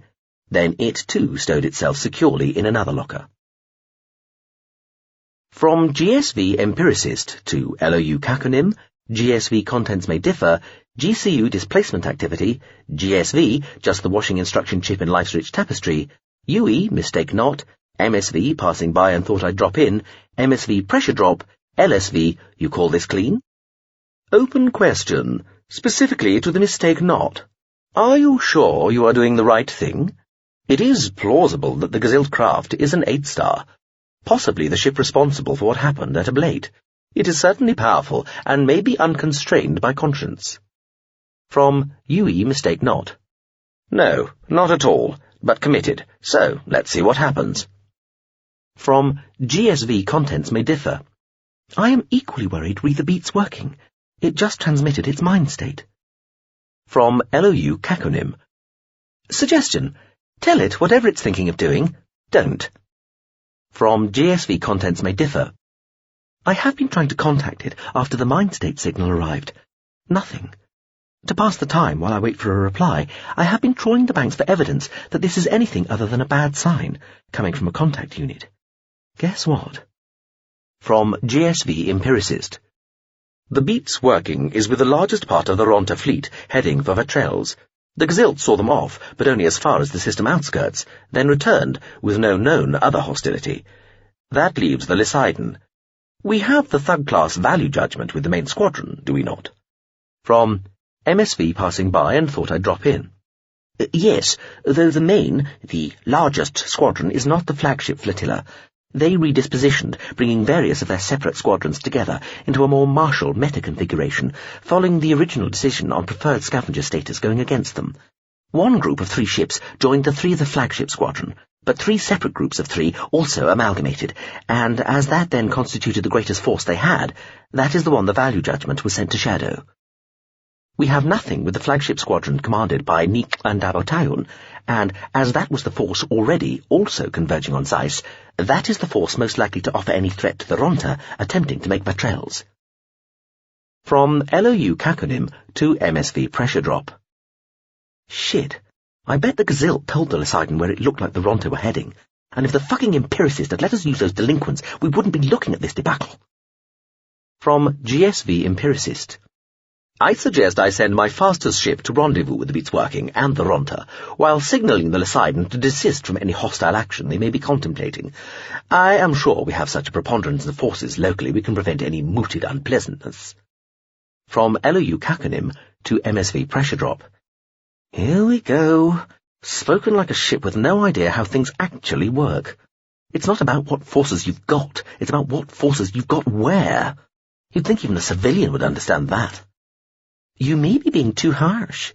Agreed, nothing it has can get to the likely volume of combat in time, but it has a point regarding a warning possibly being enough. That would apply if we had nothing military here at all. We are who we are, and we can call any shots at any time. That still might not stop the Lysidon from making a point to the Ronta, just to show who's boss in future. Let's hope you're wrong. Yes, why don't we? That ought to pass the time. Anyway, let's hear what the empiricist thinks we ought to do. From GSV Empiricist.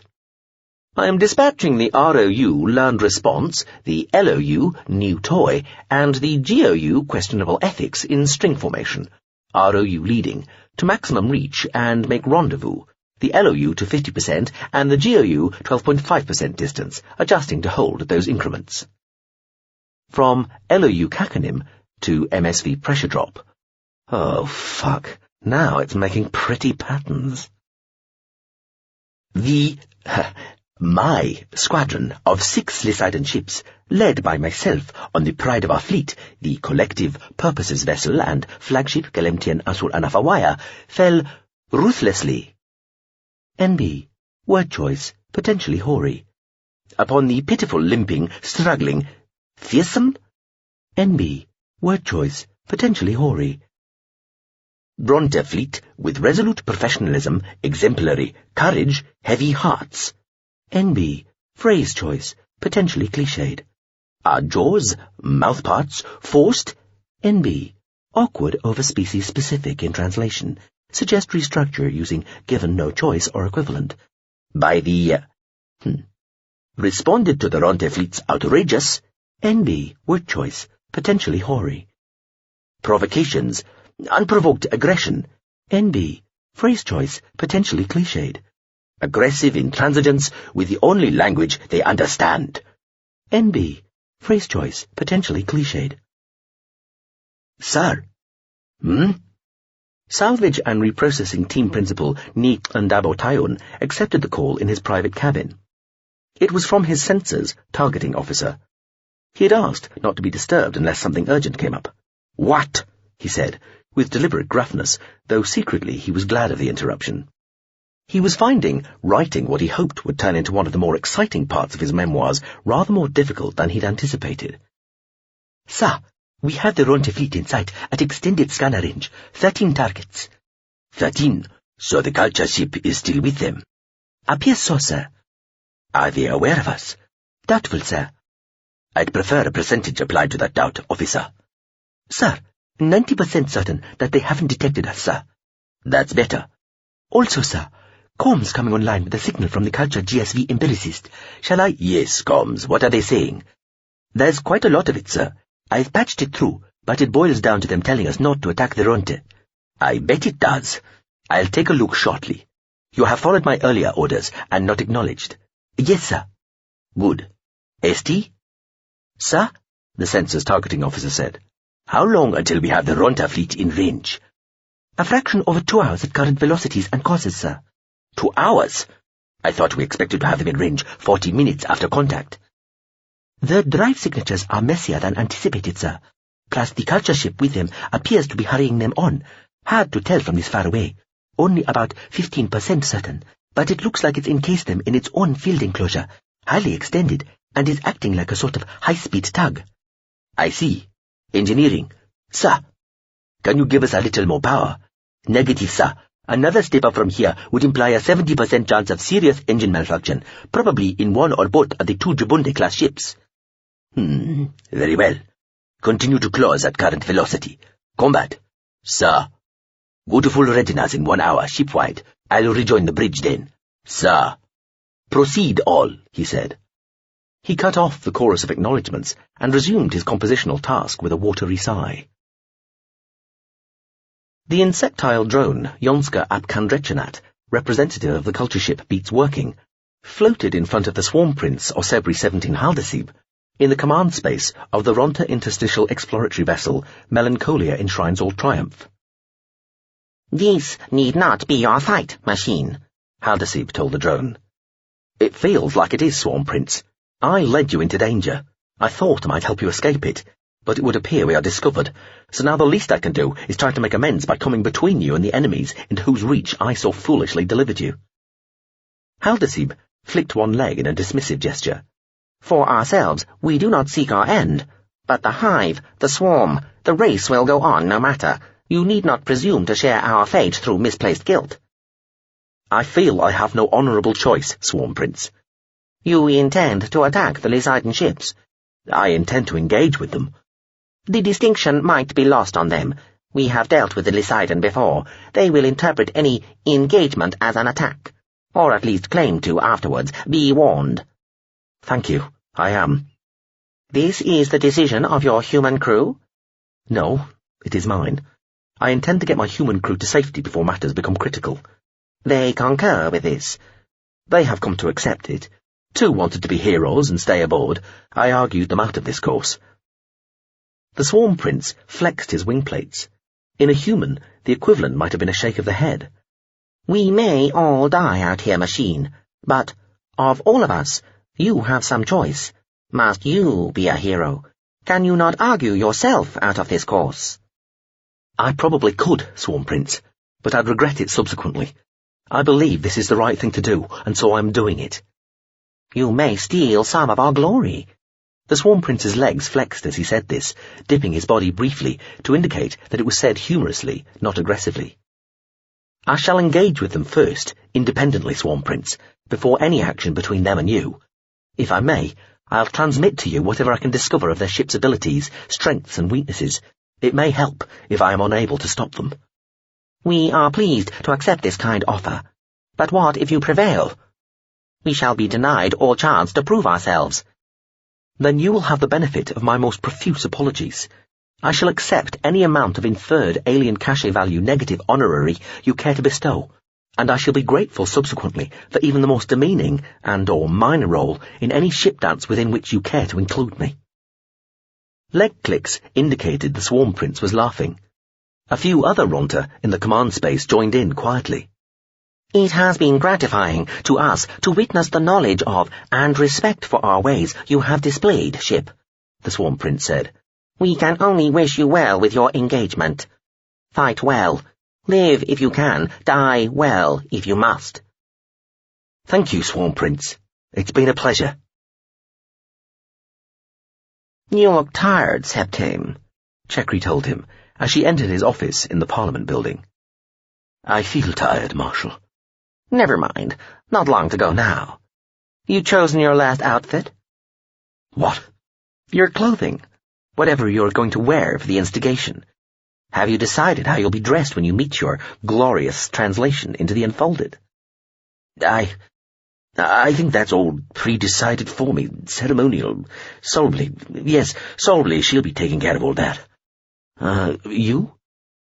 Oh, I shall be resplendent in all my finery, Septame, medals gleaming, Chekri said, folding herself into a seat across from the Septame.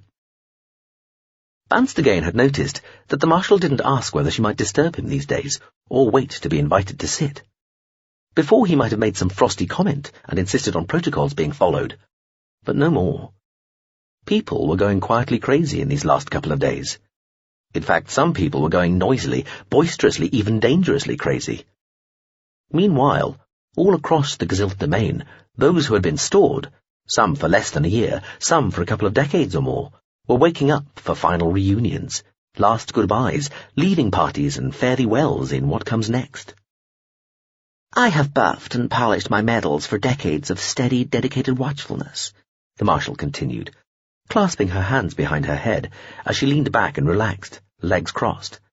Counted and recounted my medals for outstanding work in simulations and exercises, carefully arranged my medals for heroic bravery under virtual fire, and even found room for my many medals for exemplary valor in the face of fellow officers coveting the same promotions as I. She smiled at him without humour. Shame we haven't had time to strike any medals commemorating our latest exploits. Jumping unarmed ships, wasting our own and setting naive aliens on each other. Still, one can't have too much of a good thing, Septame? And they do say there is no guilt in the sublime. You seem positively energized by the whole process, Chekri. He looked pointedly round the room, and very confident that my office isn't bugged. I had my own people make quite sure of that some time ago, Septame, Chekri said, smiling. While planting your own. The Marshal's smile broadened. Have you always been so suspicious, Banstagain? He looked at her, unsmiling. No, I stumbled into a position of great power quite by accident. Chekri grinned, then shrugged. Our troubles will soon be over, Septame, she said, then frowned. What? She asked. Banstagain had just twitched and glanced to one side, like he'd seen something alarming from the corner of one eye. The Septame shook his head and bent back to his desk, where he was signing documents on his desk screen. Nothing, he muttered, scrawling his signature. Have you only come to discuss matters of ceremonial attire, or is there some actual point to this visit? Chekri stood, walked to the window overlooking the stepped gardens and the city beyond the curve of river. My, I do believe some people have started fires, she said. I thought that wasn't our style. She looked back at Banstagain. One lot of aliens is about to trash another. The mighty empiricist, no less, has signaled the miscreants, telling them to play nicely, but the rumor is it's being ignored. I just wanted to be sure you were happy that we let things be and allow what might happen to happen. That is not to say that they'd take any notice of us, either. But in theory, we might threaten to withdraw scavenger cooperation. This has been suggested. By whom? Media, culture, one or two politicos. There'd be more, but of course, everybody's distracted. You're the brave Space Marshal. What would your advice be? I'd be indifferent. Doesn't affect us, save for the fact that our returned bad boy and what sounds like its entire marine force are just about to tangle with a culture ship out at Zaun. That could get messy. Might require extraneous distractions to keep people from concerning themselves with it. She crossed her arms. Intelligence has crunched some more numbers, and now thinks that particular sideshow might all turn on this absurdly old culture guy and Cassant, the girl who survived Fetsanjoyam and the fracas at Bakri. I think we take no chances and continue to let our assets around the Girdle City do whatever's needed. Does that sound— Yes, it does. Do whatever's needed, the Septame said, not looking up. Is that all? He asked. Lot of signing required, winding up an entire civilization, and the President was only too happy to delegate to his tribes and Septames. Then I've got the joy of back-to-back receptions for a variety of newly arrived aliens and recently de-stored, self-important political nonentities to attend. You should just tell them to fuck off, Chekri said cheerfully. Go for a walk, get laid, start a fire. She headed for the door. Why not? The door closed, leaving him alone. He brought his head up, gazing at the closed door for a moment. Then his eyes flicked to one side for an instant. He made a small, keening noise and bent quickly back to his task, the nib of the stylo scratching dryly at the desk screen. Salvage and Reprocessing Team Principal Niklan Dabotayon? I have that honor. And you? Tayon had been called back to the bridge from his private cabin half an hour early. It appeared the culture ship wanted to talk and was falling back towards them, leaving the Ronta fleet to crawl on without it. Tayon watched the representation of the situation on a giant screen stretching right across the forward part of the bridge. I am the culture ship, beats working, the voice said, in perfect, unaccented Lassidan formal. Sir, Tayon's combat officer broke in. A contact registering less than 10 meters in length and flagging as an unarmed civilian personnel craft has left the culture ship, divergent course, peeling away, slung and slowing. Tayon could see the tiny trace curving away from the approaching culture ship, a thread from a speck. Could it be a warhead? He asked. Technically possible, sir, the combat officer said. Something improvised. Big, though, for such a small craft. They're not supposed to carry any weapons anywhere near. Deploy an HRMP to track it. Slow approach. Keep the platform between the new contact and us. Heavy remote missile platform launched, sir. Launch authority for the missiles? What would you recommend, officer? Zero automaticity, sir. A direct positive command. That then. Team principal? The culture ship said. Tayon clicked back to speak to the culture ship again. Yes? I take it you've noticed that I've dispatched my human crew in a small shuttlecraft. Their identities and the craft's course are appended. They and the shuttle are entirely unarmed. Why are your crew abandoning ship? I asked them to, and advised them that they ought to. Why would that be? In case there are any hostilities. Why should there be any hostilities? I believe you mean some harm to the Ronta. Not at all. You presume too much. I might as well assume that you mean harm to me and my ships, because you have loosed what, for all I know, might be a warhead disguised as a shuttle. The shuttlecraft is drawing further away from you all the time, and its course is set. Also, it is demonstrably unarmed. 7 minutes until the culture ship's in range, sir, the combat officer told him. Are we in range of it yet? Tayon asked. He checked the magnification the screen was using, shown as a logarithmically scaled bar on one side. Shouldn't be, sir. Not a scree class. They're almost unarmed. And you? Tayon asked, clicking back to talk to the culture ship. Are you an armed machine? And what are your intentions? I have only very limited military capability. My intention is to prevent you engaging with the Ronta ships ahead of you. What makes you think we wish to engage with them? You are pursuing them. I would not care to define it as such. We are merely following them. You have targeted them. We have illuminated them, the better to track their progress. This is not fully plausible. I believe you mean them harm. Not at all. We may ask them to leave and to submit to our inspection. We are entitled to do so under the terms of our agreement with the Gezilt, as long as the Ronta or any unauthorized military or semi-military forces are in Gezilt space, which they are, of course. You know the Ronta will never permit such a thing. That's their problem. Certainly they have proved treacherous in the past and gone back on their agreements with us, so we are unable, sadly, to take their word regarding any questions we may have for them regarding cargo, weaponry and intentions. As I say, our initial approach will be entirely non-violent, simply requesting them to halt and cooperate. Such an approach virtually guarantees there will be conflict. I believe you know this. I know no such thing, ship. I am acting within my rights according to the recently signed agreement between the Lassidan people and the Gezilt, an agreement which rescinds and cancels any previous agreements your clients might have thought they'd inveigled the Gezilt into signing with them. And I wonder that a culture ship appears so determined to ally itself with those barbaric ruffians, the Ronta. I wonder Are we suffering from a degree of guilt at having enabled your runter friends to encroach so far into Gazilt space? If so, ship, I understand that you might feel some shame, some wounded pride. But our contention at this time is not with you. If it is with anyone, it is with them. I must ask you to break off what is beginning to look like an attack run on our far superior force before we are compelled to take defensive action, which may, I am afraid to say, include interception munitions. I intend to continue on my present course, Team Principal. On the giant screen, the culture ship looked very close now. Tayun clicked out. Navigation. Prepare to split the squadron in 2. 3 right, 3 left, to half a light second apart. On my order. We'll let the culture ship go straight through the gap between. All ships target and prepare to fire on any hostile action from the culture ship. We can afford to ignore the Ronte for a short while, yes? Maybe 5 minutes on present velocities, his navigation officer said. Fine. Then make good those orders.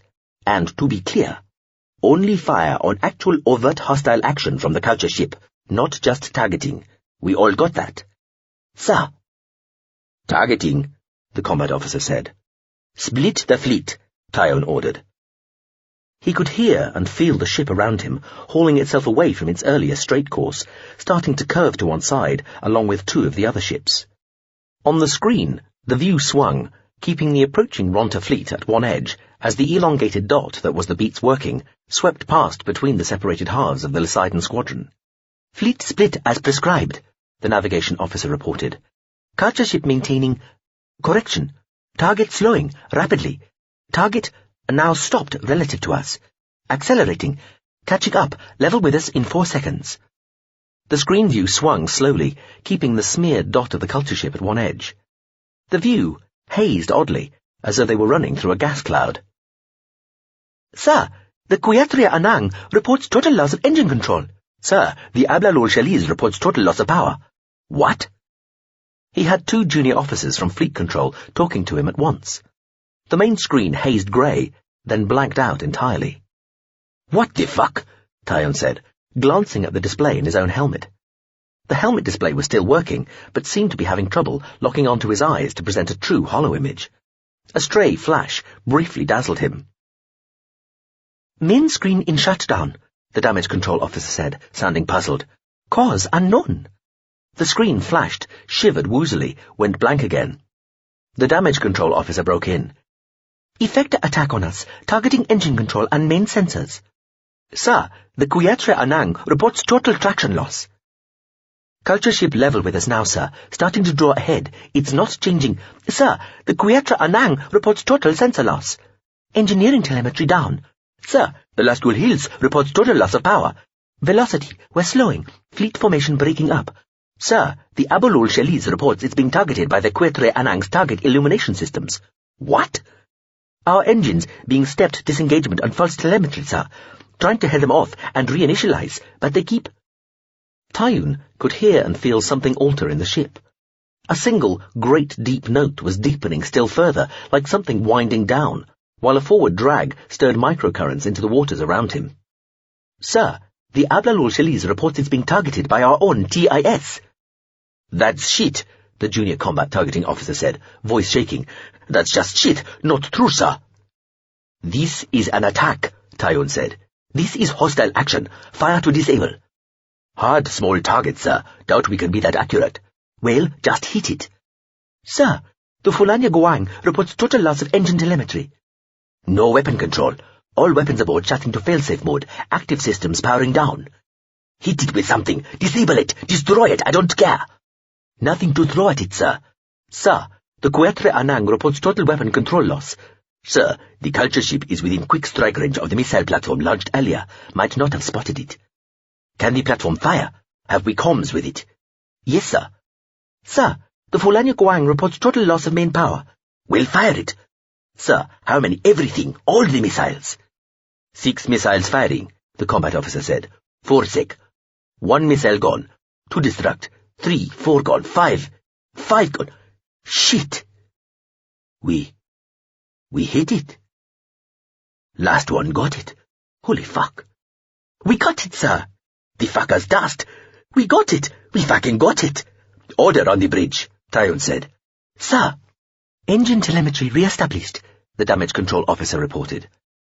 The main screen went into startup mode, checking itself out with quick darting blocks of colour and sudden scrolls of text and logos, gone too quickly to read. Sir, all other ships reporting oil controls and telemetry returning to normalcy. The main screen came alive.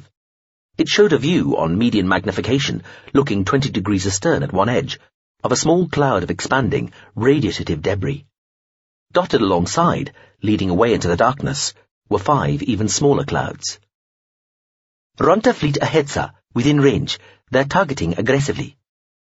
Tyon tore his gaze away from the puff of slowly cooling debris falling further away into the night behind them. He switched his attention to the Ronta fleet as the screen view swung back round. The Ronta ships were close now. They had started moving around in one of their odd, forever-changing patterns, as though unsure what formation to fly in. Not that that would make any difference to the targeting AIs. It was even quite pretty in a pathetic sort of way. Tyon collected himself. Send the hail. Sent, sir. All systems aboard at Prime, sir. Minimal radiation damage to rear sensors. All ships at Prime, sir. Confirm that, sir. Back to full battle-ready state. 0 damage, all ships. Positive logs on all 12 Ronta ships, sir. Ronta reply in, sir. And? Obscene, sir. Absolute non-compliance. Tyon looked at the message on his now properly functioning in-helmet display. It was indeed obscene, most inventively so. The Ronta must have been doing their homework on Lysidon physiology. Salvage and reprocessing team principal Nick Landabo Tyon floated back a little in his command bubble. He checked the distance and the time to Vatrell's system or to any other known ships. Nothing around for light days. They had hours to play with. Officers, we are going to fire to disable, targeting their engines. Historically, they don't disable too well, sir, the combat officer said.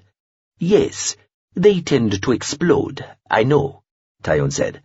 Let their high command regard what's going to follow as an incentive to improve their engine design. All combat officers? Sir, was said in chorus.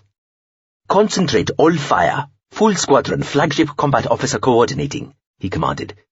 Pick them off, one at a time, nearest at all times, unless they turn and attack. They probably will. Then each ship to deal with the most immediate threat to it. The flagship will resend the hail to stop and submit it to inspection to all remaining Ronta vessels after each successful engagement. Begin. The first Ronta ship became an expanding flower of plasma within a minute.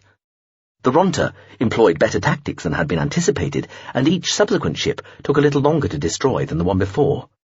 Nevertheless, the whole engagement lasted less than a third of an hour. The Fulania Guang was lost with all hands, when what was left of the last Ronta ship, believed to be the fleet flagship, rammed it. This last development was, Tyon felt, secretly, almost a relief. To overwhelm an inferior fleet with no losses at all made it look like a dishonourably unequal contest, almost a massacre.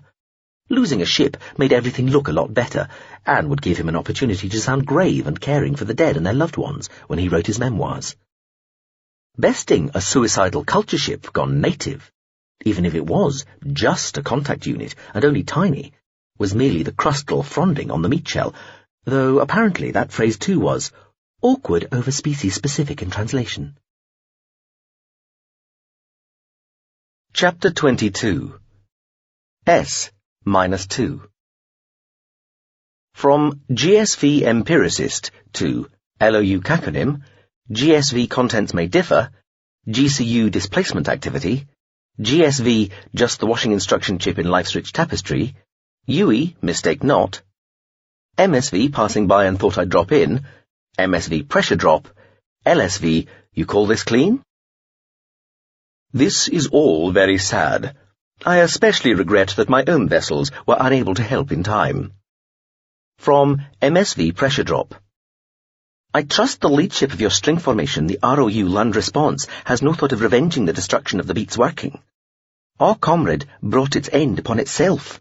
The Lysidon are hardly to be commended, but their principal crime was not offing a semi-civilian craft of ours, intent on making amends for earlier over-enthusiasm, but destroying the Ronta ships with all their crews.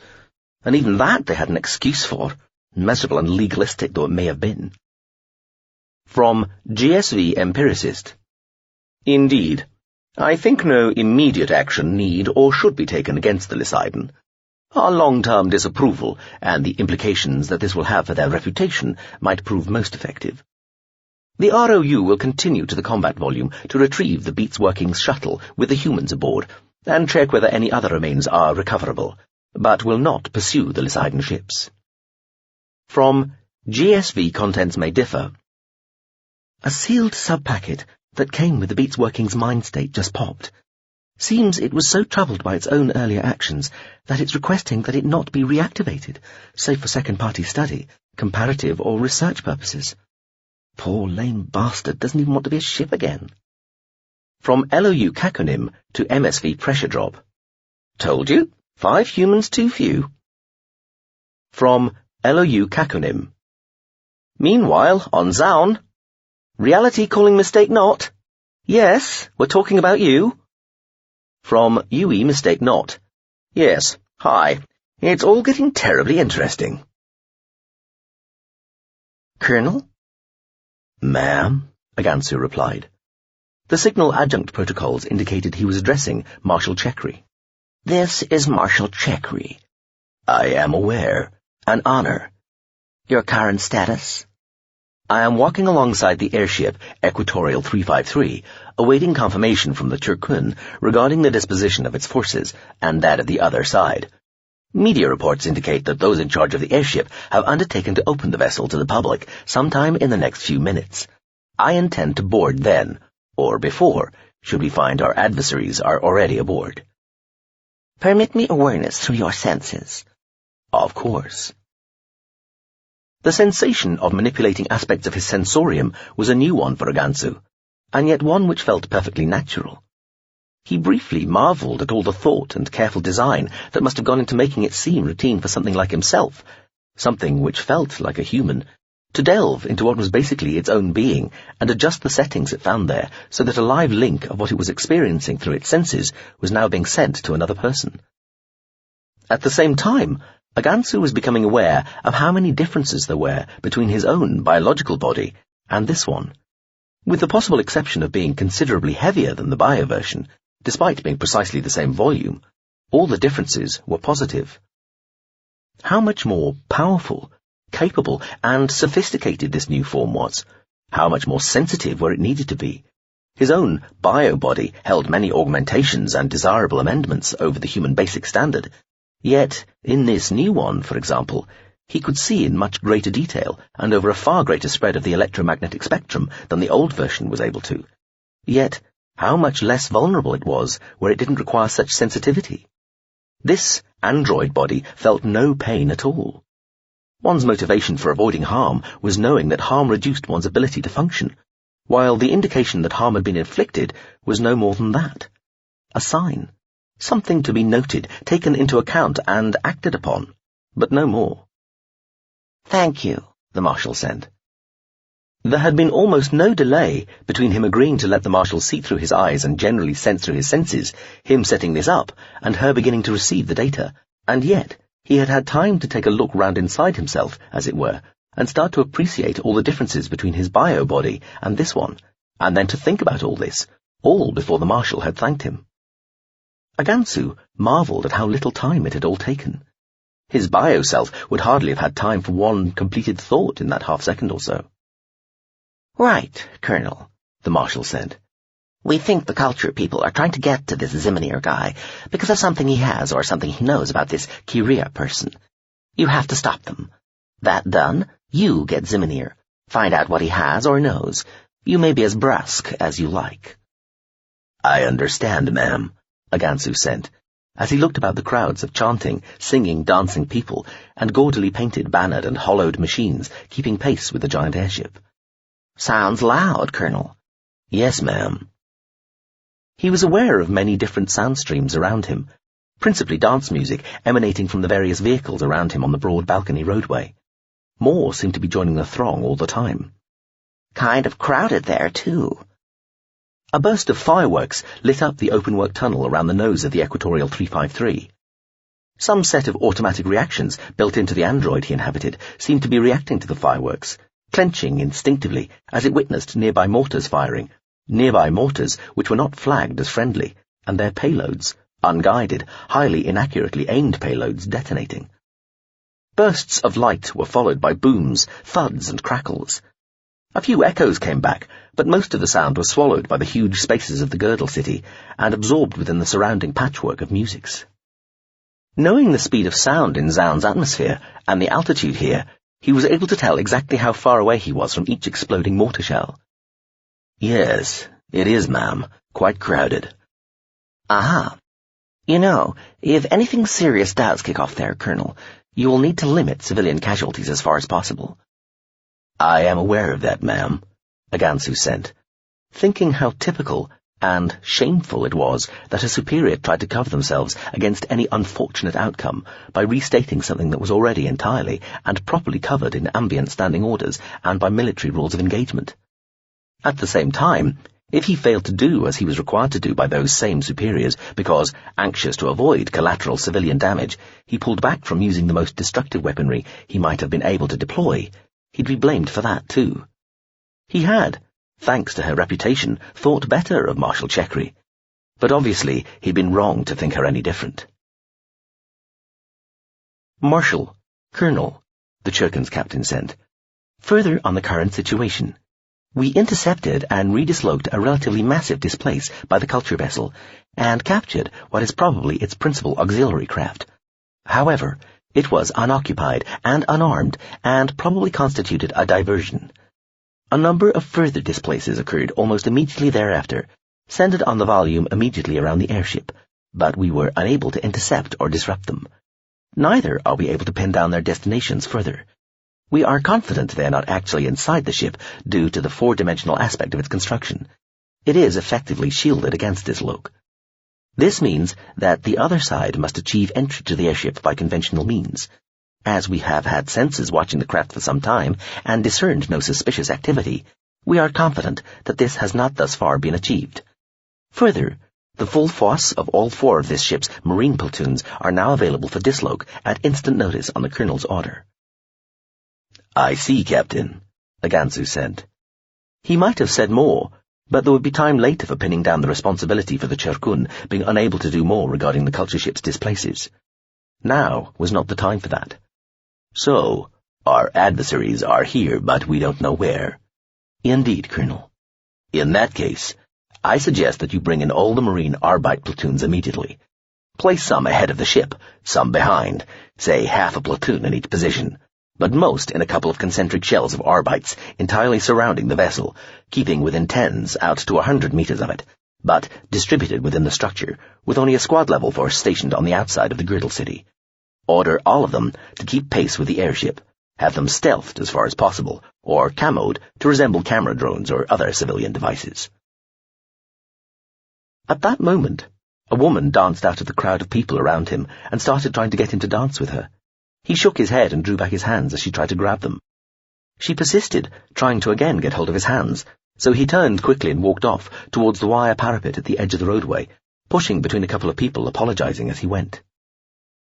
"Suggest we stagger their arrival, Colonel," the Churkin's captain said, "or it'll be kind of obvious, popping in that many. You're liable to hear them as well as maybe see them. A second or two between each arrival ought to be okay." "If you think so, Captain," Agansu replied, as another flicker of mortar fire presaged yet more smoky, low-explosive detonations in the tunnel ahead of the airship. "Captain," Marshal Chekri said, "might I suggest you time more intense disloc bursts to coincide with barrages of fireworks?" "Good idea, ma'am." Seconds later, Agansu heard a series of additional dulled crackles sounding all around him, just as the next fusillade of fireworks detonated. He looked around and saw a couple more of what looked like MediaCam platforms that had been there before. A few hazy disturbances in the air high over and ahead of the airship, easily missable by the normal human eye, were probably the Marine Arbites too, camouflaged. He called up confirmation. Immediately, a picture began to build up inside his mind. A schematic of the girdle city around him, showing the tube that the airship Equatorial 353 moved through at its center and all the structure around it, along with the positions of all the Arbite Marines popping into existence. All that was missing from the picture was any sign of where his adversaries might be. "Okay, Marshal," Chekri said. "I'm at a reception with stuff that needs to be done. I'll check in later, but let me know if anything dramatic happens. Captain, Colonel." You are fucking joking me. We're where? "We're in the stern ventral waste disposal semi-solids holding tank," Birdle said through the suit. His voice in her ears sounded perfectly unconcerned. She couldn't see him. She couldn't see anything, basically, or touch anything solid. Cossant was aware of floating in something thick and warm, in complete darkness at normal wavelengths.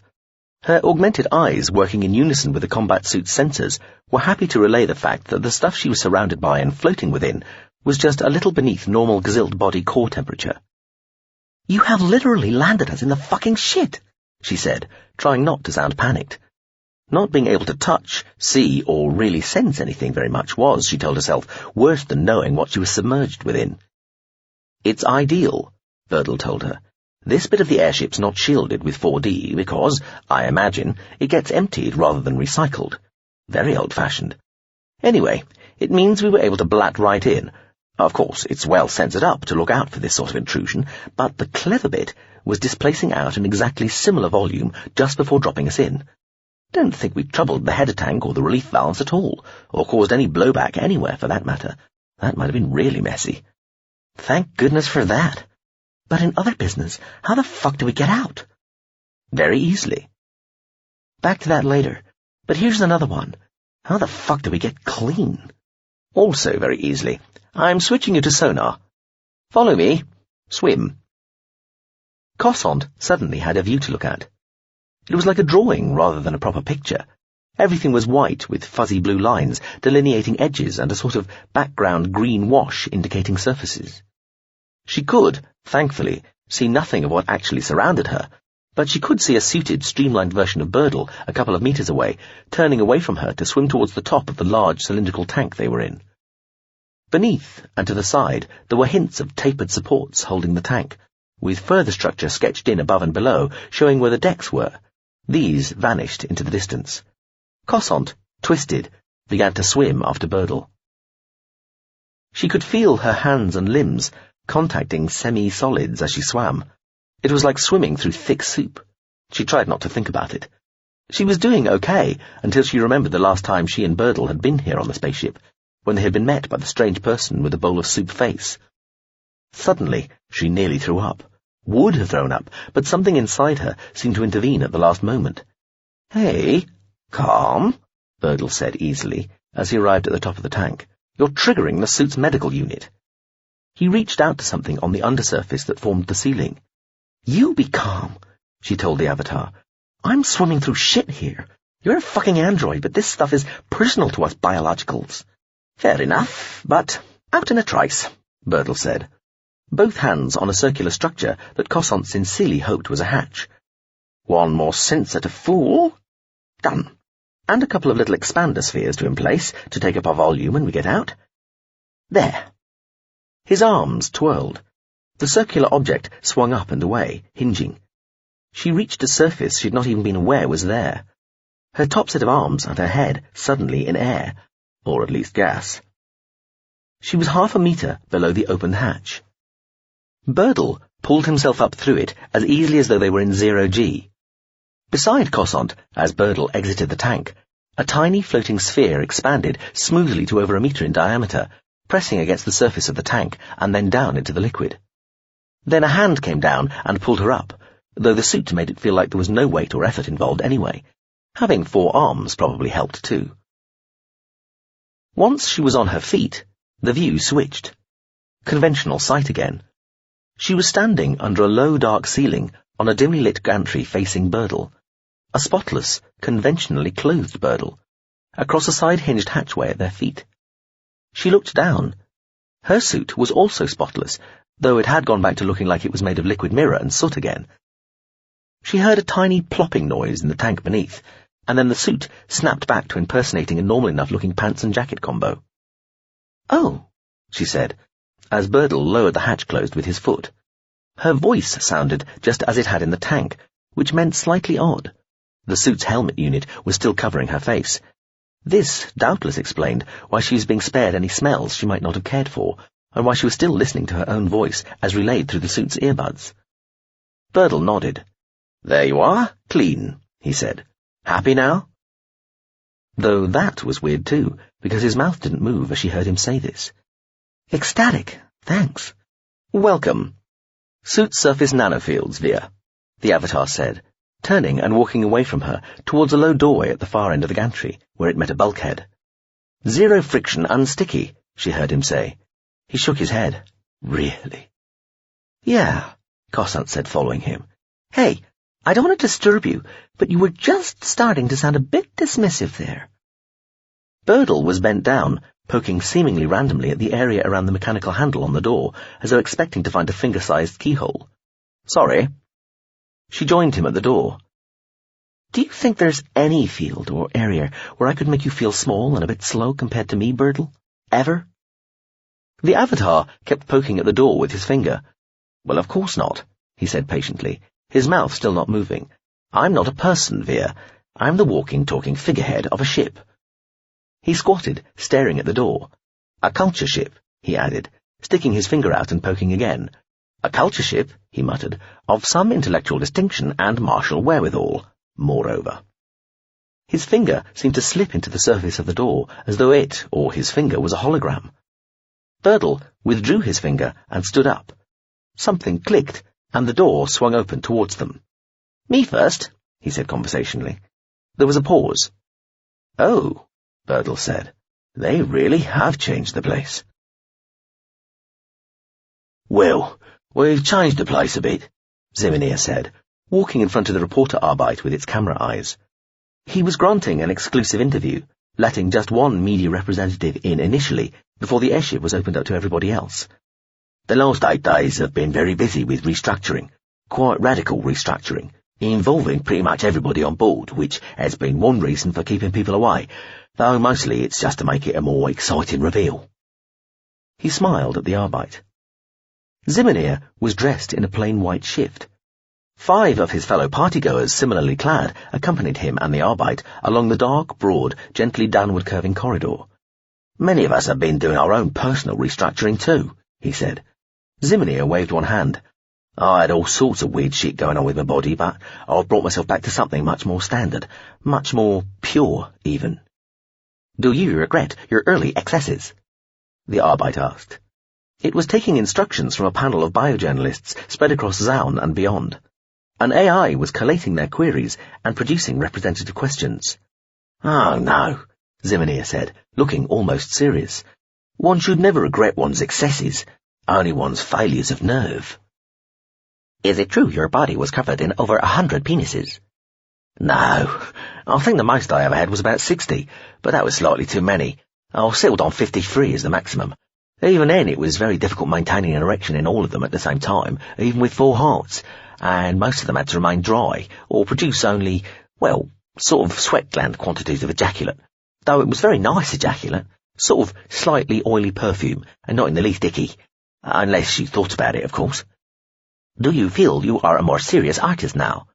"No. I have claimed to be an artist in the past, but really all I've ever been is a sort of glorified surgeon. I would like to think I've been artistic at times and shown artistic flair and so on, but I think that especially now that we're nearly at the end of things, it's all right to abandon claims and pretensions and just relax a bit. Maybe I've inspired artistry and artisticness in others. That'd be a happy assessment." "What is the greatest number of people you've had sex with at the same time?" "About 44, 45, 46. It was hard to be sure in the heat of the moment. We tried to get to the maximum of 53, obviously, but even in effective 0G, all oiled up and most people just sticking their hands in from the outside of this heaving mass of bodies, we just couldn't make it. Too close together. And also, frankly, I think some people got too excited and interested in each other rather than going for this record with me, you know. Still, it was a lot of fun trying. On the other hand, it was an effort, too, you know. So much preparation and set-up and planning and briefing. Sex should be about spontaneous fun, don't you think? Anyway, here we are." Their little party had arrived at the bottom of the gently bowed corridor, where it briefly levelled out and then started to rise again, heading aft. A small crowd of people, mostly dressed in plain white shifts like the ones Zimnia wore, so that they looked vaguely like they belonged to a religious order, were busy gathering up pieces of complicated-looking equipment and wrapping foam and loading everything onto a series of little flat-topped wheeled vehicles. One, fully loaded, was making its own way up the slope beyond, just about to disappear under the curve of ceiling. Directly above where Zimnia, his follows, and the reporter Arbeit now stood, there was a wide, new-looking circular staircase leading up to a cake-slice-shaped hole in the ceiling, where there was darkness, punctured by a few tiny lights. "Come on up," Zimnia said, leading the way. He started ascending the fan of stairway, followed by the Arbeit and the 5 people who'd accompanied them. "Lights, please, and enhance," Zimnia said, as he walked out into the space above.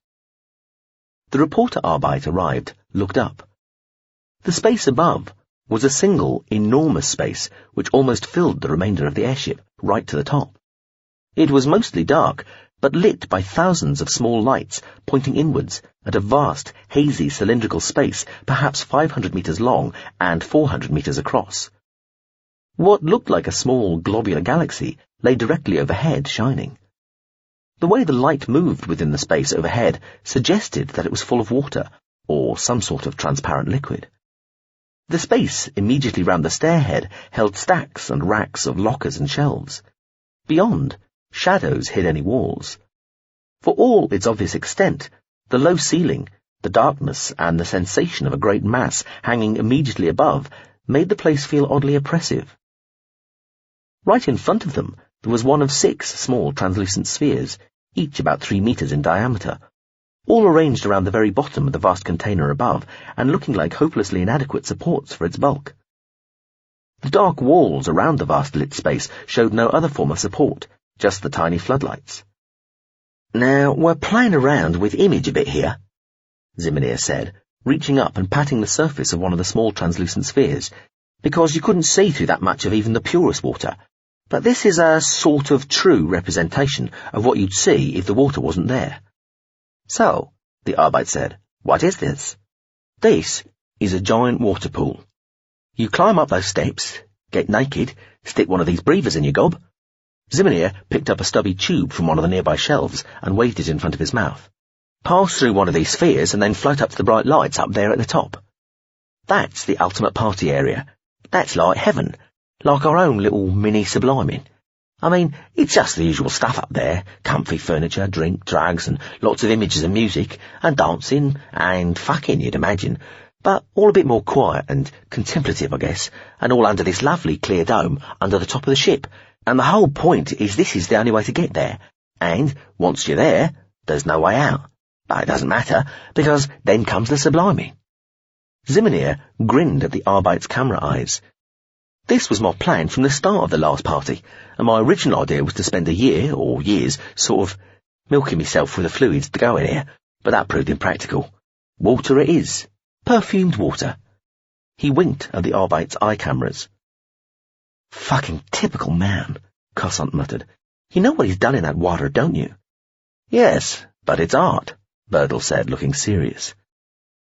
He and Cossant were holed up behind some lightweight furniture in a disused storage space 1 deck below the curving corridor Zimnia and the reporter Arbeit had just walked down. They were watching the Arbeit's feed along with who knew how many people across Zaun and the Gazilt domain. There was no shortage of fascinating screen to watch from all over the Gazilt hegemony in these end days, for those with time to spare from their own preparations for the subliming. But the last party had achieved a modest level of fame over the years, and allegedly many millions of people were watching. "Lovely, warm, perfumed water," Zimnia was saying, "dosed with cutaneous contact hallucinogens. So, it'll be quite a crazy ride just getting to the top. And you can't just float straight up either. There are baffles. So it's more of a 3D maze, really." "So, is this symbolic of our struggle towards enlightenment, or a comment on our torturous route to subliming?" Zimnia shrugged. "Yeah, if you like. I just thought it'd be neat." "What about pressure?" Zimnia snapped his fingers. "Good question. I didn't think of that at first either. Just not of a practical or engineering turn of mind, I guess. But it's much smarter than that. There are field projectors and AG units studded all around the cylinder. There are all these exotic matter particles or something dissolved into the water. Whatever, don't ask me the technical details. And you pass through these levels of pressure. He slapped the taut-sounding surface of the nearest small sphere again. The pressure is highest down here, but it's only like being about 8 meters down, not 400. So, Zimmernier, anyone may join you in this. Anyone, but not everyone. We'll have to be selective. Let just a few people aboard at a time. We need to balance the extra weight of people coming in with our positive buoyancy factor or something. Anyway, there's refuse we've got stored up and long-term supplies we're not going to be using, all of which we'll be dumping gradually as we take people on. So we're going to have room for lots more people. He looked up, nodding at the circular patch of bright lights directly overhead. A few brave guys and girls are already out there after doing the testing. Couple of panickers when it all took too long and they couldn't work out the maze, but they're fine by now, and we've made it all a lot easier with cheats and guidance available. He smiled dazzlingly at the Arbite's camera eyes. Sure be a cool last ride. That's annoying, Birdle said. Why? Cossant asked. Compared to the last tank of warm liquid we were in, yes. But if we have to get through that one, I'm going to show up. I'm too dense. If I support myself with AG or even field, they'll spot me. Cossant was squatting beside him in her double-layer suit. She had watched the feed from the Arbite on a wrist screen after deciding to risk rolling down the helmet parts of both suits. The air, she'd been pleased to discover, smelled perfectly nice, though somehow you could sort of tell there had been construction work going on recently. Too dense? Like too heavy?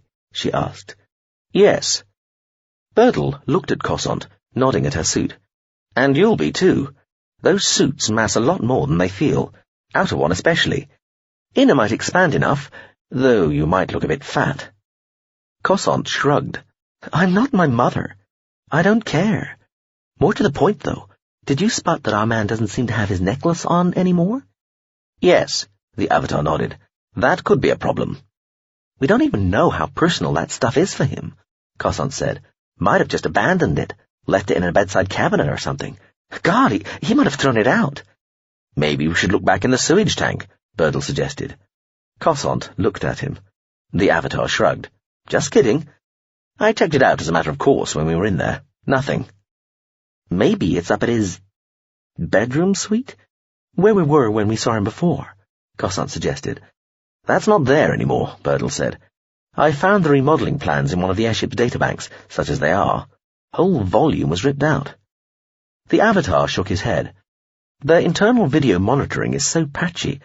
There might be some record in here of what happened to all that stuff, but... Found it. Ah. Is that a good ah? Cossant asked. Partially, Birdle told her. All his personal effects are more or less where they were, in some sort of chest or locker. Yes, a big sort of upright wheeled chest thing in this heaven space at the top of the giant liquid tank. Think Mr. Q's missing bits are there? Maybe. Zimmerniers had a temporary cabin near the main medical suite for the last 8 days, Birdle reported, still quizzing the airship systems. Probably having all his extra cocks removed, Cossant muttered. Birdle shook his head.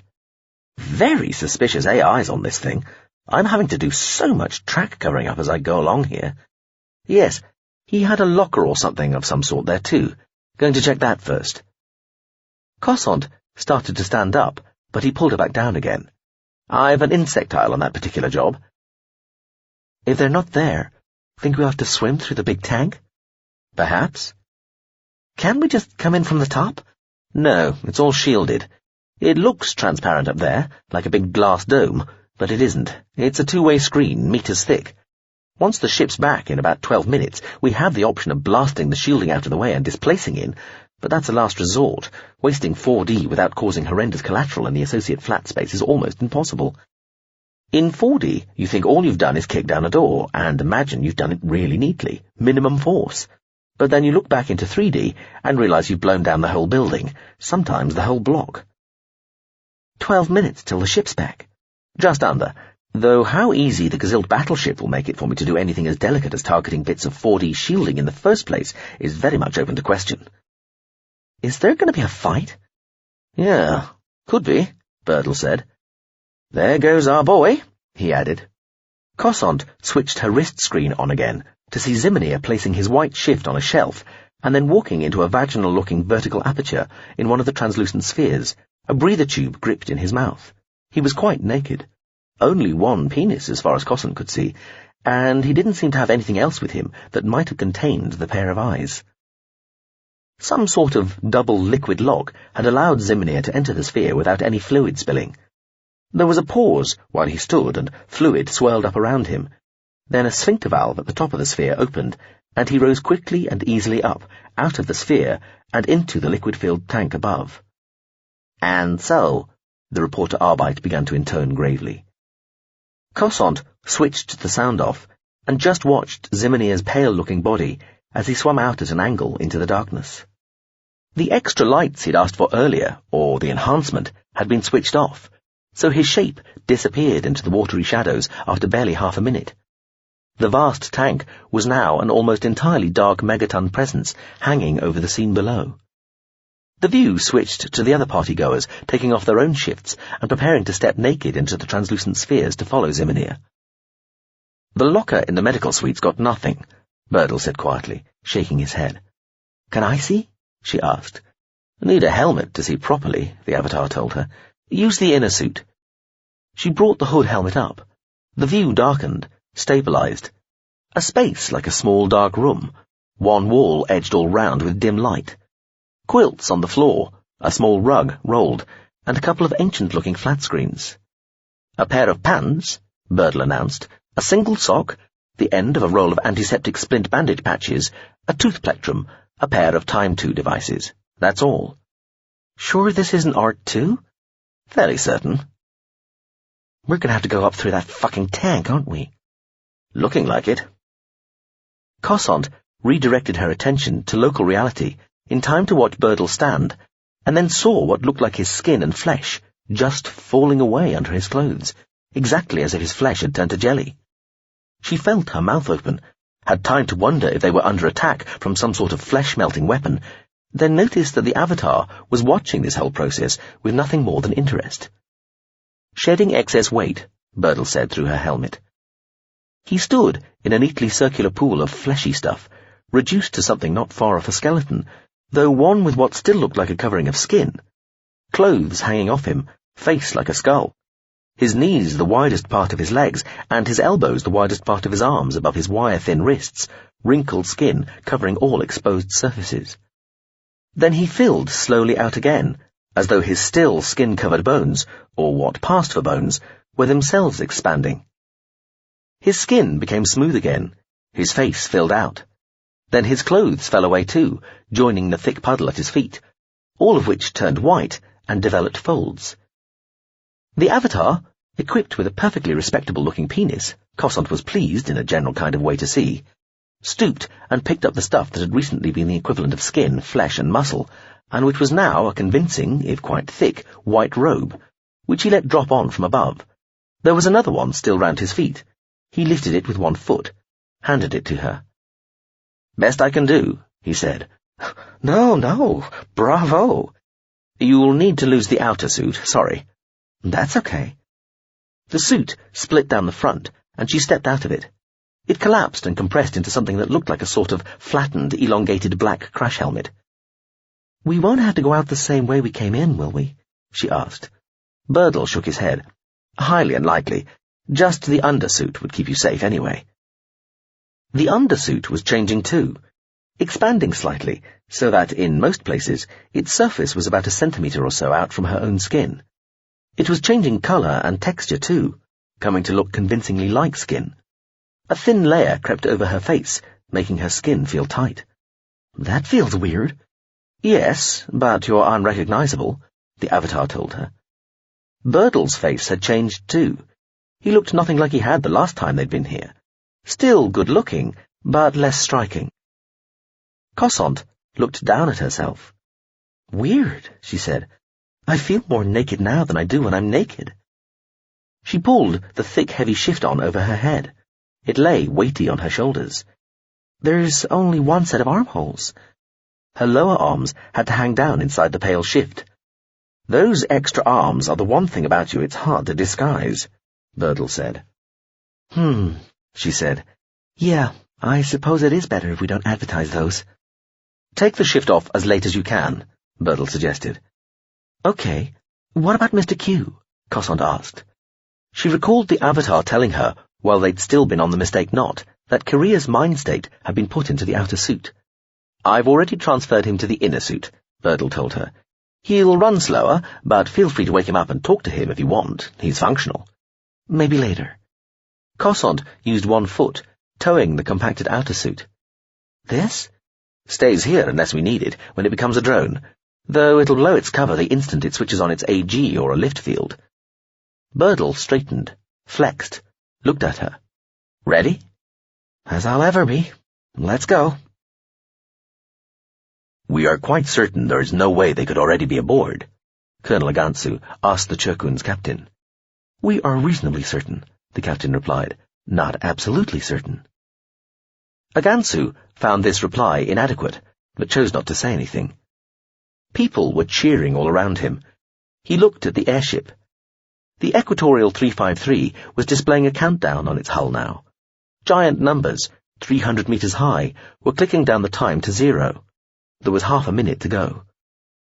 Boarding gantries had swung out from various opened galleries and balconies dotted along the side of the airship, where crew could be seen opening doors and preparing to extend the gantries the last few meters that would let people use them to board.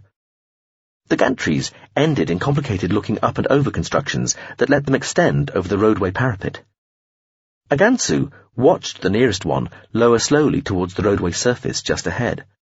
A crew person from the airship stood on the bottom step of the lowering gantry, holding a flimsy-looking gate closed, preparing to open it. People were already jostling to get close to the steps. Agansu, simply massing much more than any human of his size, had no difficulty in shouldering people out of the way and making his way quickly to the front.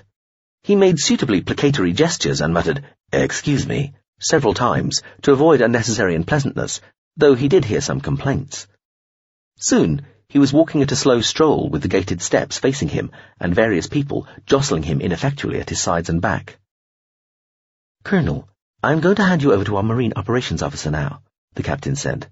"The culture ship is returning and showing every indication it intends to pull to a stop here in about 10 minutes, and my full attention is required to be focused on this development." "I see," Agansu replied. "Marine Operations here, Colonel.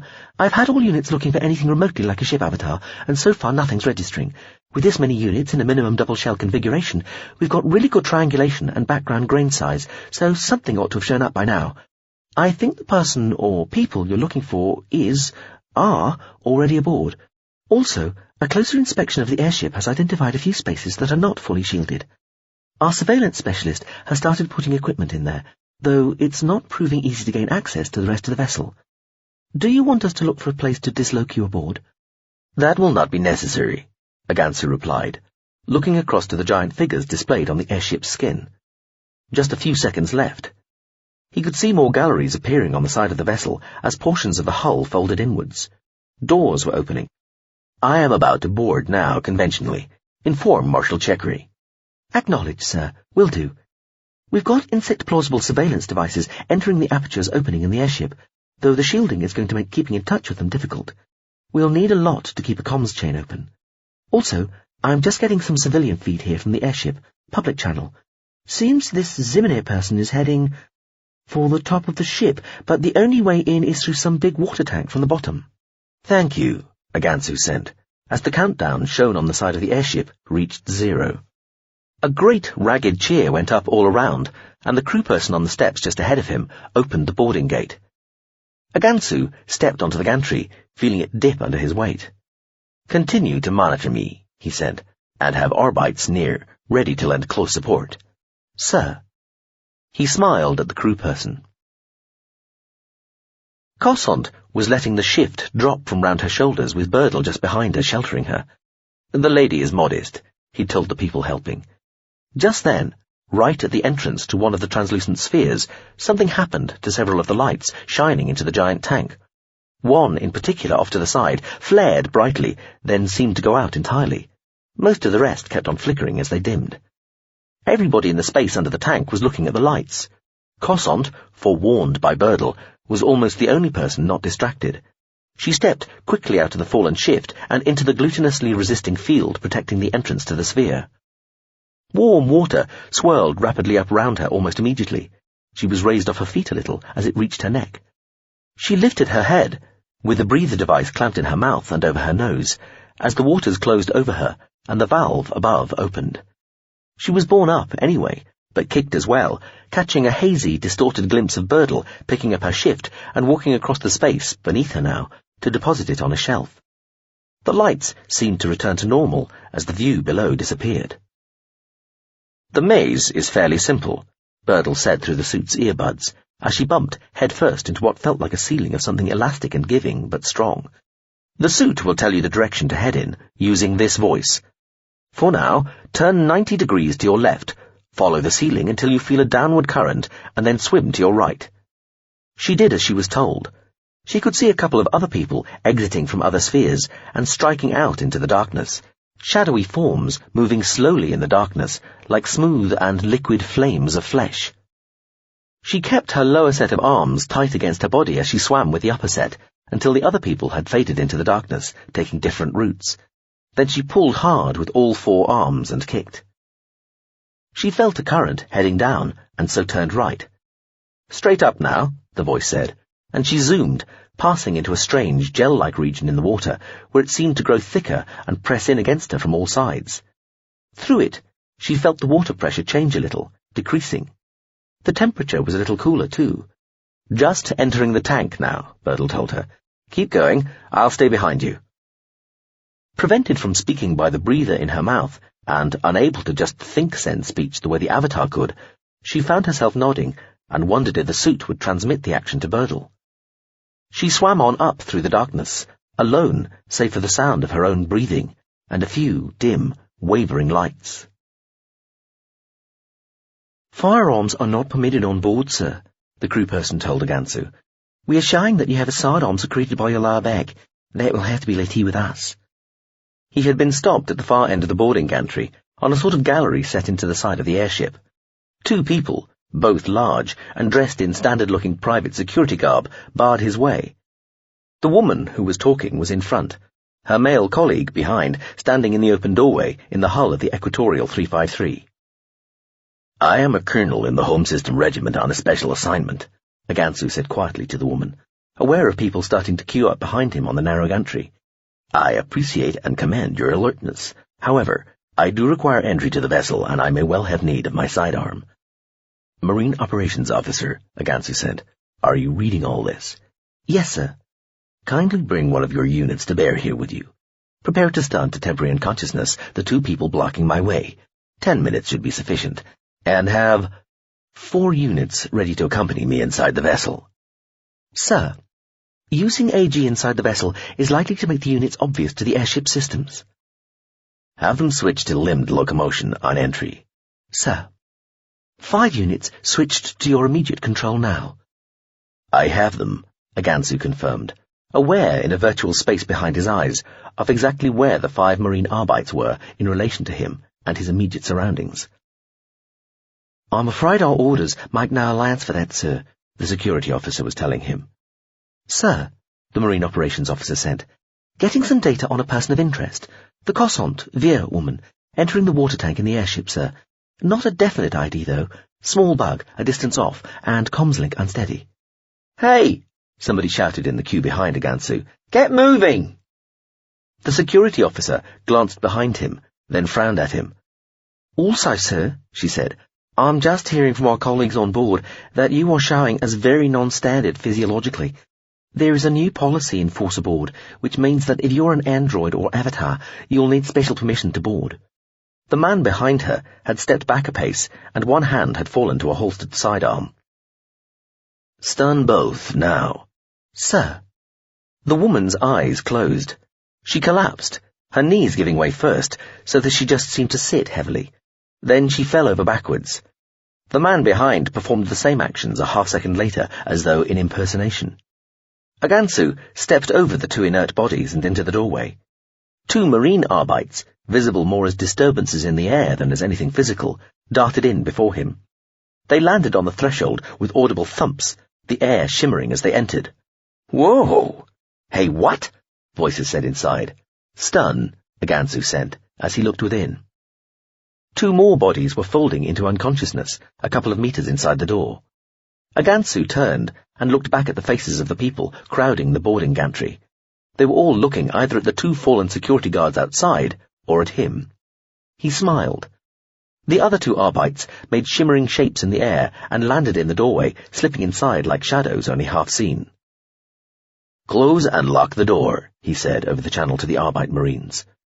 The door swung to, then made clanking, locking noises. The space he was in now was perhaps 20 meters long, but only 5 deep. Various fixtures and fittings, none of them relevant, save that there seemed to be a large number of white tabards or shifts, neatly wrapped and stacked. Another open doorway led into the rest of the ship. "Show yourselves, please," Agansu said over the Marines' channel. The 4 Marine Arbites dropped their camouflage, revealing them as stocky, metallic, vaguely humanoid shapes crouched on pairs of zigzag legs. Each looked like something crayoned by a child, then rendered in gunmetal. Their heads were long, flat, featureless. "You will be Arbites 1 through 4 from lowest to highest serial number," Agansu told them. "Understood?" "Understood," the Arbites said in unison. They even sounded metallic. She swam up through the layers and corridors of dark, warm water. The suit spoke to her in Birdle's voice now and again, directing her, or Birdle spoke to her, it was hard to tell. She looked about as she swam, and noticed that some of the tiny, dim lights visible through the fluid had been arranged so as to look like the most familiar constellations visible from Zaun. This made the experience like swimming through space. She wondered if the Avatar would feel this. She saw only one other person, briefly, some distance off and below. She and Birdle had joined the unhurried groups of people heading towards the access spheres from the rest of the airship near the start of the whole process. Fewer than 50 people had preceded them into the giant tank. Most of the last party-goers would ascend before anybody from outside, though a few would hold back to help guide any stragglers, and there were some who just wanted to be last, or amongst the last, to make the journey. The other person swam off, away from her, and disappeared. She felt oddly abandoned, almost sad. She hoped the other swimmer would make it to the top of the tank without incident. There were, Birdle had assured her, various viable routes to the top of the tank. She and the Avatar were taking the shortest and quickest. The skin contact hallucinogens in the water were diluted to deliver a modest dose to somebody swimming completely naked, so they were having no discernible effect on her at all. Still, there was a dreaminess and unreality to the dark swim that, along with the relative simplicity of only having to think to the extent of following an instruction every half-minute or so, and the pleasant glow of continuous but unstressed physical effort, allowed her mind to wander, allowed her to think. What a strange way to be approaching the end of one's life, she thought. Swimming through a vast tank of water and scribe knew what, towards a little artificial heaven with no escape, or only one, in search of a man's discarded eyes, with the Avatar of a culture ship following, swimming, and one of her own people's ships seemingly intent on stopping them. She had done a few strange things in her life, she supposed. Why not leave one of the weirdest of all till last? To be topped only by the subliming itself, she guessed. Her breathing went on like something apart from her. The whole soundscape to her steady, paced exertion. Save that the silence was entire, and she had started to understand something of Korea's slow-building obsession with emotion, both literal and in sound. Especially in sound. In the waves of compression that took and flowed through the body rather than, like light, like sight, stopping at the surface. She had done something similar in a minor key herself, she realized, every time she stepped into the hollowness of the 11-string and let that resound around her, through her. She became slowly aware that, looking straight up, there was a sort of sparkling grey haze ahead of her, spreading to all sides. Lights. Lots of tiny lights. They started to grow brighter everywhere overhead. "Not far now," Birdle's voice said. She heard herself say, mouth still clamped around the breather. "There's one last turn to your left as it is at present, then straight up," Birdle said through the earbuds. "Take it easy there, okay? Slow down. I'll catch up and we can surface together." She said, again, and nodded. She wondered why, as an avatar, Birdle couldn't just power his way up to join her, but maybe he was so weakened after having to lose so much mass this wasn't possible, or he just wanted to keep looking plausibly human. The spread of lights was close enough now for her to see the hints of some sort of framework stretched across the whole expanse above her. She thought she could see somebody walking along some sort of pierced walkway 5 meters or so overhead. The two ships faced each other. The Gazilt ship displayed as what it truly looked like inside its nest of fields, a steely clutch of blades like 100 fat broadswords compressed into a barbed and jagged arrowhead.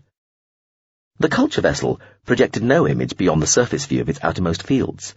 They were absurdly close by the normal standards of conflict at their technological level, which was generally carried out from real space light seconds away at least. To be squaring up to an opponent from just a few kilometers off was pretty preposterous. Both ships could extend their field enclosures well beyond this distance. It was a statement of relatively peaceful intent in a way. Full-scale conflict was obviously not intended by either, or one of them would long since have opened fire by now. But worrying at the same time, given that both vessels knew their missions and intentions were incompatible. Relative to Zaun, the Gazilt ship had remained almost perfectly stationary throughout, parked in real space directly above the girdle city, moving at the same slow strolling speed as the Equatorial 353, 500 kilometers below. The Churkun watched the culture ship draw to a stop relative to it, still entirely in hyperspace. It was a minor feat of field management to be able to do this so far into the gravity well of the planet, but then, according to the intelligence the Churkun had received via Marshal Chekri, this vessel, the Mistake Not, a culture ship of slightly worrying indeterminate class, had proved itself something of an adept at this sort of thing at Bokri. The Churkun was keeled into hyperspace, its field enclosure bulging into the fourth dimension like somebody pressing an empty bowl brim deep into a bath. This let it keep its options open, and certainly it was able to watch everything that was happening there. But staying in the real meant it could react faster to anything happening in the girdle city without having to worry about dislokes being intercepted. The crew of the Gazilt ship were gauging what they could of their potential adversary, which expressed within hyperspace as the usual gauzy-looking silvery ellipsoid. Its current field enclosure topography guaranteed certain physical maxima and strongly indicated some likely limitations. So it was, certainly, categorically, no more than 5 kilometers in length and a third of that in diameter, and, if it followed conventional culture field disposition, genuinely, physically, likely to be about 1,200 meters long and maybe 400 in diameter. This would make the vessel about 50% smaller by volume than the Churkun, though the difference was not so great that it guaranteed the Gazilt ship's superiority. "Good day," the culture ship sent. "I'm the Mistake Not. I believe you are the 8-star Churkun." "Correct, and I am its captain. Might we ask what brings you here?" "Got personnel inside the girdle city, though I suspect you've already guessed that." "We are providing support for persons in there ourselves. Further to that, this is now a zone of operational interest, so we do have to ask you to leave." "I see. You still have my module, I believe." "We do, though not actually aboard, as it were, just in case. We're inclined to treat it as captured hostile equipment, especially given the way it was delivered. Perhaps we might return it to you following your departure, once this is no longer a zone of operational interest, which, we repeat, we must ask you to leave immediately." "Ah. Keep it if you like. Not that bothered. But I do need to stick around for a bit." "It is not going to be possible to accommodate that desire. Obviously, we have no wish to engage in any hostilities with you, but, if it comes to it, we are entirely prepared to do just that if you do not leave immediately."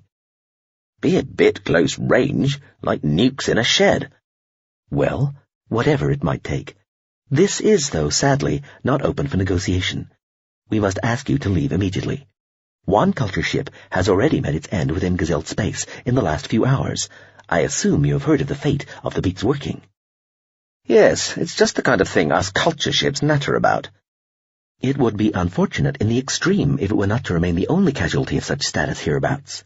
Please leave, and do understand that this is not a reduction in the force of our demand that you do so, which remains in force and is, as of this statement, up to its 4th restatement.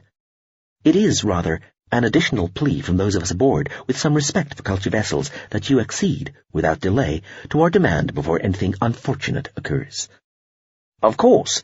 Not the only casualty hereabouts, the plucky little beats working. Indeed, 12 Ronta ships were lost as well. With all hands. And then, in addition to that, there was that ZR ship out at Ablate 22 days ago. Really? Really. Kind of kicked off this whole rolling unpleasantness. Everything was spinning along pretty much fine until that bit of, well, how would one characterize it? Illegality? Cowardice? Piracy? Bullying to the point of murder? Just murder? How little the differences between these terms mean to those subject to the act concerned. You ought to pay heed. Me that spotted it, too. I was rendezvousing with our Lysidon chums out at Ree when it happened. Caught the blink of that particular little atrocity. Remarkable. That is some distance away, well spotted. Now, we really must ask you to leave for the last time.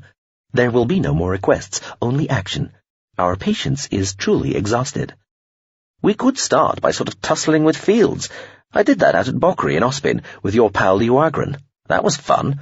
Not something you get to do every day. Bestial, nearly, like locking horns. Actually, more like naked wrestling all oiled up. I found it quite erotic, to tell the truth. Homo-erotic, I suppose, technically, as we're all just ships together, and we're all the same gender, neutral or hermaphrodite or whatever, don't you think? The Churkun's reply was to attempt to wrap a burst field all around the smaller culture ship, an element of its field enclosure pulsing suddenly, nearly instantly, out like a loop of a sun's magnetic field, flicking, releasing a pulse of charged particles. Not even a nice try, ship-fucker, the culture ship sent, already dodged before the field bubble got anywhere near it. And now, watch this. It flickered, shimmering in hyperspace as it fell, powering the trivial distance from where it had been down the curve of the planet's gravity well to the girdle city. Then it disappeared. The first sign of alarm had been the warbling of a siren in the distance, as he and the Arbites had progressed along a broad, downward-slanting corridor. He hadn't noticed at first, as he was busy trying to re-establish contact with the ship. "Marine Operations Officer," he sent, then waited. A few civilians walked in the distance. Many were dressed in white shifts, similar to those he had seen earlier. "Captain?" Some more white-clad civilians appeared from an elevator just ahead. They stopped and stared when they saw Agansu and the disturbance in the air caused by the Arbite's camouflage, effectively invisible to the naked eye from as little as 10 meters away.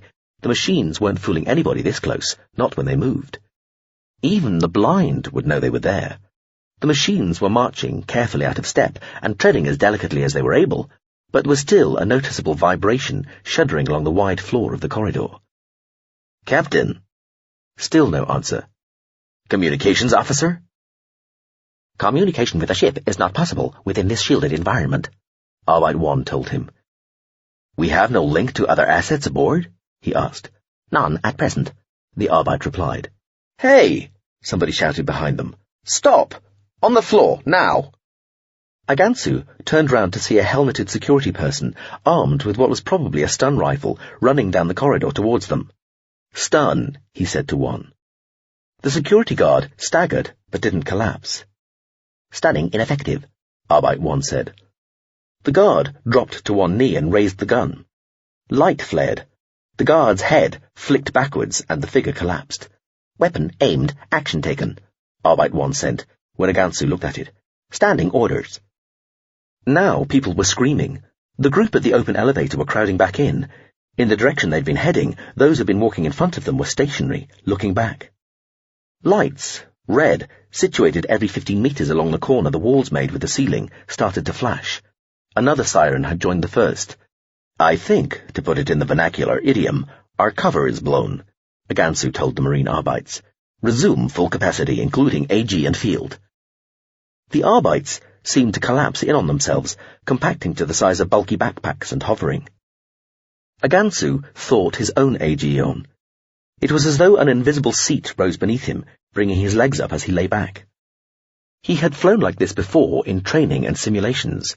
A familiar-feeling virtual glove control seemed to fill his hand. He held the Kinect sidearm in the other hand.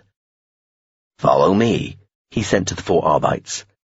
He raced down the corridor, 1.5 meters off the floor, feet first. This was the luge configuration. Others preferred the toboggan, though Agansu had always thought such headfirst antics both intrinsically more dangerous and a little showy. The Arbites flew in a horizontal square formation around him. They rose very close to the ceiling as they tore over the crowd of people they'd been following earlier, passing overhead without incident, though he heard somebody screaming. They had all dropped to the floor anyway. The piercing sound of the scream dopplered oddly as they swept past above, still following the downward curve of the corridor. Seconds later, some distance ahead, he could see a crowd of white-clad people clustered around a broad circular staircase leading upwards. Insect plausible device ahead. Reports person of interest passed this way. Up steps ahead into tank earlier. Arbite 1 sent. There were hundreds there. The steps were packed with people dressed in white. Deploy there, he sent. Make some noise now. Get those people out of the way. Laser area denial bursts too. Civilian warning grade. The 2 lead Arbites deployed tiny blast grenades, producing sudden flickers of light 20 meters in front of the crowd of people. The noise was very loud indeed. More light strobed, turning the whole scene ahead into a bright flare. People dropped, covered their ears, their eyes. Make for the aperture, he sent, spotting the large triangular piercing in the ceiling where the steps led. The 2 leading Arbites zoomed, disappeared. More flashes of light.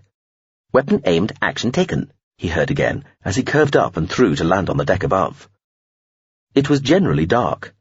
People were scattering. 2 guards lay dead, faces gone, stun guns at their sides. This was a dark, very large space, almost entirely filled with a vast tank that looked like water. Lights pointed inwards from every side around the enormous space. His enhanced senses mapped out what could be mapped out. One of the insect plausible devices registered as nearby. Colonel?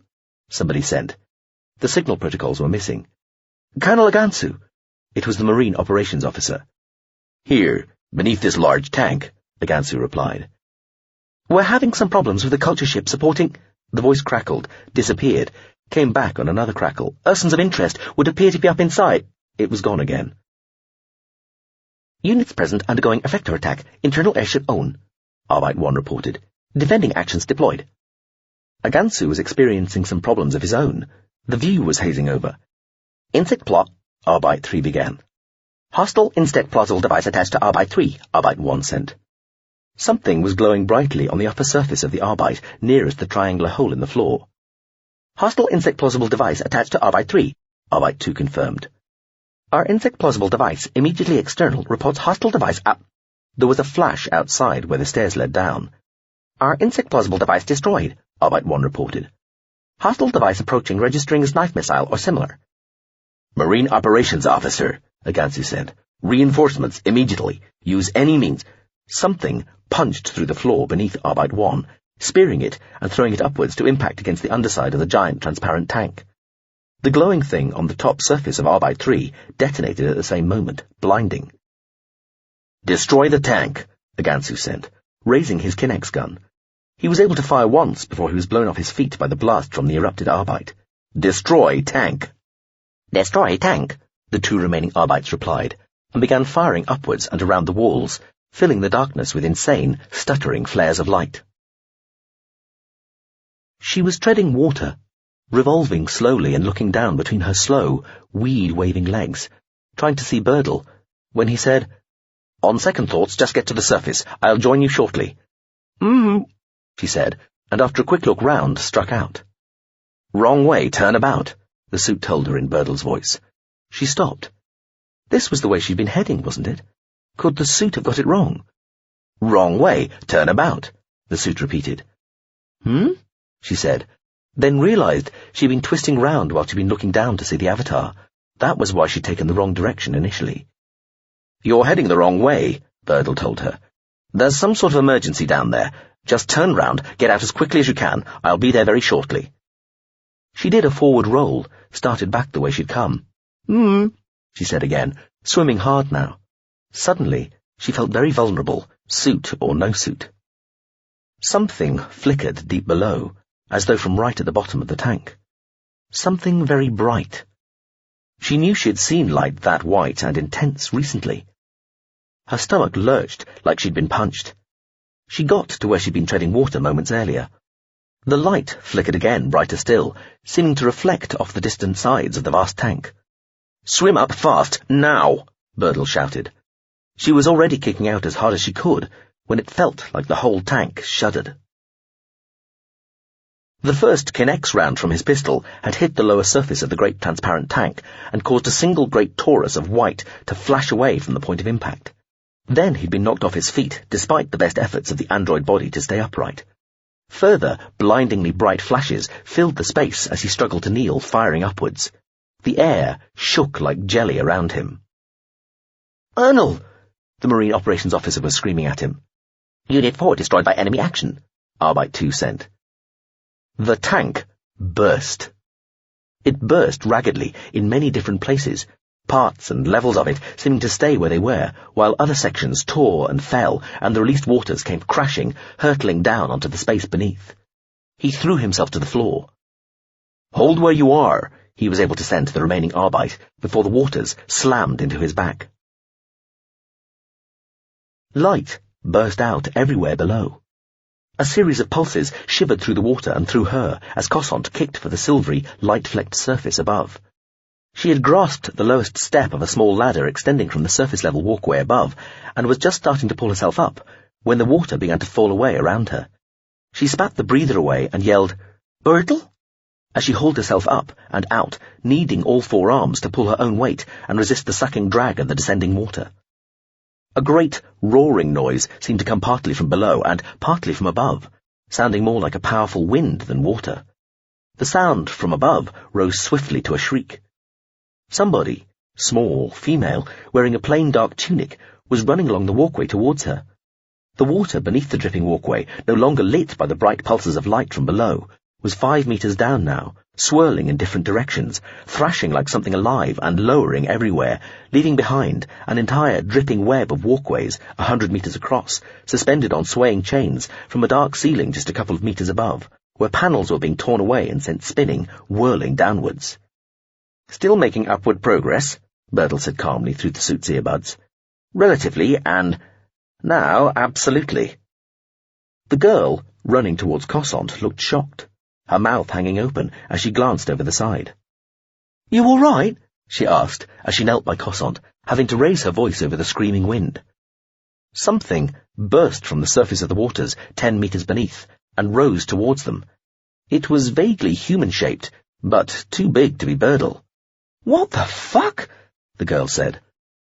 The whole airship seemed to shudder. The girl reached out to grab hold of a stanchion.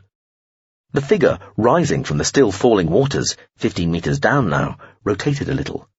It was Birdle, holding a naked man, supporting him with his own feet and an arm under his chest. "Reckoned the time for a stealthy approach was gone," Cossont heard the Avatar say, as he landed beside her and the girl. "Barely had the AG to rescue this poor fellow." The man he was holding had wide, terrified-looking eyes. He didn't have a breather device in his mouth. He was coughing a lot. Birdle lowered him to the deck, and the man clung to it, coughing up water. The girl patted his back. "Good day," Birdle said to her loudly, then held a hand out to Cossont. "Shall we?" Cossont got to her feet. "What's The whole fabric of the airship shuddered once more. Beneath, where the waters roared, 50 meters down, 2 explosions burst from the swirling waves. "Time to run," Birdle said, turning and sprinting off along the walkway for a distant patch of light. "Follow me." She raced after him, vaulting the naked, coughing man and hammering down the walkway behind the Avatar. Thin pillars of cerise light flicked into existence, splashing fire from the ceiling. One lanced through the walkway, a meter behind Birdle's flying feet. She jumped the resulting fist-sized hole. "One right turn at the next junction, steps up dead ahead," she heard his voice tell her. "I'll join you momentarily." Then the Avatar put out a hand, caught hold of one of the walkway's supporting chains, and was lifted off his feet and spun round, just as another pink bolt pierced the walkway immediately ahead of him. He dropped over the side of the walkway, at first falling, then curving away through the darkness and the everywhere roar of water. Light glittered again inside the tank as two shapes rose, twisting through the air beneath, filling the space with hair-thin shining filaments. She put her head down, pounded along the wildly swinging gantry, skidded round the corner at the junction, and saw a short flight of steps leading up through the ceiling. The storm of air howling down through the hole in the ceiling made it almost impossible to make any headway. She needed all four arms to pull herself upwards on the chain banister rails, and all the strength in her own legs and the suits to force her way up the metal steps. Small pieces of debris came hurtling down from above and hit her shoulders or bounced off her head, hurting her even through the thin covering of suit helmet. "Ow, fuck!" she said, though the scream of air tearing around her was so loud she couldn't actually hear anything else. She made the deck above, threw herself onto the soft, carpeted floor under subdued lighting, and rolled away from the torrent of air being sucked, howling into the emptying cavern beneath. Around her, in what looked like a very large, complicated, low-ceilinged room, terrified-looking people were staring, wide-eyed at her, over the top of luxuriously sculpted pieces of pale furniture. A man and a woman were sitting on a nearby couch, feet braced against the floor, causing rumples in the carpet, their fingers clawing into the soft material of the cushions they sat on. The couch itself was jerking and sliding across the floor towards the hole. The woman closed her eyes. The man opened his mouth in what was probably a scream, but there was too much other noise to tell. Cossant used all four hands to claw her way across the floor. Something white came whirling towards her. She ducked instinctively as a fat, square pillow bounced over her and disappeared into the maelstrom around the aperture in the floor. Where it had come from, 20 meters away, part of the floor gave way, and a set of couches and chairs holding maybe a half-dozen people disappeared, sucked downwards into the darkness. "Birdle!" she yelled, but she didn't even know he'd be able to hear her. She couldn't hear herself. The first problem was getting all the bits and pieces out of the way, so there would be room for itself. Actually, who was it kidding? The first problem was all about not blowing up the world, or at the very least not annihilating both itself, 50 horizontal kilometres of Girdle City, who knew how many lives locally and immediately, and then an additional who knew how sizable number over a significant proportion of the rest of the planet, with the resulting fireball, blast front, secondary debris impact events, and all the resulting ancillary fire, tertiary impact, and ground shock effects. Another fucking day at the office, the ship thought, putting all such thoughts to one side and cascade-checking all the available variables before just doing it. There were 14 craft and over 80 individuals in the 1,500 meters of tunnel, which started 100 meters behind the stern of the Equatorial 353. The first task was displacing them safely, or at least quickly. The quickly mattered more than the safely, and one of the larger craft, containing 9 or 10 people, picked up rather more relative velocity at the far end of the displace than the Mistake-Not would have liked, sending the flyer flicking forward by a couple of extra meters per second as it bounced in. That might mean broken limbs if the occupants weren't restrained, but that was the worst of it. Everything else transitioned relatively smoothly. The space was clear. The ship went for it, jumping across into real space in a single, vast snap, as precisely aligned as possible in the circumstances and the time available. Its enclosure fields shrunk, sucked, wrapped as tight as they would go about itself, leaving it with maybe 50 meters all around it between the outermost of those tightly compressed fields and the nearest bit of Girdle City solidity.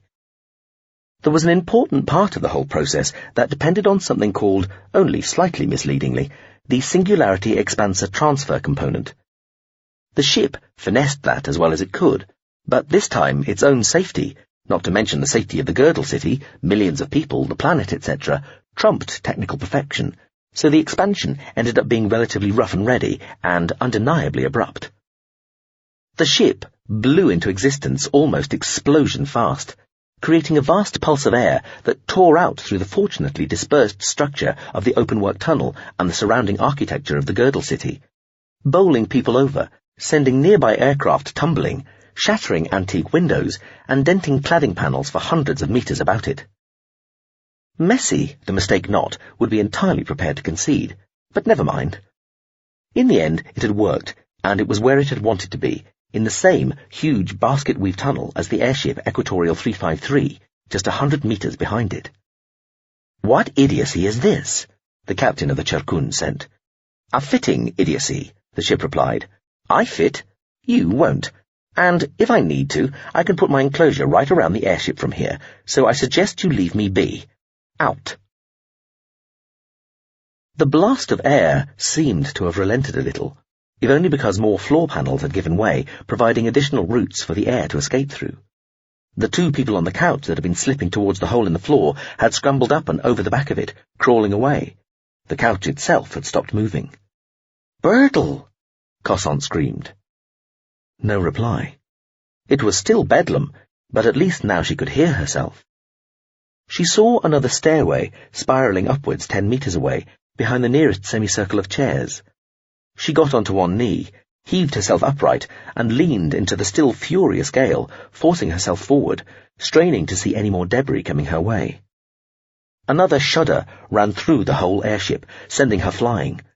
She heard herself yelp as she fell, being blown backwards, caught in the lacerating torrent of air. She dropped to the floor and held on again, cursing. Agansu pushed himself up against the pummeling force of the water, finally getting to all fours. The android body was gauging, calibrating, allowing for the vast pressing weight surging across it. It could still function, and its AG should still be effective. Walls burst. The floor gave way in a variety of places nearby, letting in a little more light, allowing the surging fall of water to escape. The remaining Arbite reported when Agansu pinged it. "Holding approximately steady in downward course of water," it told him. "Attempt to rise," he told it. "Head for the top of the tank. I shall too." The suit let him stand, unsteady, shuddering in the torrent. Agansu saw two broken-looking bodies being swept past, naked. He activated the AG, lifted off the floor, and began to make his way, quivering, battered from all sides, up through the chaotic swirl of the descending column of water. He and the remaining Arbite burst from the surface of the water into a great dark space more than 60 meters high and hundreds across, buffeted by swirling winds. High above, just beneath a randomly pierced ceiling, a rig of metalwork gantries hung suspended. Some figures moved up there. "Avatar android identified," the Arbite told him as they rose, accelerating together. "Fire! Destroy it," he told the Arbite. Violet bolts seared through the air, sparking explosions from the ceiling. Sparks and pieces of glowing debris fell towards them. Two figures were running overhead. "Target employing visual camouflage fields," the Arbite reported, still firing as they rose.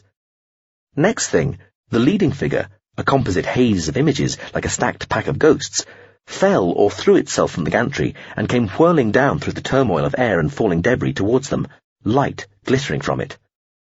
The Colonel realized suddenly, only at this point, that he had lost the Kinect sidearm. He had no idea exactly when or where. This was upsetting. The android body had its pair of forearm-mounted lasers, but he doubted they would prove especially effective after what had happened at Bokri. The Arbite fired at the falling figure, seeming to hit it. Agansu raised his arms, aiming at the other running figure, then, in a single, staggering impact and a wash of white, was hit by something and sent tumbling. He was aware of falling, somersaulting. He steadied himself, or the suit did, he didn't know. When he was floating in mid-air, he looked around and could see nothing of the last Arbite or the figure that had dropped from the gantry. Below, in the great swirl of water and dashing, chaotic waves, there was the fading remains of what might have been two large splashes on the dark waters. "Arbite, report," he said. "Comms internal only," the android body told him. Agansu felt groggy and odd. Strange, unbalanced. He looked at his right arm, which was not there. He stared. The arm ended at about midway on the upper part. The stump was still smoking. "Arbite, marine he started to say, still unsure regarding what had happened. "Comms internal only," the android body repeated. "Yes, of course," Agansu said, looking inside himself to monitor the body's operational state. Severely compromised. AI substrate intact, obviously. AG, conventional locomotion, and one arm and one laser left. Upwards, he thought, and ascended through the bruising cataract of air. "Zimonir? Where's Zimonir?" she yelled, crouched down by the frightened-looking man in front of her. He was clad in one of the dark tunics and holding grimly onto a desk as the air rushed past. This level, one up, looked like the foyer of some exclusive hotel. Getting up here had been a little easier than her last ascent as the storm of air gradually lessened. It was still fierce enough. "Where's Zimmerneer?" she shouted again over the roaring. The man just shook his head. She turned away, muttered, "Suit? Any idea?" "Interrogating local systems," the suit said, still in Birdle's voice. "Mr. Zimmerneer's suite is this way. Please follow." The suit seemed to raise itself. It faced a broad, well-lit corridor. She walked with the suit, then started to jog through the noticeably thinner air. "Switching to supplemental oxygen supply, 10%, the suit announced. She felt something connect delicately with her nostrils. A cool draft hit the skin there. "Still trying, Birdle?" she asked the suit. "Constantly," it told her in his voice. "Here," the suit said, drawing them both to a stop at a double doorway. "Open?" it asked. "Yes." "Opening," the suit said, and the doors slid apart. "Oh, shit," the ship thought to itself. The Pt.2 had lost contact with all of its devices on and in the airship, including its own avatar. It was busily scattering new surveillance stuff all over the place now, as fast as it could, but it might already be too late. The airship Equatorial 353 was riding as high as it could go, tearing its upper surfaces to shreds along the giant grater that was the ceiling of the huge open tunnel, shedding panels and pieces of equipment as it ground slowly to a stop, all the while dropping what looked like megatons of water from its lower reaches. Whole falls, giant cascades of water were issuing from its sides, while further sheets and folds of water fell straight down from its ventral line, taking bulkhead panels and entire sections of hull with them, falling, spinning slowly away in the colossal squall of rain. The airship ground to a stop, trapped against the ceiling of the tunnel. Water continued to gush from its lower hull. Crushed, broken bodies littered the network of pipes, girders and structure beneath the stricken craft. Not all were dead. The ship displaced what medical support drone and life-saving equipment it had to those still able to be saved. There were a lot of drone-like military devices floating about the place, over 240 of them. They were making a nuisance of themselves. 64 had already tried attacking its outermost bump field with X-ray lasers, though exactly why and with what hope of success the ship was unable to work out. Maybe they'd all gone mad. Plus, all of them now seemed to be working themselves up to attack it again with some other piece of seed-shootery nonsense. So, once it had dispatched all its medical teams, it targeted all of the enemy drones, disabling each with a pinpoint granule of plasma fire, and instantly, even before they could explode properly, wrapping them individually in displace fields and swatting them into hyperspace, directed roughly towards where the Churkun was. It assumed they were its. There might be more of these aggravations inside the airship, it supposed. It still couldn't see within the vessel properly, and its devices were taking their time getting inside. "Fuck this," the Pt.2 decided, and sliced a tiny cone less than a couple of meters deep, and the same across, off the very stern of the airship with a millimetrically flourished ZPE/B-edged destabilizer field. The cone fell away in a cloud of sparkling grey. No bodies sliced in half, which was good, but there was still 4D shielding ahead. The ship cut again, 3 meters this time, still with no casualties or result. The 0-point energy brain edging component seemed to be handling the 4D shielding well, much less blowback than it had been led to expect from the simulations. The Pt.2 was growing more confident using the weapon. This time it cut 20 meters off the stern of the crippled airship and held the resulting hull section in a maniple field, lowering the conic section to the soaking, pooled floor of the tunnel, trying to avoid laying it on any of the bodies. Finally, it was past the shielding. It could see into the interior of the airship. It could already tell there were a lot more dead and dying bodies inside, though no more annoying drone military. "Birdle? Anybody?" it asked. Zimmerneer's suite or not, the man himself wasn't there. "No persons present," the suit told her. She looked around. Some sort of sitting or reception room. The place looked banal in a spacious, luxurious, understated sort of way. Quite different from the sumptuous, overdressed surroundings she and Birdle had found the Master of Revels in the last time they'd been in the airship. "What about that chest thing Birdle mentioned?" she asked. She moved towards another set of double doors. The lights flickered in the suite, seeming almost to fail, then recovering. "Item fitting description in adjacent cabin facing," the suit said helpfully, just before it opened the doors for her. Still nobody about. One giant octagonal bed, many curtained alcoves, some holding items of furniture. In one stood the big upright chest Birdle had talked about earlier. It was about as tall as she was, and maybe a metre wide and deep when closed. It had a small wheel at each corner and stood hinged open to about 90 degrees. Clothes on a rail filled most of one side. The other side was all drawers. She opened the top drawer, going up on tiptoe to see inside. The little cylinder lay on a piece of soft, folded material, along with the rest of the bits and pieces that had been on the necklace they'd seen 10 days earlier. She stared at it, picked it up. Behind their little window of thick crystal, the pair of sea-green orbs that had looked like berries seemed to stare back at her. "Anomalous the suit began. Then two things happened. She was struck, kicked, it felt like, in the back, very hard, though somehow she and the suit managed to stay standing. At the same time, something burst brightly, pink and white, off the drawer front immediately before her, about level with the middle of her chest. She was still thinking about turning round, wondering what had happened, when she realized that whatever light had burst against the drawer front must have come straight through her to get there. Smoke drifted up from the exit wound in her chest. She could smell roasted meat of the cold, sharp sensation of the oxygen. "Ends detect," the suit said, as more individually slightly larger kicks struck her all over the back and rear.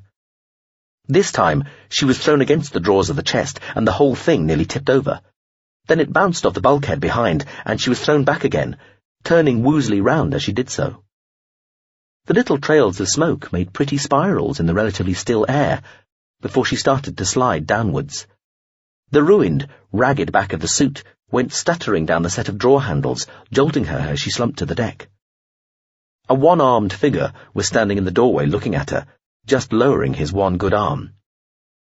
"Ship re-establish, blish, blish, the suit whispered to her, and sighed to quietness. The faint draught of oxygen at her nostrils faded. Then the one-armed figure in the doorway lit up brilliantly all down one side, from foot to scalp, and was thrown bodily, hard against the door jamb, pieces flying off it as it rebounded, lit up from the other side now, disintegrating. What was left, reduced to something like a too-thin, charred, one-armed skeleton, fell forwards, hitting the deck at about the same time as she did. Chapter 23. S-0.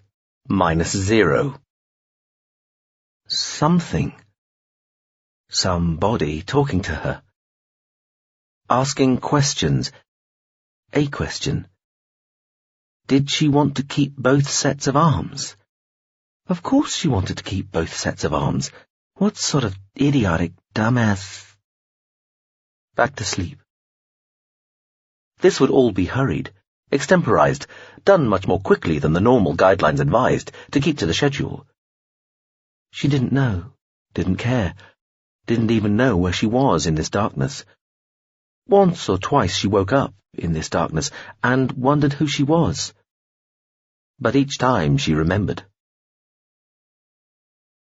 It was all a sociological experiment by the Zidrian. A rogue philosopheriat, the Philosopheriat Apposital. I think that was their name. It was all down to one individual in the end.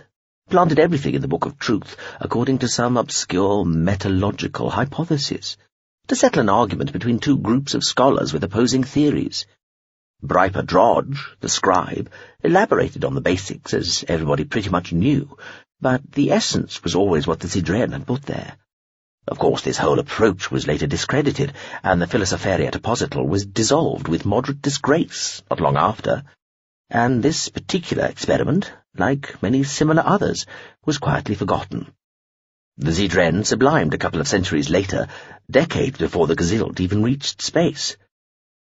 All this became known to a very few people way back at the start of the process which brought the culture into existence. Happened following contact by Zedren Remnanter. They were, I suppose, so they claimed, conscience-stricken. Well, conscience-charged might be a better way of putting it. The Zedren had felt bad taking this grubby little secret into the enfolding, so they thought they could have the best of both worlds by subliming without mentioning it, but leaving it to their remnanters to spill the broth at a later date. There had been rumours about all this before, of course, but no one who counted in Gazilt society, or not enough of them, had ever really thought it mattered all that much until then, when the whole join this new grouping or not thing was in the air. And, by the by, it wasn't even definitely going to be called the culture at this point. Did you know that? A lot of people wanted that we should all call ourselves the aliens, I remember. But anyway, the vote went to culture, though frankly I didn't vote for it. Or aliens, I might add. I abstained. Anyway, we knew, the negotiating teams knew, that there was something the Remnanters had inherited, some dark secret or something that might have a bearing one way or the other on the whole joining issue for the Gazilt. Maybe even, the rumours were crazy, some of them, for the others too, as in a veto against the Gazilt joining being used, perhaps by one or more of the other parties, which was sort of ticklish enough. But the thing is, the Remnanters still wanted the thing kept secret afterwards, even after it had been factored into the negotiations. That caused some head-scratching. It was an AI that came up with what looked like the best solution, at which, I recall, we were all quite pleasantly surprised at the time. That was a sign of the future, if ever there was one. Anyway, so the solution was that one volunteer representative, who at the same time would have to be approved by the others in his or her team, so it wasn't as simple as the first volunteer getting the gig. Anyway, one of us from each of the relevant civs should agree to hear this evidence from the Zedren Remnanter, vote on it with a veto, and then forget what it was we'd been asked to vote on. This was all going to be made possible by preparing each of these reps' brains before they heard the big secret. Then, after they had, just, well, wiping that bit of their memories. We were all assured that this was all entirely possible and reliable, and not in any way dangerous, and the most we'd forget would be a single day's worth of memories. So we all agreed. And it all happened, and we all heard the big, bad, terrible secret, but obviously it wasn't that big or bad or terrible, because nobody vetoed the Gazilt joining this new, cobbled-together civ. We were calling ourselves mongrels even back then, feeling very edgy and radical. And so the Gazilt were cleared to become part of the culture, even though in the end they didn't actually take up the offer and go through with it. So, all well and good, you might think. That's what we all thought. Except one member of the negotiating party, a certain representative Ungaro Kiria from the Budren Federality, that would be me, later remembered what it was that he'd heard, what he'd been expected to forget, what he thought, like everybody else, he had forgotten. The thing is, I'd always been interested in long-term living, even way back then, and particularly in holding on to memories that might otherwise get forgotten, overwritten or whatever. So I'd had some experimental cranial biochemical brain chemistry mangling stuff done, not all of it entirely legal or even medically advisable, but most of it didn't seem to have worked anyway, frankly, so it never really occurred to me it might interfere with this hear and forget thing they'd hit us with during the negotiations. Turned out, I remembered all this stuff I'd been meant to forget due to a fix even I didn't know I had. Something the clinicians had added as some sort of experimental afterthought, and then either forgot to tell me about, or decided it might be better to keep quiet about. Anyway, the effects have been ongoing, and have stayed and developed, though they've long since been smoothed over and ever so carefully incorporated into all the other treatments and amendments and augmentations I've had since. At first, I wouldn't sublime or even be stored or undergo any sort of transitional state because I was afraid this secret would come out, because I don't think I understood that though it was a faith-shaking secret, that's just in theory. In practice, people don't believe for good reasons anyway. They just believe and that's it, Like we don't love for good reasons. We just love because we need to love. Later, even knowing this and knowing that the Gazilt knowing would make little real difference because they would just ignore the knowledge or find another way of not thinking about it, I still just kept on living, not subliming with any group and not transcorporating into a group mind or into a mind or anything else because it had become a habit, this going on and going on. It had become so much of what made me who I had become, there seemed no point in trying to change it. So, I became the man who lived forever, more or less, because I'd once held a secret I didn't care about any more. Well, didn't care about until I heard about the Gazilt subliming, and in time decided that what I knew about them might be dangerous to me. Living for a long time can make you very cautious to the point of something close to cowardice, frankly. And so, anyway, I got rid of the information, had it excised, and put it away from me, even though I put it somewhere in Gazilt space, somewhere pointed, with the last party in Zimnia, where it seemed to me it belonged. This amused me at the time. It amuses me still. I'd asked Zimnia to look after what I'd left with him and keep them close. I didn't tell him what they held, or how important that information might be. I didn't imagine he would wear them in full view and plain sight. But then why not? That amuses me too. Birdle had perished protecting her, attacking the android that had held Colonel Gansu's personality before it could target Kossont, who had been running along the gantry above. That had let the Arbite accompanying Gansu get in a kill shot on the Avatar. The Arbite had then been destroyed by the already half-crippled remains of the outer suit they had left behind earlier, operating as Birdle had said it would, as a drone. Zimnia was dead. He'd been in the tank when it was attacked, helping people confused by the watery maze, but he was being brought back from a stored version made 10 days earlier. He'd always been backed up. Hundreds had died in the airship and beneath it, drowned, crushed, torn apart. The ship had killed Gansu itself, using a displaced sleet of Emdor's nanomissiles, slaved. "Your forces have been routed. Dispatched," the culture ship had sent to the Gazilt ship. "No need for you to hang about here now. I'll be going myself shortly. Probably best you don't try to stop me." I have a regimental marshal talking to me. Slowly, of course, on another channel. She wishes me to engage you in combat. Yes, but I already have what we came here to look for. Unless you withdraw to the system outskirts and make no sudden moves, I'll broadcast the results to the whole of Zaun and packet it all up to spread through the whole of Gazilt. Let me go without resistance, and there's still, I'm guessing, a significantly better than even chance that nothing will come of this, and what I now know will remain buried. So, all this, so much death has been for nothing. Way it works sometimes. And my conscience is clear. I didn't start this. In the end, though, we're at the place at least one of us wanted to get to. End of run. Of course, rather than the choice between what you threaten and are allowing you to escape, we might engage with you on the instant to prevent you from carrying out either. I never did tell you my whole name, did I? You did not. Many have remarked that your name would appear to be part of a longer one, and yet unusually, even uniquely, nobody has heard the whole of it. May I tell you it now? Please do.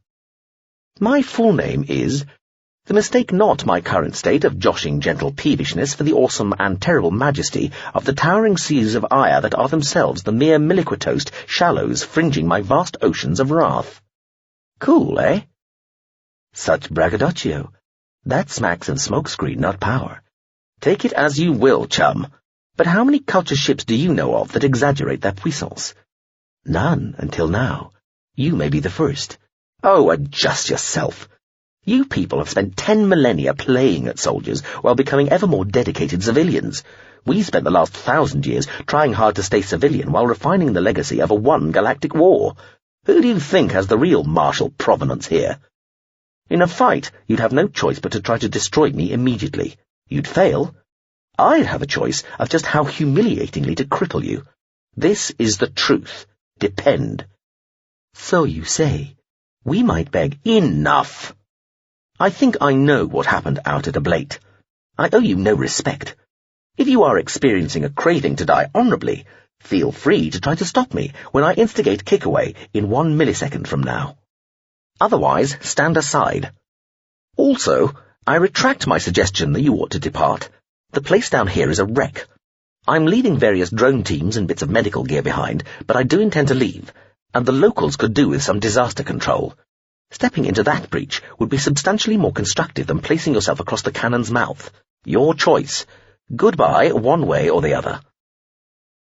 The mistake knot slipped out from under the reel.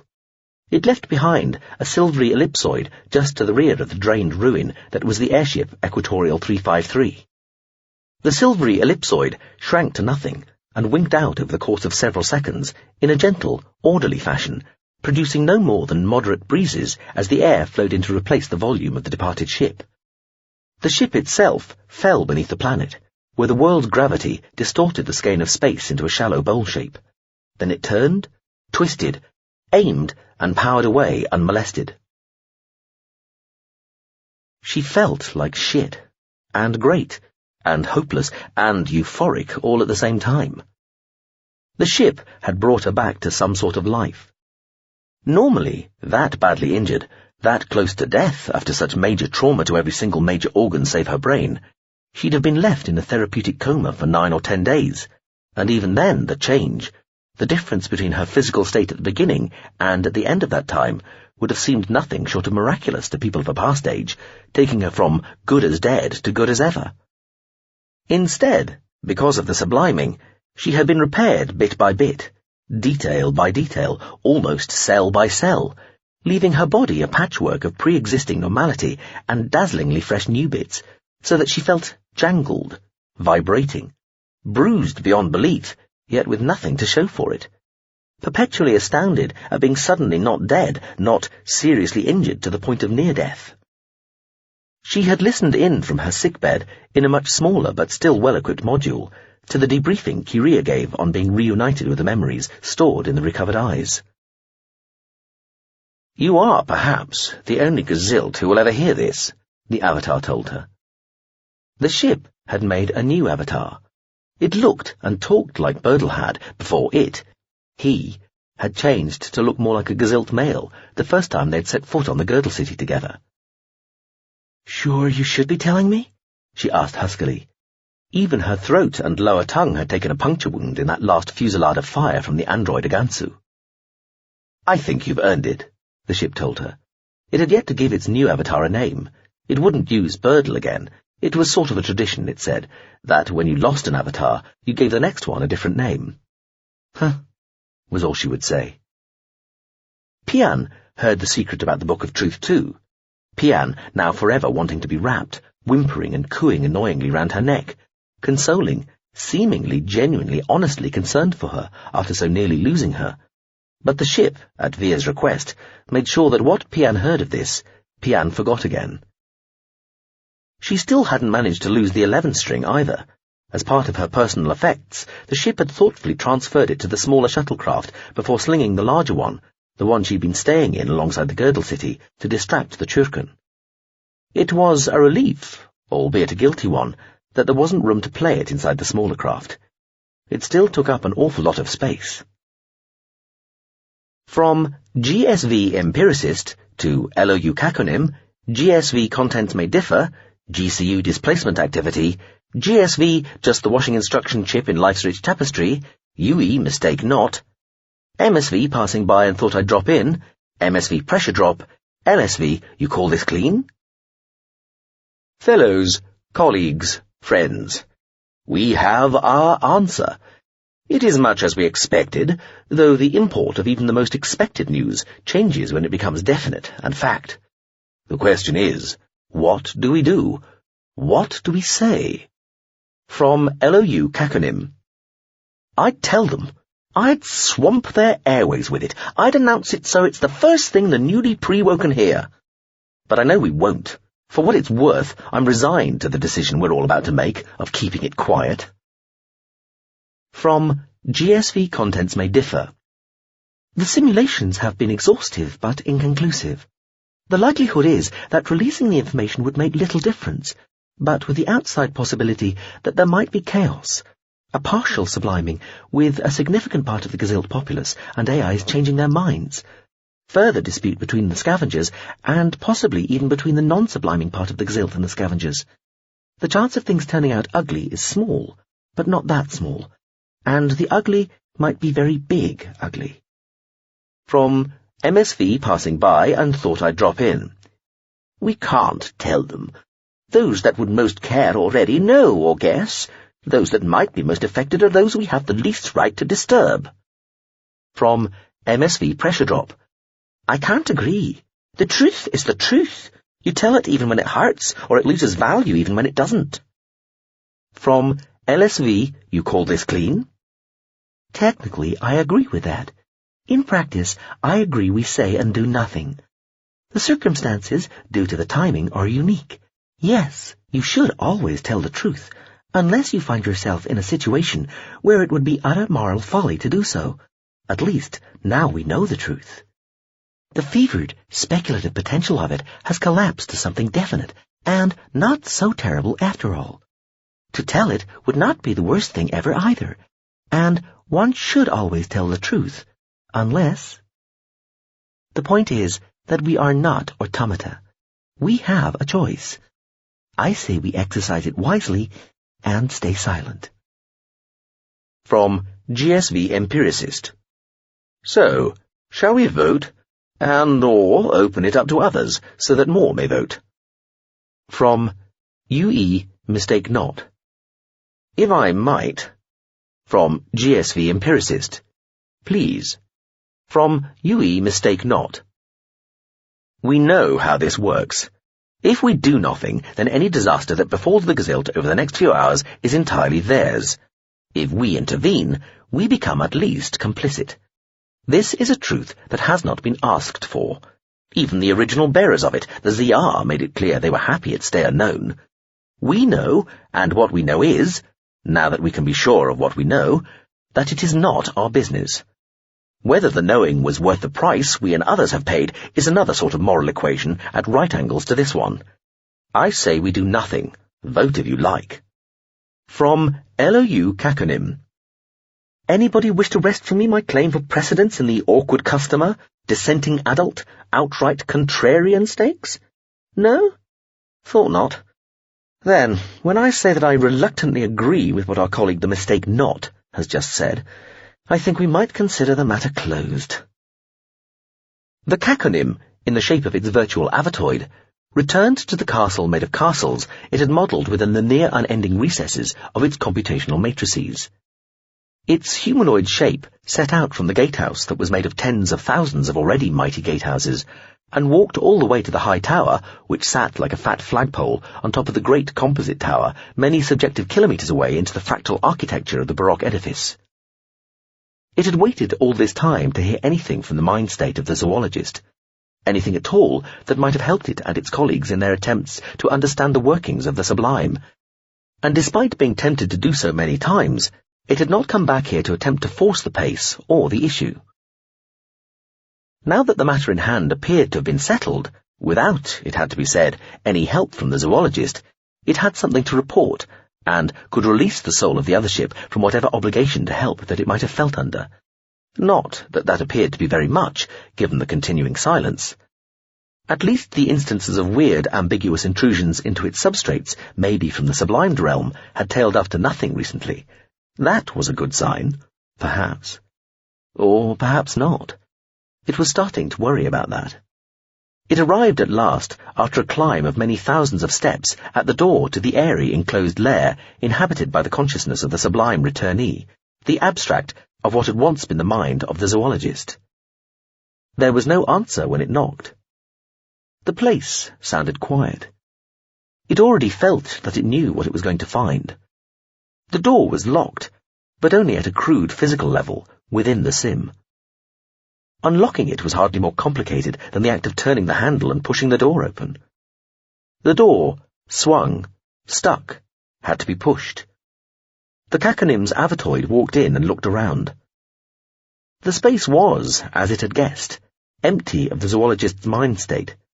It was full of almost everything else, including debris, litter and rubbish of every kind, stained glassware, bulbously gleaming electrical gear, intestinal quantities of tubing, foul smells, loudly protesting unfed animals, and multitudinous ropes hanging from the ceiling. But of the strange creature with the pale red mottled skin and the long arms with 6 fingers, there was no sign. After it stopped looking for the avatoid of the zoologist, it started looking for a note. It didn't find one. "He might have said goodbye," it said eventually to the air, in case its departed guest had left some sort of message behind that might be triggered by speech. But its voice just disappeared into the clutter and the dust and the hazy sunlight coming through the tall windows and brought no response. The ship instituted a full search of its computational and storage substrates just in case, but with no real hope it would find any sign of the zoologist. Sure enough, there was nothing. Apart from this ersatz abandoned lab and its own memories of its departed colleague, the zoologist had left without a trace. The Kakonim was about to calm the squawking, screeching animals in their cages, but then grew instantly tired of the whole absurd conceit, and with one command abolished the entire castle and everything in and around it, closing down the whole scenario with a single thought. Chapter 24. S-0. In the end, he went with everybody else. There had been a time there when he thought he must have gone mad, for he'd been thinking of staying behind, of not going at all, and perhaps, once it had all taken place, of putting himself into the hands of some authority, to be tried and judged, and accept whatever punishment might be decreed for what he had done, for all the things he had done, but especially for this last thing. But that had been just a passing fantasy, a mood, something to be indulged. In the end, he knew he had to go, and he told himself that not going and indulging in this masochistic orgy of justice and repentance would be the truly selfish thing for him to do. Finally, at long last, it was not all about him. He would be just another humble enfoldee, taking his place along with everybody else for the step off the cliff that bore you up rather than causing you to fall. The presence that had hung over the Parliament building for so long had swelled a little, become a dark sphere. In the last few hours, more and more presences had appeared, sliding into existence throughout the whole of Gazilt space, wherever there were people, in homes and communes and barracks, in ships and sea ships and aircraft, in squares and piazzas, in public halls, lecture theatres, auditoria and temples, markets and malls, sports venues and transport stations, and in all the places where the stored had recently been resting before pre-waking.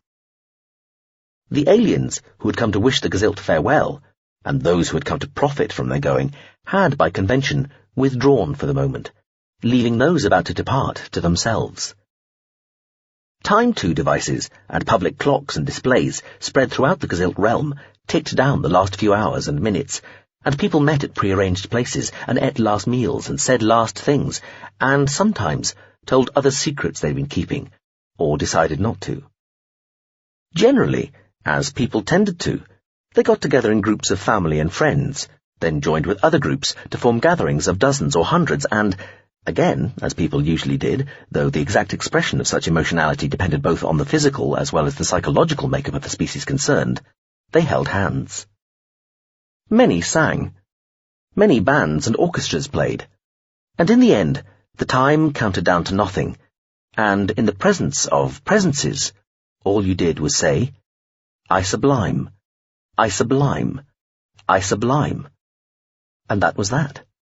Off you went, just folding out of existence, as though turning through a crease in the air that nobody had noticed was there before.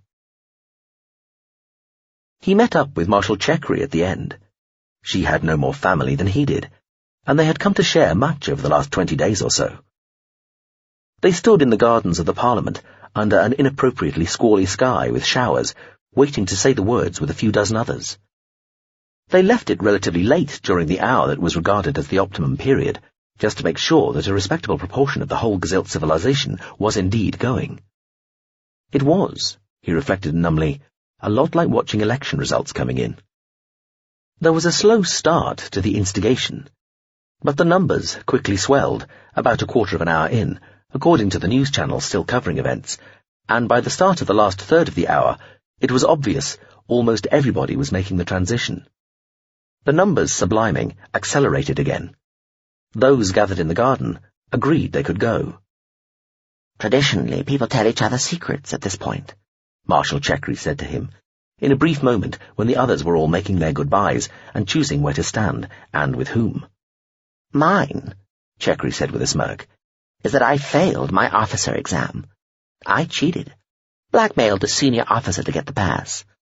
She shrugged, never looked back. She put her head to one side. You? He stared at her. For an instant, he wasn't sure he knew who he was staring at, or why, or that he knew anybody or anything anymore. Eventually, he shook his head. Too many, he said, almost too quietly to be heard, turning away from her. Too many. Javan and Solbly, his secretary and aide-de-camp, were there, and he was astonished when it was Javan who said he had always loved him, not Solbly, whose secret was that she had no secret. He mumbled something, lost for speech for the first time in many decades. They chose the end of the just-started minute as the time they would go. They all joined hands, and when the time came, they all said the words and went, just as a small rain shower began. In the end, he went with everybody else. He was remade, and yet he had been destroyed. He knew he would have done all he could in his additional incarnation within the android on Zaun, but still, again, it had not been enough. Had he been successful, he might have stayed behind, with something to celebrate and to live up to. Instead, he could only admit defeat. It was some consolation that nothing calamitous happened in the interval between the failed operation inside the Girdle City and the instigation that was the beginning of the subliming. All that mattered now was that the crew of the Uagran had accepted him, and he was part of the ship now. No presence needed to appear. Ship AIs were capable of performing their own enfolding. Agansu went with them. In the end, she didn't go. Not there and then. She knew what this meant. I can't leave without you, Warib had wailed from the screen, the sea blue-green behind her, the happy voyagers forming up in their last formations, hugging and crying and choosing who to hold hands with. And in the end, all she could say was, "Yes, you can, Mother," and kill the connection, knowing that she could, and that she would. Chapter 25. S plus 24. At sunset, above the plains of Quailon, on a dark high terrace, balanced on a glittering black swirl of architecture forming a relatively microscopic part of the equatorial girdle city of Zaun, Via Cossant, Lieutenant Commander, Reserve Via Cossant, as she had once been, sat performing T.C. Valabia's 26th string-specific sonata for an instrument yet to be invented, catalogue number MW1211, on one of the few surviving examples of the instrument developed specifically to play the piece, the notoriously difficult, temperamental, and tonally challenged antagonistic undecagon string, or 11-string as it was commonly known. T.C. Valabia's 26th string-specific sonata for an instrument yet to be invented, MW1211, was more usually known as the Hydrogen Sonata. While she played, the sun sank beyond the distant hulking line of the dark, near totally deserted Girdle City. A lone Lysidon freighter took off from a part of the great structure just a few kilometers away, close enough for the sound of its relatively crude engines to impinge on Cossant's consciousness. She was able to ignore this potential distraction. She kept on playing. Her own flyer sat at the far edge of the terrace, 20 meters off, a few lights glowing in the cockpit, where Pian lay curled asleep, exhausted after an afternoon and early evening spent playing with flocks of birds. Eventually, almost an hour after she'd started, Cossant got to the end of the piece, and, as the last notes died away, She set the 2 bows in their resting places, kicked down the side rest, and, flexing her back carefully, stood up and out of the instrument. She opened her mouth wide, rubbed her face with her top set of hands, and massaged the small of her back with her lower pair through the material of a Lords of Excrement jacket. She hooked her slippers off with her toes, then bent and pulled on her boots. She stood, looking at the 11-string for a while, listening to the quiet harmonics that the evening winds made in the external resonating strings. She had walked the empty, echoing spaces of the Girdle City many times over the last few days and evenings, and taken the flyer to other places around the planet. You had to fly on manual now. The nav and safety systems were mostly still there, but not to be relied upon. She had seen nobody at all within the Girdle City. She had chanced upon the same abandoned school she had walked past that first evening when Commissar Colonel Italda had appeared to whisk her away. It was twice deserted now. With all the storage units opened, the people they had held departed. Even the guard arbite she'd accidentally activated had gone, maybe taken by the Lysidon. The winds moaned through the vast spaces of the Girdle City, playing it like some colossal instrument. In the cities and towns and villages scattered across the planet, she had seen a few people, though only ever from a distance. She was forming the impression that the only individuals left were those who'd always fantasized about having the world to themselves one day. Most days, though, she saw nobody. The closest encounter she'd had with anything large and living had been when she'd surprised a wandering skitterpaw late one evening in a small windswept city on the dry coast bordering the dust. The animal had gone loping off into the shadows after giving her a good long look, like it had been deciding whether to attack her or not. She had a little 10mm knife missile with her, a gift from the ship, and a device not above reminding her whenever she was about to leave home without it. So it hadn't been as frightening an experience as it might have been. Still, it had been scary enough, and it was surprising how quickly the wild had started to colonize the deserted structures of civilization, and how much difference it made there being, in most places, nobody about rather than almost nobody about. The final figures for those making the transition into the sublime had come in at over 99.9%, as far as anyone could tell, with little variation between planets and habitats. Zaun and Zeiss had carried even greater proportions of their populations across into the N-fold. This was, unless you were absolutely determined to regard the whole process as an act of tragic collective insanity, an excellent and satisfying result. A slightly stronger gust of wind swirled about the platform, and the 11-string made a new, deep, lowing sound, like it wanted to be released back into the wild now, even though there was nothing biological about its construction, and it had been fashioned by a culture ship 20 years past and a quarter of the galaxy away. She smiled ruefully in the dusk light, then turned her back on the instrument and walked to the flyer, leaving the 11-string standing, slightly lopsided where it was, with its protective case arranged, still open neatly to one side. She heaved herself up and into the flyer, shooing Pian out of the way. The creature protested sleepily and didn't wake up properly, finally wrapping itself limply round her neck and hanging there without even bothering to form a knot. She suspected that if familiars had been prone to snoring, Pian would have been snoring. She sat in the flyer for a moment, letting it check its systems. She gazed at the Girdle City, focusing on where it dipped to meet the horizon. The sun had not long set, and the red-gold skies were swiftly darkening. She had thought of looking for the couple with the child again, the little family she'd met inside the Girdle City on that first evening. The search and successfully finding them would be sufficient, she'd decided. That would be difficult enough. She wouldn't want to suggest that she stay with them or any such foolishness. In addition, she had an invitation to go with the Mistake Knot, which would be departing before too long, having helped in the general business of keeping the peace amongst the scavenger civs as they took stuff, dismantled things, occupied places, or studied tech to copy. The culture ship would be heading out on a long voyage to the planet called Kethid on the far side of the galaxy to attempt to contact the original biological Kyria to see if he would like his eyes and his memories back now that all the fuss was over.